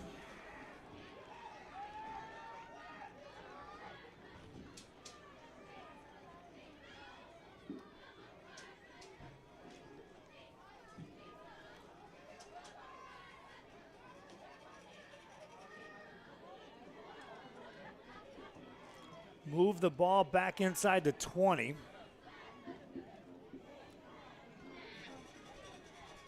Remains 2nd down, but now 11 yards to go. They'll start the clock. The Pirates will not have to take a snap, and they'll elect not to do so. We'll take us to the 4th quarter.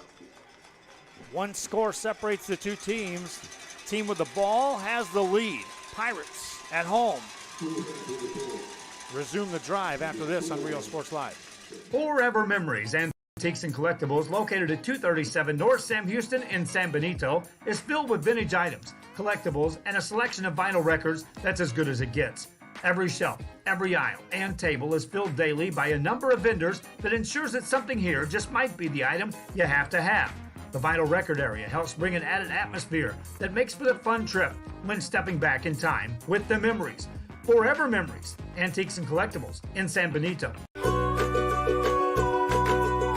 We're a world-class Cadillac, Buick, and GMC dealership, and we're in your neighborhood. Come by and check us out. We're waiting for you.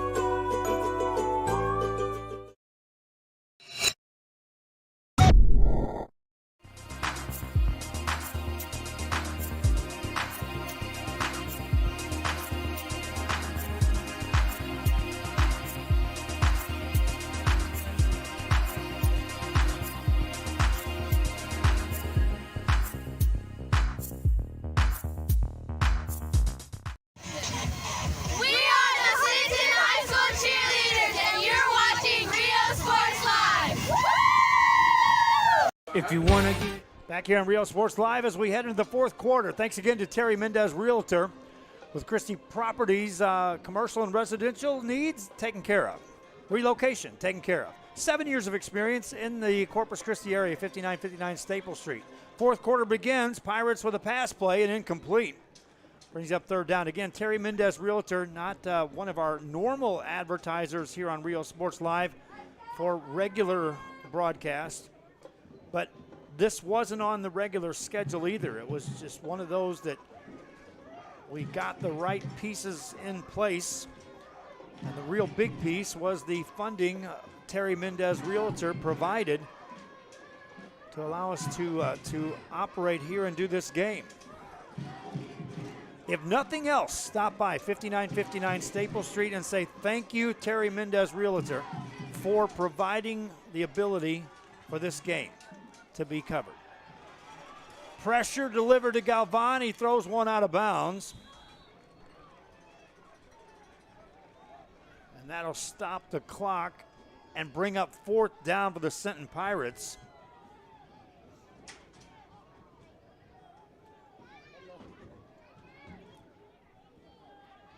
They'll bring the punt team in. Now, this was not an easy execution last time the punt team was on the field, as Jacques Stewart had to track down a bad snap.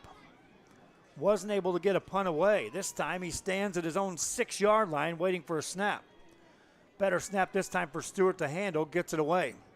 Booms it. Returnable. Here's Adkism. Gives up some ground, runs through a tackle. Sideline, got a block, steps out of bounds at the 42 of the Pirates. That's where the Miller Buccaneers will start this next drive. Like I said, going into that break, we're only separated by 1 score, and it's 5 points, which means 6 points wins the ball game if you score and hold that lead. Harlingen South Hawks hang on and defeat Alice. That's the first time since 2016 the Hawks have started the season 3-0 with a road victory tonight over Harlingen South. Pass play for the Bucks. That's tipped and incomplete. Brings up 2nd down. Jaden Brown hasn't put up prolific numbers here this evening, but he's certainly put up solid numbers.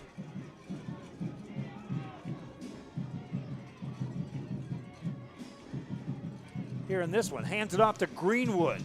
Greenwood rumbles forward, gain maybe 3.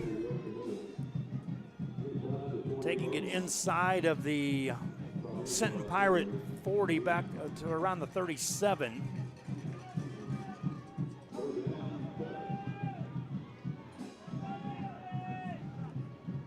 Third down.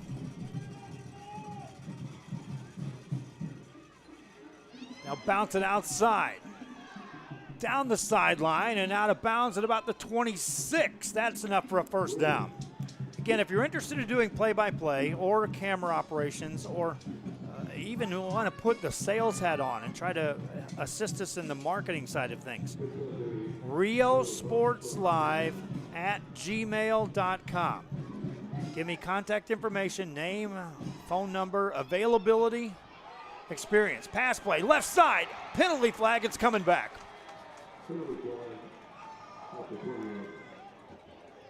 Two players there, and as one of them was falling down, it was evidently a push in the back. Official threw the flag really quick on that play. You'll hear by the reaction of the crowd. This one's coming back on the other direction. Takes 6 points off the board.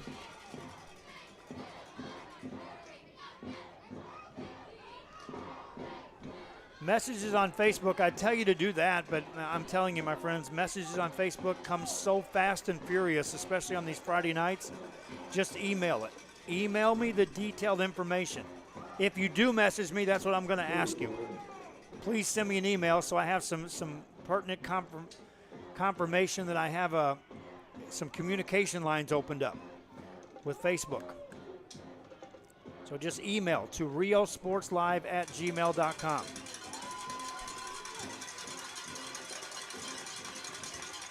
After a lengthy discussion, they'll move the ball back.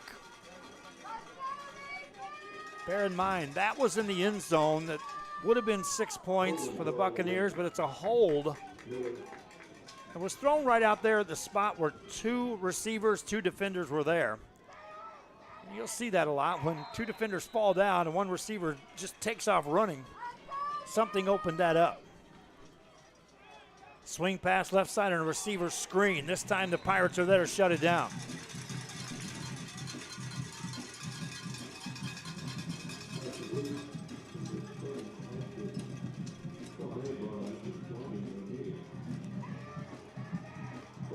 Second down and 10 for the Miller Buccaneers. Jaden Brown drops back to throw, waits, delivers, looking in the end zone. It's going to be incomplete. Good coverage back there by the Pirates' Ray Perez. Wasn't letting any receivers get behind him. And forces a third down for the Buccaneers. Brown keeps Williams in the backfield as a back. Hands it off. Williams up the middle and got to the 20. That's not enough for a first down. They need to get to the inside the 17 to get that first down. So fourth down for the Miller Buccaneers. We've seen them go for it all night long. Converted on more than they haven't. Fourth and every bit of 4, call it 5. Williams to the outside. Foot race. 15, 10, 5. He's in. Just out of bounds, it says. Looked like he was in. Let's take a look on the replay. They needed 4 yards. He wanted more, and let's just see at the end of this play. He tried to stretch that ball in there. First and goal for the Miller Buccaneers. Williams again to the outside, drug down. Heads up tackle made that time by Jeremiah Molina.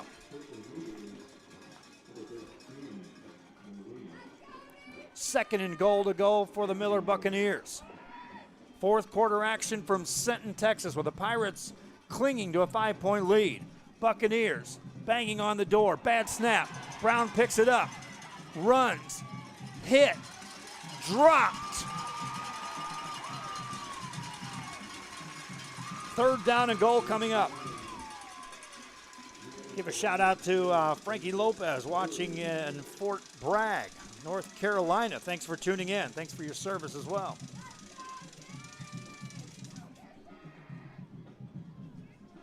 Fourth quarter here in Sinton. Third and goal for the Miller Buccaneers. Man in motion left to right. Looking to throw, left side, and it's incomplete. That's one of those, your receiver's looking to one shoulder, the quarterback throws it to the other shoulder. That's a near impossible catch. You've seen some receivers in an extreme elite status not be able to spin that and make that catch.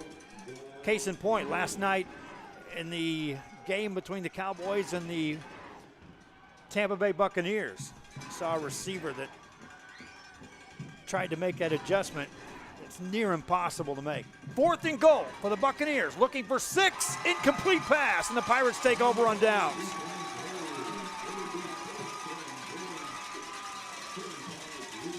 The good news is for the Pirates, they take over on downs. The bad news, that ball's at their own 5-yard line.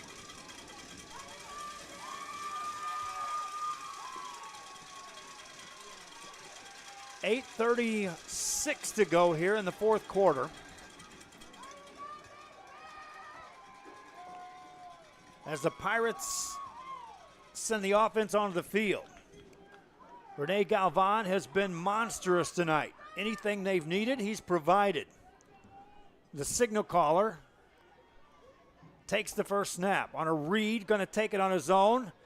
Got back to the 4, did not get to the 5, so he'll lose a half a yard on the play. Second down for the Sinton Pirates.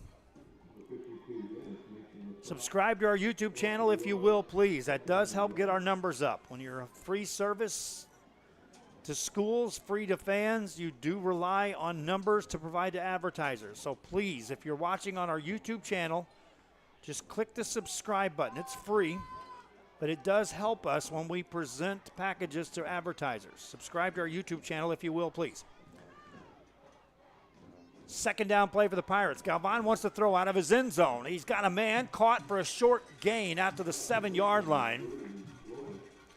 Caught there by Nick Flores, quickly covered up defensively. I think that's Morris Stafford over there for the Miller Buccaneers. 3rd and 7 for the Sinton Pirates.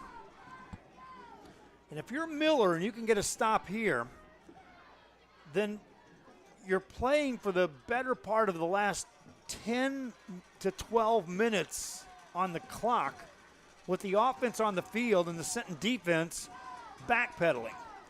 3rd down play, a big one for Galvan, needs a first down on a read. Play action, gonna throw, looking for a bundle, has a man, but he overthrows everybody, incomplete.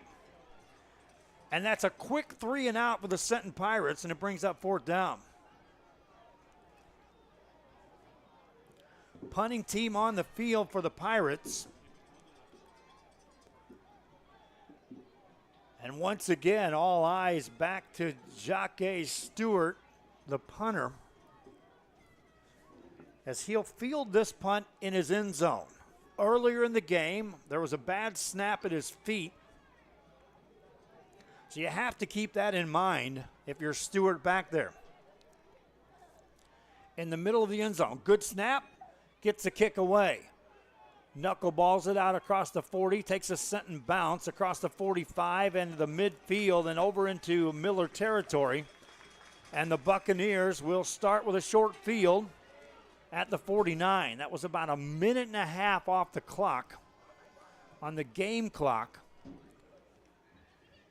And the Sinton defense has to step back on the field yet again.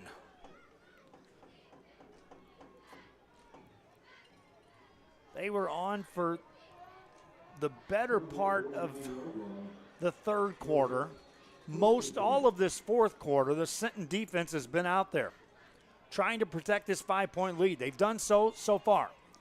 Jaden Brown sends a man in motion. That's Adkism, and there's motion and penalty flags before the first snap on this drive. That'll be against the Buccaneers of Miller. 5 yards. Put the ball down at their 44. Volleyball action tomorrow. We do have broadcasts of volleyball games.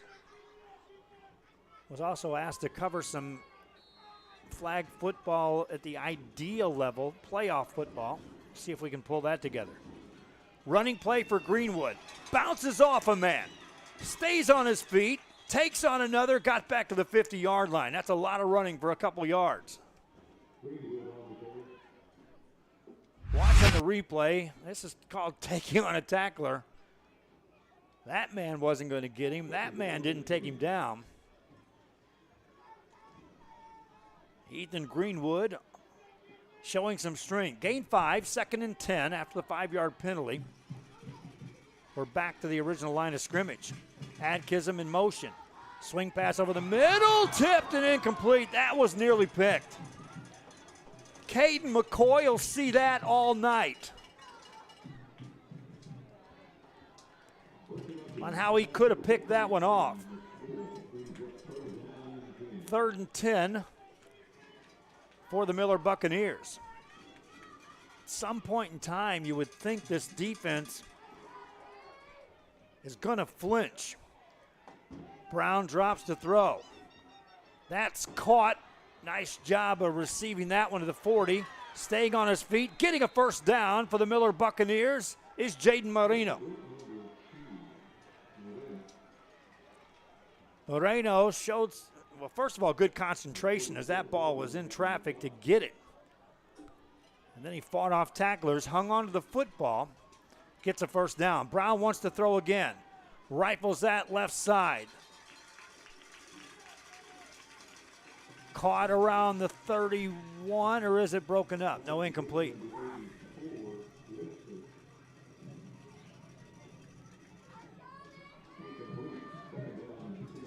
Second down and 10 for the Buccaneers. Brown hands it off to Greenwood. Shut down after a couple-yard gain. And just like that, it's 3rd down once again for this Miller Buccaneer team. Greenwood stays in the backfield. Adkism on the short side of the field over here on the near side on the right. Brown looking left all the way. That's caught inside the 30, down to the 25 to the 21. And a first down for the Miller Buccaneers. They move the chains as Moreno reels it in.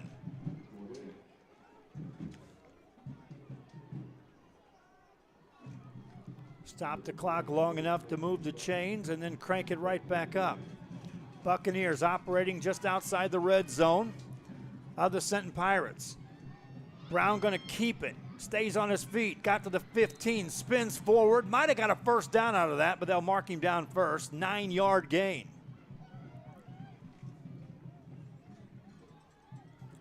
Brown called his own number. Red zone possession for the Miller Buccaneers.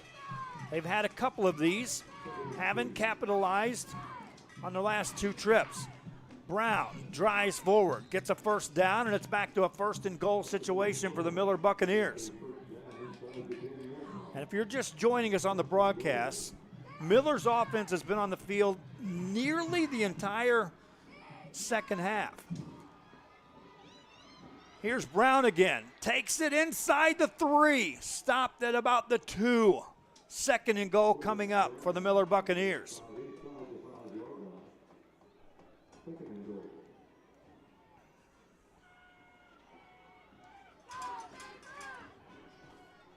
Brown has Williams now in the backfield on this second and goal. Brown going to keep it on his own, drives forward, got to the end zone, touchdown. Miller Buccaneers take the lead. 3 consecutive carries by Jaden Brown. And Miller up 25-24. You can't fault that Pirate defense. I'm telling you, my friends, they have literally been bashing away at this Miller offense since midway of the third quarter, if not before, throughout this entire fourth quarter. 2-point conversion here, trying to take a 3-point lead. Brown his own number again. He's in. 2-point conversion is good. Miller leads 27-24. Pirates get the football with 4:45 left at home. This one's a long way from being over. Kickoff after this. Tomorrow sports and more. Basketball gloves and uniforms too. Customized for you. Your family tradition from generation to generation. From Pee Wee to the MLBs, you can count on us. Your hometown sporting goods store since '76. Tomorrow sports and more. Where kids get cool stuff. Back here on Rio Sports Live, hey, congratulations to Regina and Kenny Kent. New baby girl into this world. Congratulations on the new baby. They're fans of the Miller Buccaneers watching the game. And Joe tells me that they wanted to come to the game. They just had a baby. Congratulations. 3-point lead for the Miller Buccaneers. They lead 27-24. Sinton Pirates will go back to work. Again, when you have Rene Galvan on the field, anything can happen for the Sinton Pirates. He's on the field for this kick return, standing at about the 30-yard line, middle of the field. Kick over his head, back to the 20, fielded there by the Pirates. They'll take it upfield to the 25, out across the 30 to the 35-yard line. And that's where Sinton will take over.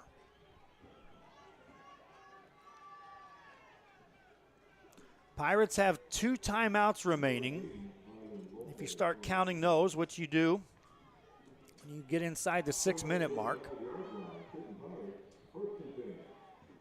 So 2 timeouts remaining, 4:41 to go, and trailing by a field goal. Now, if you're looking for field goals in this game, I wouldn't put a lot of emphasis on that because of the fact that we've had extra points have been nearly non-existent on the kicking side. We had 1 extra point kicked, and that was by Miller. Back to pass. New quarterback in the game now for the Pirates. Over the middle. That's going to be caught. No, intercepted. It's the Bucks on the return. Back across the 40. Blocks made to the 30. And Miller makes a big play. Marino makes the play. A bang play down there on that one.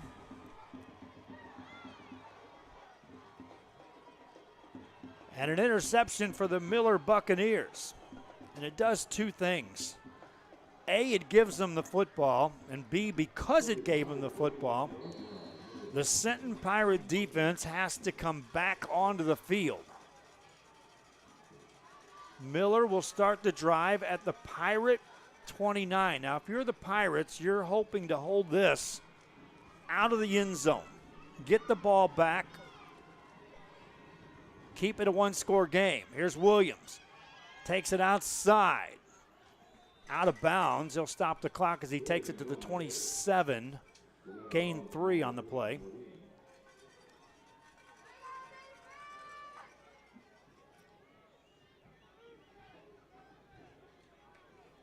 Second down and call it 6 yards to go. They'll net him 4 yards on the carry.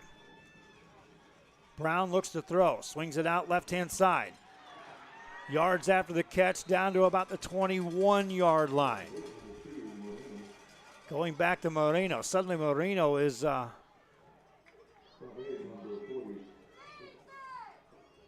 was Ethan Vela on that catch. Third down for the Buccaneers, 3rd and 4. Brown calls his own number. Got a block to the outside. Thrown out of bounds. He'll gain enough for a first down for the Miller Buccaneers, I believe. We'll wait for the spot. Looked like he had it, but no, it's going to be 4th down. 4th and a yard. Down marker says 3rd, but it's 4th down.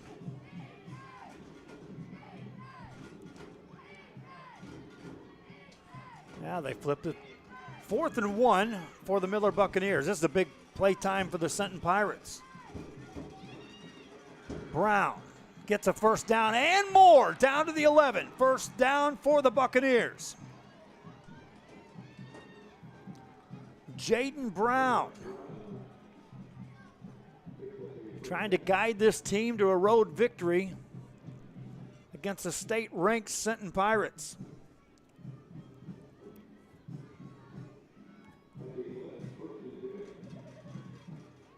Miller no longer in a hurry to take these snaps. They have the lead and the ball now in just outside the 10. They can get a first down without getting in the end zone and prolong this drive. Here's Williams. Williams dropped for a loss as the Pirates knock him off his feet back around the 15-yard line. They'll give him forward progress. A kind spot to the 12, so a loss of a yard.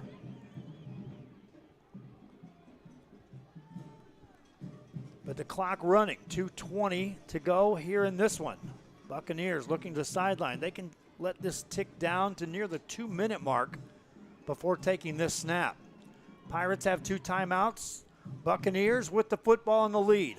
Brown to the outside, to the 5, dives forward, touchdown, Miller Buccaneers. Jaden Brown. And you can see that he kicked it into another gear once he saw that he had a seam. Look here, right there. Took it to another level.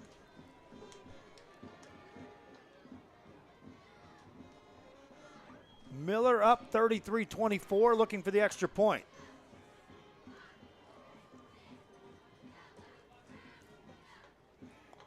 Ball down, kick up, and it is good. Miller up 10. Sinton, 2 minutes left.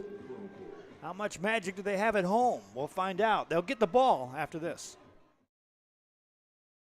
Come on down to Staple Street Meat Market with the best selection of quality meats, beef ribs, Angus beef fajitas, and Staple Street brand sausage, featuring our new authentic family recipe for pony spices. Check out our weekly specials. Your one-stop shop for everything you need for your next barbecue: ice, charcoal, wood, and adult beverages. We are your local football headquarters. Look for our new location coming early 2022 at 7418 South Staple Street.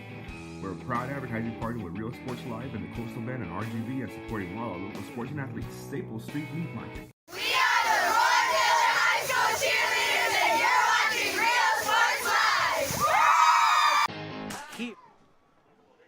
Back here at Rio Sports Live in Sinton, Texas. Our thanks to the cheerleading squad there for the Buccaneers, giving us that Rio Sports Live shout out. We try to get those at every venue we go to.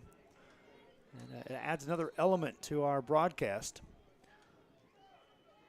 2 minutes even. We'll reset the clock there for you. Left in this one in the fourth quarter. Sinton will need to score, get the ball back, and score again. Kick returned out across the 15 to the 20. This is Galvan. Gets to the outside. 25 to the 30. Out of bounds at the 35-yard line. That took 7 seconds away. And now every play is taking precious time away if you're a Sinton Pirate fan. If you're a Miller Buck fan, you're like, I got a 10-point lead. Let that time go. Pirates, 2 timeouts remaining. Now, last timeout, they had Braden Brown at quarterback. It wasn't Galvan. See who takes a snap here on this first down play. Subscribe to our YouTube channel if you haven't done so. I keep asking that. That's a big part of what we do. Brown stays in at quarterback. That means Galvan's a receiver to the short side of the field, the near side if you're looking on your screen. Empty backfield. Brown drops back to throw. Looking. Down the sideline. That's incomplete. Lonnie Adkism making a play on that. They were looking to lead Rene Galvan, but you got Adkism, which is arguably the best receiver on the field, playing defensive back. And right now he's spying on Galvan. Brown looked in his direction. 1:48 left in this one. Back to throw again. Now gonna run with some room. Across the 45 to the 50. Ball comes loose. Picked up by the Pirates down the left side. Big play. Galvan right there, man on the spot. Watch at the end of this. In high school football, this is very much allowed. That ball came loose. Galvan said, thank you. Inside the 20. Red zone possession with 1:33 to go for the Sinton Pirates. Clock running. Going inside 1:30. Braden Brown from the 15. Drops back to throw. Flushed out of the pocket. Gonna run down the left sideline. Stays in bounds. Got it to the 5. That's enough for a 1st and goal. That'll stop the clock long enough to move the chains for the Sinton Pirates. 1:10 to go. Once they mark that ball, you almost have to be ready to take a snap. Clock running, and you'll need those seconds if you're going to try to stop the Bucks. Brown taking his time. We'll go inside a minute before he takes a snap. Brown drops back to throw. Here comes pressure. Gets away from one man. Looking. Delivers. Back corner of the end zone. Caught. Out of bounds. Back of the end zone. That was caught, but you'll see on the replay. The receiver was pushed out of bounds. You can do this in high school sports as well. 50 seconds left. Pirates with a 2nd and goal from the Miller 5, down by 10 here in the 4th quarter. Braden Brown. Empty backfield. Here comes pressure. Steps up. Gonna run. Takes on a tackler. He's in the end zone. Touchdown, Pirates. A little life for Sinton.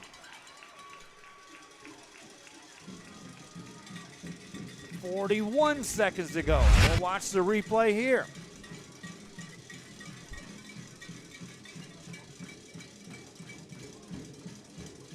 Brown got a final block right there that got him in the end zone. Extra point for the Pirates. They're appearing to go for 2. They'll sling Galvan back to the quarterback spot for this 2-point conversion. Clock won't run for this one. Galvan going to throw. Delivers. Missed his man, incomplete. 4-point game. Kickoff coming up. Sentinel try for an onside kick.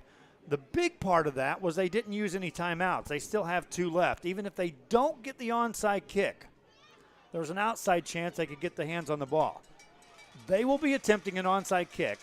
Those Miller Buccaneers that you see on your screen, hands on the field. Make sure you have the football when it's done after the kickoff. You got a lead. And we'll have that kickoff right after this. University Kingsville. We are a family. We support each other through thick and thin. We work together, grow together, excel together. We inspire each other to become the great minds of the future. We are here to ensure you succeed. Apply today to get started. This is your time. We are back here at Sinton. I'm Joe Bowling with you. This is Rio Sports Live. If you haven't done so already, subscribe to our YouTube channel. Like and follow our Facebook. Share links if you're watching the game. If you're a business owner, we could use your help. We do this for free to schools. We don't charge fans. And we've got crews strung from the Coastal Bend into the Rio Grande Valley and all points in between. And this adventure needs funding by advertisers. RioSportsLive@gmail.com. RioSportsLive@gmail.com. If you're a business owner, if you know someone, if you have a service, a product, take advantage of the platform of broadcasting live sports. I want to remind you that the Miller coaching staff has asked us to pull this game at the conclusion. So if you're watching it live, good for you. If not, the next time you'll be watching this is on a replay after the season. I will have highlights, but enjoy the live broadcast while it's going on. Here's an onside kick for the Sinton Pirates. Down by 4. 41 seconds left. The kick is underway. Takes a bounce, and Lonnie Adkism recovers it for the Miller Buccaneers.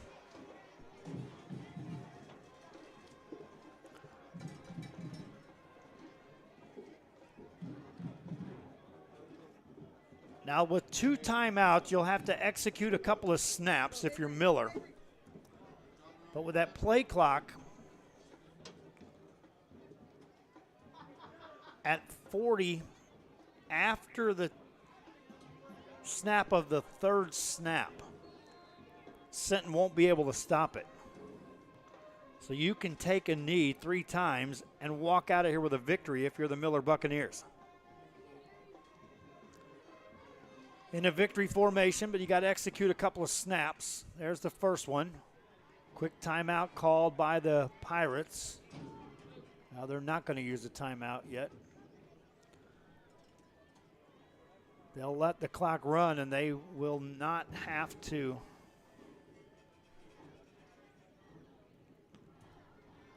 take another snap if they elect not to. And the Miller Buccaneers will watch the time tick away. A late surge directed by Jaden Brown, and the Miller Buccaneers will walk out of Sinton with a 34-30 victory here tonight. Our player of the game is Jaden Brown, who scored the late touchdown, also got the 2-point conversion. And on a night in which Rene Galvan was a shining star for the Sinton Pirates, overshadowed by the late heroics of Jaden Brown, the sophomore, guides his team to a victory here on the road. On our post-game show, brought to you by Luke Fruya Motors, the U.S. Army, South Padre Island. and the City of San Benito EDC. We thank you again for tuning in. Our appreciation to the Sinton School District for assisting us with a spot to broadcast the game. The IT department was terrific in helping me get set up to broadcast. And I hope you enjoyed the broadcast. I'll run the highlights, but again, the replay will not be up. So you got to watch it live. I hope you enjoyed it. Till next time, I'm Joe Bowling for Rio Sports Live from Sinton, Texas. Good night.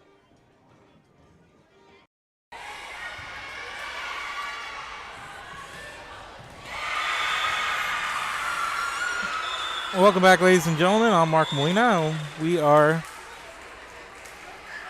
back at the Corpus Christi Independent School District Spike Fest, game number 4 of our broadcast. And now we're going to get a look at the Corpus Christi Moody Trojans. Saw Pioneer in the last game, so trying to get around to all the teams here, and all 8 teams. We covered every team in the first pool, which was London, Sinton, Cal Allen, and Corpus Christi King. We saw Gregory Portland and Pioneer in the last game. Now we're going to look at Moody. So here we go.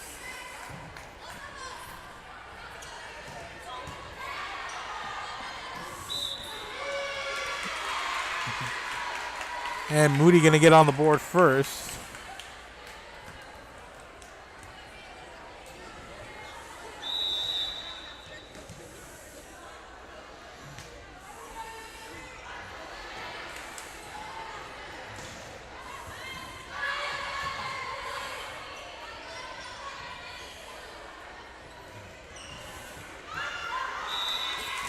And this one out of bounds, and Moody with a nice start here.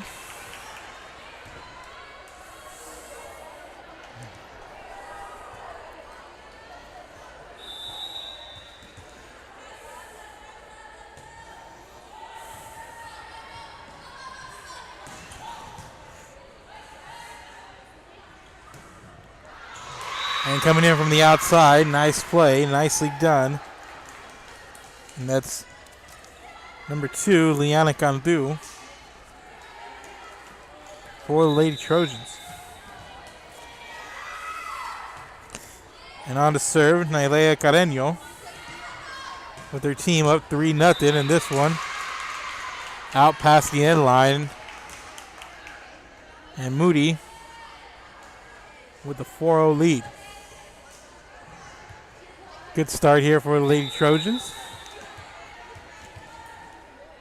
And here's Carreño on the serve. And this one rides the top of the net.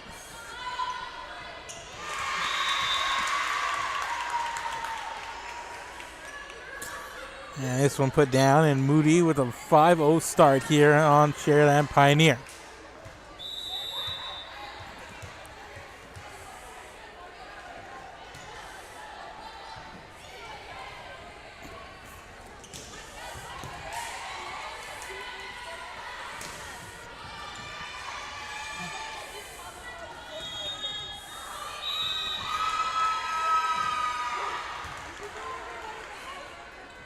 And Pioneer gets on the board. 5-1.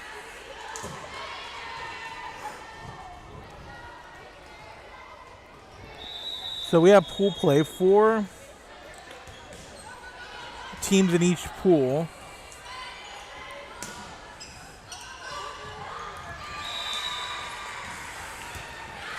And Pioneer with back-to-back points here. So 16 teams at this tournament go into 4 brackets tomorrow as we go into gold, silver, bronze, and copper.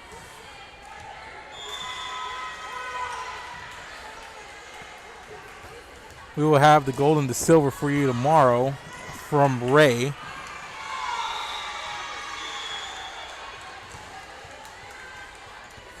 And just like that was a 5-0 lead for Moody.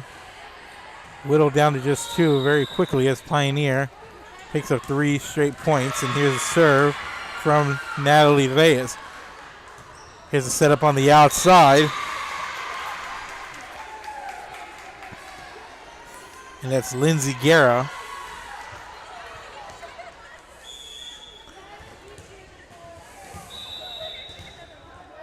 And Jasmine Rodriguez on the serve for Moody on the back row. Here's a set cross court with authority, and they're going to say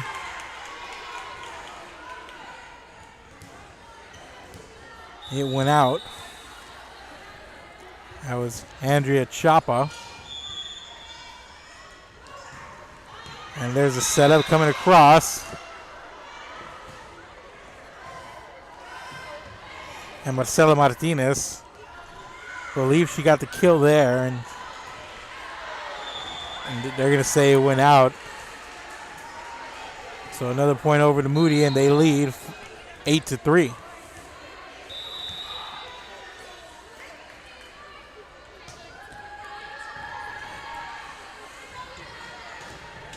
Center net, nice block there.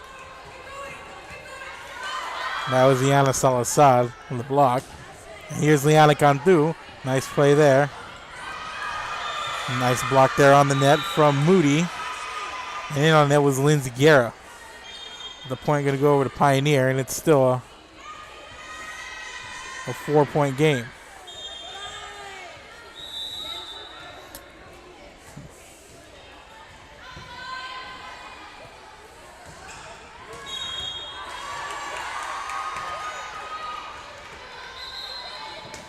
Here's a setup, and making the play there was Lindsay Guerra, and she was able to bait one of the Pioneer players on the back row to come in, try to make a play. Instead it gets deflected off of her.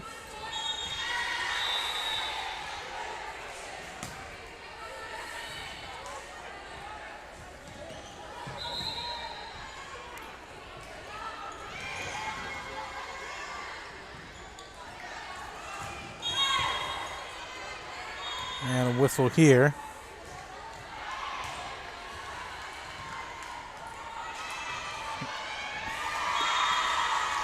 Going to give a point over to Pioneer. On the serve for Pioneer, Marcela Martinez.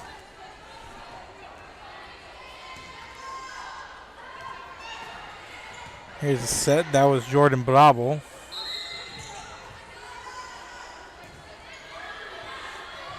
And they're setting it up for Hill.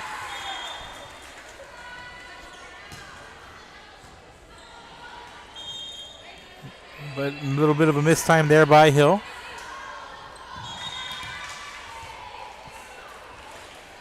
And to the line to serve for Moody is going to be Aubrey Guerra.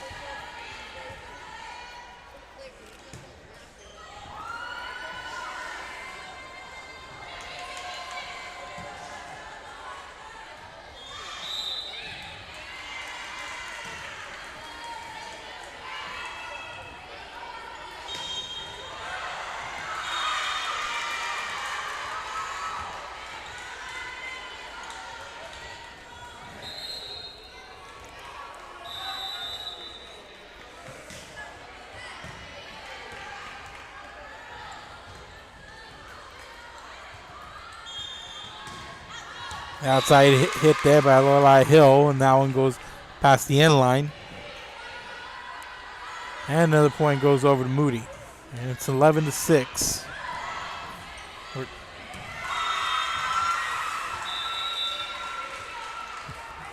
And on the serve for Moody, it's Mackenzie Uribe.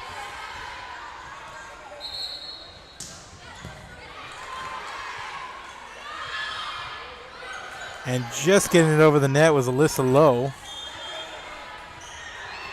Oh, and you saw Jordan Bravo go up there, trying to spike it down, just couldn't get it over. The ball teetering more on her side, and as she went up for it, tried to put it down. Kind of just got caught up by the net there. So here's Uribe, sends it into the netting. And lead back to 5.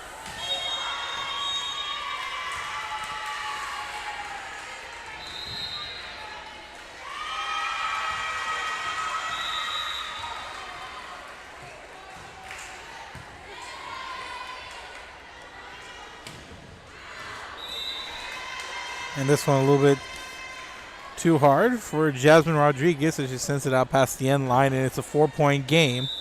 And Pioneers Jada Lopez on to serve. Bump, there's the set.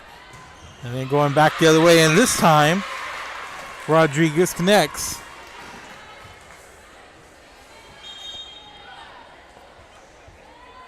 It was sent it down past that back row and deflected off a Pioneer player there. And just a nice setup, took her time with it. Timing was good, as was the placement. On the outside, and similar here, back the other way, that's Mariana Trevino on that outside.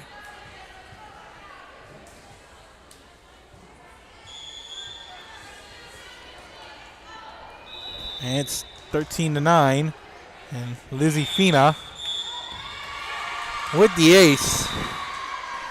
Coming up a little bit short there was Caitlin Salazar on the back row.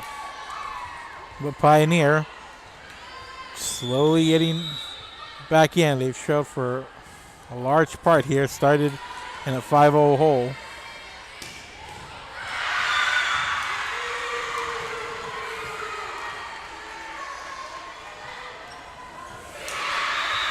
And on that center net, having a really good first set is Jasmine Rodriguez.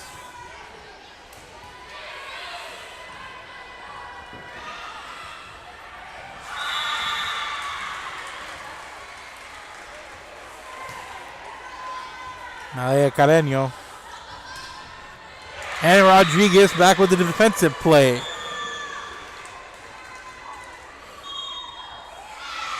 And timeout forced after a really good sequence of events by Rodriguez. Jasmine Rodriguez with a imprint and making a name for herself at the net during this set. And we have a quick timeout on the floor, and it's a 15-10 Moody lead over Pioneer. Keep it here. We're Real Sports Live.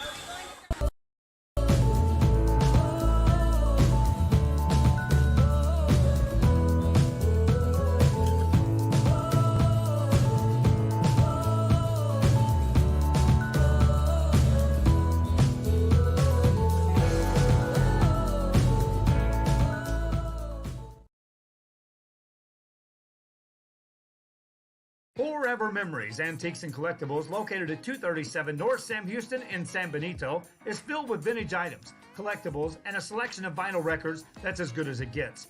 Every shelf, every aisle, and table is filled daily by a number of vendors that ensures that something here just might be the item you have to have. The vinyl record area helps bring an added atmosphere that makes for a fun trip when stepping back in time with the memories. Forever Memories, Antiques and Collectibles in San Benito.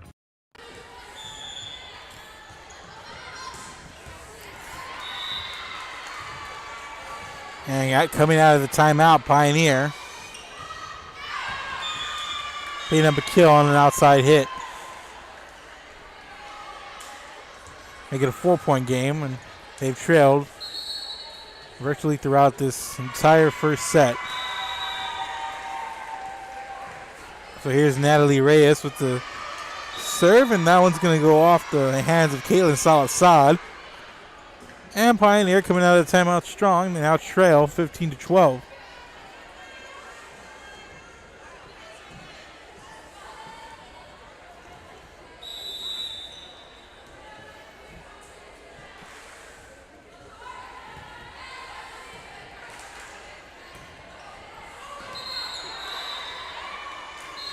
And that one went out of bounds. And 3 straight points out of the timeout for Sherryland Pioneer. And Natalie Reyes on the serve. Set it up center net a little bit too hard there for Liana Cantu. And it's a 1-point game just like that. Pioneer coming out strong after that timeout. And it looked like Moody was going to start to really try to blow this one open. And just like that, Pioneer gives it right back with the service error. And here's Jasmine Rodriguez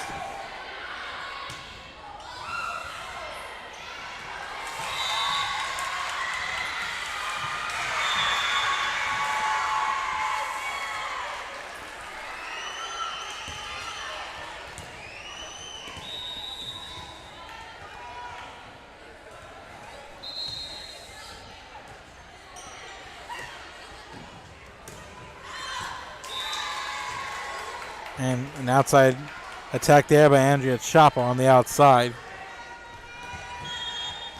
Makes it a 4-point game. Here's Jasmine Rodriguez. And she's going to send this one over and out. And the point to Pioneer. And Pioneer on the serve. Mariana Trevino back at the service line.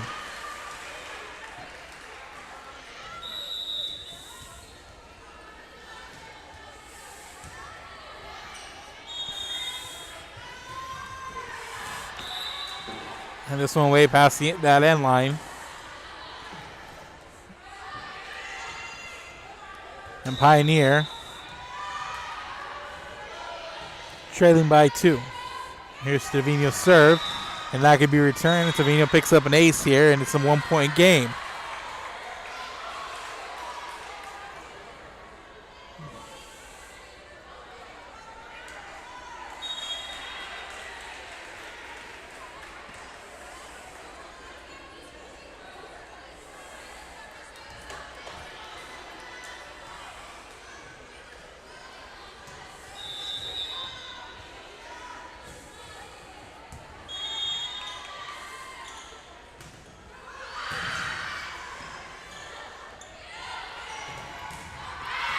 Outside hit attempt there. Moody was ready for it. Back we go the other way. And there's the Moody libero, Mackenzie Uribe. A nice rally we have here going on between the two. Set up there, and Uribe sends it up high. And that's Marcela Martinez to tie things up. And it's an 18 all game here in set number 1.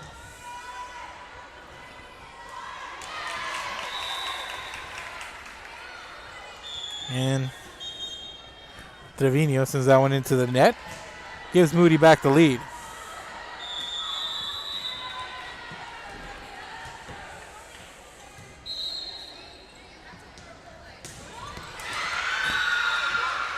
And a nice outside hit there for Lorelei Hill. Saw the ball in position, timed it really well, went up there and got a good piece of it and was able to drop it in fair, and it's now we're tied 19 all with Marcela Martinez back to serve for Pioneer. And there's Lowe on the outside, but can't get it over the net. She hits it right into the net, and it's a lead now for Sherryland Pioneer. After that timeout, they came out roaring. It really changed things. And this one up, over, and out. And Pioneer now in the driver's seat. Leading by 2 here in this first set.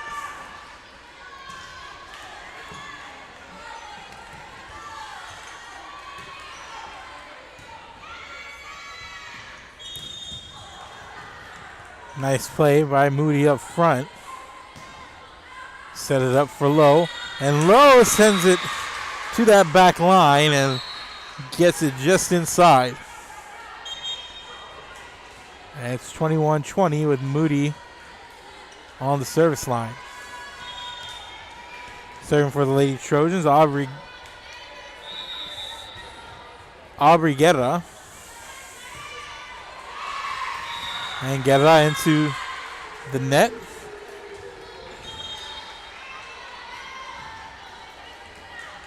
Makes it a 22-20 lead for Pioneers. Come roaring back. Seen a couple of comebacks here today as Nicole Wilson puts it in play. There's Lowe coming on the net, sends it to the back row. And Hill sends it over, but the back row of Moody was ready for it.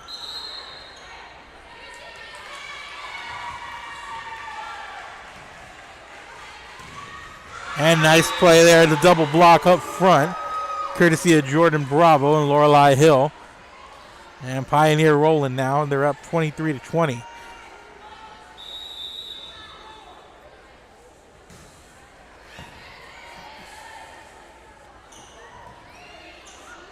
Lowe gets it over. Here they set it up. And the idea was there for Jordan Bravo as she rotated over to that corner and went up to make the play, mistimed it a bit, caught the net, hit the ball, and it falls on the Pioneer side of the floor.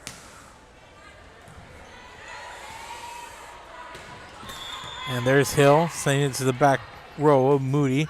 Low to Fina. And back to that same spot. Jordan Bravo went, but this time it was there. A little bit more finesse this time. Able to take her time with it a little bit and place the ball down where it was going to be difficult to get. And you saw Moody struggling there. And we got a whistle on the floor, and we're going to have a timeout. It's 24-21. Pioneer trying to wrap up this first set against Moody. Keep it here. This is Real Sports Live. We'll be back.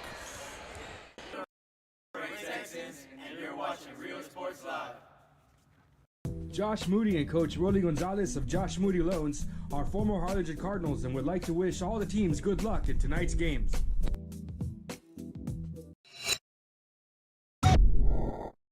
Hi everyone, it's that time again. It's time to register your child for school. There are 3 simple steps. Step 1, call McAllen ISD, 687-MISD. Step number 2, let us help you choose the right school for your child. With over 30 options in the city, we're bound to find the perfect match and fit for your child. Step 3, get ready for the first day of school.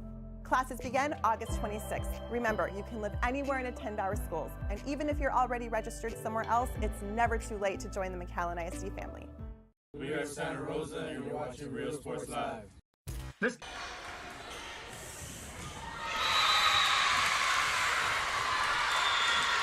And this one's sent over to the net, and it's a 2-point game. Moody coming out of that timeout. See, they can have a little bit of magic coming off a quick little trip to the sideline. We saw Pioneer get back in the game after trailing by 5, and now on the verge of wrapping this set up. Salazar with the serve, and Pioneer gets it over. And now Liana Cantu coming up, getting a piece of it, and sending it to that back row and making things difficult for Pioneer.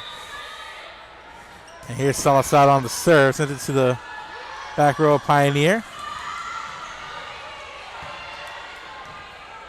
Set it up. Here's Rodriguez. Lays it in there. Right between the front and back row. And we have a timeout here as Moody comes out of the timeout strong. And we're all knotted up at 24. Keep it here. We're Real Sports Live. Back after this. By the concession stand in Santa Rosa. A locally owned business providing a terrific atmosphere before or after the games and supporting athletes of all ages. When you're in Santa Rosa, be sure to stop by the concession stand and choose from the wide assortment of goodies. An advertising partner with Rio Sports Live is the concession stand. We are Eddie Burkella and you're watching Real Sports Live. Sherryland ISD, a nationally recognized district focusing on quality and rigorous instruction where every child is immersed in a culture of academic success. A district dedicated to preparing our youth for the future. Our mission is to inspire, educate, and empower all students to reach their full potential and become leaders of the highest moral character. Sherryland ISD, excellence is our tradition. And Pioneer gets a kill coming out of the timeout. They now lead 25-24. Set point for them. Here's Lizzie Fina. Fina sends this one over on the serve.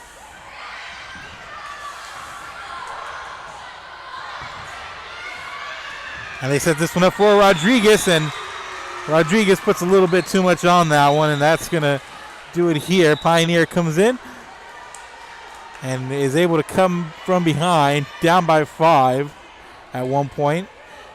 Hold off a late run by Moody in that first set, and now we're going to switch, and we're going to be back with set number 2. Pioneer leads Moody 1-0.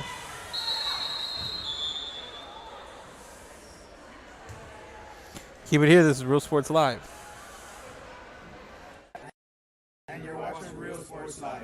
uniforms, etc., you're gonna find the opportunity to purchase the best high-quality scrubs. Soon after I learned about how the EDC was helping out the community, and so I did meet with Ms. Castillo. She made it very easy, very friendly, and she walked me every step of the way. I couldn't have done it without their help.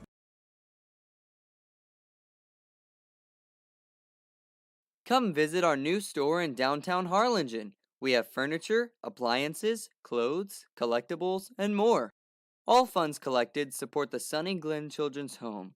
Come see us at Vintage on Jackson at First and Jackson in Harlingen. The Brownsville Independent School District continues to provide a safe environment for enriching education. From pre-K3 to early college high school, the award-winning district has advanced its legacy in curriculum, athletics, and fine arts. Teachers are driving the frontier of technology, bringing industry to the classroom. On and off the field, Brownsville ISD students engage in the experiences that make them college and career ready. Brownsville Independent School District, the best choice. And he throws it down. Hey! See you later, touchdown. Music lovers, you have to stop and see the assortment of records, tapes, and records memorabilia at Forever Memories today. Located at 237 North Sam Houston in San Benito, Texas, there's over 10,000 records on display and more coming every day. Looking for your favorite album from the past, first pressings, collectibles? How about a 45 with a single you just have to have? Freddie Fender, Johnny Cash, Hank Williams, Elvis, Beatles, blues, rock, classics, Tejano, it's all here. Organized and priced for you. Forever Memories, 237 North Sam Houston, San Benito. We are Rio Grande City and you're watching Real Sports Live.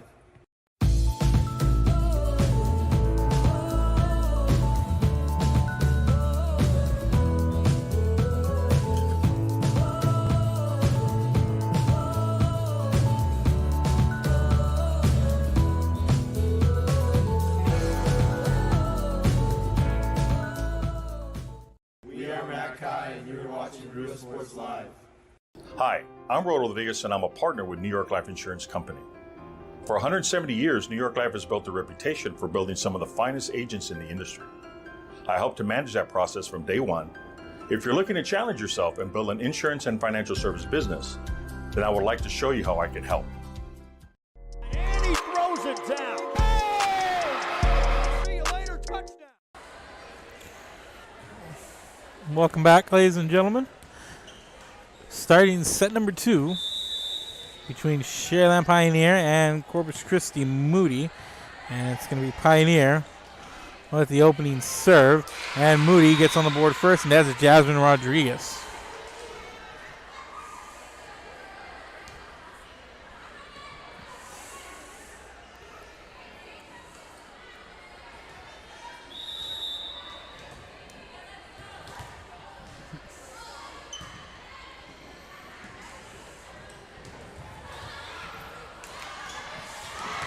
And Moody, nice job of keeping this alive. And what a rally here. Really going in this second set.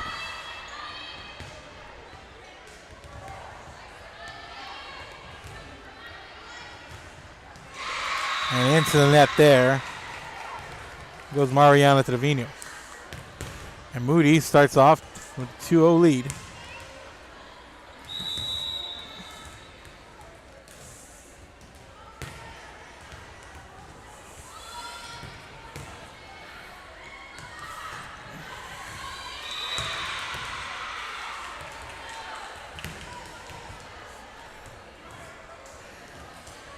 And 3-0. Moody comes out swinging once again.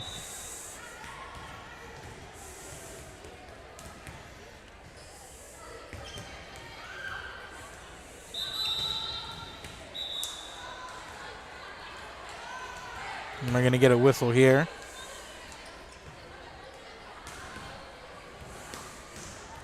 And Moody going to serve once again.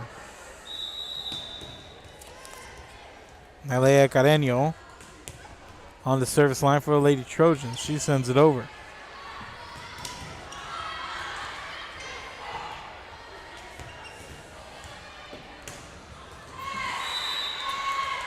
A little bit too much on that one there. for Mariana Trevino. Oh, no, they're gonna say that fell fair, I believe, on a deflection, so 3-1. And here's Trevino on the serve.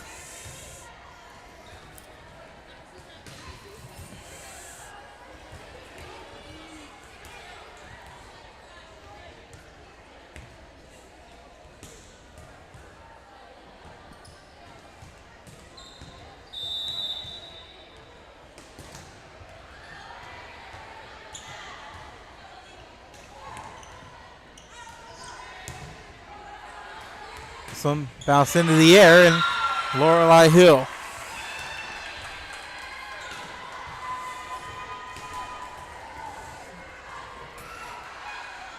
And Hill there to make the play. And it's a 1-point game. Strong start for Moody, but back-to-back points for Pioneer.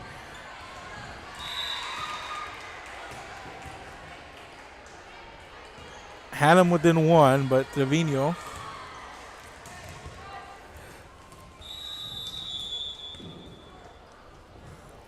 sends that one out past the end line.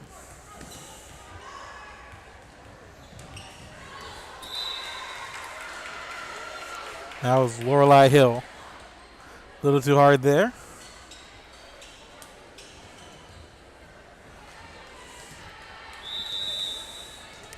And Moody leads 5-2. And here's Rodriguez.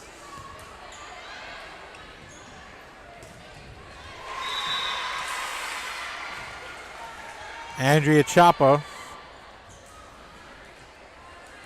coming from that outside position.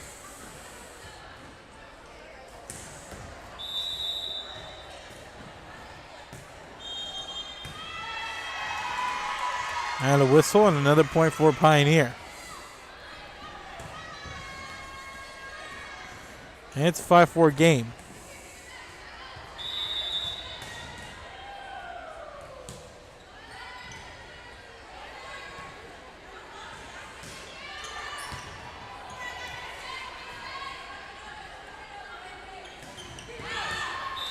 And a little bit too much there on that center net from Iana Salazar. And 5-all here.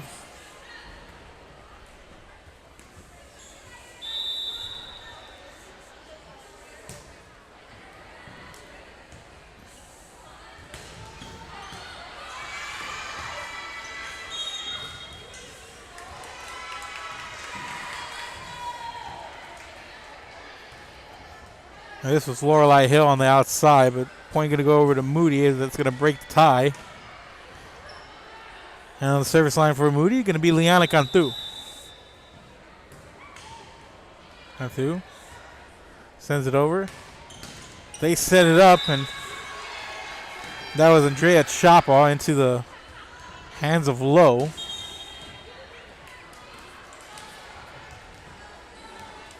And off of Lowe's hands and out of play, and now it's 6-all. And here's Nicole Wilson for Pioneer on the service line.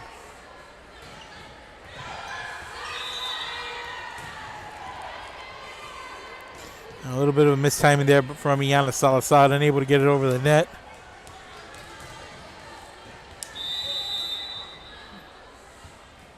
And Pioneer leads 7-6. Lowe one-handed from that corner, and Lowe in the right place at the right time there. Nice effort to get it over the net.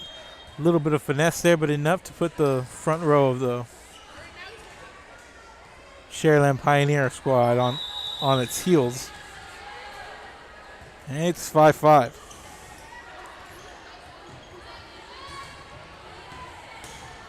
To the back row, Moody's back row ready. Here's Lowe on the outside, but this one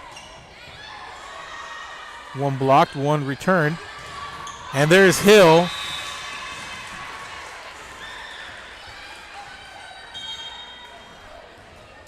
With authority, Lorelei Hill.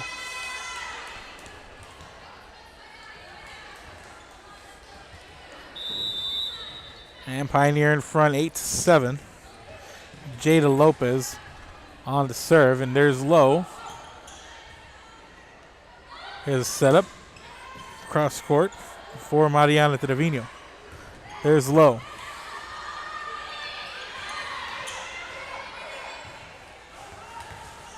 They set it up right in the middle and for Jordan Bravo, and Bravo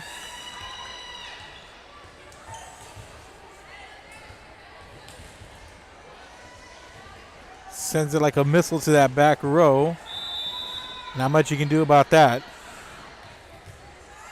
There's Lopez, sends that one into the net.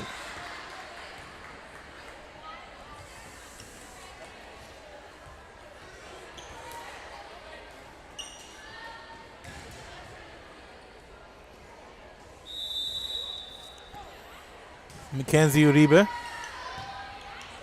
on the serve for the Trojans. And once again, Jordan Bravo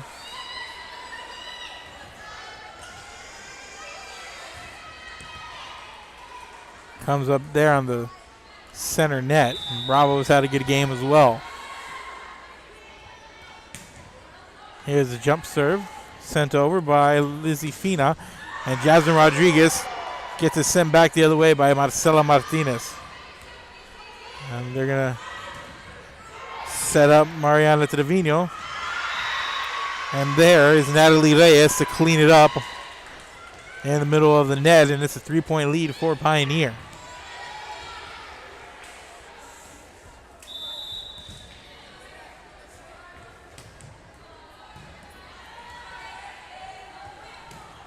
Low.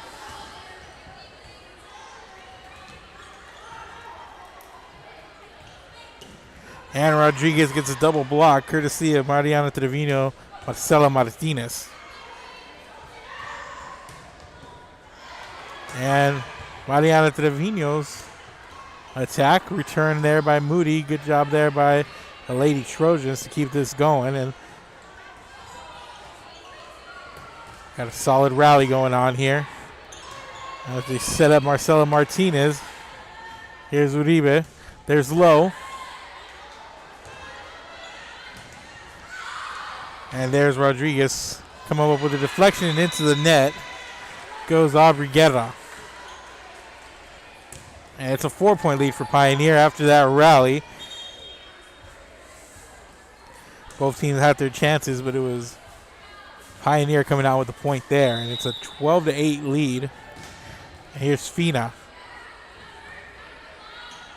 Set it up for Rodriguez, and Rodriguez able to get the placement down, goes up, gets it. Not a lot of effort needed there, just able to go up, use her height, and slide it down right behind that front line. And it's a 3-point game. And there's Rodriguez once again.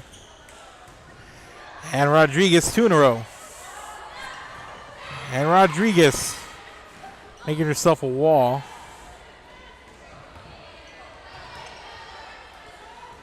Going to set up. Rodriguez trying to get over there. Along with Carreño.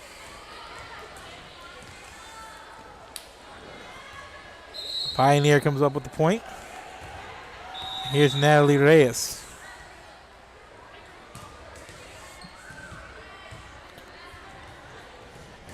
And there's Rodriguez. Just comes up, attacks, timed it, stutter stepped just a little bit, but just to time it just right, went up, got it, and spiked it home for the kill.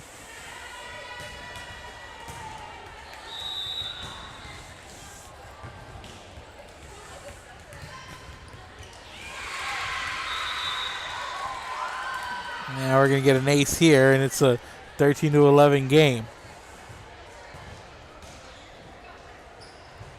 So far through a set and a half, it's felt like a real back and forth kind of game.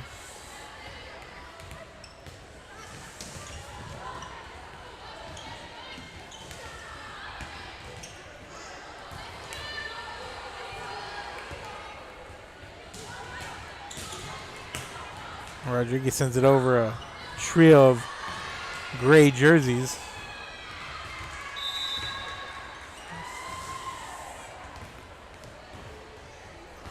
And another point over to Pioneer.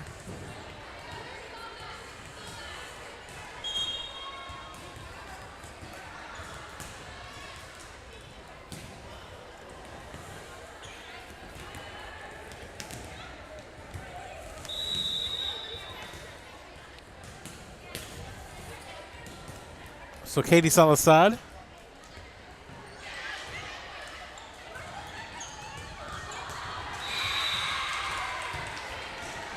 Nice play there on the outside. That was Lindsay Guerra.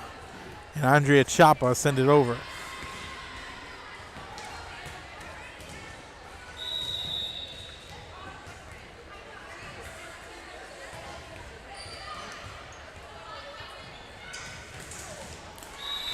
On Lorelei Hill. Goes up strong, but into the net. And it's a 1-point game. And Rodriguez sends it over.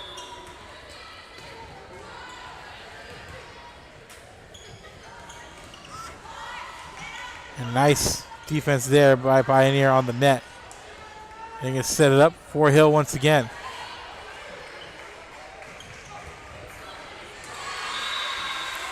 Heads up play there. It's Iana Salazar. Shot it straight to the libero, Lizzie Fina, and we're all tied at 14. And back and forth we go. Jasmine Rodriguez still at the service line. She's doing some good there for the Lady Trojans.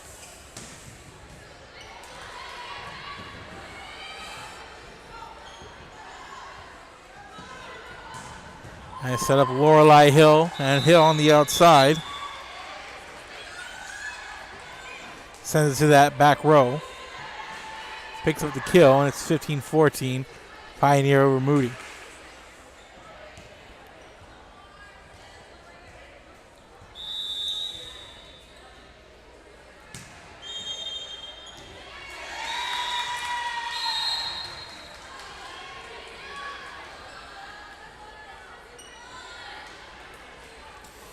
Ball went out of play.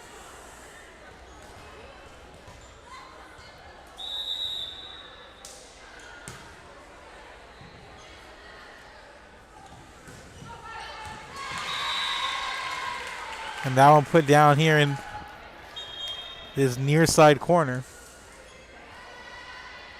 Just inside that line, and it's a 16-15 game. Remember, Pioneer did win the first one, and there's Lorelei Hill, center net, setting her up, and she converts.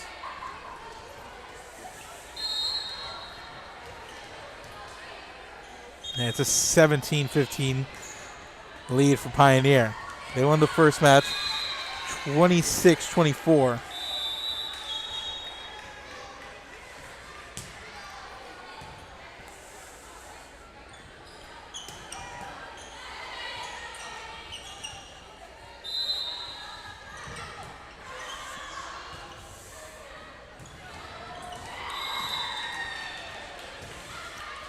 And they send that one right into the libero, Mackenzie Uribe. And Pioneer on a streak once again. They lead by 3.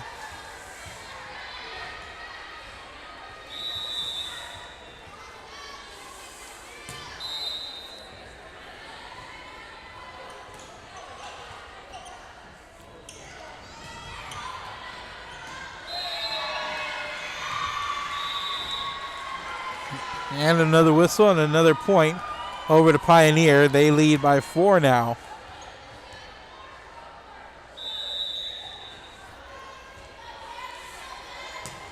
Nicole Wilson sends to that back row.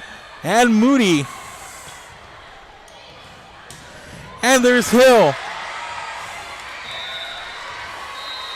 And Mackenzie Uribe heads up play there, but gotta love the effort, but Lorelei Hill there, she's had a heck of a set. And it's 20-15, and time it on the floor. Pioneer on top of Moody by 5. Keep it here. This is Real Sports Live. Hey, Vacationing at South Padre Island, be sure to book your place to stay with Island Services. Locally owned for over 40 years. Trusted, reliable for condo and beach house rentals. Call and visit the website today. Island Services. We are Portisville, and you're watching Real Sports Live.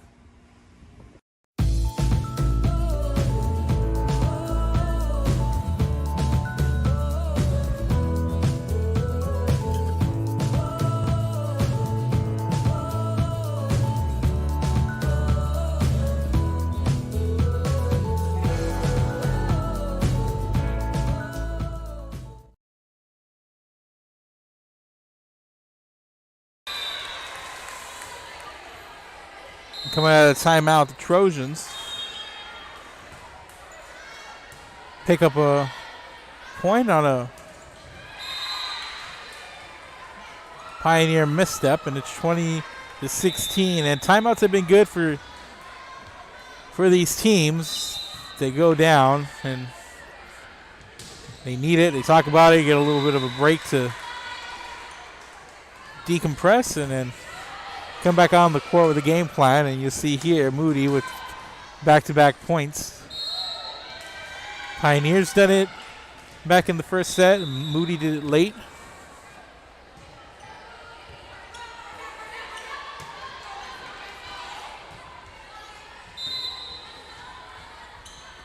There's Lowe in the middle of the net.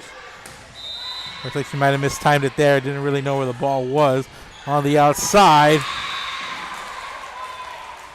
that's Iana Salazar. And Moody now trails by 2. And Abrigueta in to serve.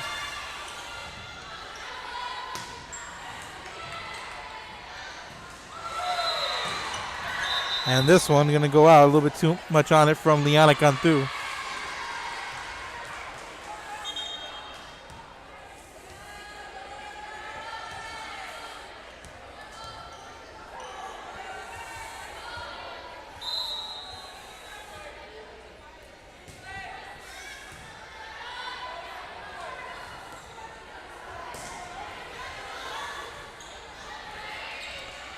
So it's a 3-point game. Pioneer up in front.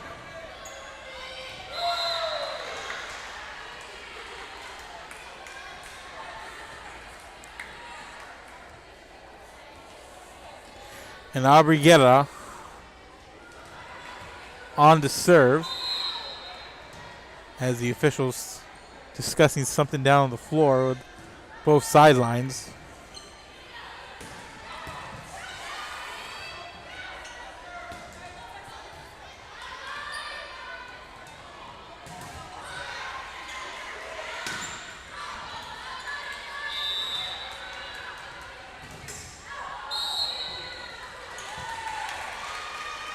And there's a serve.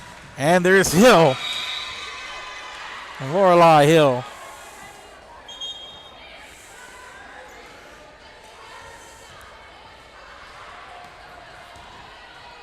She has been absolutely phenomenal on the net here today.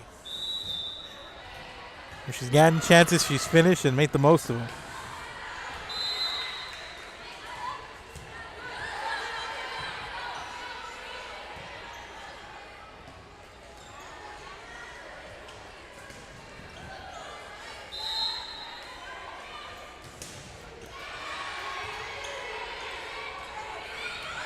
And Trevina sends it over and picks up a point, and a couple of Lady Trojans end up on the ground, and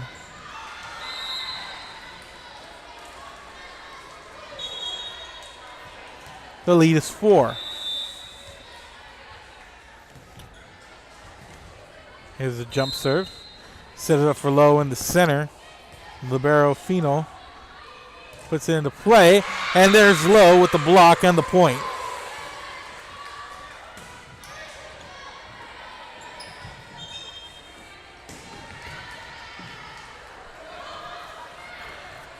And the lead's 3.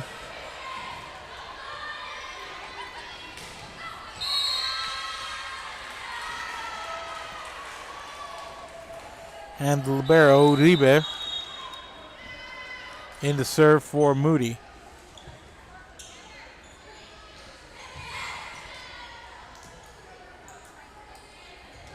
Low two hands it over. And this one out of play.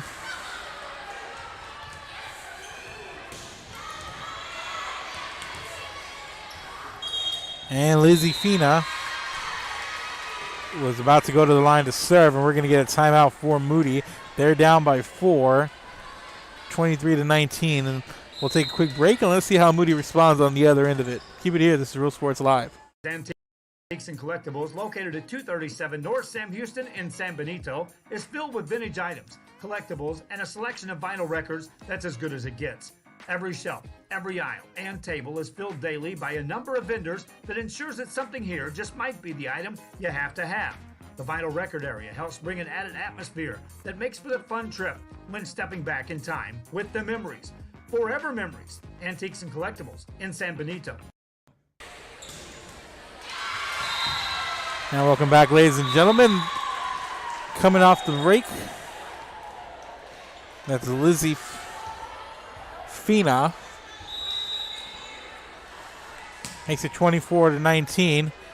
And coming out of the break, Lizzie Fina picks up a couple of aces to finish it off, and it's 25-19. Pioneer defeating Moody in straight sets. And keep it here, ladies and gentlemen. Miller, Gregory Portland coming up.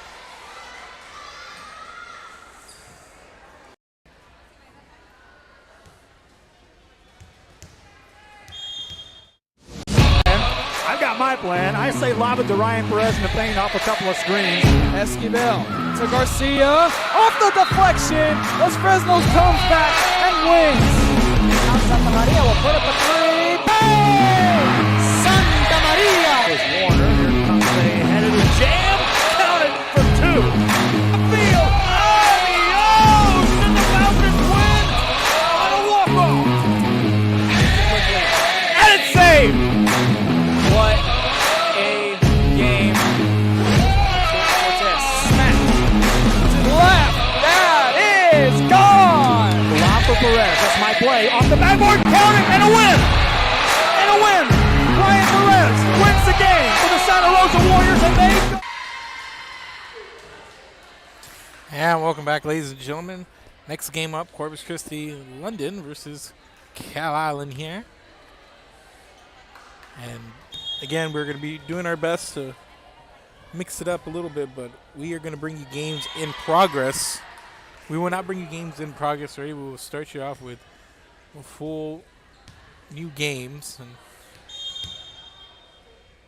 this match coming up, as you mentioned, London taking on Cal Island. So both wearing maroon. So we're going to have London here on the near side as they get things going, and we're going to get an ace started straight away as Elena McNorton picks up the ace, and now onto the service line once again, and here's McNorton. Once again, this is going to come off the libero, Cal Island's Monique Gonzalez. Had it come right to her and wasn't able to handle it and put it in play, so back-to-back aces to start here for McNorton.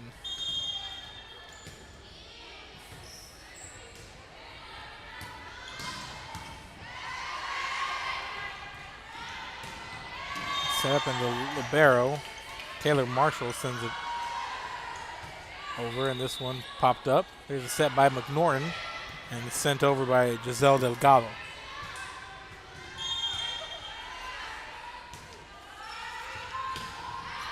And on the net a little hard there. That was number 6 out of Seli Garsov for London, who sends it out of play there. And it's going to be 2-1.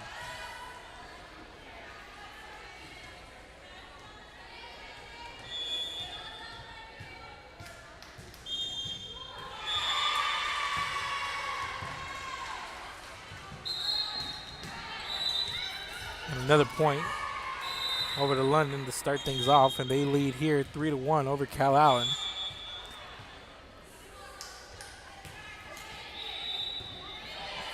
Phoebe Ajiti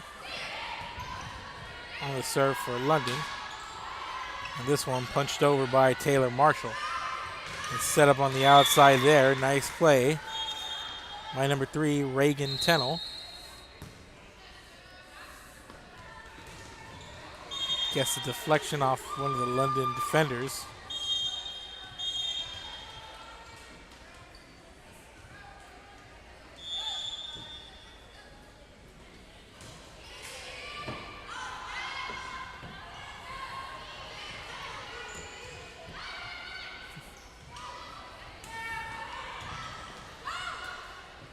Oh, and McNorton did a nice job there keeping it alive. But just couldn't handle it there, and now it's 3-all here. And nice start for both teams, and it's going to be Monique Gonzalez on the serve, won't be returned, and she's going to pick up the ace, and now it's Cal Allen in the lead, 4-3.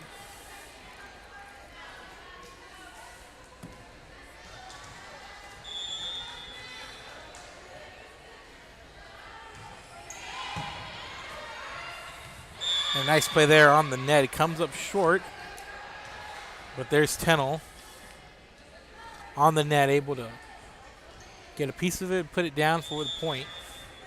And it's 5-3. Here's Stratman with the serve. McNorton sets it up on the outside for Delgado.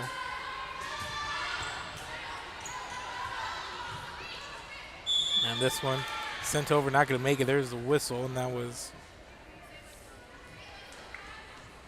Paris Cruz.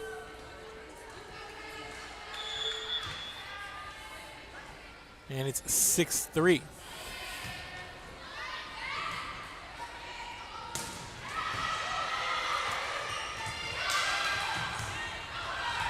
And nice job there. That was Cruz to McNorton, and then over to Delgado to get it over. And nice play there. Double block as Araceli Garza and Giselle Delgado both on the front of the net there, picking up the defensive play and the point, and it's 6-4.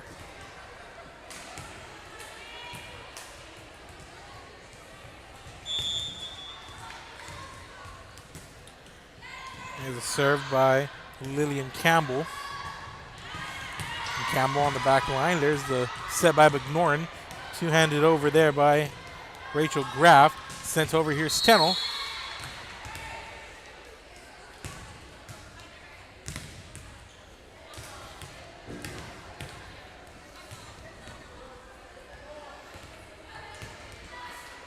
And Tennell on the outside with a strong play for the point. And now to serve Ashley Robertson, freshman here for Cal Allen. McNorton with the set.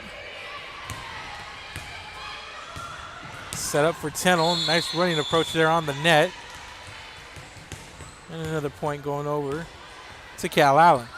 And they've doubled up on London here in the early going, 8-4.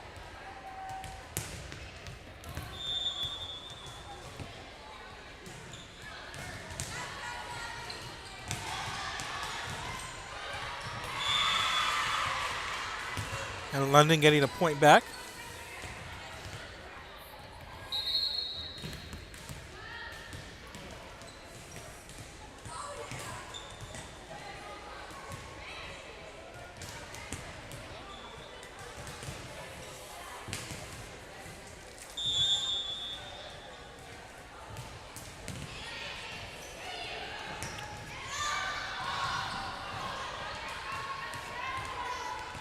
Ball put in play, sent over to the back row of Cal Allen. Here's a set on the outside.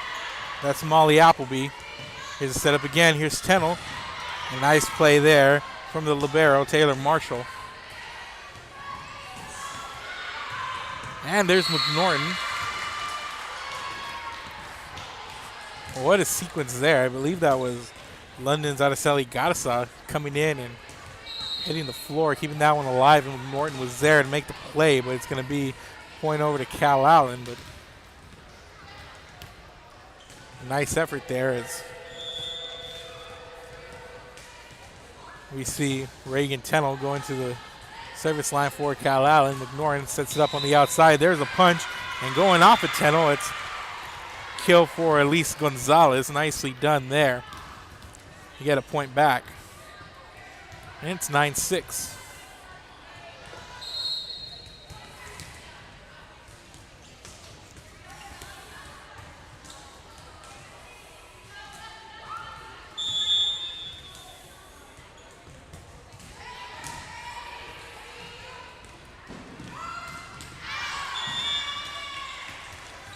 This one's Zoe Brown that outside sends it over, but it goes out of play.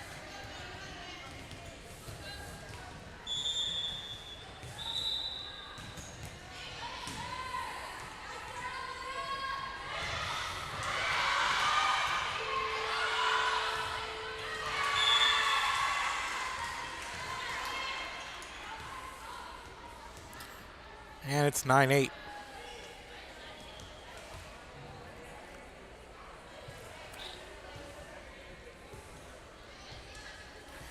And on to serve now for London, number 14, Elise Gonzalez. And Gonzalez sends it over. Tennell sets it up. A nice approach there by Amber Smart.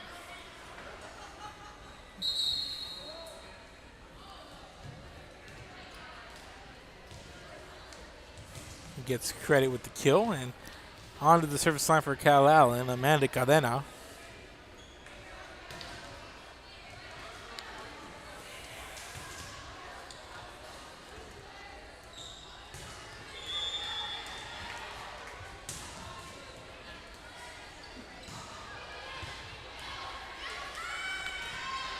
McNorton serves it up in the middle of the net. Nice play there for Rachel Graff. McNorton nicely done there with the assist. And Graff taking advantage there in the center net.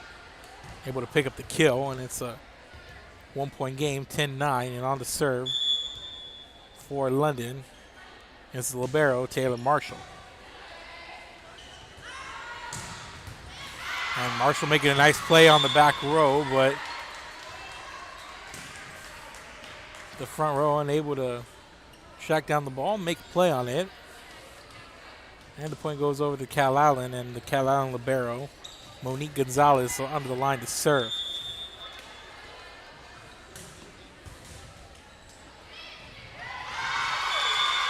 A nice play there from McNorton. Get a point back. Makes it 11-10, and Elena McNorton headed to the line for London.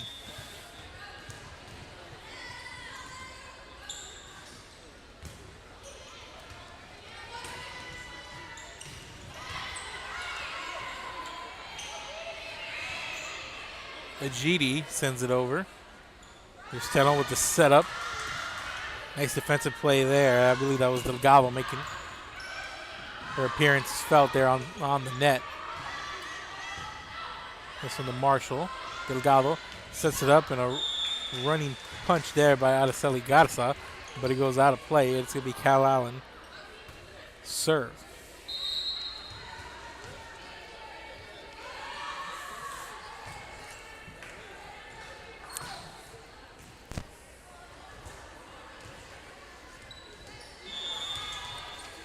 So the score is 12-10, and here's Kerrigan Valdez.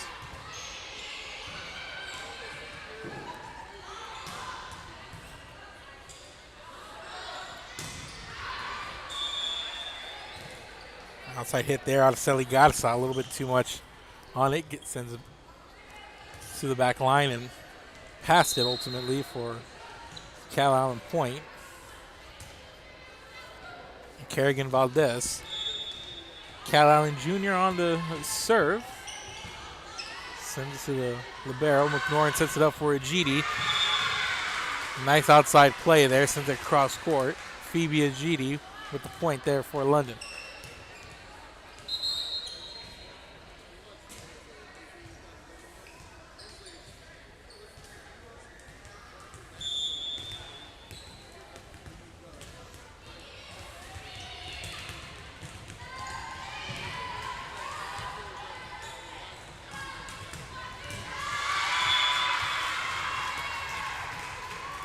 A nice play there from Elise Gonzalez, sends it right to Amanda Cadena like a missile and off the hands of Cadena for a London point.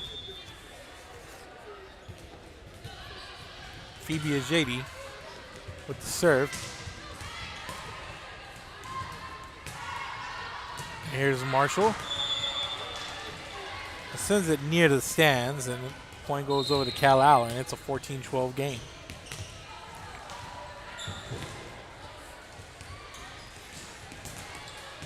This is court 2. Court 1 right now, Moody getting ready to play Miller. That court is running pretty fast. This is the second game. We're at the start of the second game. And point over to London. And this is just the second game here. Third game started on the other court, court 1. We want to be going back and forth. But one of the courts running a little bit ahead. We are unable to get to the other court unless we send it in progress, and we do not want to do that. We want to put out complete games here, and we're going to try our best to focus and get to the other court, but if we cannot, we apologize with the scheduling.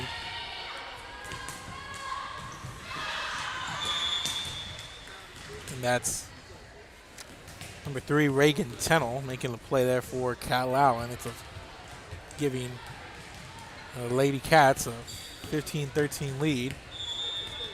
And on the serve, Ashley Robertson for Cal Allen.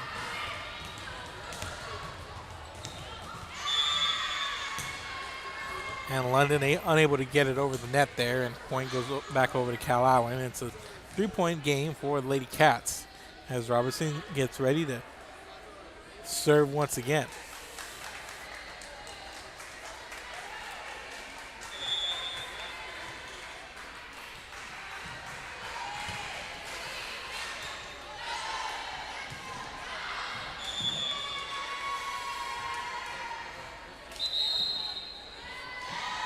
Cal Allen picks up another point. They now lead 17-13, and we're going to get a timeout on the floor.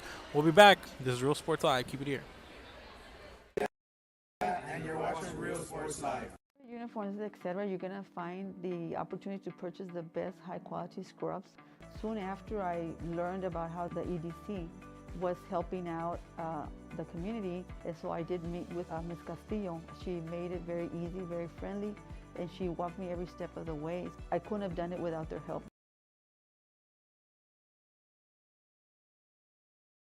Come visit our new store in downtown Harlingen. We have furniture, appliances, clothes, collectibles, and more. All funds collected support the Sunny Glen Children's Home. Come see us at Vintage on Jackson at First and Jackson in Harlingen.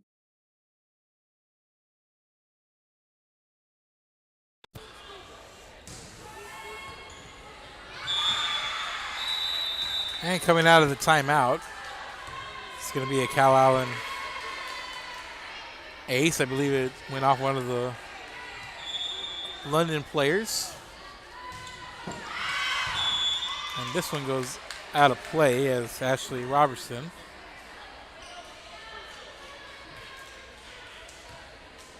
with the service error, and it's 18-14.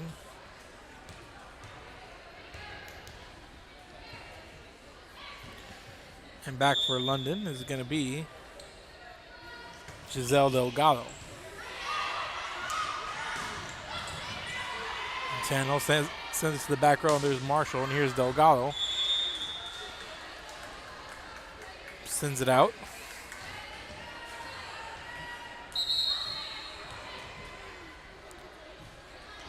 And on serve is going to be Reagan Tennell for Cal Allen.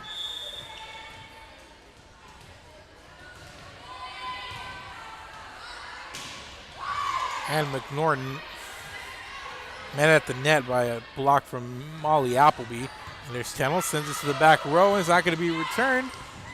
A nice effort there from Delgado and Marshall, but Tennell puts it over, and London unable to come up with a return, and it's now a 20-14 game. 6-point lead from Calallen. Here's Tennell.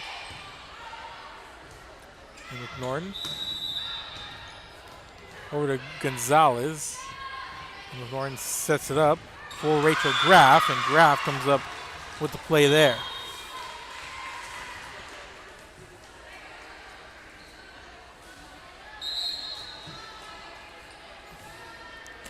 And it's a 5-point game, 20-15. Calallen leads. On the serve is going to be Elise Gonzalez for the London Lady Pirates.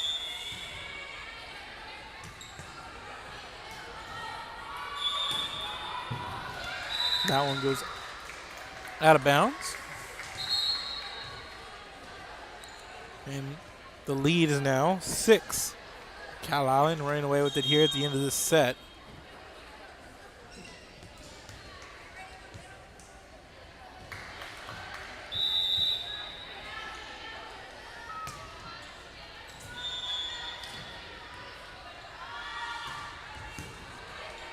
So here's Amanda Cadena on the serve. McNorton. That was a nice defensive play. Amber Smart there on the net. Nicely done. Here's the libero, Monique Gonzalez sending it over. McNorton sets it up in the middle for Rachel Graff, and after the whistle, it's going to result in a Calallen point, and it's a 22-15 lead for the Lady Wildcats.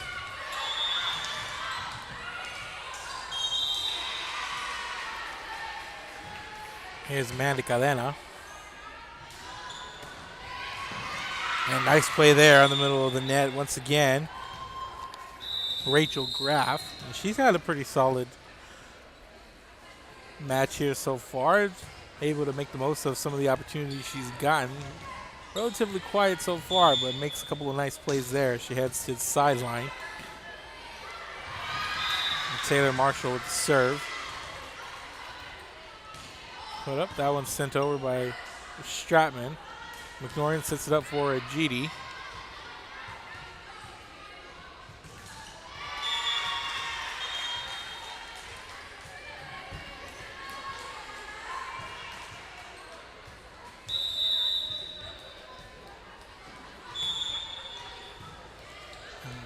Calallen sending it to the net. I believe that was Amber Smart. It's a 5-point game now. It's 22-17. And the Jetty right into the next quarter play there. They're off camera, and as Calallen comes up with the point, and they now lead 23-17.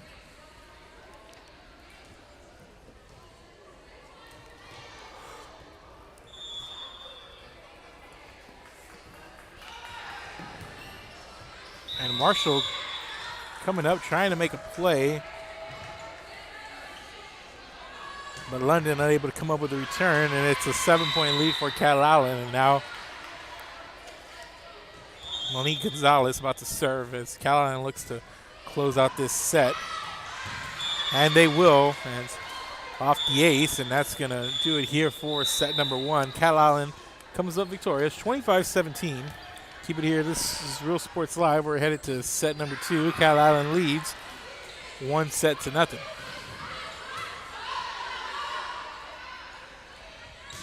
Independent School District continues to provide a safe environment for enriching education. From pre-K3 to early college high school, the award-winning district has advanced its legacy in curriculum, athletics, and fine arts.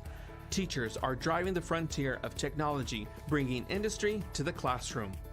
On and off the field, Brownsville ISD students engage in the experiences that make them college and career ready. Brownsville Independent School District, the best choice. And he throws it down. Oh! See you later, touchdown.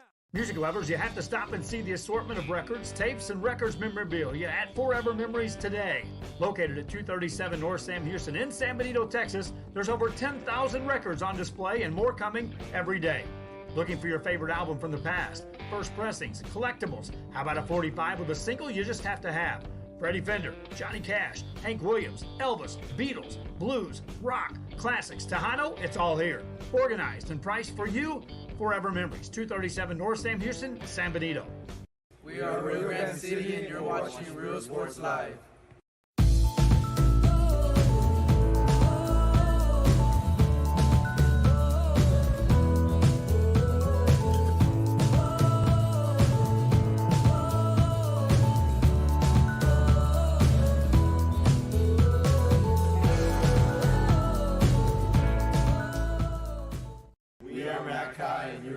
Real Sports Live.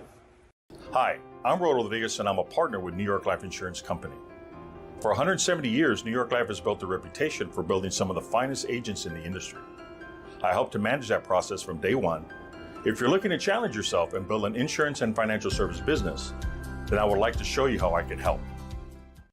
And he throws it down. Hey! See you later, touchdown. And welcome back, ladies and gentlemen. Heading into set number 2. Cal Allen takes set 1, 25-17.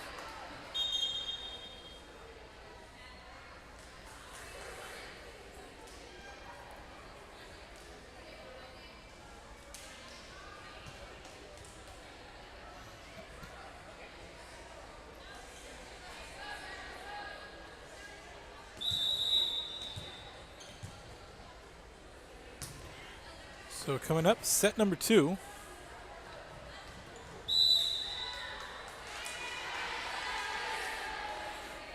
Three-set games, 3-set matches, rather, and I believe we go 3 either way.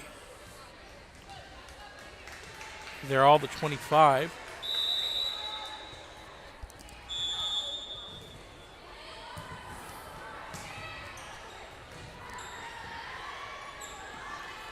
So get things going here is McNorton on that outside, sending it across the court and out of play as Cal Allen picks up the first point of set number 2.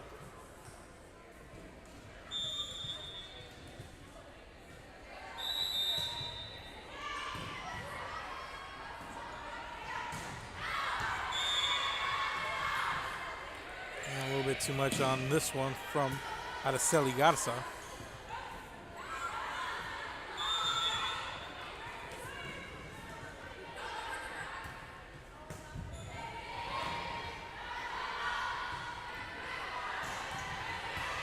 Sienna Suarez sends it over. And set up there for Tennell.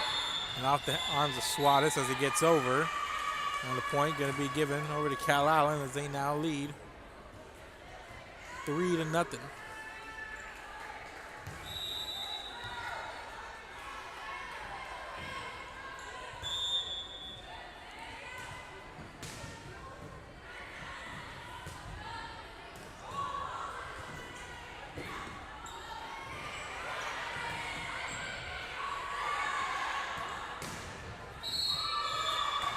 That one from the outside.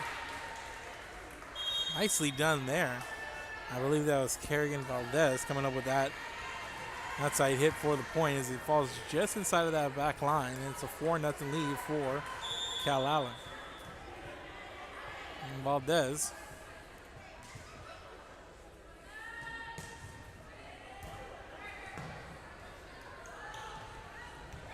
And there's Tennell. Forcing it down there at the net, 5-0, the lead now. And Cal Allen coming out strong here, and they've looked sharp.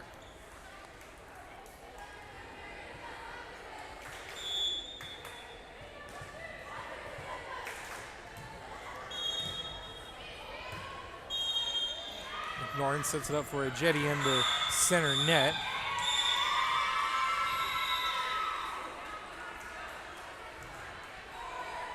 Going up there to contest Ashley Robertson, but it's going to result in London's first point.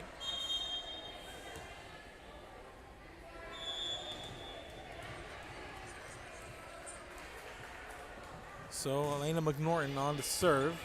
Sends it to the back row. Valdez sets it up. There's Tennell. Nice approach there. And it's going to be a London point after the whistle. And back-to-back points here for the Lady Pirates as they trail by 3 here in the early going with set number 2.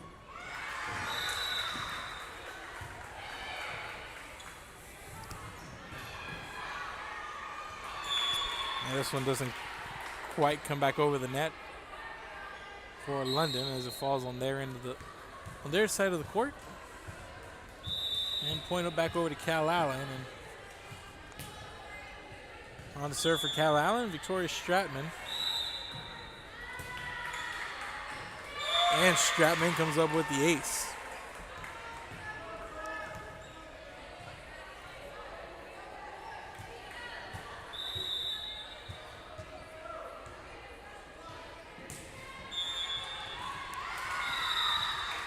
So here's Stratman.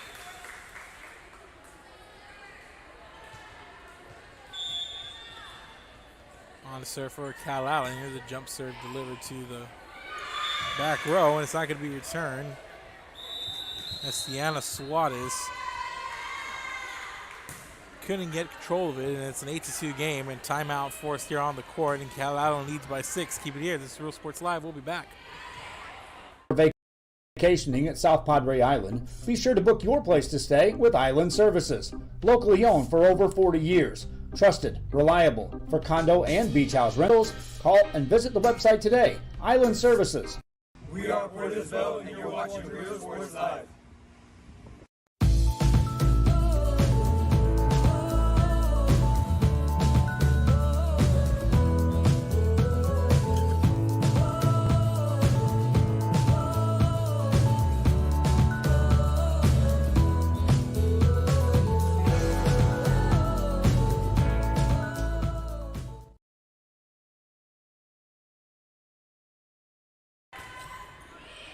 And welcome back, ladies and gentlemen.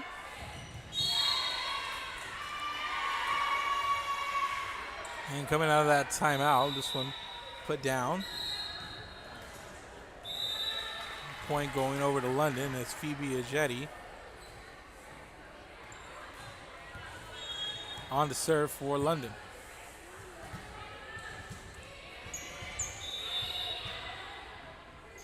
There's Tennell on the outside. McNorton's there. There's Marshall. Sends it over. Skipping on the net. Nice play there. It kind of took the Cal Allen defense a little off balance.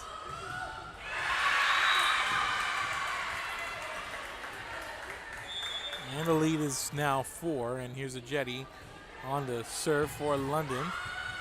It's a little shallow, but Cal Allen unable to come up with it. And another point over to the Lady Pirates. They now trail by just 3.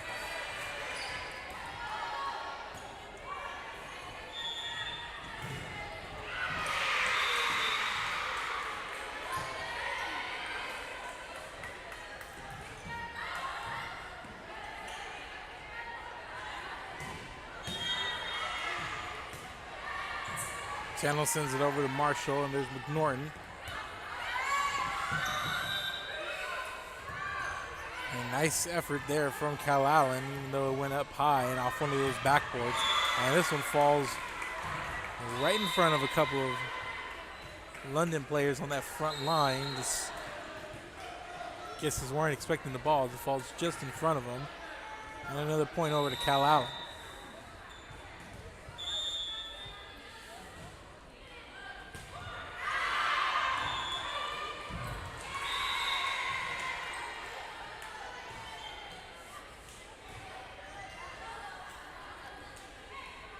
This one out of play. London with the point, and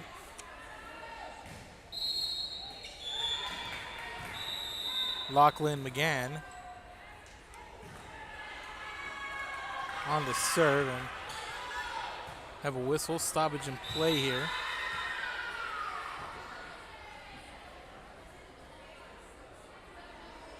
And London gonna serve again, and Lachlan McGann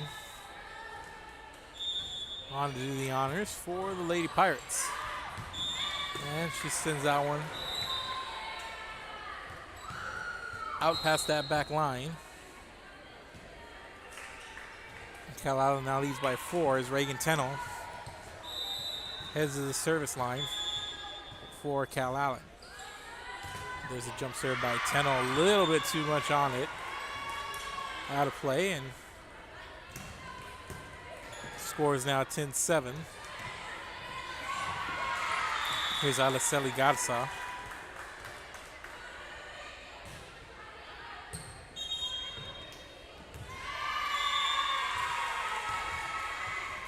Now I'm blown dead.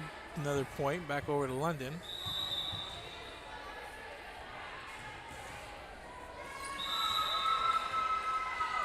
And it's 10-8, and here's Garza.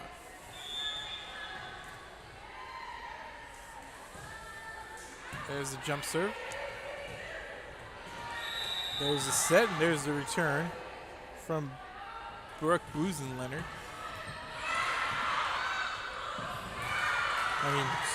Rather Zoe Brown, and for Cal Allen.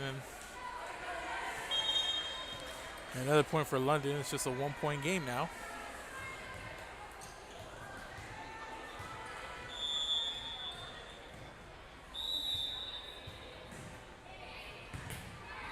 There's a jump serve by Garza. And Garza on the back row.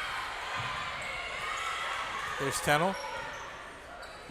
There's the setup, and there's the kill. Zoe Brown coming up, sees an opportunity, takes it, and comes up with the kill for the point, and Cal Allen now leads by 2. And here's Amanda Cadena on to serve for Cal Allen.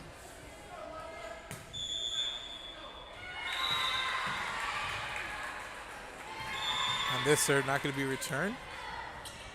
And Cadena picks up the ace.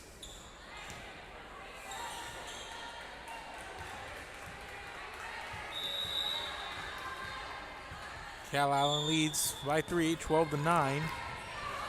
They won the first set by 8, 25-17. And they come out and look sharp here.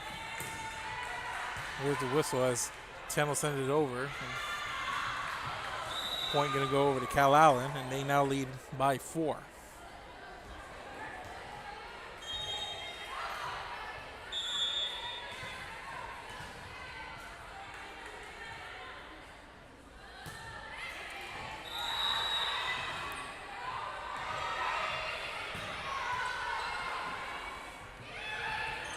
This set up in the corner, but missed time there by Victoria Stratman, and she sends it into the net.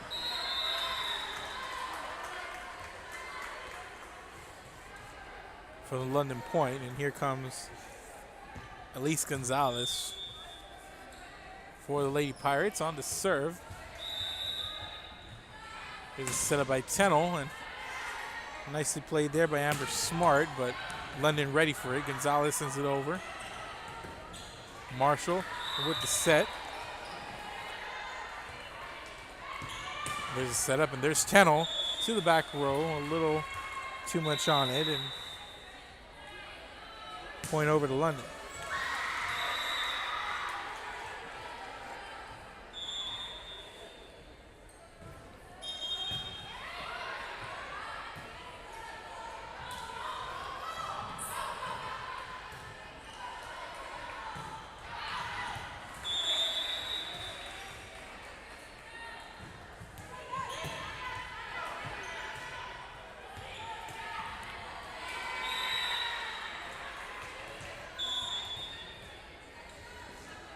And the lead's 14-11. There's McNorton on the outside. Sends it right into Tennell and out of play. But not before a whistle gives Cal Allen a point, and now they are on the service line. Monique Gonzalez coming in to serve for Cal Allen. And that one right to Elise Gonzalez as she two-hands it right into the net. I don't think she was expecting it for quite as fast, but now Cal Allen with a 5-point advantage and another timeout on the floor. Keep it here. This is Real Sports Live. We'll be back. Antiques and Collectibles, located at 237 North Sam Houston in San Benito, is filled with vintage items, collectibles, and a selection of vinyl records that's as good as it gets. Every shelf, every aisle, and table is filled daily by a number of vendors that ensures that something here just might be the item you have to have. The vinyl record area helps bring an added atmosphere that makes for a fun trip when stepping back in time with the memories. Forever Memories, Antiques and Collectibles in San Benito. We're the Red Texans, and you're watching Real Sports Live. Josh Moody and Coach Rolly Gonzalez of Josh Moody Loans are former Harlingen Cardinals and would like to wish all the teams good luck in tonight's games. And here we go, 16-11. The score here. Cal Allen on top of London in set number 2. Cal Allen taking set number 1, 25-17, and they lead here 16-11.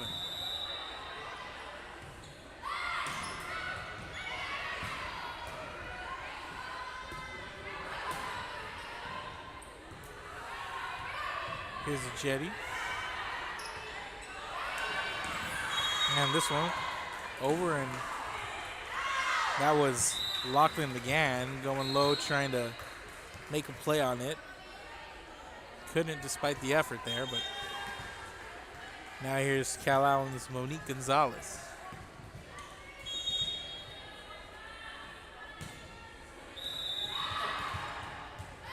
And Marshall keeps it alive. McNorton sends it over. Gonzalez. Here's Tennell with the setup.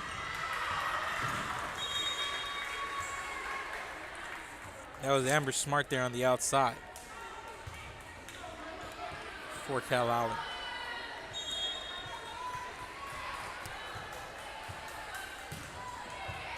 Gonzalez to the back row, and there's Marshall keeping it in play, and McGann sends it over. Here's the set by Tennell. And that was Victoria Stratman making the most of that. She gets credit for the kill and the point. 19-11, 8-point game, and Cal Allen rolling.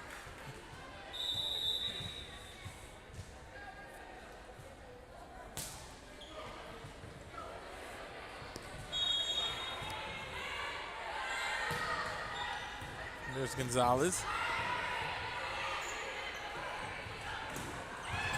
A nice play there from Marshall, and you gotta love the effort there, but goes out of play. But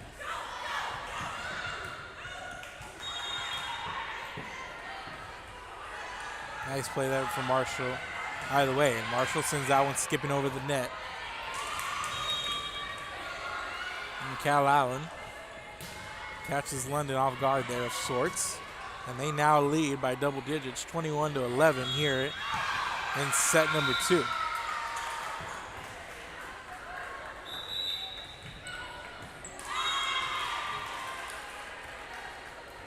And that was Rachel Graff there making the play on the center net.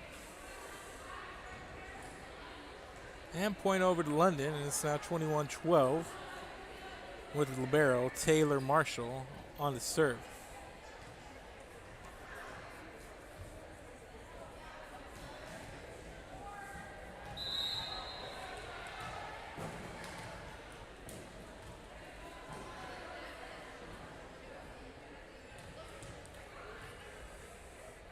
Actually, not Marshall on the serve. It's going to be Rachel Graff.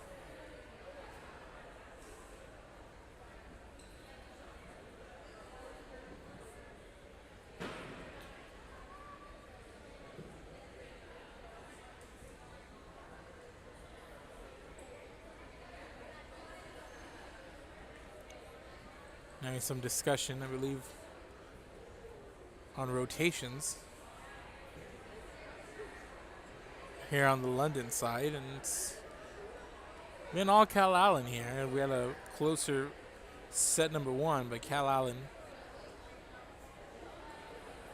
coming out here looked pretty impressive here in their first game of pool play. We had Corpus Christi King defeat Sinton 2 out of 3.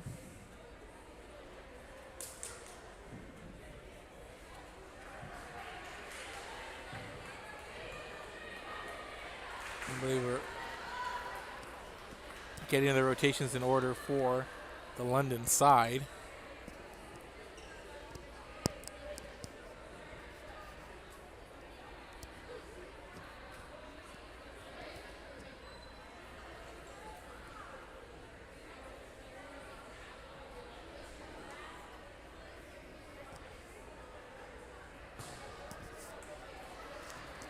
And the officials sorting this out, and while they sort it out, we'll take a break. Keep it here. This is Real Sports Live. That time again. It's time to register your child for school. There are 3 simple steps. Step 1, call McAllen ISD, 687-MISD. Step number 2, let us help you choose the right school for your child. With over 30 options in the city, we're bound to find the perfect match and fit for your child. Step 3, get ready for the first day of school.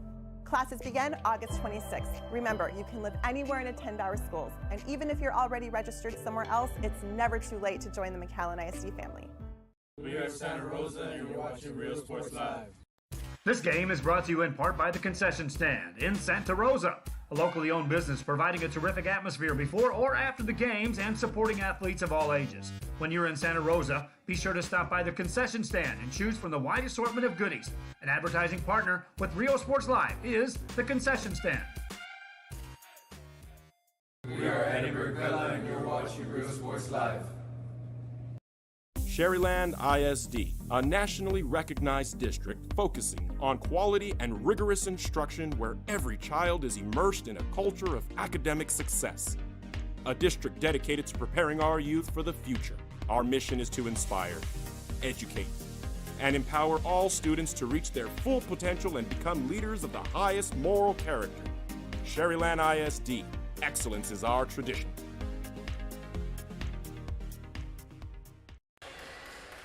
Now, coming out of that brief timeout, we're trying to figure it all out. And it's a 22-13 Cal Allen lead.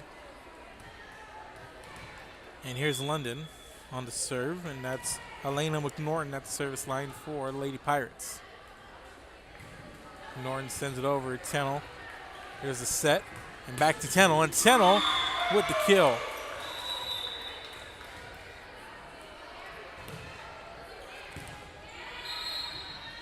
Tennell making first contact, bumps it over, and then they set it back right to her, and she's able to take advantage on the nice outside hit.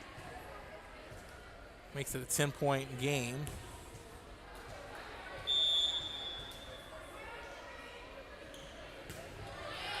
There's a jump serve from Victoria Stratman. Set up, here's a jetty. And set it up and into the net. That was Zoe Brown. Immediately turns around and says, "That's on me." But it's a 23-14 lead for Cal Allen, and Phoebe Ajetti on the serve. Set it up, Tennell two-handed. There's Ajetti on the back row, ignoring on the set.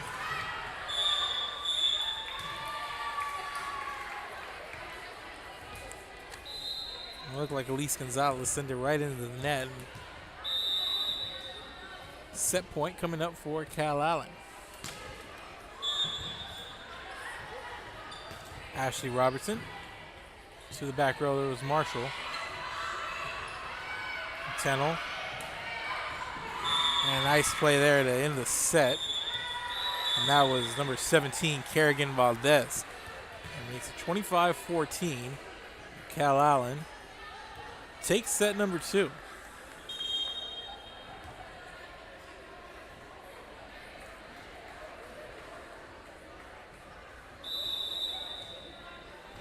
From London, so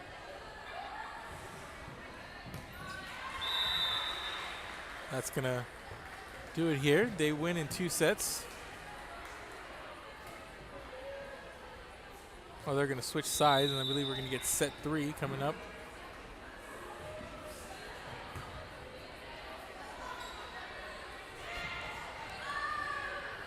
Actually, no, so it's gonna be a win in the straight sets for Cal Allen.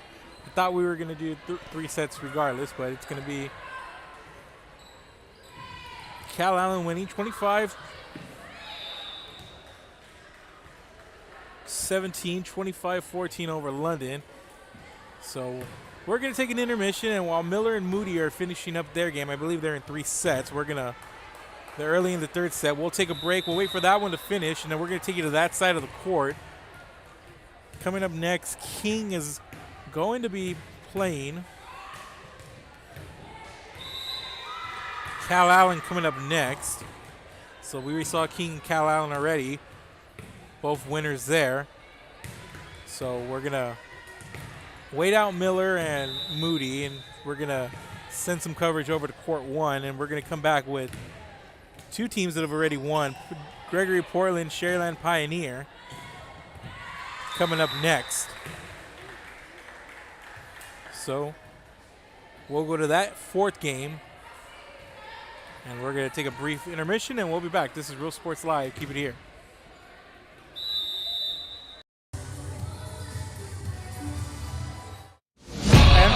I've got my plan. I say lob it to Ryan Perez in the paint off a couple of screens. Esquivel to Garcia. Off the deflection. Los Fresnos comes back and wins.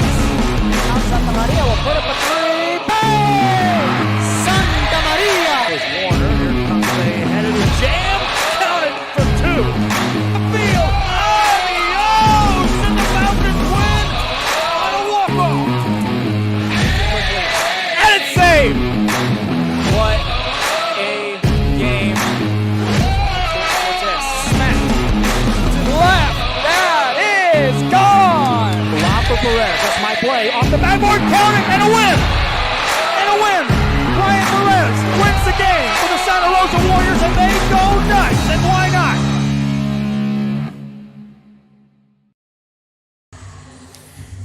And welcome, ladies and gentlemen, to Real Sports Live. I'm Mark Molina.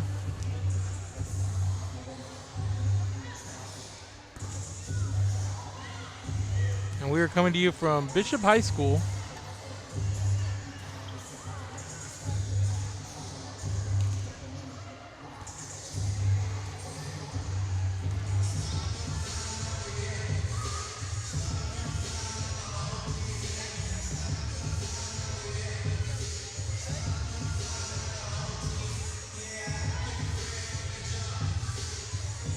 And we are going to be right back. Safe environment for enriching education. From pre-K3 to early college high school, the award-winning district has advanced its legacy in curriculum, athletics, and fine arts. Teachers are driving the frontier of technology, bringing industry to the classroom. On and off the field, Brownsville ISD students engage in the experiences that make them college and career ready. Brownsville Independent School District, the best choice. And he throws it down. Hey!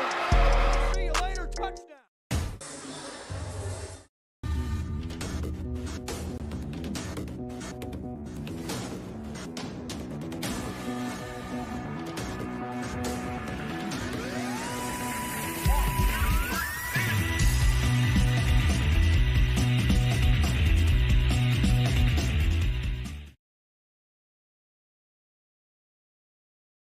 Music lovers, you have to stop and see the assortment of records, tapes, and records memorabilia at Forever Memories today.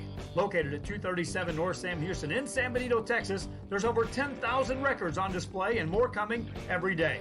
Looking for your favorite album from the past, first pressings, collectibles, how about a 45 with a single you just have to have? Freddie Fender, Johnny Cash, Hank Williams, Elvis, Beatles, blues, rock, classics, Tejano, it's all here. Organized and priced for you. Forever Memories, 237 North Sam Houston, San Benito. And he throws it down. Hey! See you later, touchdown.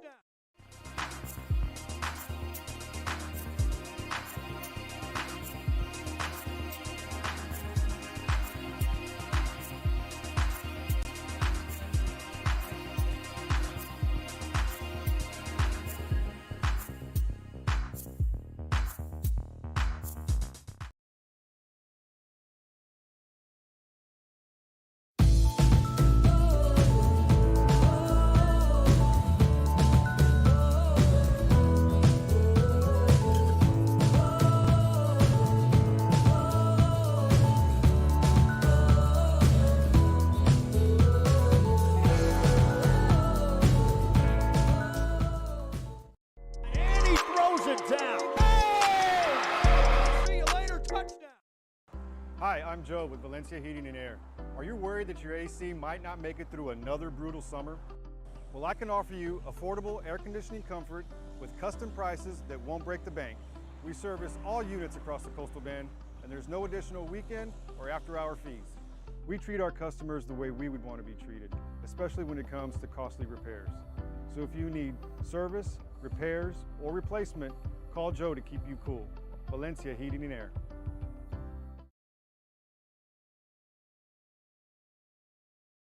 Welcome back, ladies and gentlemen. I'm Mark Molino. Want to apologize for that. Had some technical issues before we could go on the air, but we are here and we are live from Bishop High School.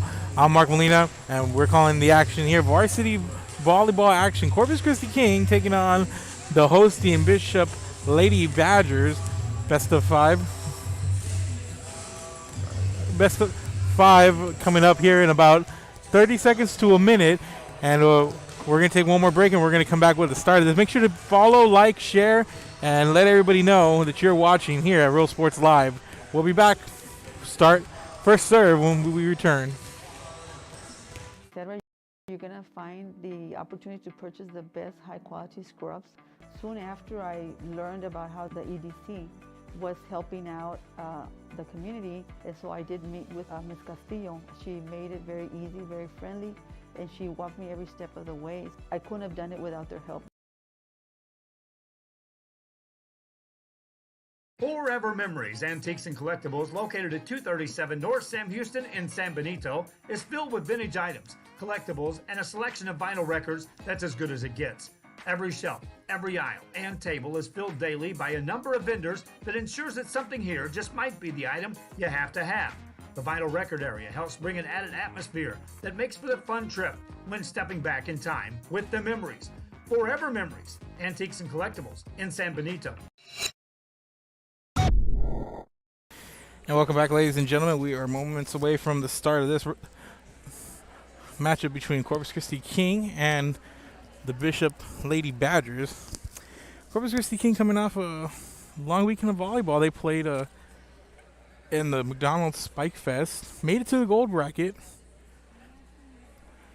and after coming out of pool play in first place and then going to the gold bracket where they ran into a lot of really good teams, a good team in their own right. They took on Gregory Portland and Port Lavaca Calhoun in Saturday action and finished fourth in the gold division. Did the Lady Mustangs. And here they are on the road. Now let's go through their roster. Starting with number 1, Madison Pimentel. Number 3, Isabella Silva. Number 4, Harley Guerra. Number 5, Kyla Ross. Number 6, Yanalise Galarza. Number 7, Danae Cullum. Number 8, Natalie Garcia. Number 9, Lillian McCoy. Number 12, Gabriela Jones. Number 13, Jimena Sosa. Number 14, Miranda Lopez. And number 15, Libby Foster for the Corpus Christi King Lady Mustangs. And for the Bishop Badgers, number 1, Hannah Griffin. Number 2, J.D. Zamora. Number 5, Maddie Reese. Number 6, Sarah DuPont. Number 7, Mia Tamez. Number 11, Katie Winters. Number 12, Caitlin Vera. Number 13, Gabby Salazar.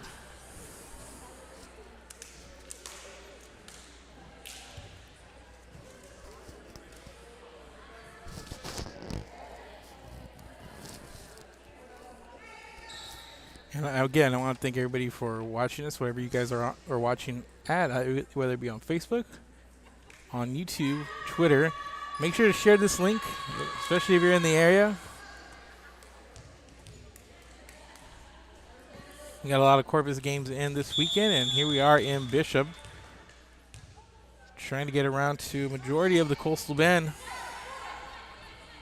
Here's starting this good start in the middle of the net. Lillian McCoy got set up nicely, and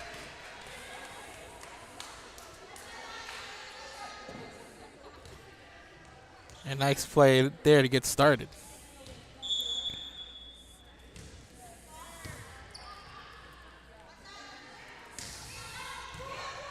McCoy had a really nice tournament, played very well, and another point here to start as King gets out to a 2-0 lead, and Gabriela Jones back to serve for the Lady Mustangs. And there's McCoy on the net. Just a nice play there, just knowing where the ball was going. Finding it, timing it right there in the center net. Getting the Lady Badgers on their heels, and the quick 3-0 start here. And a nice play on the outside, that far side. Outside hit for Bishop, yielding the first point there. And Gabriella Jones trying to come up with it, but could not. Here's the libero, Hannah Griffith. And there's McCoy on the outside once again.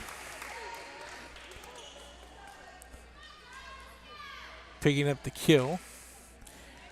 And this time moving out to that far outside position. A nice attack and on that outside hit there. And it's a 4-1 lead for King. And then here on this near side, it's Miranda Lopez. Lopez herself having a really solid outing at this weekend's tournament. And nice approach there at the net. Good attack. But Bishop was ready, and they're going to, here's Bishop. Center net, right back at him, and that's Katie Winters. Coming up with the kill on the center net there, calling for it, timed it really well, got the placement down, and it's a 4-2 lead here for King.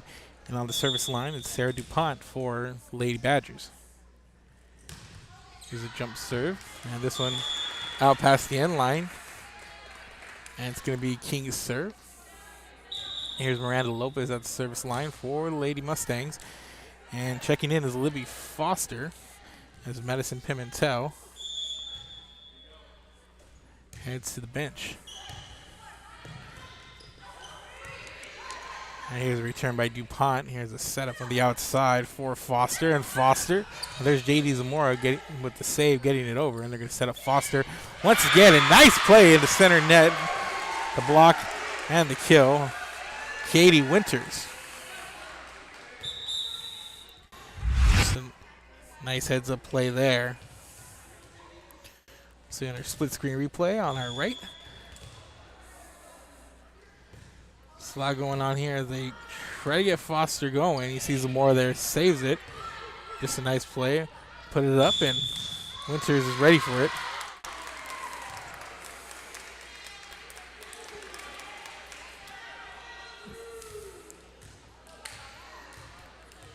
And the score, 6-3 there as King puts up another point. And here's the libero, Harley Guerra on the serve. The outside, two-handed move there by Maddie Reese.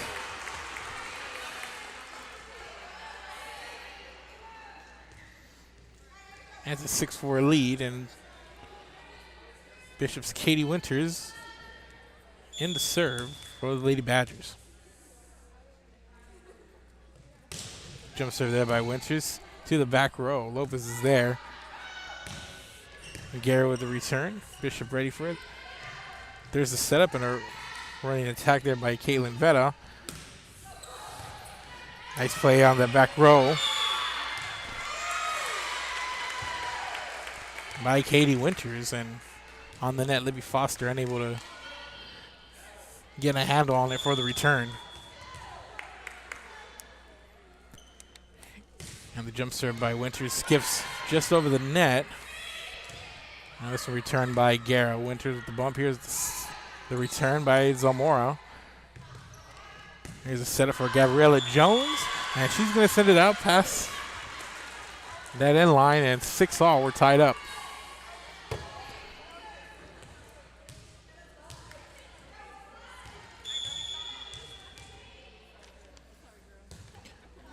Here's Winters, Lopez. Set it up here for Maddie Ruiz. There's Guerra with the bump. Here's the setup into the center net for Foster, but nice play there as whistle, point over to King.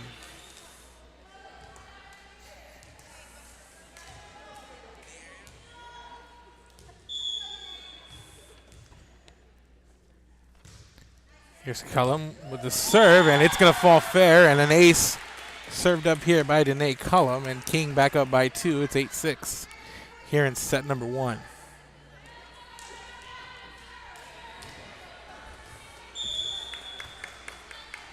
Here's a serve by Cullum. This will return. Nice play by DuPont on the back row. This one popped up high by Lopez. Cullum setting up Jones. Here's the setup from Zamora for Reese. And Reese with the kill there as Lopez slides in, goes low. Trying to make the save, but cannot. Here's Caitlin Vetta serving with her team down 1. Nice setup. And McCoy was expecting it. I think she saw Libby Foster, and I guess a little confusion there on the front row. Looks like it was set up nicely there. Just a little hesitation by both players at the net. And here's Jones. Sends it off Hannah Griffith, the libero, who pops it up high, and it falls in favor of King. And it's a 9-8 lead for the Lady Mustangs as Madison Pimentel heads to the service line for the Lady Mustangs.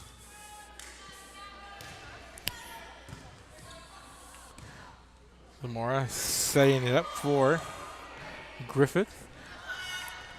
And here's Lopez on the outside. Zamora sets up DuPont for the outside hit, and out for Pimentel.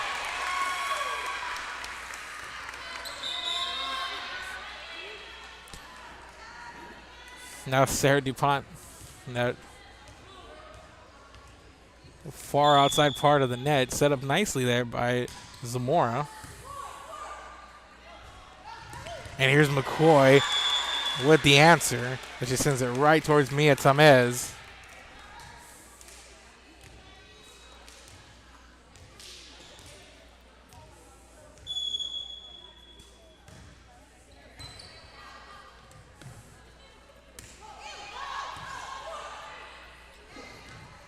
And there's McCoy, center net. Zamora saves it. Then there was a return by Salazar. Here's Lopez with the return, and nice play on the front of the net there. I believe that was Gabby Salazar.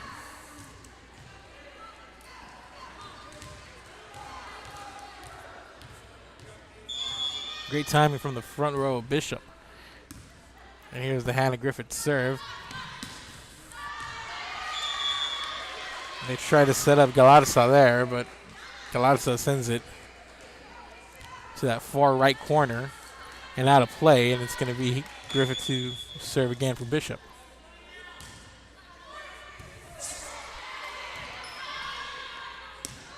Here's Miranda Lopez, and there's a return. And Zamora setting it up for Katie Winters. And here's Lopez on the outside. Nice outside attack.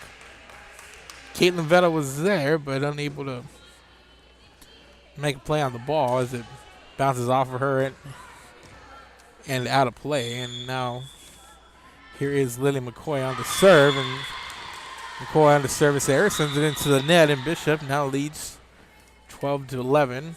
Back and forth game here in set number 1.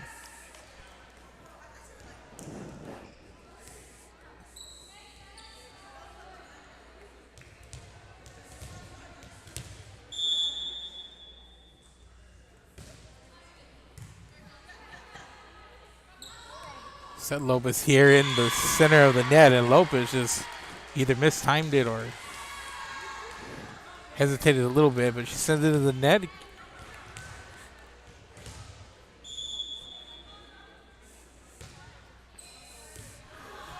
And this one out of play and past the end line and back over to King, but here's Lopez a moment ago. Maybe perhaps the setup not quite what she wanted or expected as she approached the net. And here she is serving. There's Griffin. There's the setup for Vetta. We're going to send it into the net and tie things up here at 13-all. And Miranda Lopez serves it. There's Griffith. There's Zamora. Nicely done. There's Winters, set up by Zamora, who's been relatively quiet there, but she's done a nice job at setting up her teammates there on the front of the net and giving them good opportunities. And specifically, Winters is taking advantage. And here's Foster coming back with the answer. But Zamora has played well here up front.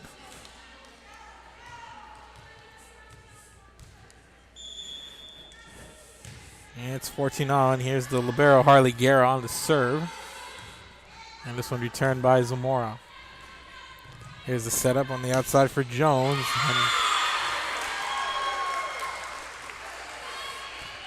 And that one sent back the other way, and Bishop back in the lead. It's 15-14. Lady Badgers on top. Katie Winters heads to the service line now for Bishop.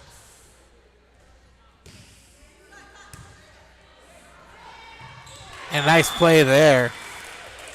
Danae Cullum saw it come down right near the net. And she goes straight up. Sends it over with the left. Looks like the Bishop defense not expecting that one at all. But nice heads up play there by Cullum as she sends the serve. Cullum setting up Foster, who kind of ran into Cullum there. There's Zamora. Another set. And there's McCoy, just set up beautifully there by Danae Cullum. And McCoy, whenever she's gotten a clean look at it, gets up there and sends it down with enough power. She's gotten them down a good percentage of the time. And here's a serve not to be returned as Bishop picks up an ace.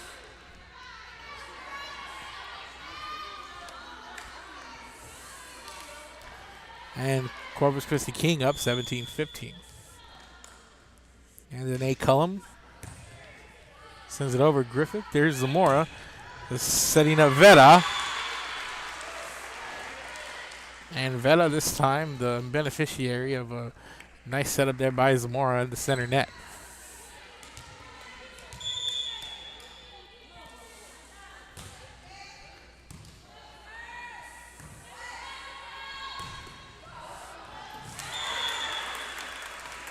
And Guerra sends it near the net, skipping, and Gabby Salazar gets a hand on it, and that's enough to change the direction and kind of caught the back line on its toes, or off its toes rather, as the ball goes out of play. And here's a serve by Pimentel. Zamora sets up there for DuPont, and DuPont with a nice outside hit for the spike and the kill, and Bishop picks up another point.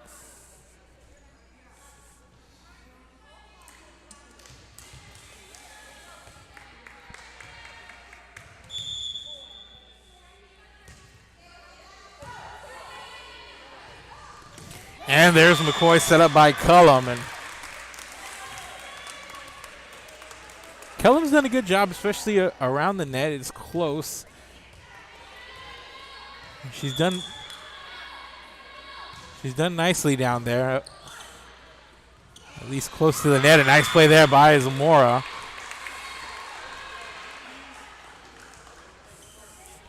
She set up a few of her teammates, and that one was her on the offensive, and she was able to cash in with the point. But she's done well near the net, as has Cullum, just able to set it straight up there, and so that can be a tricky part of the net. And here's McCoy, just met there by Sarah DuPont, and DuPont goes up for the block. And now we're all squared away at 19 all, and here in set number 1. And here's Hannah Griffith. Lopez. And that one tapped over by Cullum. Set up there in the middle for Winters. Cullum sets up on the outside. Lopez two hands it over, and there's Veta with the save. There's McCoy. Winters pops it up. Zamora for DuPont. There's Guerra. And McCoy backhands it over to get the best of that rally. Lillian McCoy once again shows her prowess up front.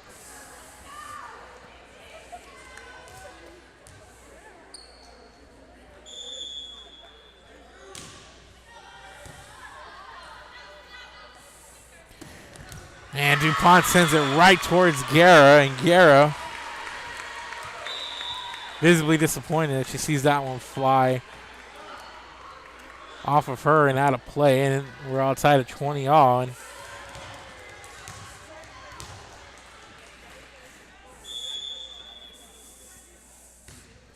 here's DuPont. Lopez with the return. Zamora setting up Winters in the middle of the net. Guerra. Pimentel pops it up, sets it up for Lopez. And here's Zamora setting up Winters, and Winters right towards Guerra, who's there to pop it up. Pimentel with the back row attack. And the center net. Nice play there by Galatasaray.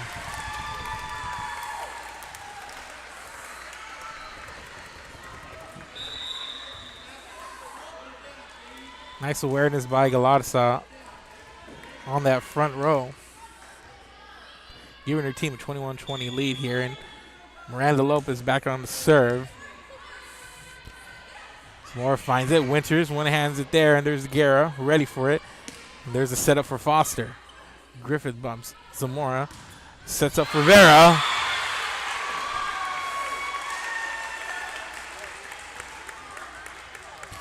And it's 21 all here. And JD Zamora back to serve for Bishop. She's played extremely well and just been all over that front row for Bishop. Has really made a difference, and she'll pick up an ace here. And we're going to get a timeout from Corpus Christi King.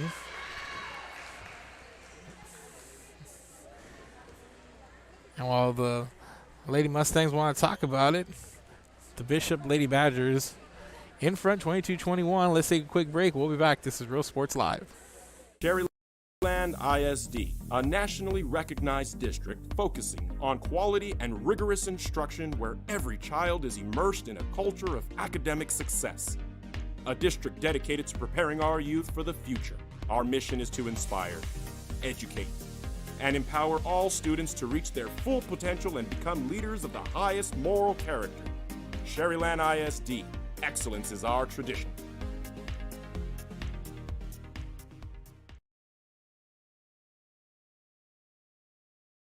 The Brownsville Independent School District continues to provide a safe environment for enriching education. From pre-K3 to early college high school, the award-winning district has advanced its legacy in curriculum, athletics, and fine arts. Teachers are driving the frontier of technology, bringing industry to the classroom. On and off the field, Brownsville ISD students engage in the experiences that make them college and career ready. Brownsville Independent School District, the best choice. And he throws it down. Hey! See you later, touchdown. And welcome back, and fresh off the timeout, and it's Libby Foster that comes up with the outside attack for the spike and the kill, and it's 22 all, and King on the serve, and it's Harley Guerra. And nice play there. Good heads up by Veta as it bounced off DuPont. And there's Jones on the outside. A little bit of a missed time there, and she goes up with it and sends it into the net, and it's a 23-22 lead for Bishop here in set number one.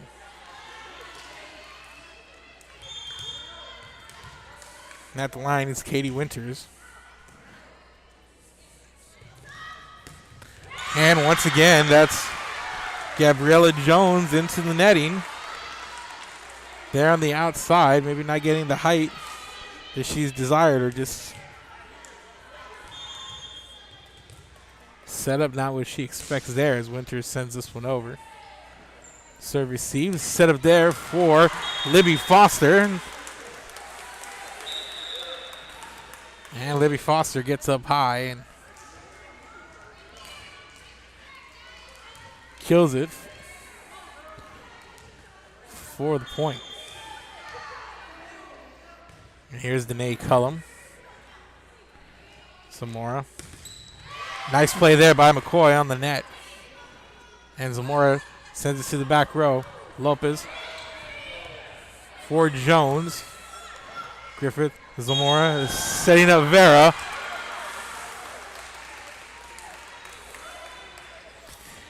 And the whistle on the point over to Bishop. And it's 24-24. We're going to get a timeout on the floor. And this set number one, a close one. Keep it here, ladies and gentlemen. Tied 24-all. This is Real Sports Live. We'll be back.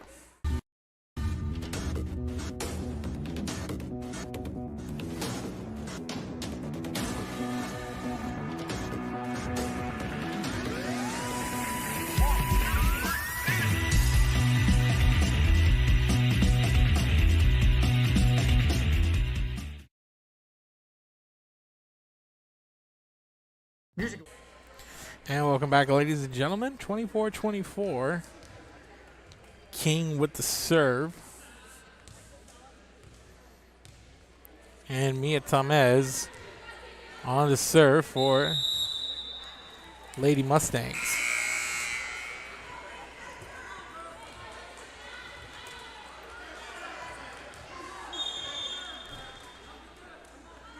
And Cullen with the serve. Zamora one-hands it. There's Garrett Cullum setting up McCoy, and there's a double block, but McCoy ready for it. They set up Vera, and that went into the net, and King with the advantage.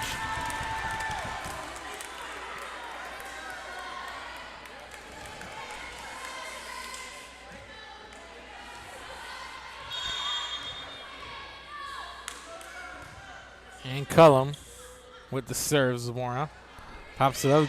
Griffith with the return. Lopez sets to McCoy, and McCoy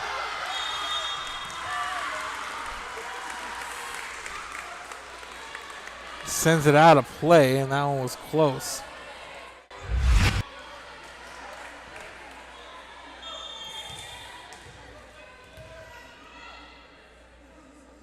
See here in the split screen.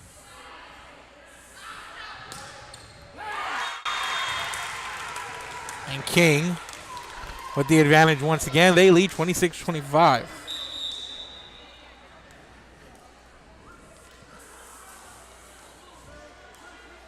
Madison Pimentel.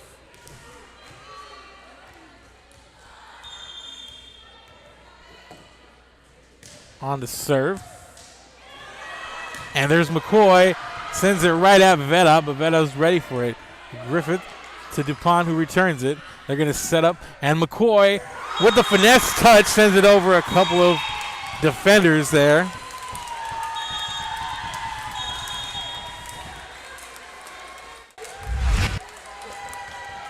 And McCoy has been power, and we see here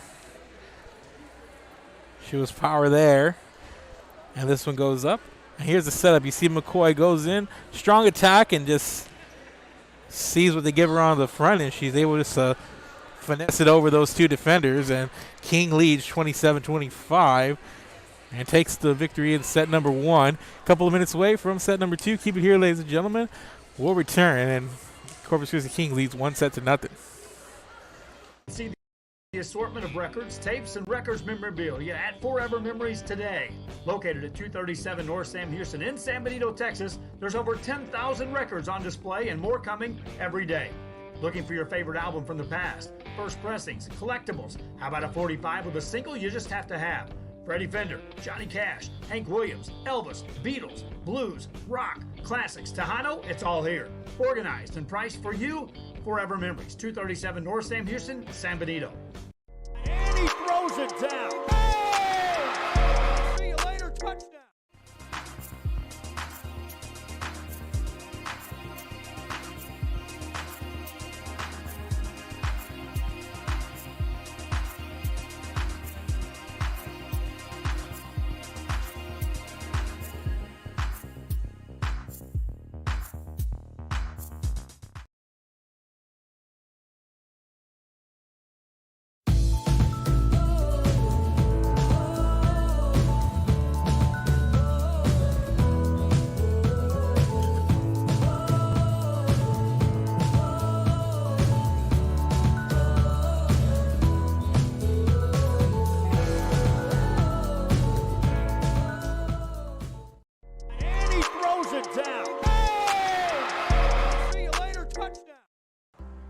I'm Joe with Valencia Heating and Air.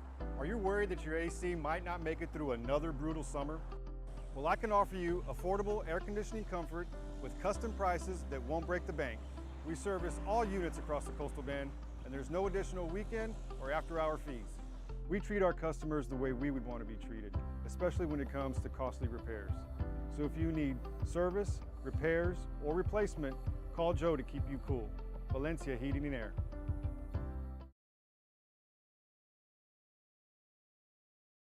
Uniforms, etc., you're going to find the opportunity to purchase the best high-quality scrubs. Soon after I learned about how the EDC was helping out the community, and so I did meet with Ms. Castillo. She made it very easy, very friendly, and she walked me every step of the way. I couldn't have done it without their help. Forever Memories, Antiques and Collectibles, located at 237 North Sam Houston in San Benito, is filled with vintage items, collectibles, and a selection of vinyl records that's as good as it gets.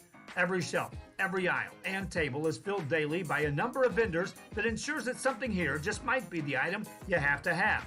The vinyl record area helps bring an added atmosphere that makes for the fun trip when stepping back in time with the memories. Forever Memories, Antiques and Collectibles in San Benito.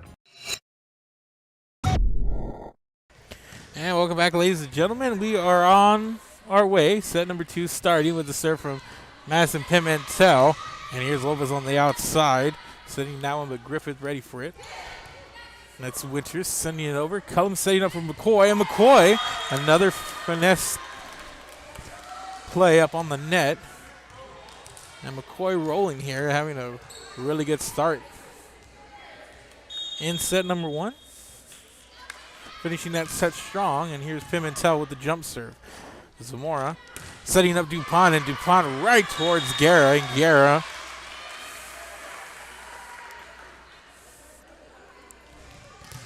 goes low and couldn't come up with it and keep the ball in play, and here's DuPont. Sends that one right onto the top of the net here, and King with the 2-1 lead.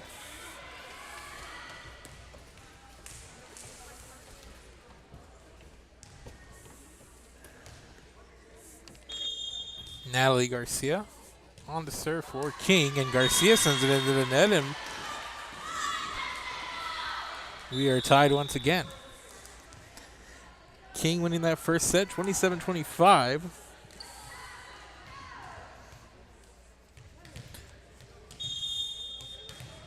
They lead 1-0, and here's J.D. Zamora with the serve.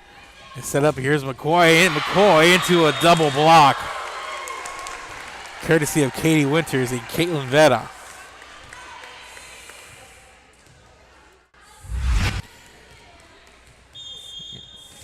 And Zamora on to serve again, as you see the replay over on our right. You see McCoy right into that wall of green. King enters back and ties the game up 3-3 now, with McCoy back to the service line for the Lady Mustangs.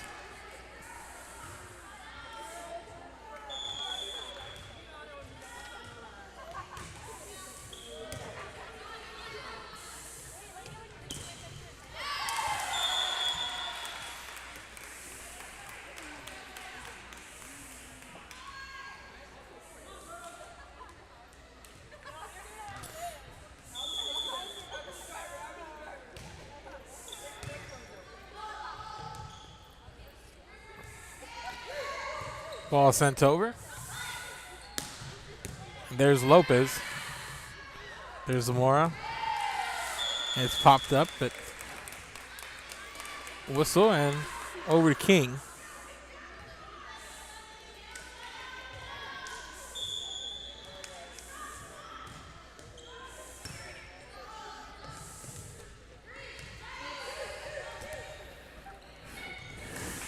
And nice play there. The net by Cullum.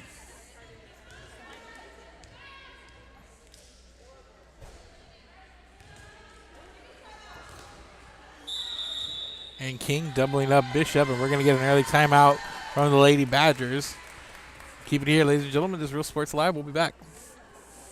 Sharyland ISD, a nationally recognized district focusing on quality and rigorous instruction where every child is immersed in a culture of academic success. A district dedicated to preparing our youth for the future. Our mission is to inspire, educate, and empower all students to reach their full potential and become leaders of the highest moral character. Sharyland ISD, excellence is our tradition.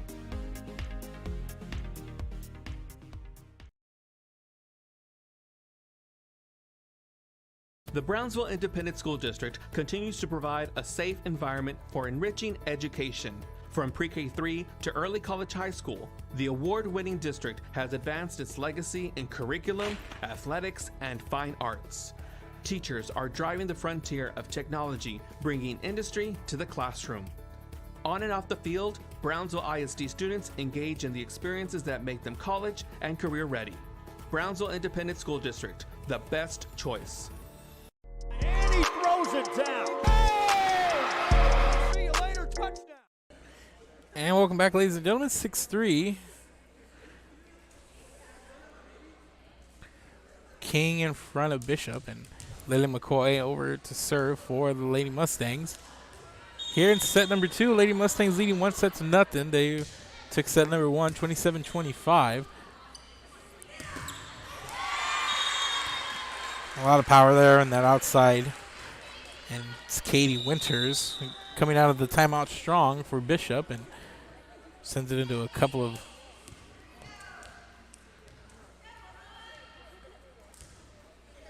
green shirts for Corpus Christi King and Katie Winters.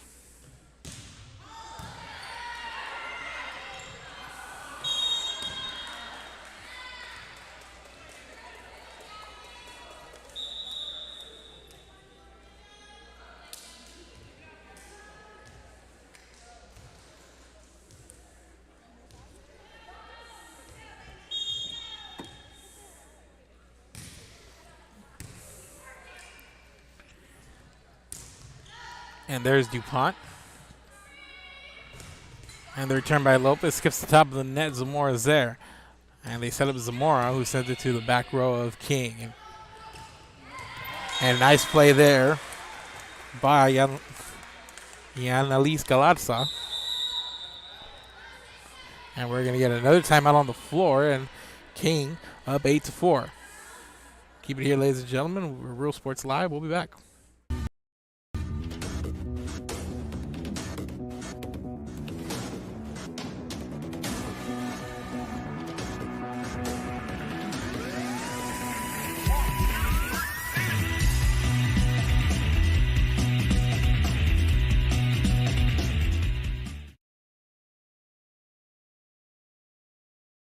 Music lovers, you have to stop and see the assortment of records, tapes, and records memorabilia at Forever Memories today. Located at 237 North Sam Houston in San Benito, Texas, there's over 10,000 records on display and more coming every day. Looking for your favorite album from the past, first pressings, collectibles? How about a 45 with a single you just have to have? Freddie Fender, Johnny Cash, Hank Williams, Elvis, Beatles, blues, rock, classics, Tejano, it's all here. Organized and priced for you.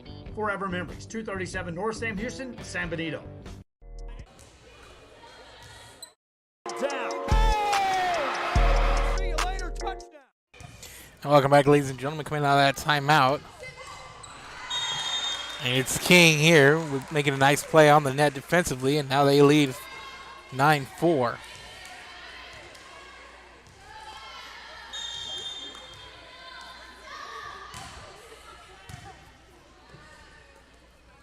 Zamora is staying up behind her for Gabby Salasad. Here's Harley Guerra. Skips it over the net. Zamora's there. There's the save. Salasad sends it over.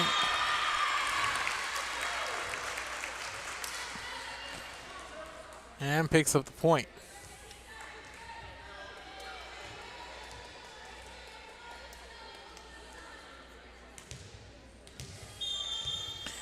And on the serve, here's Caitlin Vetta.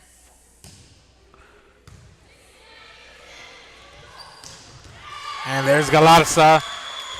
Strong outside hit for the point.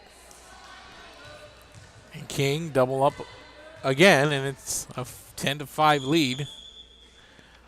And here's Guerra. And it's going to fall out of play. That one was rather close.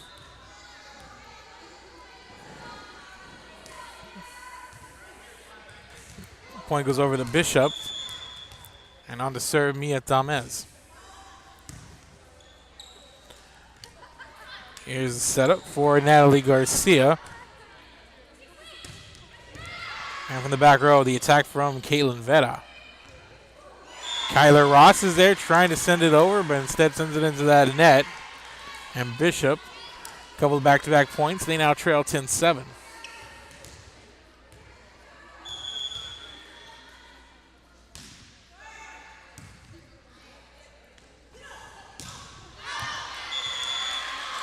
And Libby Foster, a little bit too much on it there.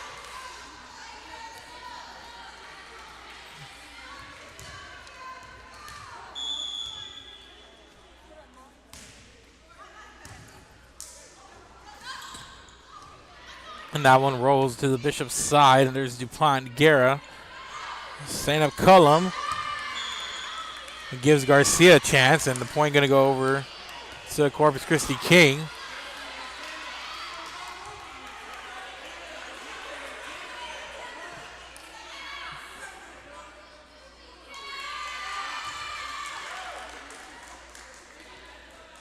Or rather, the point's going to go over to Bishop as the officials figuring it out here.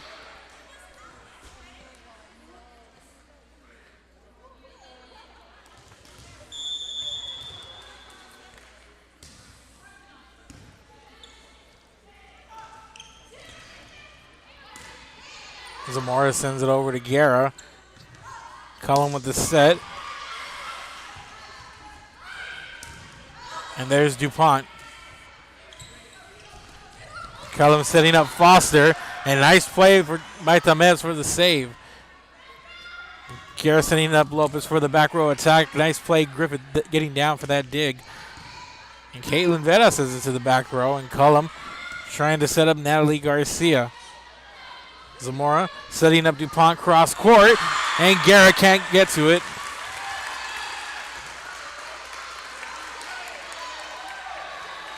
And nicely done as Bishop ties it up. It's 10-all. Here's Mia Tamez. And Foster. All power there with the answer.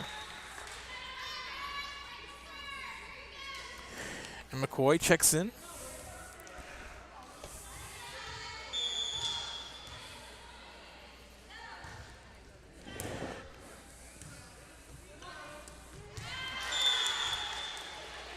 And a miss hit there by Caitlin Vera. Goes out of play. And Bishop back up by 2. Mia Tamez back on to serve for the Lady Mustangs. And that one sails out of play. And point over to Bishop. And the libero, Hannah Griffith.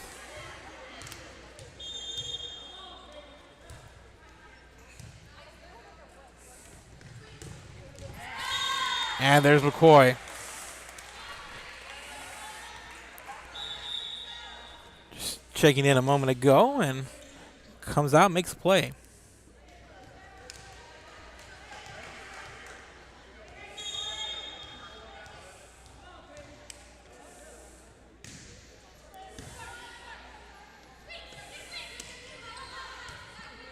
Lopez. There's Pimentel from the back row. Zamora setting up DuPont, and Pimentel's there, but sends it out of play.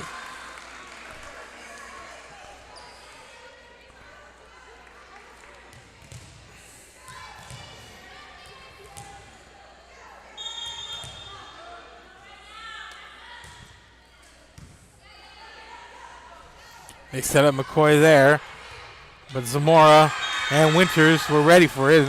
Nice defensive play by the Lady Badgers, and we're tied at 13.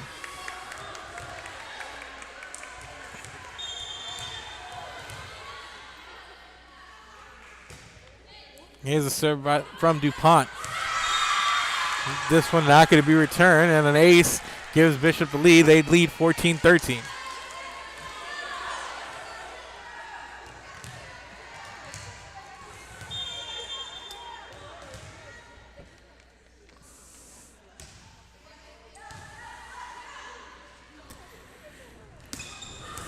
And Lopez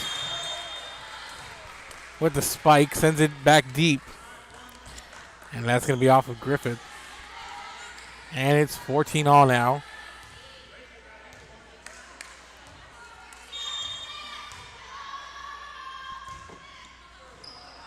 Natalie Garcia on the serve. Zamora sets up Veta. There's Garcia. They set up McCoy again, and Zamora's ready for it, and DuPont returns. Set up Lopez on the outside, and that one out of play, and Bishop back in the lead.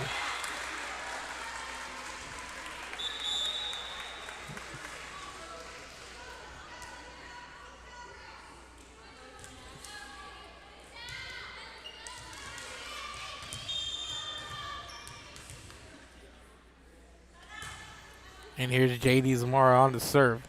They set up McCoy on the outside, and McCoy this time gets it to go. She rotated out to that far side corner. She gets a good look at it and able to spike it in for the kill. And here's Zamora for Winters, and Winters with the answer.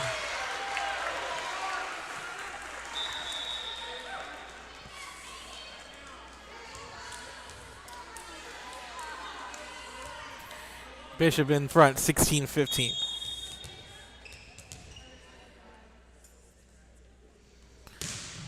Winters with the jump serve.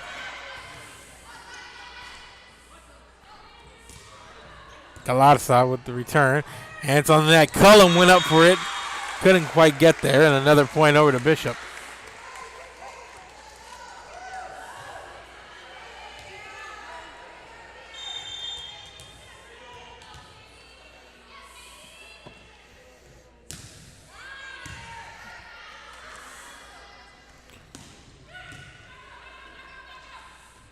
Morris sets up. Back row attack for Winters. Falls, and it's a 3-point lead for Bishop.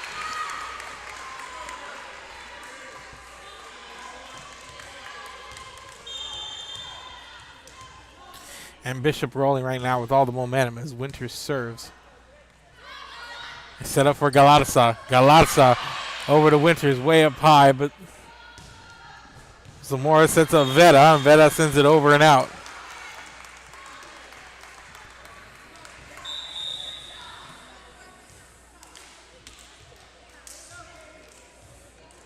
Here's Miranda Lopez at the line for Corpus Christi King.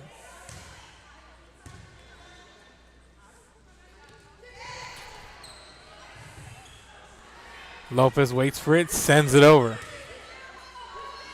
Zamora setting up Veta on the far side, but there's Lopez. Here's Libby Foster, and Foster with authority. Sends it right towards Hannah Griffith, who wasn't ready for it. Or rather, she was, but a lot of power. Put out there by Libby Foster.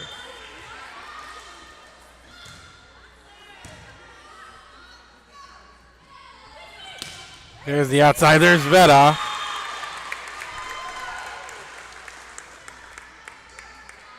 And her spike heads to the back row, and Kyla Ross tries to find it, goes low, can't get there in time and make a play. And Veta with the serve. There's Ross. Galarza. Met by Gabby Salazar at the net, and it's a 3-point game once again, 20-17, and Bishop in front.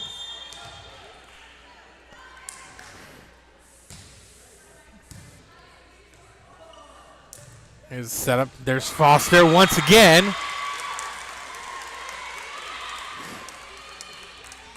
And Foster just to the middle part of the floor on that back row. Just gets the placement down. Nice timing on it. She's done that twice here in the last couple of minutes. And here's a setup for DuPont.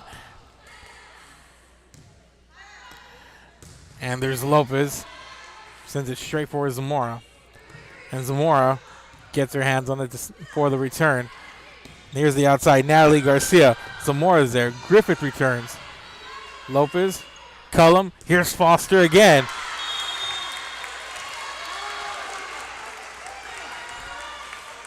And they're going to say that one out of play.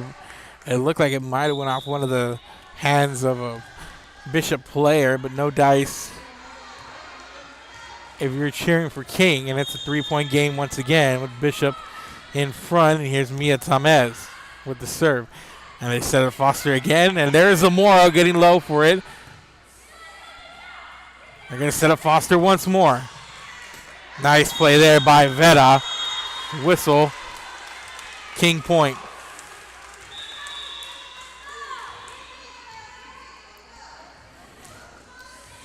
And it's a 2-point game, 21-19. Danae Cullum at the service line for King. Here's the serve. Veta. Zamora finds it. Griffith with the return.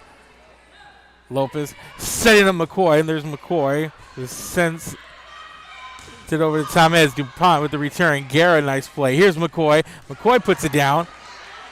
And heads up play there by the Badgers, and a nice rally going on here between the two. They're going to set up McCoy again, and this time McCoy gets it off of Griffith.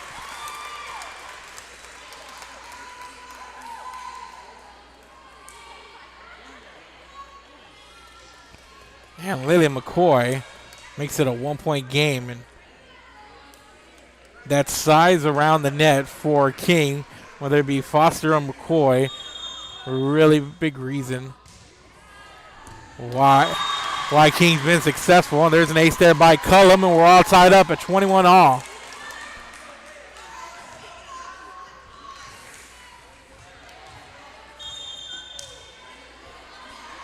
And King seizing all the momentum. Zamora sets up for DuPont, and DuPont sends it over, and it's going to fall fair. Well, it's actually going to go out, and it's going to be King ball. King serve.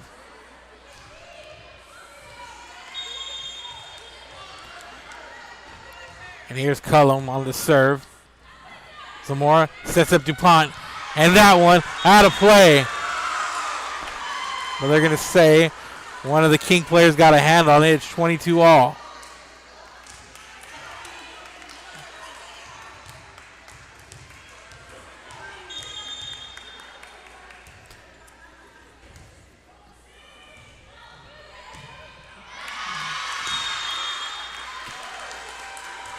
And King gives up the lead once again. Bishop on the serve. Here's Griffith. Cullum sets up Foster. It rolls. Zamora's there. Set up DuPont. And nice play there by Guerra. Guerra makes a save. And nice play. There's McCoy. Guerra once again. Cullum sets up McCoy.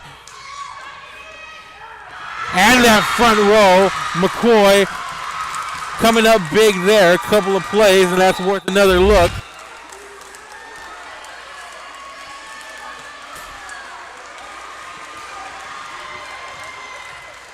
See, and then McCoy got a couple of shots at it and finally able to get it to go, and it's 23-23. Here's a setup. DuPont.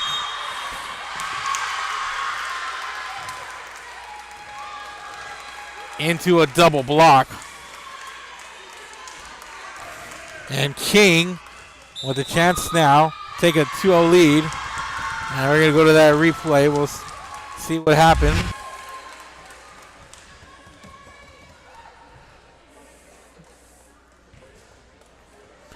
Here's the serve. And DuPont set up nicely there, but Lopez and McCoy were there making all the difference. And it's a 24-23 lead for King. They lead by one set. They won the first 27-25. Another close set here. And things really picking up here late.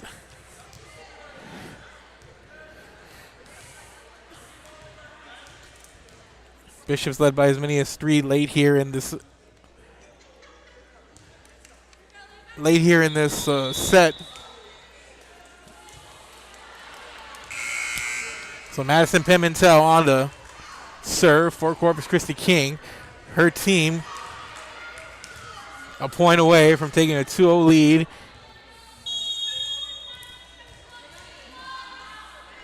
And Pimentel sends it right into the net and ties it up.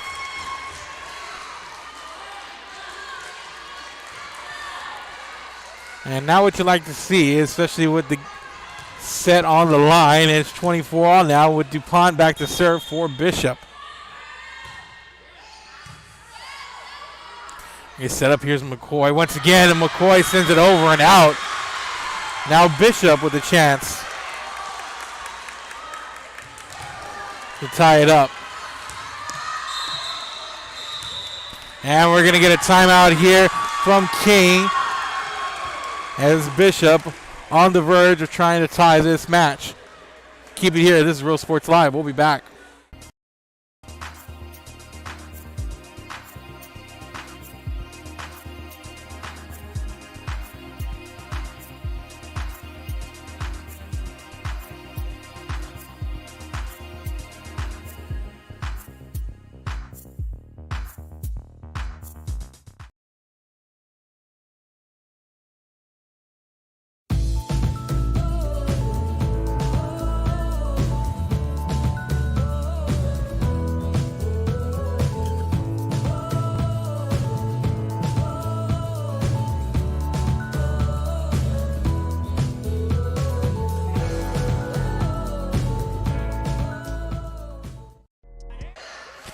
And we're back, ladies and gentlemen. Bishop leads by a point. Here's Lopez on the return. Here's a setup from Zamora. And Cullum's there, but Guerra makes a nice save, and McCoy sends it over. Here's Zamora for Winters. DuPont setting up for Winters again. Lopez. Guerra's there. Pimentel on the return. Griffith. And here's Winters. Pimentel on that back row. They set it up for McCoy again, but Zamora's there. Here's Lopez on the outside. Griffith there, ready. DuPont sends it to Garcia. And here's Pimentel. Zamora setting up Winters center of the net. And it's a tie game. As it goes off of Danae Cullum after a lengthy rally. And Bishop wins 26-24. We're all squared away here in this match. Couple of nice plays on both sides. And there's Winters. Finally is getting it to go there as Danae Cullum sends it out of play. And Bishop wins set number 2, 26-24. To set 3 we go. We'll be back. This is Real Sports Live.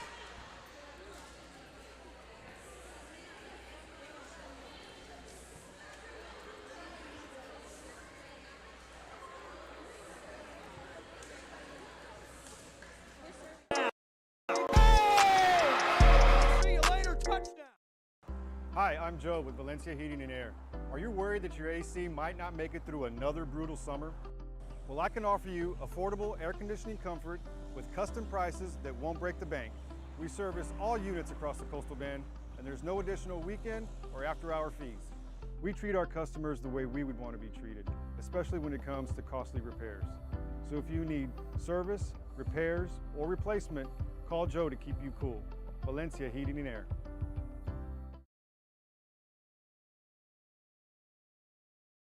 Uniforms, etc., you're going to find the opportunity to purchase the best high-quality scrubs. Soon after I learned about how the EDC was helping out the community, and so I did meet with Ms. Castillo. She made it very easy, very friendly, and she walked me every step of the way. I couldn't have done it without their help. Forever Memories, Antiques and Collectibles, located at 237 North Sam Houston in San Benito, is filled with vintage items, collectibles, and a selection of vinyl records that's as good as it gets. Every shelf, every aisle, and table is filled daily by a number of vendors that ensures that something here just might be the item you have to have. The vinyl record area helps bring an added atmosphere that makes for the fun trip when stepping back in time with the memories. Forever Memories, Antiques and Collectibles in San Benito.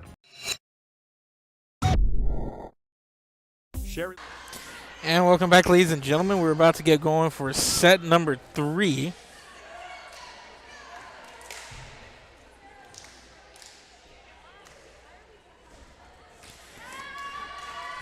And we are squared away at 1, set 3, coming your way.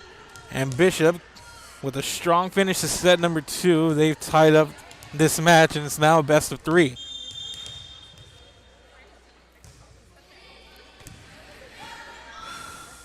Here's King, quick start, and there's McCoy.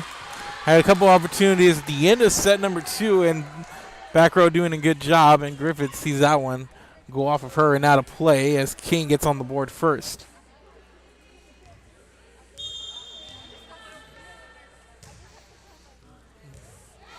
And here's a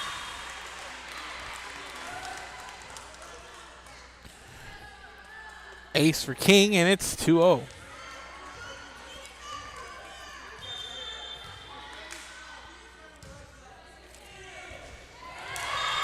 And another. And King with a 3-0 start here coming out.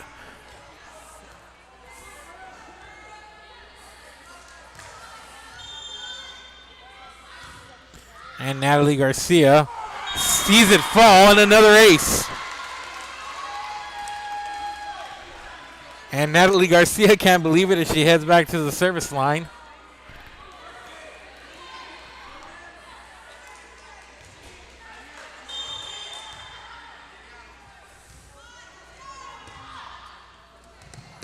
And this one in play, and this one returns. There's DuPont. Cullum pops it up. Pimentel setting up Lopez on the outside. Double block there. It's Zamora and Katie Winters.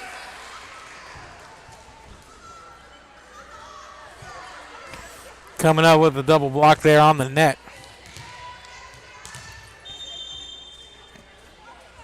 But it's King with a 4-1 lead after a nice start on the service line from Garcia. A nice return there. I believe that's Yaina Liz Galarza.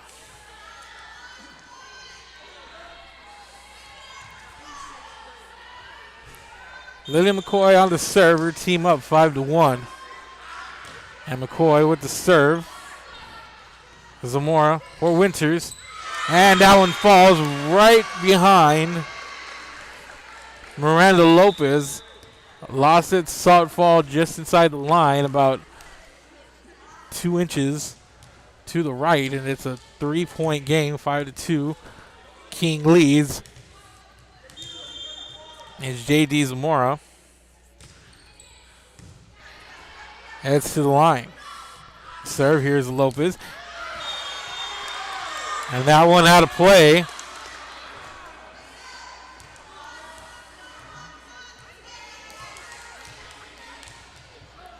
And it's 5-3. Zamora. Here's the setup. Galarza. And DuPont's waiting for it. Zamora setting up Vera. Cullum on the outside, and Lopez is ready for it. And Lopez with a nice attack on the outside. Picking up the kill.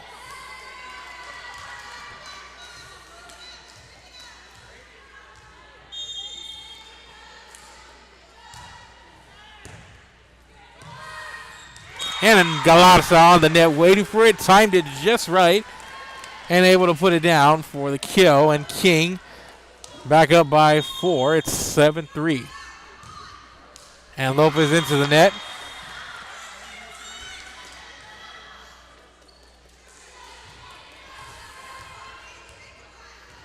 And here's Katie Winters.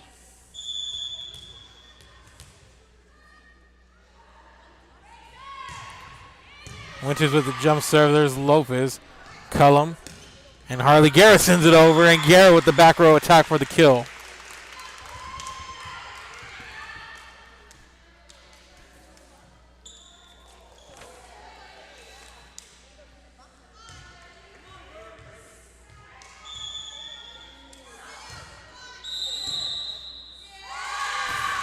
And the whistle going the way of King, and they now lead by 5. It's 9-4.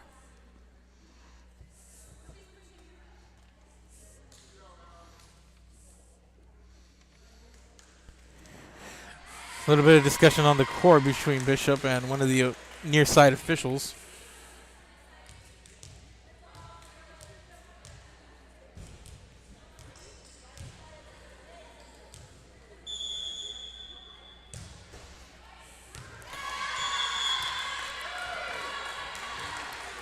And this serve out of play. It's a 9-5 lead.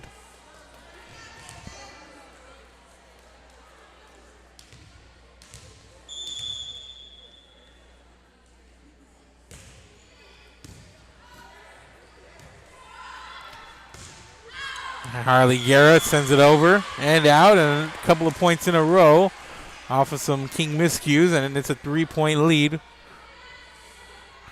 King leads 9-6, but the serve belongs to Bishop, and here's Caitlin Vetta.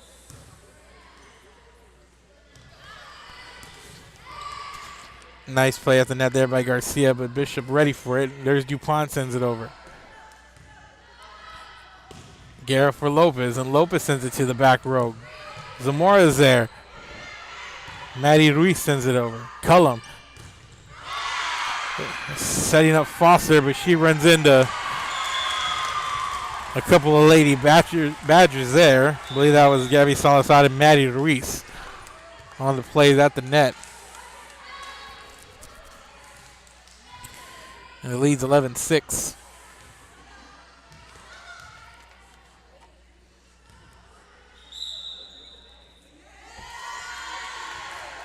And we're going to get a timeout on the floor. King leads Bishop 11-6 here in set number 3.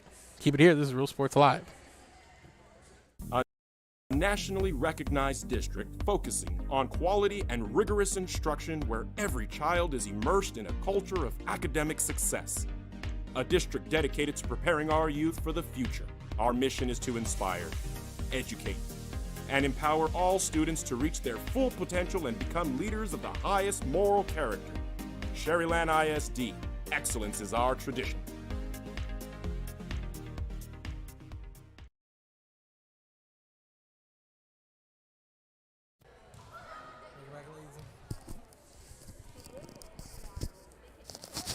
Welcome back, ladies and gentlemen. We're in the middle of set number 3. King coming up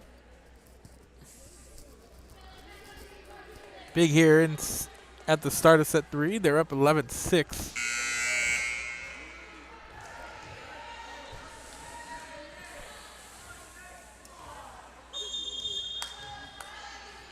First 2 sets hotly contested by both teams, going down to the wire, and this one over and out of play, and it's going to be another point for King. First set went to King 27-25, and then Bishop winning set number 2 26-24. And right now King doubling up on Bishop as they lead by 6. It's 12-6. And the setup, and there's McCoy sending it off DuPont and Gabby Salazar. And it's a 7-point lead.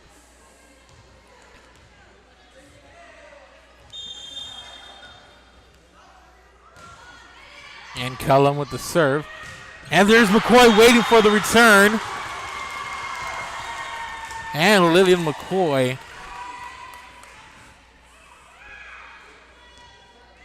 is what a game she's had up front. Imposing.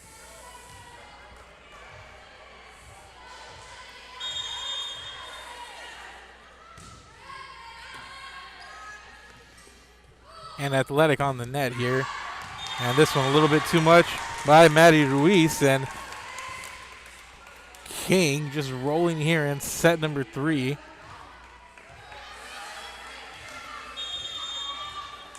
And they're just coming out. You can tell they had some disappointment after falling like that the way they did in set number 2. A late spurt by Bishop.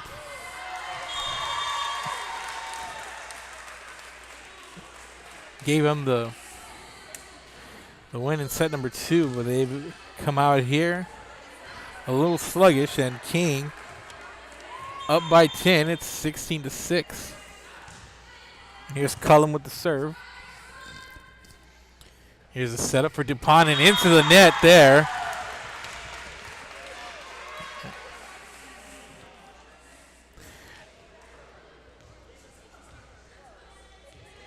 And those two imposing figures, Libby Foster and McCoy, were there, but don't know if it would have made a difference. I believe DuPont hit the top of that netting there. It looked like the ball was going to come up short either way, but in case it didn't, the wall was there. And it's a 17-6 lead for King.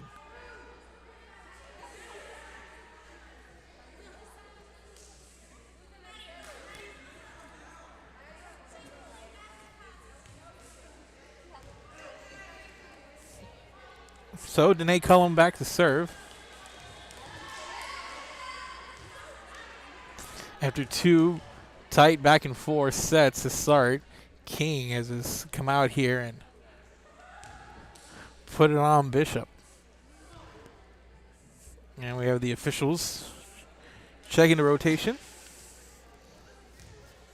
making sure all is in order. I believe we're ready to go now with Danae Cullum back to serve for Corpus Christi King.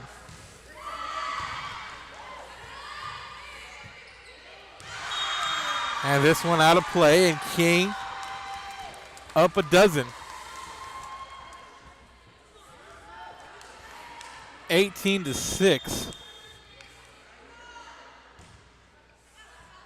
And this one out of play is Cullum. Sends it over the end line, and it's a 11-point hole here for the Badgers.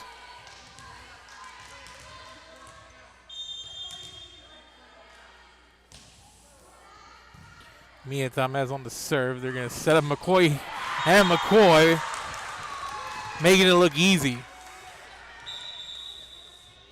Sends it right back there to Tamez.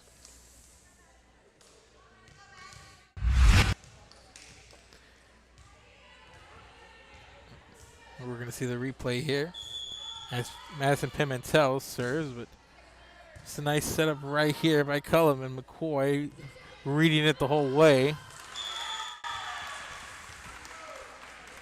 Another ball out of play, and it's a 20-7 King lead. They lead by a baker's dozen. It's Madison Pimentel sends it over. Zamora. Guerra on the outside for Lopez. Lopez to Tamez, who puts it up, and it hits that near side pole and out of play.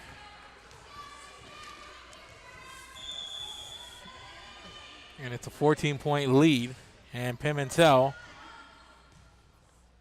puts it in play. There's DuPont, and DuPont just sneaks it inside that is near side, far left, right corner rather.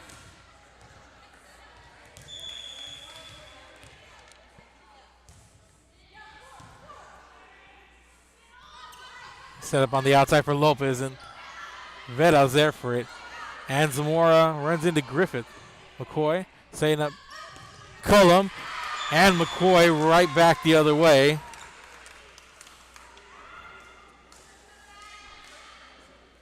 The bump for Cullum, and McCoy reading it the whole way. She continues her dominance on the net, and here's Natalie Garcia. Here's DuPont, and there's McCoy and Lopez making their presence felt. They're going to set it up again, and Galarza sends it over. DuPont with the punch. Cullum. Pimentel. Here's Lopez, and Lopez mistimes it just a tad, a half second late on that one. And she sends it into the net. And the lead's 13. It's 22-9, and here's Sarah DuPont. Nice play there by Lopez. Cullum for Galarza. Galarza sends it back, and it falls just fair.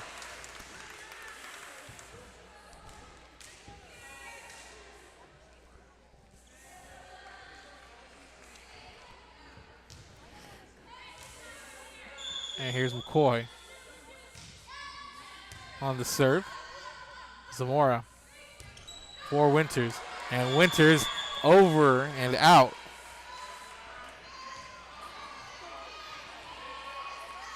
And King one away from taking a 2-1 lead. They lead by 15, barring something drastic here.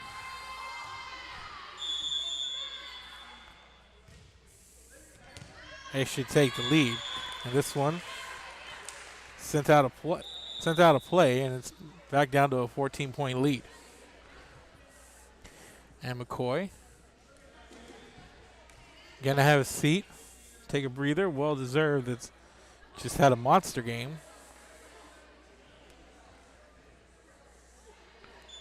And on the line to serve is gonna be JD Zamora, who's had a really solid game in her own right.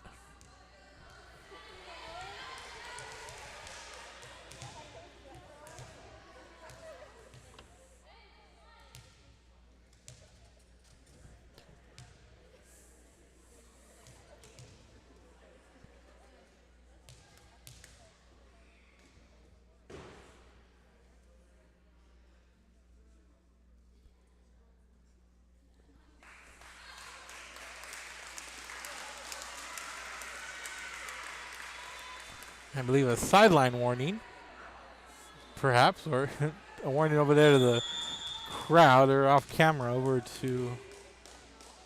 on the home side. Here's Cullum. Galazza with the runner. Here's Winters, and she sends it out, and that's going to do it here for set number 3. Corpus Christi King with an emphatic answer. They win 25-10 in set number 3. Headed to set 4. Can King wrap it up here, or can Bishop rebound and force a 5th set? Keep it here. This is Real Sports Live. We'll be back. District continues to provide a safe environment for enriching education. From pre-K3 to early college high school, the award-winning district has advanced its legacy in curriculum, athletics, and fine arts. Teachers are driving the frontier of technology, bringing industry to the classroom. On and off the field, Brownsville ISD students engage in the experiences that make them college and career ready.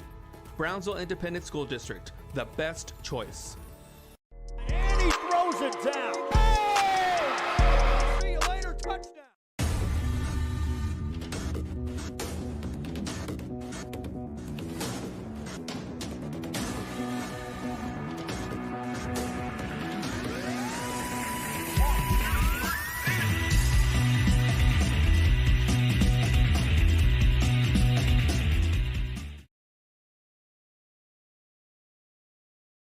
Music lovers, you have to stop and see the assortment of records, tapes, and records memorabilia at Forever Memories today.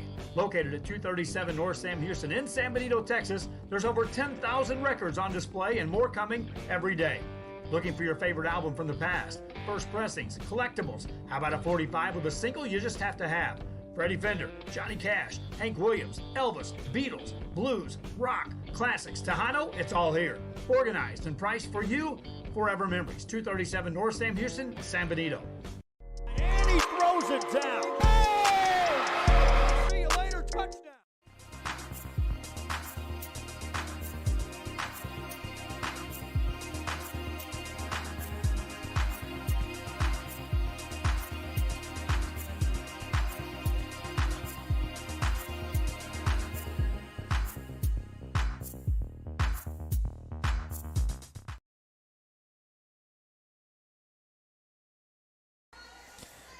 Welcome back, ladies and gentlemen. We are headed to set number 4. King won the first set 27-25, and Bishop answered with the 26-24 win in set number 2. But Corpus Christi King, after falling late in set 2, after seeing it slip from their hands, come out and just put it on Bishop and has rolled to a 25-10 set 3 win. And they are here trying to close it out. And we'll see if the Lady Badgers can rebound.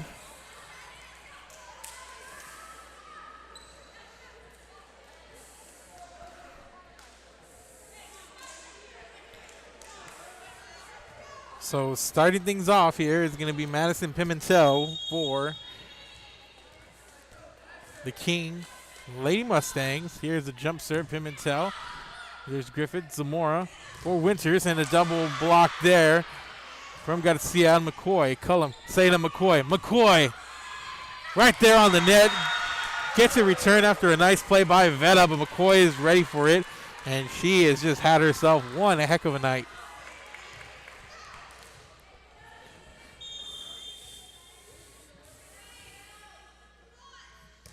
Pimentel, the jump serve. Zamora to Winters. There's Lopez. Cullum setting up Garcia, but DuPont and Winters are there for the answer. It's 1-1.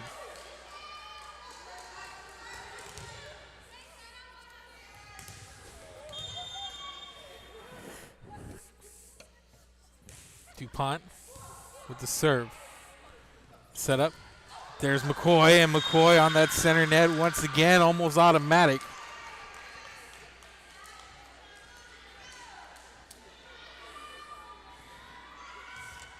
Now to serve, Natalie Garcia.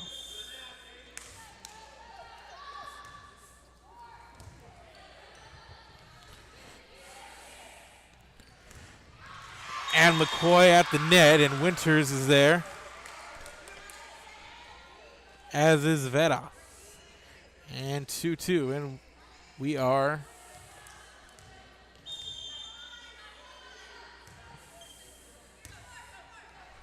I believe the score wrong here on the scoreboard. It's 3-2 now.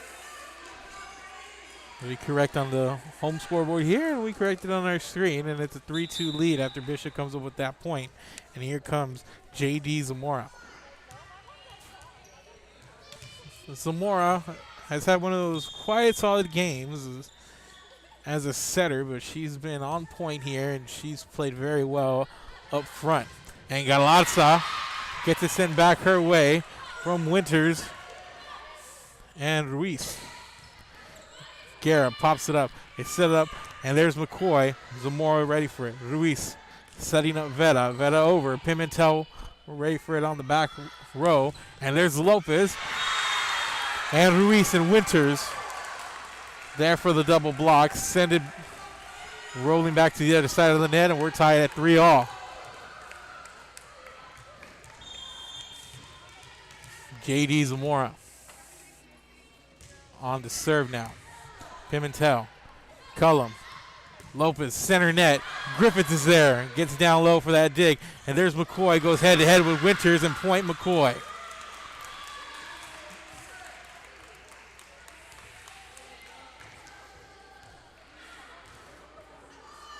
There's a lot of size and athleticism around this net. You look at players like McCoy, Libby Foster, and even Lopez on the outside, just really solid attackers when it comes to either center net on the outside. And you look at Winters, who's also played very well. And there's Galarza, an athletic,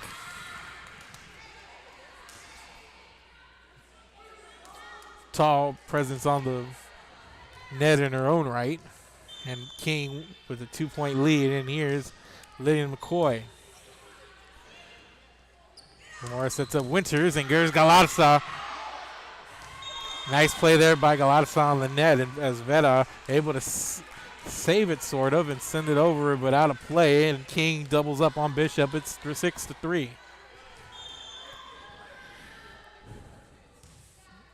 It looks like King has found a really nice rhythm as Veta sends it out of play once again. And the lead's 7-3, and another early timeout here for Bishop as King comes out swinging once again. They lead. And we'll be back. This is Real Sports Live. Keep it here.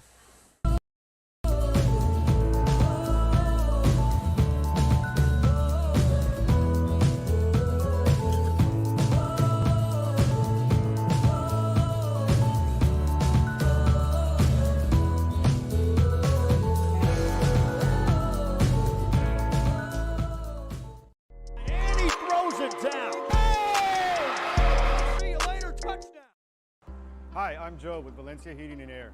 Are you worried that your AC might not make it through another brutal summer? Well, I can offer you affordable air conditioning comfort with custom prices that won't break the bank. We service all units across the Coastal Bend, and there's no additional weekend or after-hour fees.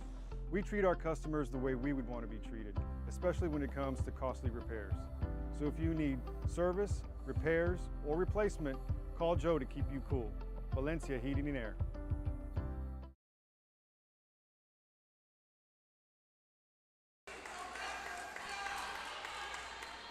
And welcome back. Just a strong start here. A nice outside hit from Badgers. I believe that was Winters.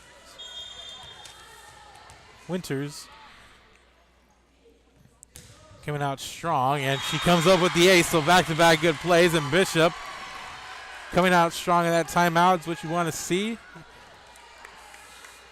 After they need to take a breather and a regroup.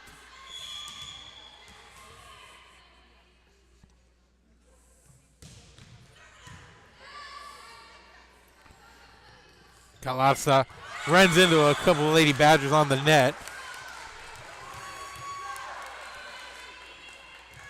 Gabby Salazar and Maddie Ruiz. And that's 3 straight points coming out of a timeout by Bishop. And it leads 1. There's Lopez. Over to Zamora.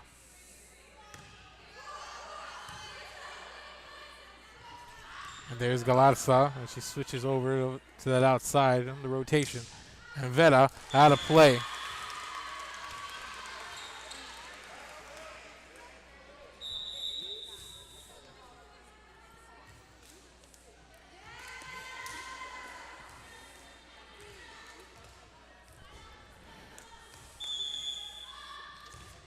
Miranda Lopez on the serve.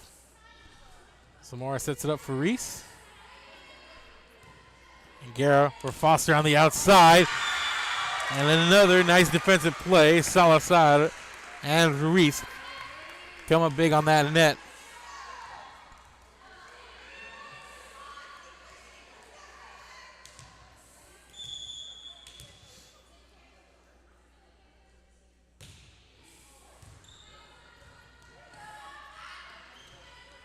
Lopez sends it over. Griffith's there. Veta. And Guerra keeps it alive. And Cullum sends it over to the back row. Zamora setting it up for DuPont. Cullum gets it over. Ruiz for Zamora. There's Guerra. Cullum setting up Foster, and Foster delivers.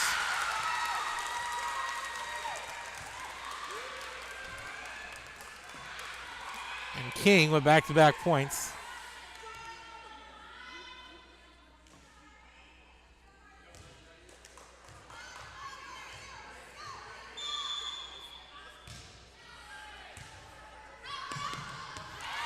And this one won't be returned, and King back up by 3. And it seems like they've established a rhythm heading into that third set, and a lot rolling their way now for the Lady Mustangs. There's DuPont. Guerra for McCullum. On the outside, here's Garcia. Griffith ready for it. Zamora setting up DuPont. DuPont goes up strong, and Guerra sends it up high. Zamora setting it up for DuPont. DuPont hesitated a little bit, and they set it up for Garcia on the outside. Zamora, DuPont is going to go again. Garcia, Cullum, setting up for Lopez on that back row attack. And nice play by Lopez as she comes up, and they're going to set up Foster, and Foster with too much on it. But she sends it to that far near side left part of the floor, that far corner. And after a pretty lengthy rally, King leads 10-8, and it's going to be Mia Tamez. And nice play there by Cullum. And Foster's there, out of play.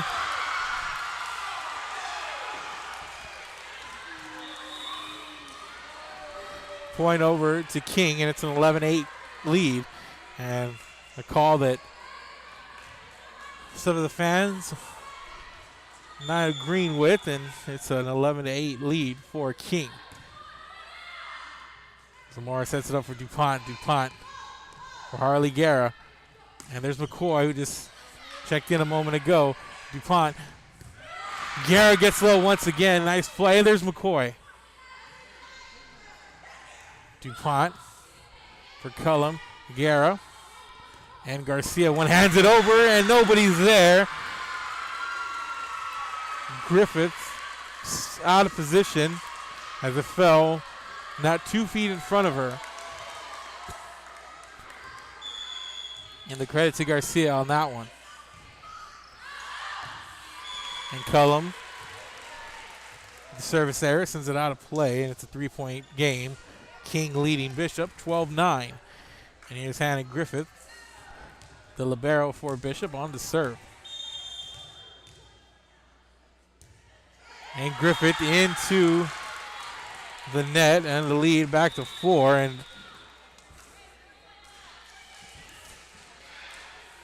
two sequences back to back for Griffith. And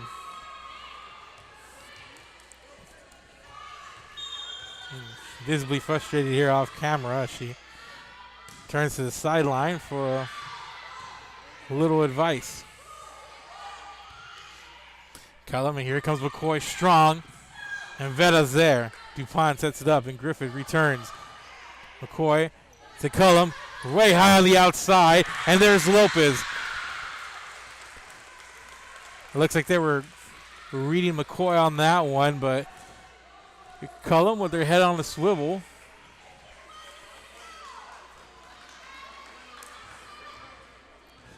Seeing them converge center net, and sees Lopez trailing coming from behind, and sets up Lopez, and Lopez delivers. And it's a 14-9 game, and there's Winters off of Garcia and McCoy. Leads 14-10.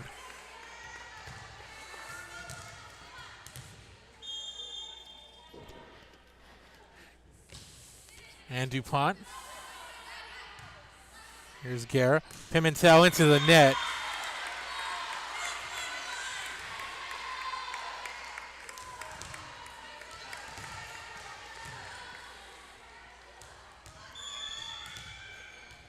Here's DuPont. On the serve. Lopez bumps. Here's the setup for Guerra, and there's Griffith. Nice play there on the back row. Winters, too much. Out of play, and it's a 15-11 lead. Again, King leads 2-1.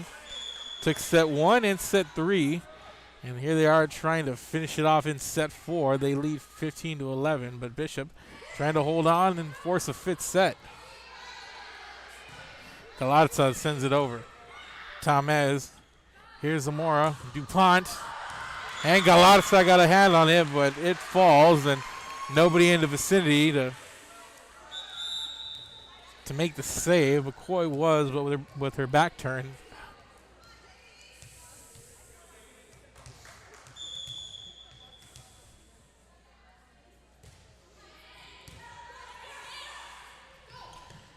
And there's McCoy. McCoy sends it over. Zamora goes low. Can't make the play. King up by 4 with the serve.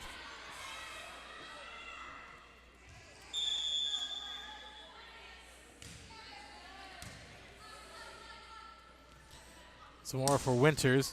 And that one too much. And Bishop through set number 3, and now this one. It seems like they've been off on their placements as they trail by 5. And this one out of play once again for Vetta.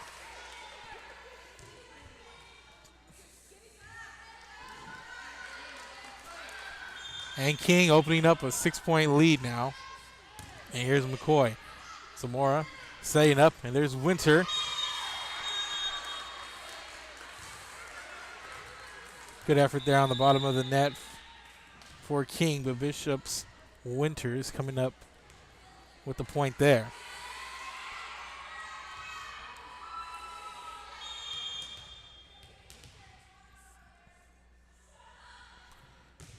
And Winters sends it into the net. And the lead is 6. Here comes Foster. Pimentel sits. Here's Lopez on the service line. Zamora setting up Veta. And it looks like Galarza and Foster were there. One of them made the contact, and the point going over to Bishop. And the lead's 5, and it's 19-14. Bishop trying to stage a comeback here.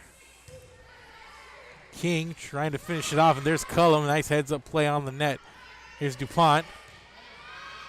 And Cullum sends it over, but Zamora's there. And Salazar just, I don't want to say she wasn't ready. It seems like she saw it, might have lost it, or felt somebody coming behind her. Just sort of a play that went awry there. Here's DuPont. Zamora. Ruiz. And Ruiz on that outside attack. Picks up the kill. And leads 5, 20-15.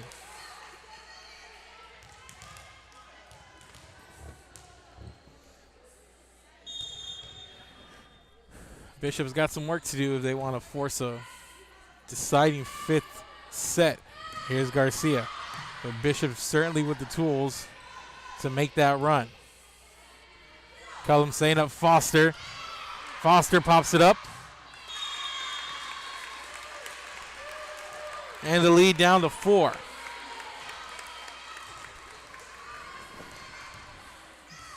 Here comes Tamez on to serve.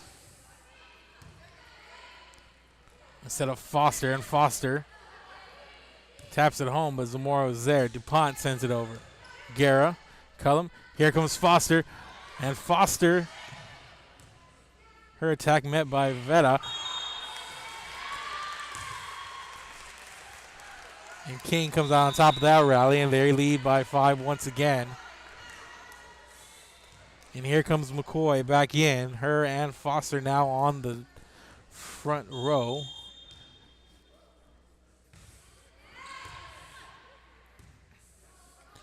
Here's DuPont. Set it up. Here's McCoy. And McCoy comes in, makes her presence felt immediately.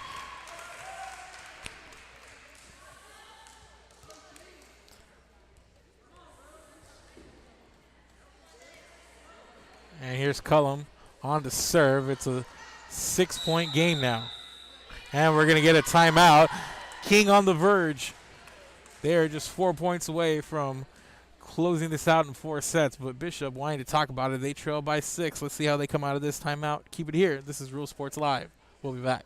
You're going to find the opportunity to purchase the best high-quality scrubs. Soon after I learned about how the EDC was helping out the community, and so I did meet with Ms. Castillo. She made it very easy, very friendly, and she walked me every step of the way. I couldn't have done it without their help. Forever Memories, Antiques and Collectibles, located at 237 North Sam Houston in San Benito, is filled with vintage items, collectibles, and a selection of vinyl records that's as good as it gets. Every shelf, every aisle, and table is filled daily by a number of vendors that ensures that something here just might be the item you have to have. The vinyl record area helps bring an added atmosphere that makes for the fun trip when stepping back in time with the memories. Forever Memories, Antiques and Collectibles in San Benito.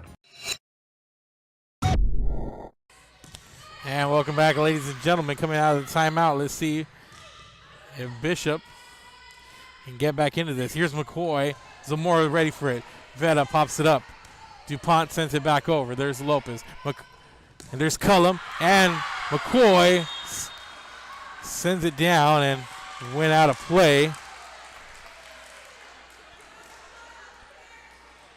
falls just out. They are that far end of the court. And the lead back down to 5. Here's Hannah Griffith. Serves it up. Cullum setting up one of her bigs. And Griffith, what a play. They're going to set up another big, and there's Foster. No dice either. DuPont goes up. Lopez sends it over and out. And Bishop coming out of the timeout with 2 straight points, and it's a 4-point game.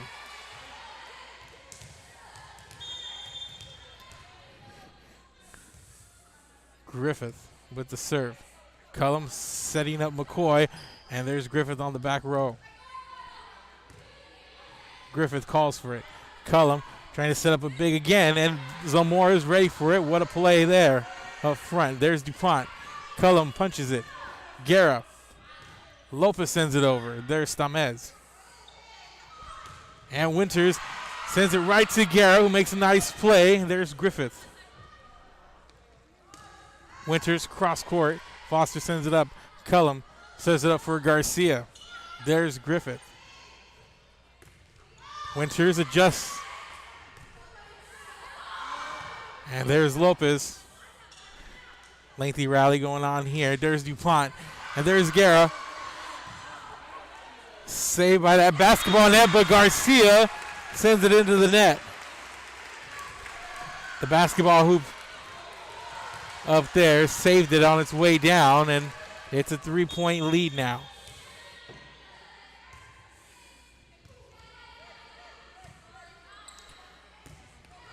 Garcia, Griffith really coming out of that timeout playing well.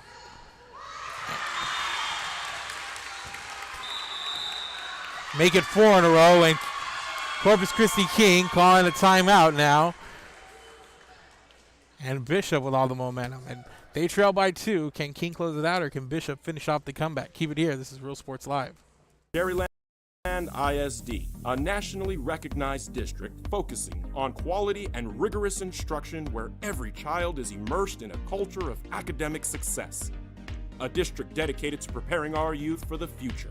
Our mission is to inspire, educate, and empower all students to reach their full potential and become leaders of the highest moral character.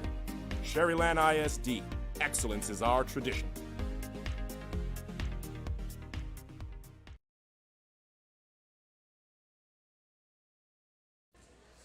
And welcome back, ladies and gentlemen.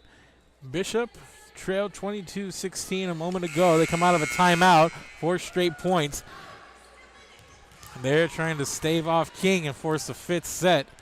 King trying to get out of here in 4. And here's Griffith. Set up, here's McCoy. And Veta. That back row has really just been ready for whether it be Foster or McCoy.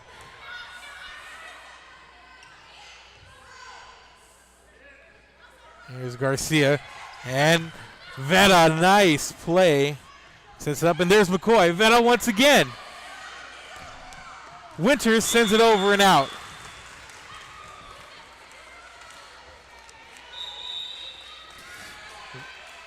But can we talk about Caitlin Veta? Not going to let those bigs just push him around there, and she's been ready.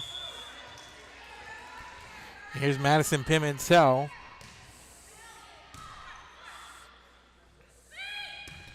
And DuPont right towards Guerra. And Harley Guerra not ready for it. And the lead is 2.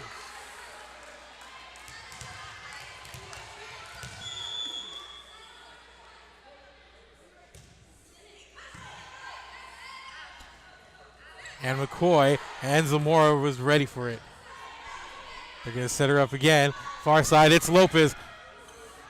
And there's Veta this time on the front. Sends it over. Lopez. Cullum. Back to Lopez. Lopez punches it.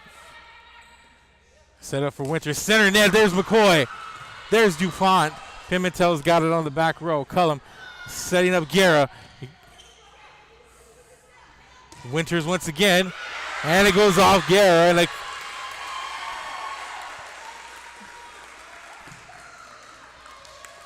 And a couple of sequences for Guerra that just don't go her way. And it's a 1-point game. Bishop trailed by as many as 6. And here's Lopez and DuPont. And Guerra was ready for that one. Zamora setting up Winters. And Guerra once again sees it fly off her. And it's tied at 23. And it's anybody's game now. And Bishop, you're coming out of that last timeout, and back-to-back timeouts taken by King. We're going to stay right here at 23-all. And the King Mustangs with the 6-point lead a moment ago, just watching this one falling through their hands right now. Let's see how they come out and answer the bell here.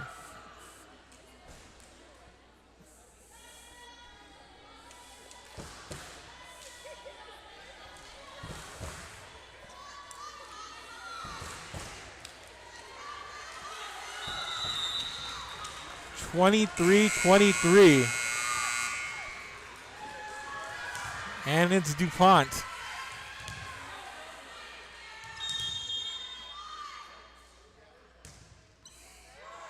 Pimentel sees it. Here's Garcia. Sends it over. Winters there. There's Guerra. They set it up. Griffith. Zamora.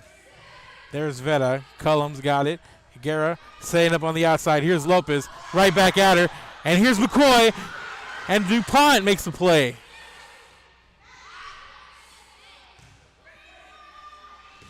And Pimentel skips it over. Zamora's got it. Winters. Griffith comes up to make the play. Here's Winters. Sends it cross court. And what a play there by Winters. And Bishop one away from forcing a fifth set.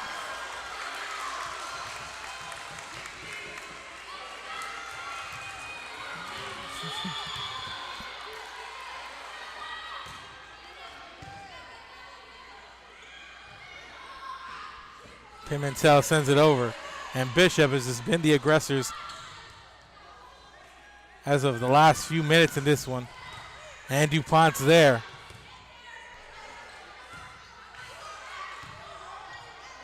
And sent over, and King ties it up.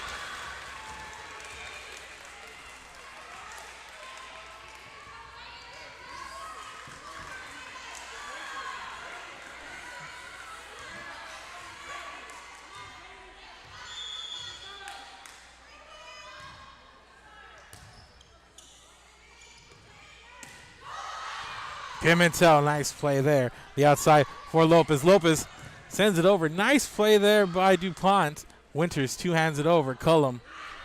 Pimentel sets up for Lopez. Lopez to Griffith. Zamora, and there's Veta. Pimentel's there. And Lopez gets it to fall.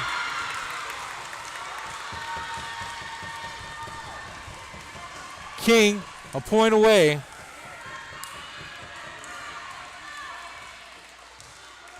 Back-to-back points by the Lady Mustangs. And Garcia.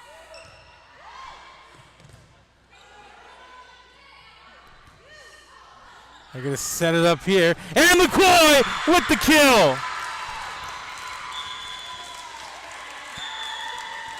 Lillian McCoy comes up big there. And King holds on. Bishop gave them all they can handle in this fourth set. But we'll watch it again. They set it up there.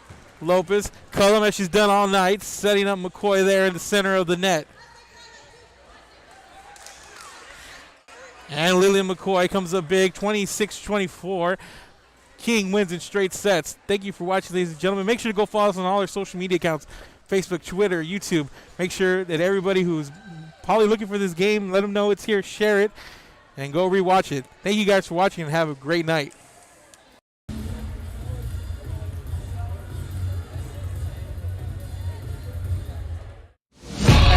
I've got my plan. I say lob it to Ryan Perez in the paint off a couple of screens. Esquivel to Garcia. Off the deflection. Los Fresnos comes back and wins. Now Santa Maria will put up a three. Bang! Santa Maria! Here's Warner. Here comes the head of the jam. Counted for two. Field. Adios! And the Falcons win on a walk-off. And it's saved. What a game. Left, that is gone! Rob for Perez, that's my play, off the backboard, counting, and a win! And a win! Brian Perez wins the game for the Santa Rosa Warriors, and they go nuts, and why not?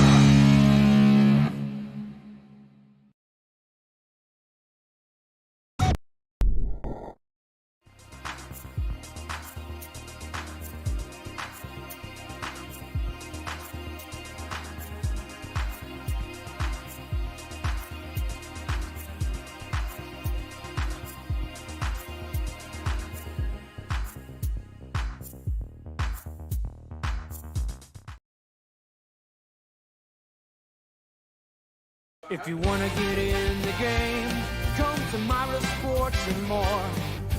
Basketball gloves and uniforms too, customized for you. Your family tradition, from generation to generation. From Pee Wee to the MLBs, you can count on us. Your hometown sporting goods store since '76. Myra Sports and more, where kids get cool stuff. Hi, we're the Carol Cheerleaders, and you're watching Rio Sports Live. Come on down to Staple Street Meat Market with the best selection of quality meats, beef ribs, Angus beef fajitas, and Staple Street brand sausage, featuring our new authentic family recipe for pony spices. Check out our weekly specials. Your one-stop shop for everything you need for your next barbecue: ice, charcoal, wood, and adult beverages. We are your local football headquarters. Look for our new location coming early 2022 at 7418 South Staple Street.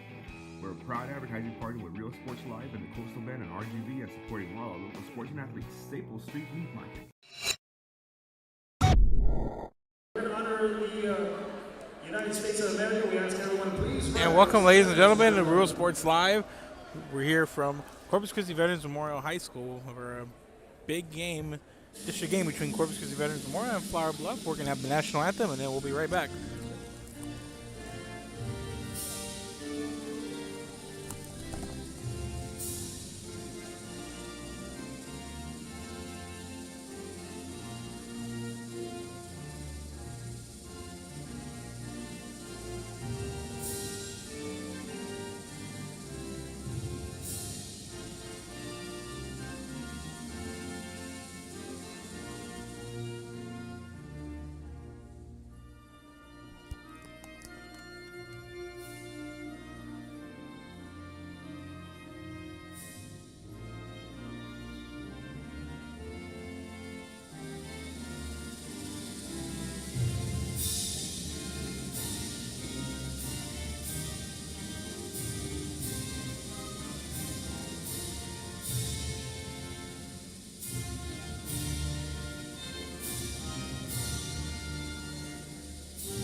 Thank you, ladies and gentlemen. And as always, we tip our hats to all those veterans in the house and to all the veterans who lost their lives defending the greatest country in the world, the United States of America, from all 5 branches. Thank you all very much, and God bless for that. Before we introduce our starting line, our visiting team and our home team, we have some special guests in the house. Childhood Cancer Awareness Month is occurring now. Welcome back, ladies and gentlemen. We're Real Sports Live. That are going to represent the Childhood Cancer Awareness Month. As a volleyball program, Corpus Christi Veterans Memorial getting ready to take on Flower Bluff here in a big district game. It's a fight against cancer, and these young packed house here. Well, Well, as packed as it can be, but big crowd in the house for Veterans Memorial as they have a red out night. Martin. Aiden, where are you, Aiden? Aiden, go ahead and go over there. Get your volleyball. The young man right here. Give it up for Aiden Martin, the He's an honorary player here tonight. And we have an honorary player here today. And the young lady here also for childhood cancer, Ella Garza. Childhood cancer awareness here. Yellow shirts in the crowd with some of the red, and we have a couple of honorary players for tonight. So we appreciate y'all. And the Booster Club was able to raise, and the kids were able to raise $3,809 for Brooks Classic Hall. So thank God for that. Great job, ladies and gentlemen. And once again, let's give it up to Aiden Martin and Ella Garza.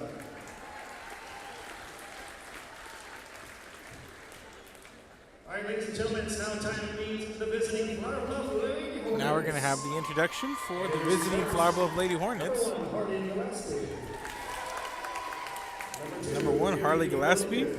Number 2, Kiri Rodriguez. Number 3, Marina Rogers. Number 5, Lauren Fuller. Number 6, Michaela Palmer. Number 8, Natalie Hughes. Number 10, Allison Baker. Number 11, Megan White. Number 12, Emery Jeffers. Number 14, Callie Freeman. Number 15, Maggie Croft. Number 17, Caitlin Frakes. And number 18, Katie Guerin. Those are the Flower Bluff Lady Hornets. And up next, we're going to have the Corpus Christi Veterans Memorial Lady Eagles, the hosting Lady Hornets.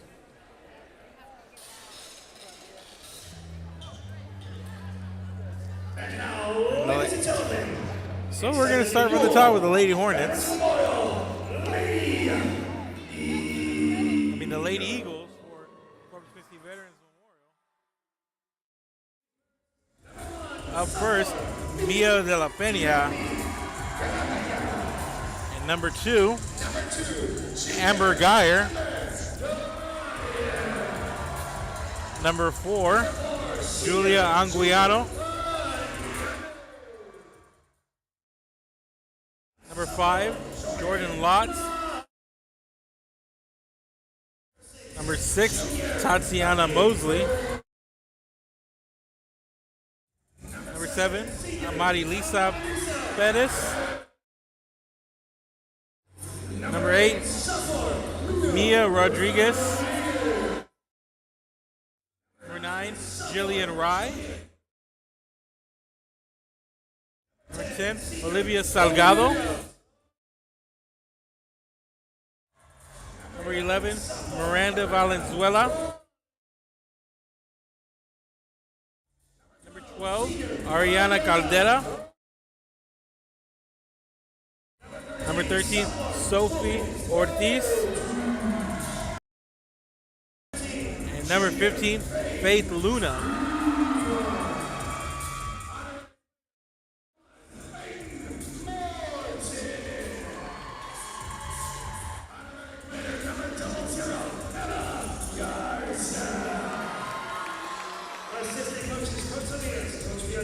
Ladies and gentlemen, those are the team rosters and the opening announcements. We're going to take a quick break, and then we're going to be right back with the opening serve right after this. World Sports Live.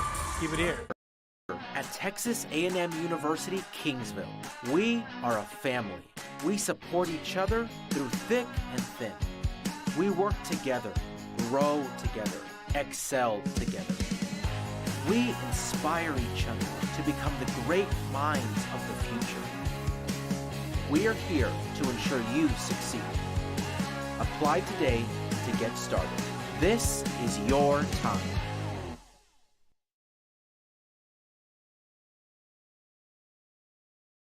Be the voice for children. Volunteer with CASA of the Coastal Bend.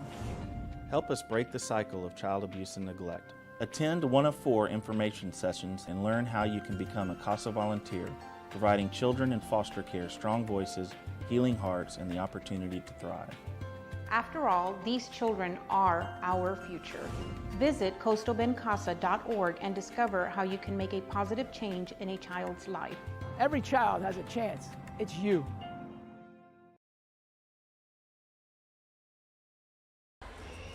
And welcome back, ladies and gentlemen. We're Real Sports Live, and we are about to get underway here. Corpus Christi Veterans Memorial hosting Flower Bluff in a big-time, high-stakes game here in the district.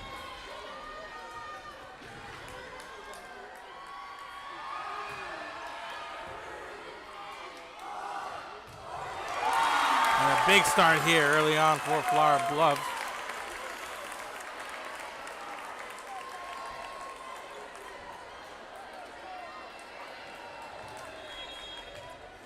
On the net there, the Lady Hornets start off aggressively, and here's a back the other way, and that on the outside. That's number 4, Julian Anguiano, picks up the kill, and it's 1-all.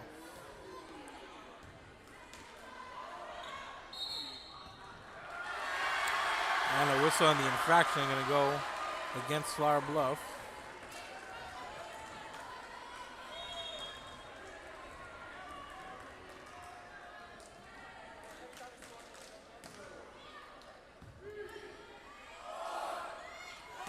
Here's the setup, and this one popped up high. Setup for Anguiano again, and that one played on the back row. And here's Guerin. Nice play there. Getting low for the pancake was Marilisa Perez. And this one over the net and falls fair. That's point for Flower Bluff, and we're all knotted up here at 2.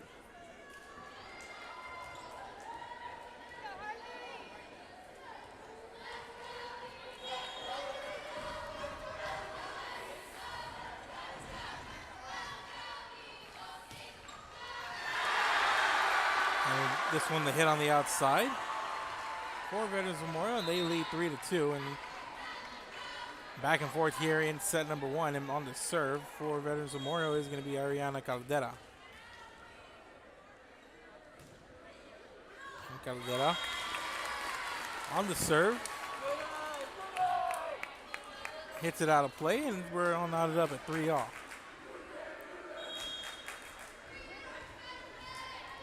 Here's Katie Guerin.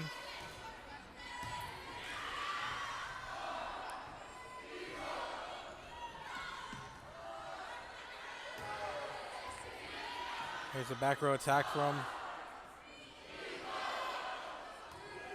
the libero. That's number 6, Michaela Palmer. And this one goes out of play, and it's tipped, and it's going to go the way of Veterans Memorial, and it's 4-3 start here for Lady Eagles.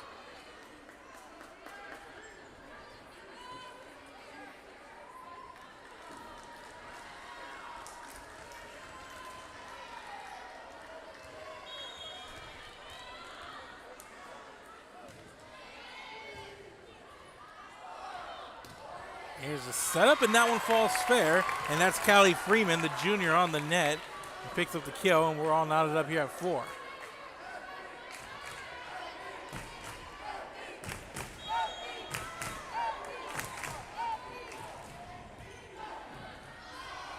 Here's a nice setup, and Tatiana Mosley sends it firing right towards Gillespie. And there's Mosley on the net, comes up big. That was Palmer trying to send it over the net, and Tatiana Mosley comes up big, picks up the kill from that middle blocker position. And here's Jillian Rye on the serve. Here's the setup for Croft. Rye pops it up high, and Mia de la Peña returns it. Here's the setup.